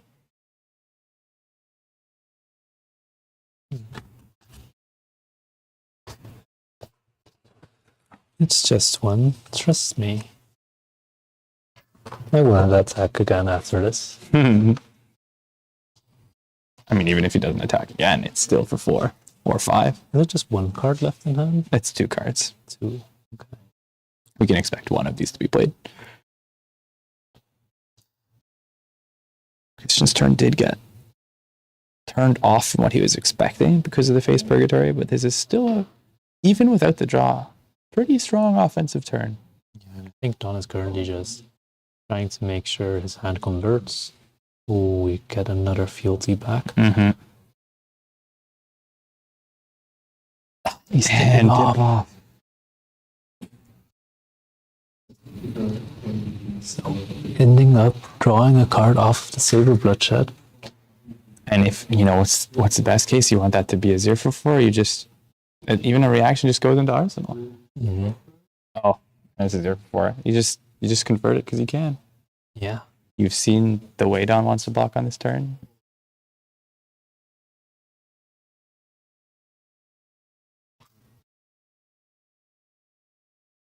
Five fealty now with the fealty in the react step and the mark in the react step turning into fealty on hit.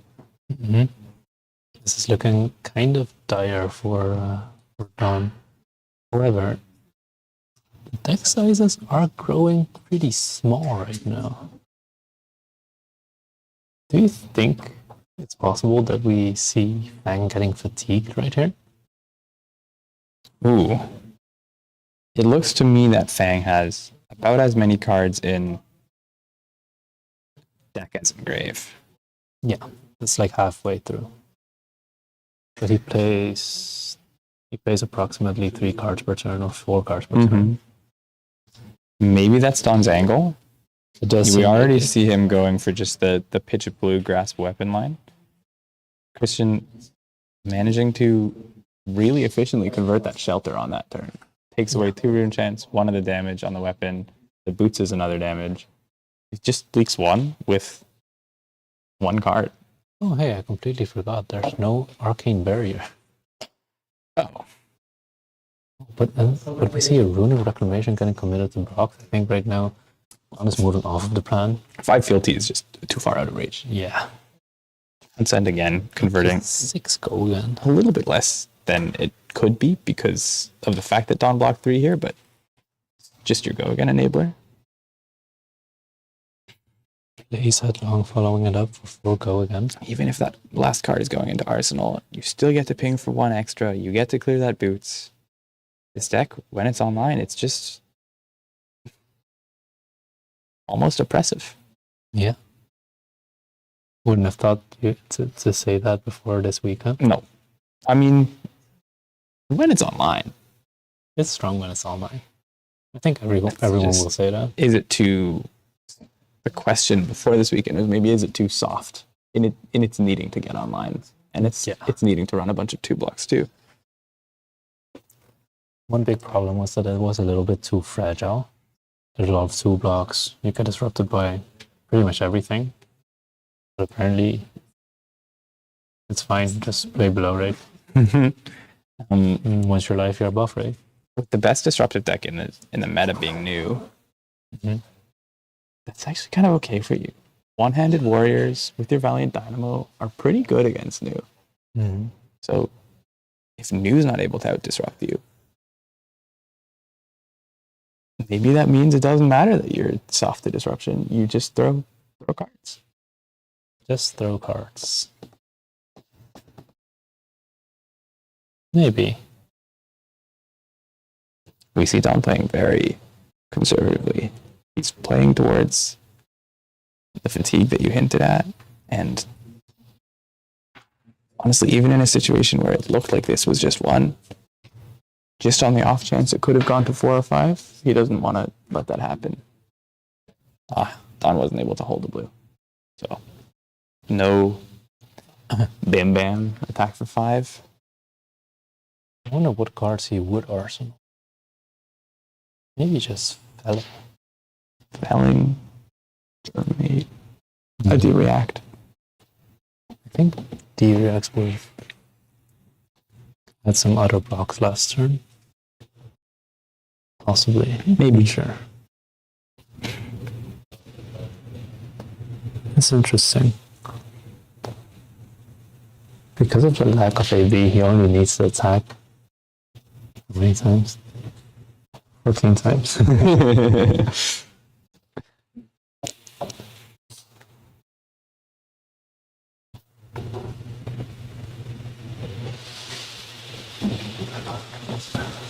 Just another dagger swing.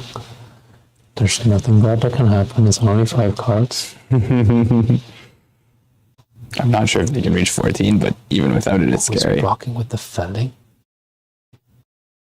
So we saw 1 get pitched. 1's blocked with here. Maybe that says that the card in Arsenal is another. That's possible. It's possible. And we're cashing in that.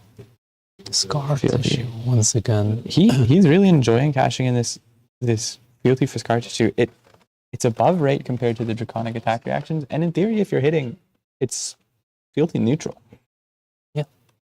It's I feel like it's also one of the only payoffs in the entire deck. You have like Scar Tissue, you have Sigil, you have Blade Flurry. And for the rest, it's all just Draconic, right? So You don't need to use a fealty for anything else. yeah, once you're at 3, any point beyond is you just might as well cash it in for scar tissue. Yeah, especially since Scar Tissue refunds itself. Refund itself. More or It less. doesn't matter that it's on the first link. You'd rather hold your other, your more potent draconic attack reacts that have a second line of text for the second link, because they'll either be worth 1 more point of value or create you a fealty. Mm-hmm.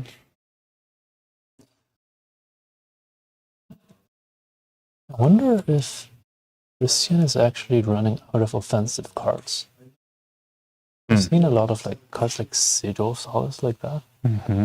I think we've seen all the tooths now. We've certainly seen a lot of scar tissues. A bunch of them, yeah. I know there's a couple of yellows pitched, but the blues and yellows also don't really convert to damage. Pitching the sigil just to convert 1 on the arm piece does maybe imply he's worried about that threat. We are blocking for 7 with the bark skin. I guess a theory from Don could be, if I always overblock by 1 or 2, Christian's attack reactions aren't for 3 or 4. They're for 1 or 2.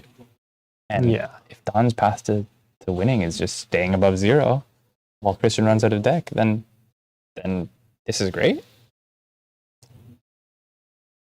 It does seem kind of awkward for Christian to extend the combat chain here.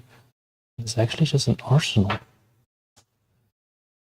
I think that's because of what we just said. It's why react if you're only getting 2 points of value on it. Yeah, you need to extract maximum value out of every single card right now. Don's committed that chess piece, which means that you can only do that really efficient block 1 more time per game. You see Felling of the Crown finally hitting the board. This is the third one, I believe, that we've seen. It's the third one. Getting pitched. 1 get pitched, 1 just got decomposed with that felling, the one that blocked earlier. So this is a felling for 8. It takes Christian off 1 card. There'll be 1 more filling in several turns, quite far from now. It's not that far, I think. I think it's like maybe 3 turns. Something in that direction. I'm not confident on. I don't think this 8 matters to Christian. No. I think the game plan from Christian now is kill, Yeah. And Don can't really get there. I do think slowing the turns down might matter for Don. Absolutely, and felling's a really good play there because of that. The card is just 2 card 12. But I also think that there's a bunch of defense reactions that Christian wants to convert into value still. So We've seen 1 shelter. we have Get seen played. 1 shelter at the very least. I don't remember if there's like sinks as well. We've seen a sigil get played and a sigil get pitched. This is a draconic blade flurry. So this goes to 4 and go again. Under these headlong following up. Christian turning these really awkward breakpoints. Almost playing Aurora at this point. Yeah. It's pretty much like Aurora, honestly. There's a lot of 0 for 4s in this deck. Yeah. Or better sometimes. Yeah, and I mean, it's also like additional value because you have Valiant Dynamos. So Don may be looking at the other cards in his hand and just deciding this shelter is just worth more actually blocking 4 than holding for the tricksiness of a D-React. I do think we have not seen 1 card that can change the entire game. I'm lost. Which side? It's this one. Fire and Brimstone. Oh. We get to attack additional times with each of our daggers. You know, I kept thinking about it in the Enigma match, and I was like, oh, maybe he doesn't actually have it in the Enigma match because we didn't see it. But yeah, so this one goes to 5 plus 1 from Fire and Brimstone plus 1 from the dagger ability. And then, yeah. Both daggers can attack again. Christian, I don't think he has a card left in hand, but There's one left in Arsenal. and fealties are on 4, so no matter what, if that's an attack reaction, he can get both swings out there. Yeah. So for Don, we need to slowly. He needs to block this out, probably. And he's converting the fealty. It's just another scar tissue. This one goes to 5 because it's yellow. Don is taking the 2. entire 5. These blocks are from earlier, I see. Yeah. And then another 2. And another 2 coming in. What does Don have in hand that he's trying to protect right now? I think it's a blue that blocks 2. So I think it's about what he has in Arsenal. It's more relevant than what he has in hand. What could it be? Rune Chance, well, that's not in Arsenal, but Rune Chance and Sword is one option for holding a blue, but did he block with just Grasp? Yeah, and then, oh, he just took it too. Don going down to 2 gives him so much less flexibility with playing fruits. around reactions. Fruits in hand. Blocking 2 is the same as healing 2. That is true. I've been in that situation a lot of times. Every time I'm like, why am I blocking 2? I could just heal 2 instead. And sometimes I'm like, fuck, oh shit, I'm running Reaping Blade. And Don understanding his role in the matchup there, choosing to use that fruits to just gain 2 life as opposed to deal 5 damage. Wait, what is happening? Dagger for 1. Did I he think they're just just take a adjusting. dagger for 1, or No, Okay. I think they're adjusting their life totals from the fruits life gain. that makes sense. He Okay, blocks. blocking 1. What can we see here? We see a Blade Flurry still in deck. That's so the third big. one. This has to mean Don has D-React. I mean, he wouldn't block like this if he did not have a D-React. Don would not randomly die to stuff like this. This is a red root bound, so the block here goes to 5. He's still blocking enough. And on his second link, any non-attack blocks for 5. Let's see what Christian will be committing here. There's a couple of lines that are very scary. Situation. To keep track of every single little thing in trouble. Innocent little blue 3-block non-attack action. For 5. That card, secretly really good in this deck. It also turns on the face Purgatory. It's just like a... You might skip it as draft chaff, but it's been in the Colin Covey deck list that won. It's been in this deck list. It's really good. It's It does exactly what you want it to do. It does turn on Reprise, though. It's like every card does. All the way up to 7. We're blocking 5 right now.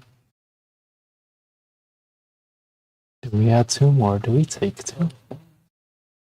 The only follow-up can be attack actions. I'm not quite clear on how many Don has left in deck. How many Long Whiskers he has, too. Donovan taking 2. Will there be an attacker? There's a 3rd for the Dracai. I think so. This is, the life totals here are a little bit incorrect. This is Don on 1. I think 1. Having taken down to 3 last turn. No, he gained 4. He's down to 2. They updated the life totals. Okay. Donovan keeping 1 card in hand. 2. The Runic Reclamation. And Christian is a bad fealty. However, I do think we're slowly getting back to the pitch stack. We're slowly seeing back all of the reactions that we have been pitching. Yeah, but That's some of okay those with are those. yellow scar tissues, sigils of solace. We saw Christian slam the boots in front of this because it makes sense, but he is having a rethink based on maybe what's in hand or what's left in deck. It's hard to evaluate the thickness of the decks, but I don't see a lot of turns left. I don't see many. Maybe 2, maybe 3, including this one. Sorry, excluding this one. Wonder if there's ways to gain like more life in Florian's deck. There's Germany. 4. Oh, it's the second loyalty from me.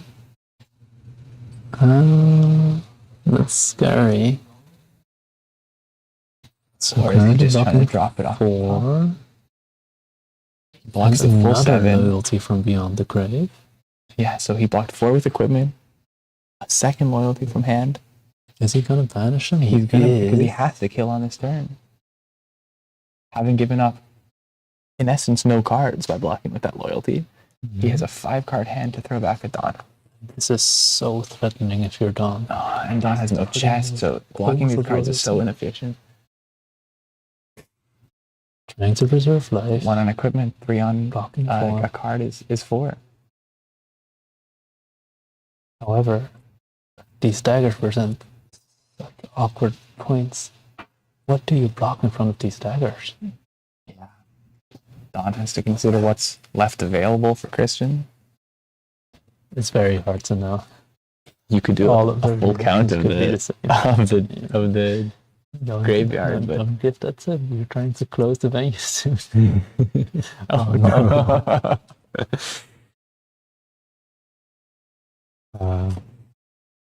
In any case, there could be so many things that you can take into account at this point. Like all of the reactions have like second chain link things. Oath of Loyalty is the first chain link. The dagger is the second chain link. Any of the ones that just get +1 damage on the second chain link are super threatening if there's any left in deck. Yeah. This is a 4. This is a 5-card hand. A 6-card hand. It was 5 cards because you had to because block with one of the loyalties. Yeah. This could be anything. It could be any combination of reactions as well. Don has 2 cards left available to him. He did a count of Christian's deck. Searing Gaze is just mark on it. Is Not just the mark on him. most threatening And reaction. only one here. over right now. No further reactions. Doesn't want to waste any value in case there's a D-react in Don's hand. Take him down to 1. Makes it really awkward to block these daggers. Don is also marked again. I don't think there's anything that Weißling cares about with him being marked. Does want to get the vigor and the extra damage on the second dagger. I mean, it's a relentless. It's just a blue. This is how you convert it. Yeah, That's the highest damage way to convert it right now. it's true. Blocking 3. Donovan blocking for 3. This card could have healed 1 if it was he- Canada in hand. Mm-hmm. And there's no further actions from Christian Weißling. That must mean a lot of his deck is not react.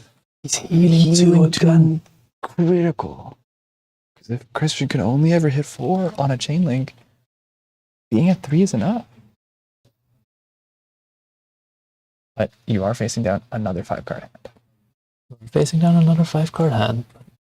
Testing Don's ability to Another remember Oath the of pitch Loyalty. stack. Another Oath of Loyalty is crazy. It feels like he's played 6.